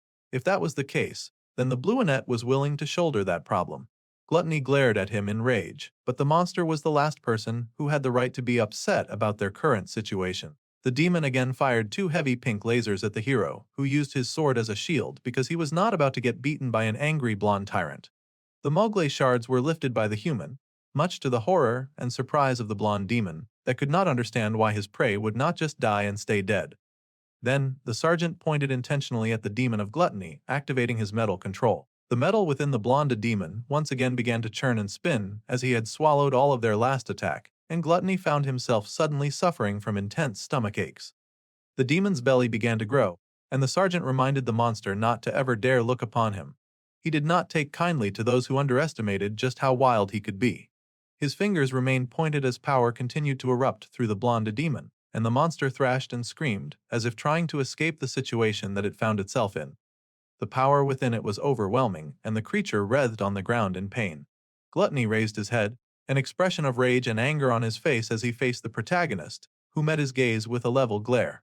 The creature had devoured countless weapons, so he would never be able to escape the metal bender, and it was time to end this fight once and for all. Though with how many times they had tried to end this fight, it would be a miracle if they actually defeated Gluttony this time. The demon grinned, seeming to have yet another trick up its sleeve, and the progress screen warned that the Devil of Gluttony had upgraded its bowel system and was now absorbing the weapons inside of it to strengthen its attacks, because, of course, that happened. All the metal in the demon began to glow, and its body began to change color, leveling up the beast into a new purple hue. Gluttony screamed in triumph into the sky, seeming very pleased with this new evolution that it had manifested for itself. The thing now looked even uglier than ever, and the little boy that it had started as was long gone. The hero looked rather taken aback by yet another upgrade, and it seemed he wasn't the only one who could keep discovering cheats in a fight. So, the demon of Gluttony wanted to play that game. Hyunwook could not detect metal within a 135 radius, detecting over 500 grams of metal. The giant had somehow absorbed all of the metal in its body, just like it threatened to do. Therefore, accidentally turns itself into the hero's own personal giant puppet. It was so ludicrous that Hyunwook could not stop his grin. It seemed the sergeant was not out of cheats just yet. The man stretched out both hands this time because he was dealing with such a large mass of metal and activated metal control. Gluttony was shocked to see the protagonist's control suddenly come over him, and he tried to shake it off like it was some kind of bad dream. The demon was confused, and he roared in protest as if asking for an explanation behind this sudden attack, even though he had gotten stronger. The hero's eyes widened, and he noticed the creature's mouth open, once again trying to devour him. It seemed the demon thought of the man as too much of a threat to bother killing him first and was going to eat him right then. Well, the sudden turn of events was rather convenient for Lee Hyunwook, who immediately grabbed one of Gluttony's very large tentacles, shocking the demon. His past self had run away the last time Gluttony tried to swallow him. However, the one being swallowed now was going to be Gluttony. That threat was definitely terrifying to the blonde monster that tried to pull its tongue back. But it was much too late for that, and the sergeant activated metal bending. The monster's body began to bend and twist and distort at the man's command. The activation of such an intense skill immediately pulled forth an error message, of course, because the hero was still breaking a lot of system rules. The hero would not care less about that, because before he faced whatever consequences came with his action, he needed the monster in front of him to give back what was his. The demon of Gluttony screamed in protest, but the hero was not in the mood. All of those weapons did not belong in the monster's mouth. The hero began to tug. From deep inside of Gluttony, he summoned all the things that the beast had devoured, pulling and tugging until he had pulled forth the arrow that would always hit its mark. With that, the hero activated fusion reconfiguration. The blonde hissed, looking vengeful and angry as the red spun in his hand, and he screamed at the power that overtook his body. Metal fusion tied the demon's body in knots and pulled his form until it shrank into a small, angry ball. With this, the core crystal fell from the demon's form, and the hero sent his arrow immediately, still doing long-distance attacks at this time. Fortunately, the core no longer had a physical body and could not dodge, so it was shattered, and the pop-up window popped up. The heroes had now successfully defeated the form of Gluttony, which thus destroyed the King of Hell's 3 forms with his 3 cores. Thus, all the parts of the king's body had been broken down, and the descent was averted. The man now looked at the demon metal ball he had in his hand, and of course, he ate it. The sergeant was not about to let a good meal of metal go to waste after all. With that, his glitching body detected the presence of the metal and it absorbed the target. The fusion began, but the hero was warned that other additional fusion in this current state could cause his form to break. Well, the hero was well aware of that, but he had already died and come back and defeated his foe, so he no longer really had much to lose as the fusion began. The giant ball in the sky shattered into pieces, and the congratulations window showed before all the players, telling them that they had successfully cleared the sill wave. Tea was a matter of celebration as they had completely eradicated the spread of the erosion, and they had destroyed all the cores. Now they just awaited He wave clear rewards. Hyunwook stood in the light of the beautiful sun, softly acknowledging that all the sources of erosion for the sill wave had been destroyed. The mission was finally complete. After failing over and over again, the hero had finally achieved this goal. The other players gaped in shock to see that the lunatic that they believed in had actually done what was once considered impossible, and he had fought death to do it. The commander and the paladin were proud, while the lieutenant and Sergeant Sihi leapt for joy. They almost could not believe this success, and the battered world around them once again felt the light of the sun. The school children who had been rescued looked at the sky in awe, and the people who'd hidden in shelters stepped out for the first time to the dawn of a new era. It had been so long since any of them had seen that beautiful blue sky. The world had suddenly become brighter and fresher, and they rejoiced because their pain and panic were really and truly over. The sky was lit up with beautiful light, and it shone over the broke soil, bringing back new hope and rejoicing to those around. Jummo stepped forward then, very concerned for their dear Sergeant Lee Unwook, and the man asked if the hero was okay. They had really cleared the sill wave. His dream had been achieved. But the sergeant was just standing there taking in the light of the sun. Still, the hero stared and then declared the ominous words that it still had not come. Just when all thought that they could celebrate, here came the sergeant to rain on their parade. The man stood there with his arms stretched, asking for something to reveal itself. The other soldiers were so confused and wondered why their commanding officer was being creepy and ominous when they should be celebrating. Unfortunately, it seemed that something had heard the man's summons because the people watched in shock and horror as something began to rise. Something weird and large popped out of a giant portal in the sky, and it looked like a big floating island. Now this was something new, and the land hovered over the entire city of Seoul. The soldiers watched with both awe and apprehension, wondering where on earth that giant castle had come from, and it was on a floating island of all things. The soldiers panicked that even at this stage they had to face even more enemies, and no one was looking forward to doing anything like that. This giant floating island sparked with great power, but the sergeant just watched it come, knowing that this was the artificium of the sky Laputa, an unidentified object of ancient metal language. Laputa requires the ownership of the master key artifact to unlock, and it seemed to be talking about the key that our bro just swallowed and made into his heart. The giant island hovered close to the sergeant, who stretched out his hand towards the giant construction, and he recalled all the hard things that he'd had to go through in order to stop the beginning of the net of humanity. He and his soldiers had sacrificed way too much for this moment to come, and with dozens of memories flitting through his head, the man looked seriously at the floating island as he spoke the magical words. Now, with Laputa, he would prevent all of their deaths. The gathered group were immediately congratulated for being the first in the entire history to clear a wave. Seal would now receive a special reward for all of its efforts. This special reward then descended from the sky, a floating island. The people gathered stared in awe at the castle that had suddenly appeared on a floating island, and for a moment, they feared that more enemies might have appeared. However, this giant platform descended quite close to our dude, who stretched out his hand to welcome it, as he had been waiting for this moment for a very long time. The wave-clear reward was the artifact of the sky Laputa, an ancient material of holy properties, with special authority requirements to claim ownership of the island. They needed a master key. The giant island hovered just above Seoul, much to the surprise of the Seoul survivors, and they were informed that the source of erosion had finally been eradicated and the reward distribution quickly began. Equipment and relics were distributed according to battle participation experience, and the top 15% that participated in the Wave Clear mission would get rewards like corruption resistance and stealth modifier in areas of deterioration. The surviving soldiers were surprised to see their screens pop up, and they stared at them in awe and joy. The rewards for the top 15% included Purification Mission participant. Their damage ability went up, and so did their corruption resistance and other factors unique to their skill. The soldiers celebrated to see that they had leveled up once again, and at this rate, they were sure to become the best in the company.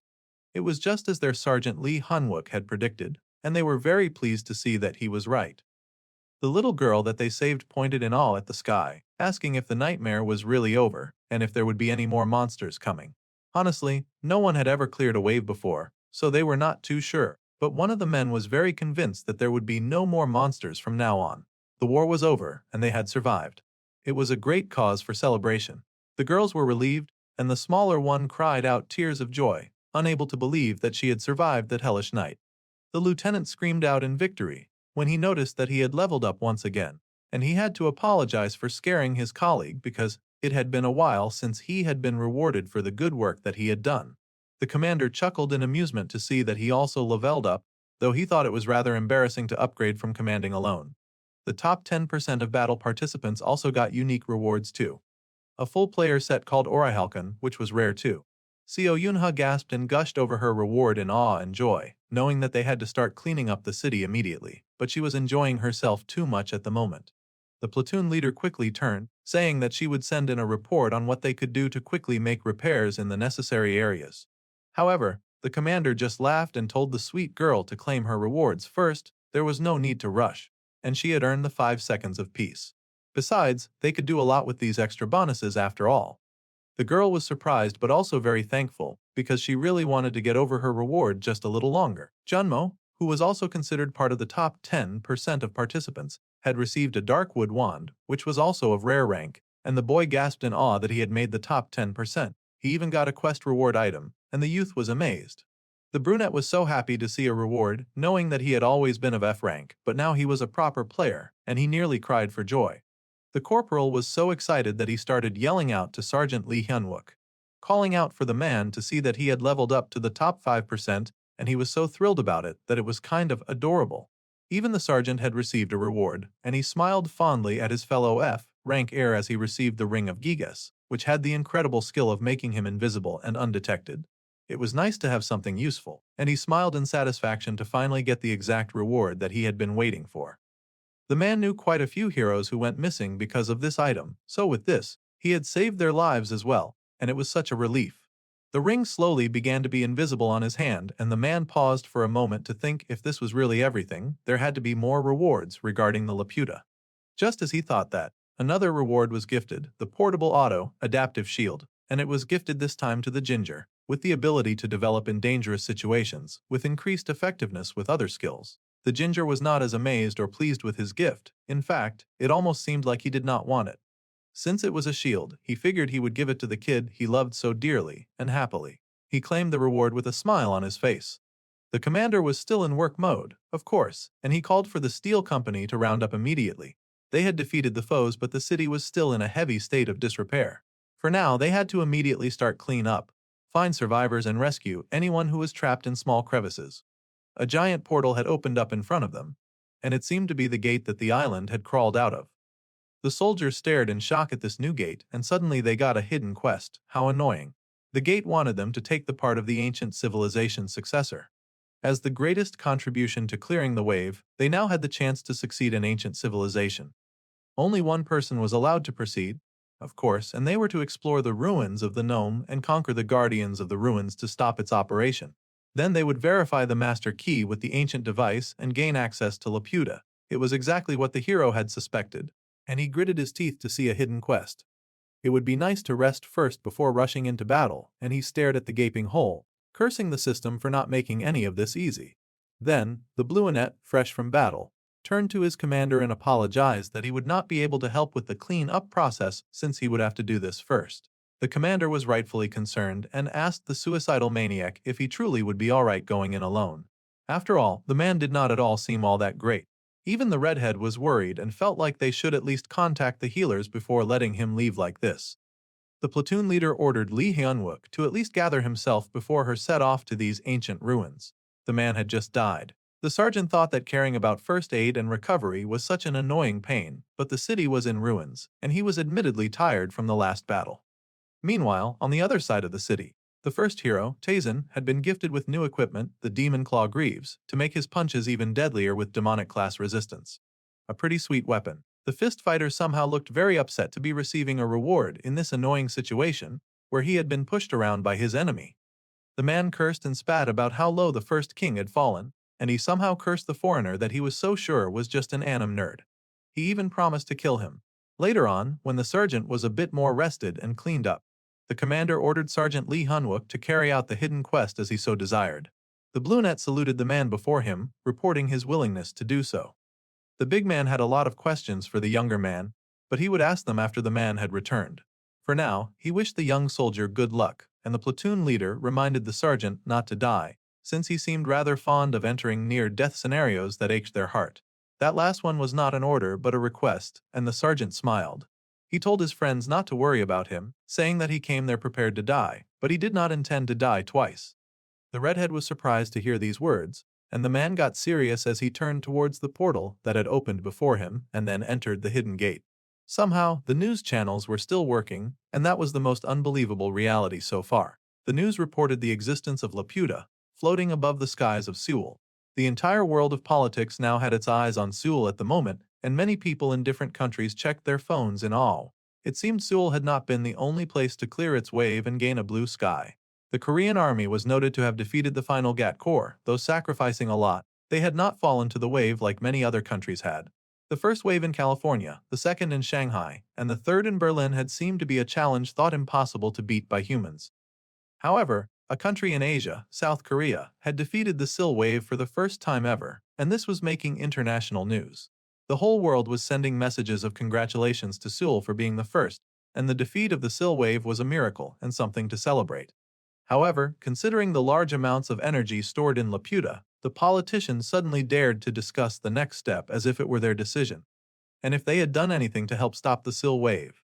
Sil was now a symbolic meeting place of the past and the present all of a sudden, and they applauded the heroes for saving the day. But now the greedy politicians were saying that they needed a fair and reasonable solution for the usage of this global relic. Every international political leader was saying this, saying that Sil's victory was a cultural blessing, but they needed to take a calculating approach in dividing the fruits of the victory. All these entitled jerks were acting like they had any say in how Sil's rewards would be divided when they had not fought for it or sacrificed anything to achieve it.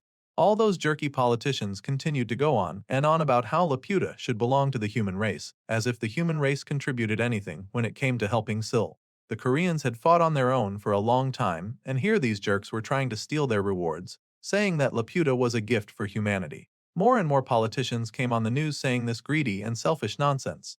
Their confidence to claim someone else's win was honestly very embarrassing. Of course, in America, something else was going on. In the U.S. Special Operations Command, a soldier marched through the compound, a gas mask on his face, as he walked into a room lined with other soldiers at attention. They all stood steady, of every shape and size and race, and the soldier walked into the premises and also stood at attention before the others, taking off his mask in the safe area.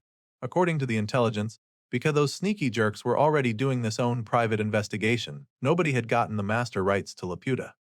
Under the current world order, they were constantly towing the line between peaceful balance and war. Trust humans to always find a way to fight each other, even with literal monsters around. Depending on who owned that floating fortress, the world would see a new leader, I lost technologies, and would fight to see who would get that ancient relic. Many countries around the world were already gunning for the opportunity and sending special forces to Seoul, because stealing was apparently fine if they did it for their country. Political leaders were so shameless, but the army man said that they would not take what was not theirs. They were going to protect the glory of the great America. Despite saying all that, he then said that they were going to secure the master rights to Laputa for the sake of world peace, and he sent his soldiers off, darkly returning the mask to his face. This man was Colonel Garrett Whitman, commander of the Special Forces in the United States and an A-rank player. There was so much death in the area of Seoul, but it seemed one person had survived. How lousy of the monsters to do such a bad job that they did not even successfully tear apart that stupid pig. There had been so many of them, but they failed to kill one human. It was unbelievable. Still, the pig guy looked really messed up, and he shook with pain in his effort to stand. However, there was suddenly a boy staring at him. That child looked eerily familiar to the boy that the ginger had picked up. The boy stared with empty eyes, not at all bothered to see a grown man torn apart and dying on the streets. The dying player stared at the boy, unable to speak. That was when the boy's eyes grew red with wicked glee. This was the worst. The little child was a necromancer, and he activated his effect to absorb the skill of the target. There was a small chance for the thoughts of the eaten target to enter the user, and if the control failed, they would transform into wrong thoughts. The necromancer summoned a creature much like a giant snake, and this large monster stretched forth to devour the dying beast tamer, consuming Chu Kyoyang's monster, breaking skill. The skill reconfiguration was in progress, and the young boy stood over the corpse in silence and satisfaction, a dark aura around him. The hidden quest, the path of the ancient civilization's successor, had opened up to Heinwook Lee, and the dedicated soldier was ready to conquer it alone. The man raced through the greenery that greeted him, wondering how on earth this was supposed to be a puzzle quest, and he thought that it was making a complete fool out of him. Still, time continued to count down, and he had about 12 seconds left to find one piece before the Guardian of the Ruins caught up to him. The Guardian of the Ruins was a giant warrior in a massive and thick suit of armor. A truly impressive and terrifying piece of work with an even deadlier weapon. The sergeant just barely managed to dodge the strike of that mighty weapon, the coiled chains dancing around him as he missed the brunt of each attack. Of course, the hero was not about to stand idly by and get railed. The Bluenet summoned the release of some of his powers, tossing the never-failing arrow at the giant that chased him. There were now 6 seconds left, so the man had to hurry. The sergeant raced forward, dodging 2 guardians and casting his release at them too. 2 seconds left, but the hero hurried on, growling that he just didn't have time to waste on NPCC fighters. He raced forward and completed the mission he'd come for, eyes widening in surprise when the whole place lit up. Lee Han-wook was immediately congratulated for connecting all the circuits. All the curious puzzles of the Akashic Armory were placed successfully into their respective spots, and the reward was the Akashic Armory. The man stood now before the two attacking guardians that suddenly returned to their resting positions before him, like they recognized him as worthy. Then a blue light flooded the room, filling some parts of the area with hues of purple, and the hero groaned, wondering what on earth was happening now. This system that he worked with was never the type to be kind enough to give him something easy to work with. Suddenly, the blue thing in front of him began to speak to life, and the hero tensed, bracing himself for anything that would appear at this crucial moment. The window popped up, still as damaged and shaky as ever since his fight against Gluttony, and it informed him that his main and sub quests were completed. The circuit was stabilized, but the administrator authentication was not done yet. As it was, the player just did not match the records in the system, and it was having a whole breakdown over it. Naturally, Han-wook was furious about the whole thing, and he yelled, asking why he'd been given the quest if they were just going to fail to recognize him at the end of it. He had come all this way and had conquered all those guardians to get to the front of the gate. There was nothing else that he could have possibly done in a battle heated enough to nearly claim his life. His body had been corrupted to win the battle against the enemy, and there was nothing that he could do about that anymore. In the end, what Bakesel said all came true. The lady had yelled that it was insanity to replace his body with items, and that such a thing would definitely kill him. Even if he did succeed, he would end up outside of the system's parameters, and he could lose his powers or be expelled from the system and omitted from all quests. Such a risky operation was sure to affect him negatively somehow, and she had pretty much guessed correctly. Back then, Bakesel had warned the hero that he did not just belong to himself anymore, so he must never think of doing something unverified like that for everyone else's sake. She dreaded the idea of something like that ever happening. Unfortunately, something like that had happened after all, and now the hero found himself in a fix. In his last life, where they had failed the wave, Laputa was not a reward but a disaster, and it had been said back then that humans did not have the right to use the ruins. Even though it said that, the villains had been able to use the weapons of Laputa, and that was naturally very annoying. The Bluenet then grinned that this was good news however, because it meant that there was surely some other way to get in. This was why one needed to look at contracts very carefully to find a well-designed loophole. The system flashed with many error warnings, but that was old news now and basically background music to the hero's schemes. Only the emergency key could allow the hero to enter in accordance with the administrator's emergency protocol. The reason that the man had visited that tree jerk in the Sill Station gate was just so that he could obtain key number 2 for the Akashic Armory, and he grinned like a devil as the golden key popped up in his hand. No matter if access was restricted or not, the man was determined to go in since his people would need those tools anyway. He slipped the key into the lock, and it sparked as a recognition pattern ran through the whole door. The door split from top to bottom, the symbol on the door lit and magic charged around it as it finally swung open. The sergeant was surprised, covering his eye from the bright light that emitted from behind the door, staring in surprise when he saw something that looked much like a round table meeting hall. The hero gasped, wondering why on earth there was nothing substantial behind the door that he had just opened. He searched around desperately for any sign of weapons or, at last, the master key. He could not believe that this equipment was missing. Suddenly, he raised his head to see something suddenly come bouncing over, and it looked much like a cyber camera that was about the size of a football. It turns out that the spherical object was almost the size of a small table, and it hovered over the sergeant. The hero had fought countless foes and immediately got into battle stance, thinking perhaps that this creature would also be a threat. However, this item was just scanning the hero that stood before it. A quick scan of the sergeant and the man was lit up in beautiful galaxy colors as it took in as much information about the man as it could. However, there remained error after error from the messages detected. Although the scan results stated that the player had the right to be the successor, he had also lost his identity, and they just could not work with that. They were so particular about this nonsense that identity theft seemed to be the only way to go from now on. In accordance with the emergency protocol, the system would not conduct additional tests for the Bluenet to prove himself. Of course, that happened.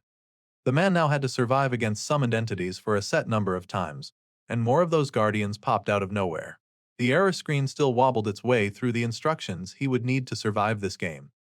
Additional tests were to be conducted to identify him, so now he had to fight the defender of Laputa. The whole exercise was to test his survival and suitability. Passing the test would grant them temporary ruin succession access. The Bluenet was shocked, But the Guardian was not about to give him even the time to complain, and the giant formed figure launched right at him. Lee Hyun-wook jumped quickly out of the way, quickly studying his opponent.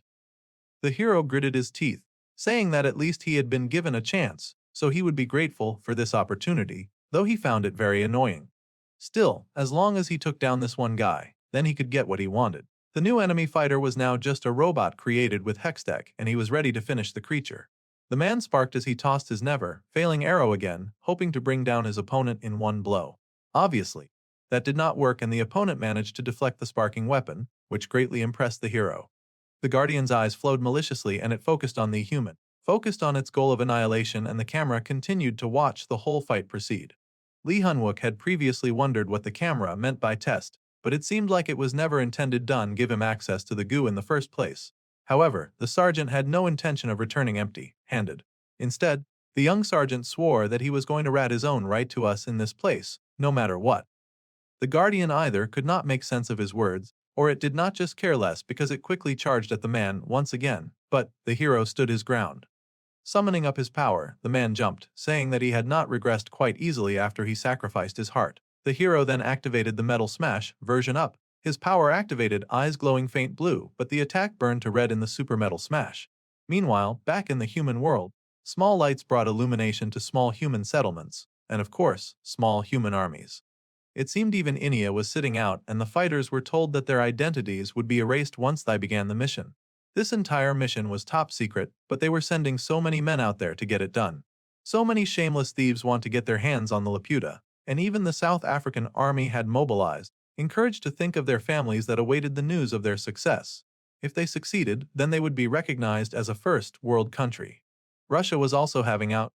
It seemed every world power on every continent was doing its best to acquire those weapons, and they swore to possess top-tier arms as soon as they conquered Laputa. All the soldiers were to bet their lives on that mission. At a time when fighting should be over to some degree, human armies prepared to fight themselves. The preparations for the United States were completed, and the man looked up, all geared up in his camouflage outfit, and encouraging words were yelled out at the soldiers. The men were encouraged and told that they were the best in the world, and that they would continue to be. They had to be proud and to conquer the ruins that they desired, the ruins that Hyun-wook was currently trying to conquer. Green lights ahead, and a group of soldiers gather around the warp gate. They halt, all in neat and beautiful lines, ready to give their all to fight for their country. It was the American army that was the first before a warp gate, and then they were deployed, a fighter running headfirst into an unfamiliar country with unfamiliar terrain. They leapt through the portal and reappeared in Korean airspace, falling like stars from the sky. Meanwhile, the Korean soldiers were still very busy trying to clean up and repair their destroyed homes, just for the colonizers to pull up just in time and ruin their day. Junmo noticed the falling soldiers first and called out to the paladin, telling her of the place and positions of these strangers falling from the sky. The redhead immediately recognized them as a threat and yelled the warning of the ambush to her superior officer. The commander has also noticed the colonizers and cursed at how quickly they had moved out. Multiple countries were dropping from warps in the sky, all of them gunning to steal what was not theirs. There were currently 9 confirmed warps, all likely from 9 different countries. One of the descending soldiers suddenly got hit with firepower mid-air, much to the surprise of his colleague. Enemy attack was identified, and another of the falling soldiers opened fire, shooting as they fell. It seemed all of these strangers and enemies had suddenly stopped mid-air to fight each other, engaging in international battles in Sill's airspace. Back at the American portal gate, their commander told them to keep up the good work at firing their weapons, but they had to drop quickly onto Laputa's surface. More than anything, they needed to be the first to land on the ruins, and the soldiers warred and fought, shooting each other like their lives depended on it. This was because, more than anything, they could not forget that their only target was Laputa. All of these shameless soldiers fell like stars from the sky, each from different countries, and all trying to take over a treasure that was not even theirs. On sensing all of these intruders, Laputa's defense systems activated to protect itself, summoning the automatic 2-layer defense protocol. The first layer pulled forth the holy field, and the all-encompassing collision barrier created from an ancient energy matrix. The second layer came with lightning strikes, an arcane field that would shield the holy field. Immediately, the special island lit up when all of its fancy defense activated, shielding and protecting it from the harm that the soldiers would bring. The foreigners still charged forward, unbothered by all the lights that had activated over their target. Some of the men who made instant contact with Laputa immediately got electrocuted, the shield throwing them aside. Others merely bounced off the protective barrier unharmed. It was a fireworks of attacks from the sky to the island, and the whole thing was so intense that Laputa seemed to turn into a living storm in the sky. The island thundered and sparked, and the soldiers studied this new two-layer defense system that had been activated on Laputa. Thus, some of the soldiers who had come prepared quickly activated their personal protective equipment, starting tactical skydiving protocols. The Americans seemed to have a special skydiving armor that apparently created a shield around the air and could negate the danger from magic, shock, and electricity, because of course it could. Of course, this equipment also had its limits, but it could absorb the shock from a landing and was great at keeping serious damage away from the wearer. It was money well spent and would be fun to watch in action if it was not being wielded by the enemy, who had shown up to steal and destroy. The first soldiers land on the shield and happily report that their personal protective equipment was working just fine, and it saved them from any serious damage. With that positive report, the soldiers continued their descent, and all of them pushed forward to land on the island. Of course, in the air, war was still waged between soldiers of different countries. Some of them could not make it to the island, so they were determined to take down the ones that could. It was a fierce battle of both power and wit, and the sky thundered as various soldiers flew around, firing arms and weapons. There was a report from the Lieutenant Breeson. It seemed that most of the men were fighting in the sky, and no more than 10 had made it to the landing point. Still, the soldiers would continue the mission as their protective shield would last 5 minutes at most. So they did not dare wait for the others, or they would be fried. Instead, they needed to get through this defense matrix immediately. The soldiers agreed with the man's judgment, and were all ready to give their all to achieve success. Thus, all the soldiers would then begin Laputa defense shield penetration, breaking in like it was their birthright. The tactical knife being used was called the Acid Bane, and it used poison materials from an acid Draco. It could be used without mana and could disable all magic. Sergeant Serrano was told to stand by in preparation to help. Those who could fly and those were left were to fire back against other countries until these greedy guys with the best equipment could get exactly what they came for. Everyone present was in agreement that their needs came first, so they charged on. No matter what, the Americans had to be the first to enter the Laputa control rooms and seize all the power. Meanwhile, our guy was already deep inside the Laputa, having no idea what was going on outside, and he activated his metal bending to fight against the foe in front of him. His power activated, burning to dangerous red and shattering the creature before him, the one that he fought against. Really hard to fight against a metal bender when your body was made of the material that bent to his will. The sergeant was serious against his foe, gritting his teeth as he waited for their next move. The hulking monster was not quite done yet, a giant thing it was with dangerous spikes protruding from every orifice. The hero once again got yet another error code. His metal bending fusion was reconfiguring, and the effects had now changed, causing the free manipulation of metal in a wide area and ultra defense complex fusion. This was great news to the young man who stretched out his hand and then activated the fusion reconfiguration as all the metal in the room bent to his will. The man squeezed it up into a ball, closing his fist so it could get smaller and smaller. With metal bending, he had detached the creature's body from its head and then squeezed it so small that it could no longer fight back. Finally, the man had overcome the trials and tribulations that had been set up for him to face, and he had collected a freed weapon. This was a legendary rank shield with flight ability. It was so cool and could reflect physical and magical damage. This item was, of course, restricted to being used only by the successor of Laputa. With that, the hero turned to the giant globe in the sky, hoping for some recognition finally. The globe studied him, scanning the player in front of it once more. Lee Hyunwook tensed for a moment, a scowl on his face as he told the globe not to make him do anything weird again. He had already been through enough just to come here, and fighting any more monsters would be ridiculous. The island had said that it would be a puzzle, but he'd just gotten hazed since the moment he stepped on the island, and he did not like it. With those words, the man pushed the metal ball to his mouth, intending on snacking on it. He did not like that the creature was trying to kill him, and wondered if he really had the right to this place. Hyunwook assured the scanner that if it did that again, then he would be eating it as well. The robot scanned the man, assessing his threats and promises, and studied his every move. Finally, the red on the scanner gracefully turned to blue, and it seemed that the hero had finally been acknowledged. Identity verification was complete, and the young man had successfully passed the ruined successor test. The man had now been given temporary administrator rights, providing administrator master key to him for his use.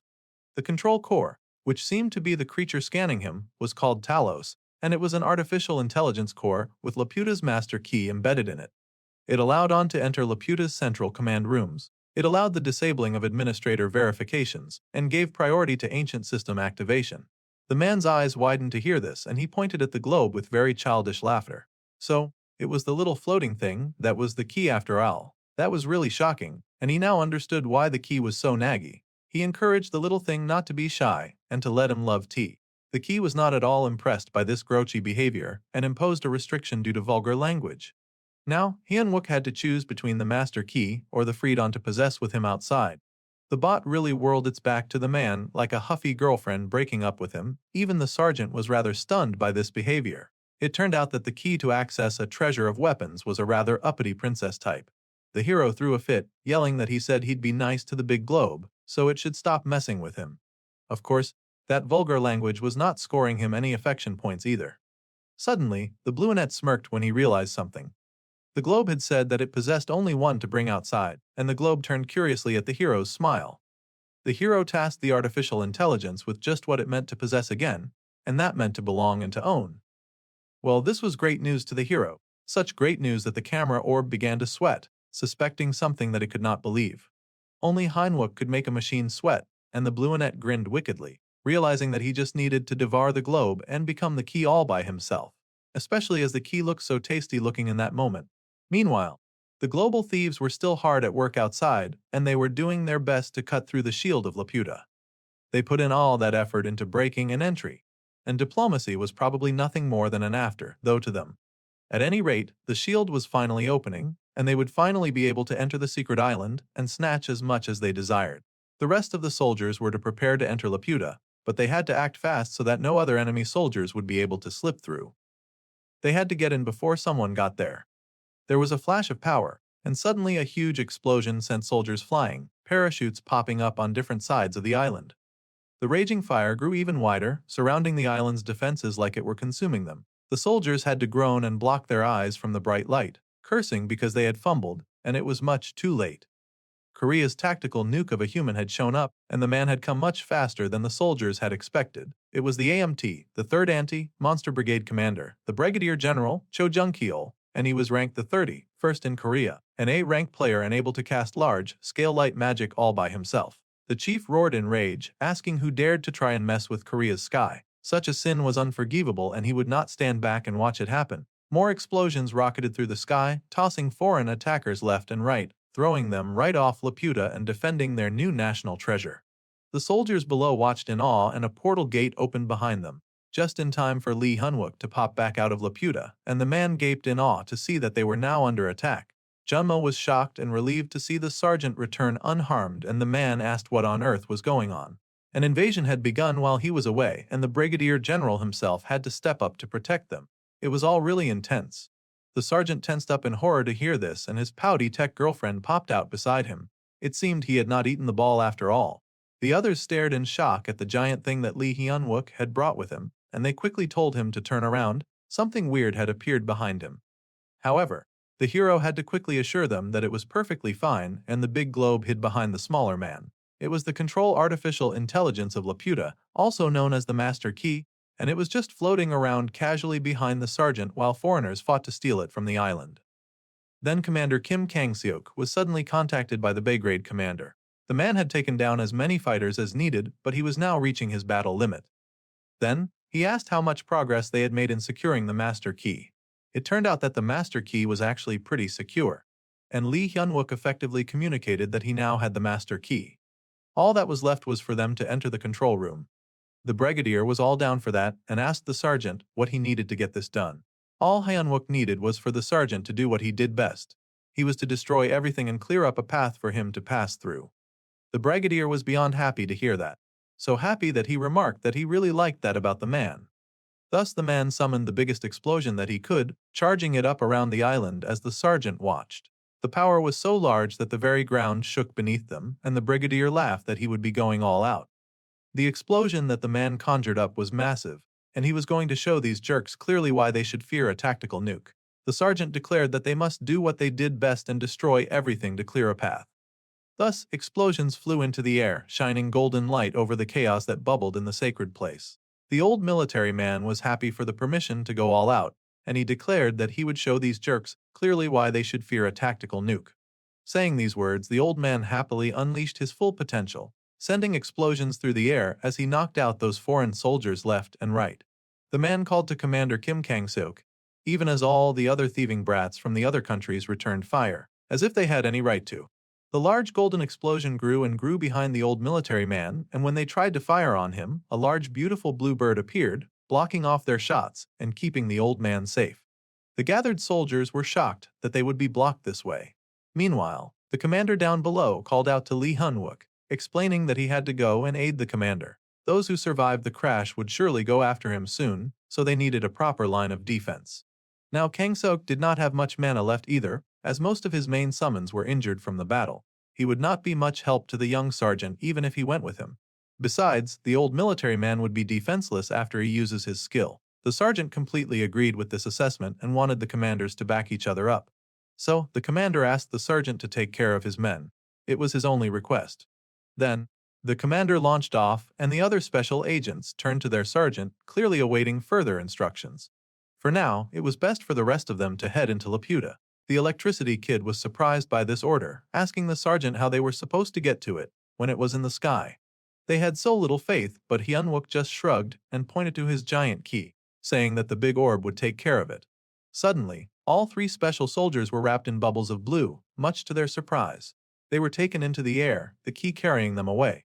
Youngjun shivered inside the weird blue bubble and groaned about reaching his fighting limit. He desperately needed some alcohol to recharge. Meanwhile, someone was arguing with Sergeant Kim Si-hee and insisted that she had to obey an order. The commander had already used his skill. If she did what she wanted to do, she could end up caught up in the attack. Still, the young girl just told the lieutenant to open a warp next to Laputa. She would handle the rest. There was no way that the Sergeant Lee Hun-wook was okay now. He needed all of the help that he could get. The lieutenant had to admit that this was true, but their orders was to stay in the rear. Plus, the girl didn't necessarily owe the man anything, so he had no idea why she was going so far. Well, she did owe him a lot, as she recalled how hard the man had fought for her. She recalled how kind he had been to check on her from time to time, and the history that they had briefly shared. The young girl smiled as she admitted that she still felt like she owed him something, even though her debt was not truly heavy. The fighting went on between the soldiers in the air, and they regrouped to re-strategize, analyzing each other. It seemed they'd taken a break from just shooting at each other, and were now focusing their hatred and attacks on the giant blue bird in front of them, determined to take the poor thing down. The old military man could not stand the sight and success of those awful men trying to rob them, which was true. Now they dared to hang up on an old man like cowards. The sky lit up behind them, and the man's bomb grew even bigger and bigger, until it was darn near supernova. At this point, the man decides that his bomb was big enough, and he curses at the men who would dare come to rob them. He fired the bomb at them, telling those brats to get off his lawn. The soldiers moved quickly, trying to evade the effects of the blast, and all men were asked to take cover. The result of that large explosion lit up the world for miles. Even the commander down below flinched at the incoming storm. Lee Hun-wook raised his arm in the bubble to protect himself as that explosion hit the area, and it resounded in a nightly kaboom that shook the world around them. Terrifying, merciless, and powerful that explosion was. The smoky aftermath left just the glowing shield over the Laputa shining brilliantly like a beautiful blue moon. The old man still hovered over the world, panting as he caught his breath, staring out at the cleared path. The man was exhausted now and said to Sergeant Lee Hin-wook that he believed in him. The sergeant thanked the old man with great gratitude in his heart, and he promised to definitely secure the Laputa. With all that said and done, the four fighters pressed forward with the key between them. The Laputa interim administrator was confirmed and the threat of the external breach at 7%, partially disabling defenses and securing the entryway. A piece in the shield had opened, and the sergeant's team progressed towards it, hurrying so that no one would catch them off guard. They drew closer and closer, and Hyun-wook had a serious expression on his face. They drew closer and closer to that opening, and they finally went in. The team hovered over the very gorgeous and beautiful city of Laputa that the foreigners were trying to wreck. As the sergeant looked down at the city, he swore to have it in this life, which could come off as creepy, but he was talking about the Hextech city Laputa. A little circle above the opening began to spin suddenly, and the Sergeant Kim Si broke out from it, just barely managing to slip through the cracks. Meanwhile, in the Golden City down below, the other members of the team had just landed and were looking around in awe. Junmo was amazed as he had never imagined that there would be a city like that on the Sky Island. He had even thought that these ruins were ancient, but everything around looked new and expensive. Youngjun continued to die from alcohol deprivation behind him. The system began to set off a warning, telling them not to touch. Any damage done to this beautiful city would surely result in immediate execution, which was for the best. Junmo immediately pulled his hands away in shock and surprise. Laputa could designate a Balabalber to create a wide area blessing and hexdeck buff. This was what a special hexdeck zone was called. Additionally, Laputa, unlike the rooted world tree, could travel anywhere and was able to not only defend but also bomb its targets. It was the pinnacle of hexdeck. That golden island that shone with light and wonder, and the cream of the crop technology of the ancient gnome civilization. Everyone was asked to handle it all with care. Simply put, Laputa possessed the ability to bring about massive wealth and power for whoever region takes ownership of it. It also means that the owners of this floating battleship can attack anywhere in the world. Then the sergeant grinned at the key, pointing out that it seemed to talk a lot when it was time to brag. The key had nothing to say to that. They had arrived at the entrance of the control room, and the key asked them to please validate their interim administrator authority that would grant them temporary permission to be there. They had come before yet another beautiful glowing structure. The sergeant turned back to the team and explained that only he could enter the control room because he was the administrator. They were to please wait outside until he came back, and he would be back soon. Suddenly, the man paused when he saw multiple metal readings. The man screamed out, warning his team about the 9 o'clock ambush just as attacks were fired on them. It was just as suspected. The enemy had used the brief opening to slip in as well. The paladin pulled forth her shield, blocking the attack as gorgeous feathers of light surrounded her and formed a shield against a rain of gunfire. The holy dome suffered multiple damage as that gunfire continued, and the paladin was left gaping in shock when the dome finally shattered. Suddenly, someone yelled for the gunfire to cease, and it stopped. The Korean soldiers looked up in alarm and confusion, and that was when the enemy declared that this was a warning shot. The man had no desire to cause any unnecessary bloodshed, or so he said after breaking and entering into someone else's earned artifact. The military man demanded that they hand over the master key and surrender, then he would let them live. The servant grit his teeth in frustration, noting that these jerks had destroyed the holy shield in one attack. More than that, he had not even realized that they were there before they attacked. These bandits were not threats that could so easily be overlooked. Plus, that warning shot proved that they were not bluffing. These guys were strong. There were about 3 of them, standing armed and dangerous in built war suits, and the man wondered if they were from the Villain Association. Then, Hyunwook tapped Junmo on the chest, signaling for the soldiers to wait for his command. They were not to make any stupid moves so as not to provoke the enemy. The head thief then demanded that they hand over the master key. However, the servant just smiled, thinking that the enemy was rather unfortunate. They should not have come to face him in armor. The sergeant rushed forward, telling all the soldiers to spread out at his command. They were to get to their rear and commence anti-personnel combat. The enemy leader was confused by this seemingly foolish assault, and the gunman prepared to fire once again. The main character reached out towards the enemy's metal and got the usual error message as he activated his skill. At any rate, all those pop-ups would have stopped him from using his power, so he went right ahead and stretched out his hand to activate fusion reconfiguration. The error message once again warned of unforeseen results if he continued in this manner, and the error got higher. There was confirmed multiple usage of unregistered skill. The unidentified player was also the source of errors, and the system began a purge. The extermination was in progress at the worst possible time. It would be best to wait for them to at least deal with the Americans. However, the extermination did not care, and right before them, the sergeant began to disintegrate. The soldier had taken too many risks, and it was now catching up to him.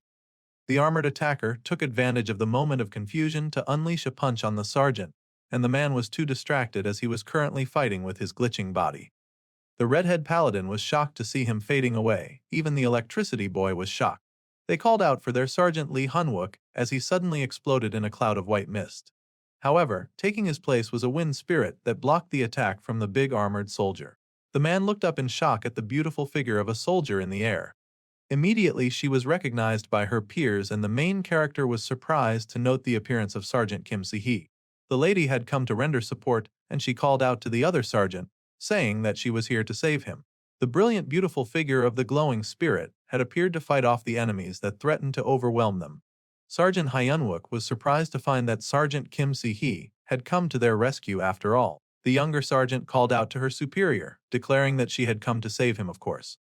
The battle raged on at the special sacred ground, and the wind sergeant tensed when the enemy aimed a scary-looking gun in her direction.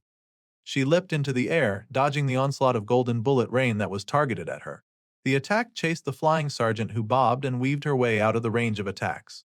As for the wind spirit, she was surprised when she got attacked, the enemy throwing a punch at her blocked arm defense. A red mark appeared where the punch had been placed and the girl was alarmed, gasping as a light spread from where she'd been hit, growing brighter in glow until it resulted in a huge explosion. The main character quickly activated hardening to shield himself from the explosion, but his screen was still undergoing various stages of error and denial. It was all very aggravating for the young lad. The man cursed as his body once more began to glitch, and the explosion rocketed through the area he was standing. It was looking like the sergeant would not make it. The flames were hot and the wind spirit was knocked off balance as that heat rose to consume and destroy. Junmo cried out in concern for Sergeant Lee Hunwook, and even the glasses guy was shocked. An area attack that totaled an A-rank explosion was sure to cause a great level of destruction. They feared their friend would not survive it. This person that was attacking them was very clearly bad news, and even the main character was thinking that. These shameless thieves really came armed with high-powered weapons. However, Hyunwook was protected by the paladin jumping into the fray with her giant holy shield. The man was shocked by the actions of the noble platoon leader, but she yelled back that if the man fell at this point, he would not be able to protect Laputa, much less his squadmates. Laputa was their treasure and they could not let it fall into enemy hands. The man had to use this opportunity to get into the control room immediately.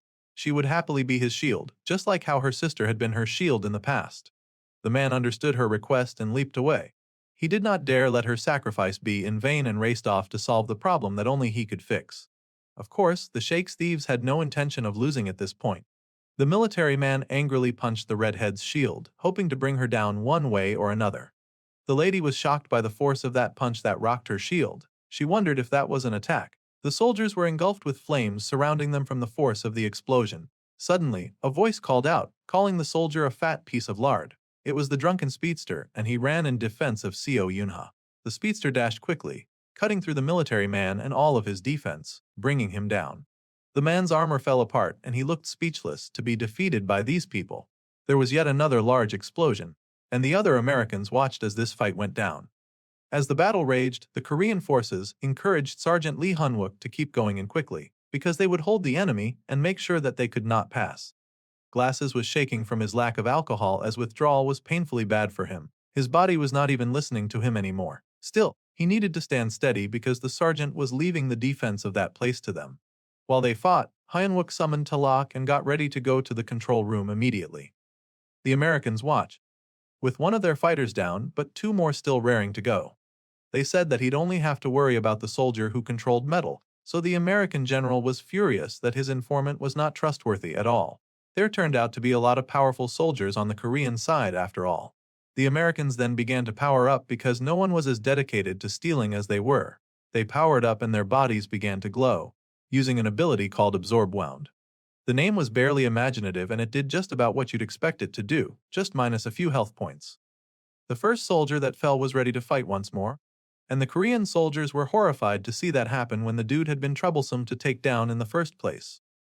As if healing their wounds wasn't bad enough, the colonel of the American side was also tossing out buffs like candies to his soldiers.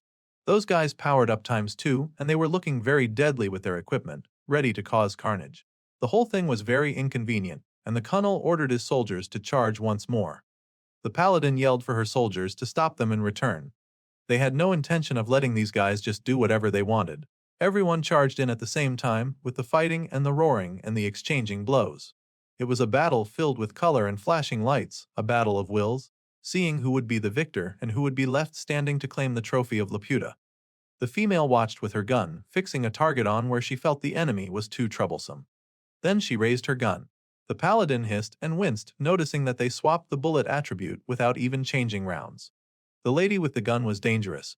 The paladin yelled for everyone to get behind her shield immediately, and they all raced to obey her command. The soldiers were shocked, each of them running as fast as they could to escape the large metal bullets that came barreling towards them. Johnmo and the glasses all ran, but who knows if they made it in time before the huge explosion happened, smoke covering everything and everyone. It seems the speedster was fast enough to escape the explosion after all, as expected from the fast ginger.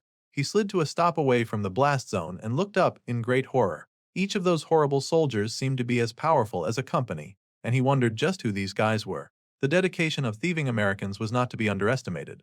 Suddenly, he realized that the huge attack had become a large block of ice. Inside the ice, all of his comrades were frozen. Hyunwook also seemed to have reappeared in his bubble shield.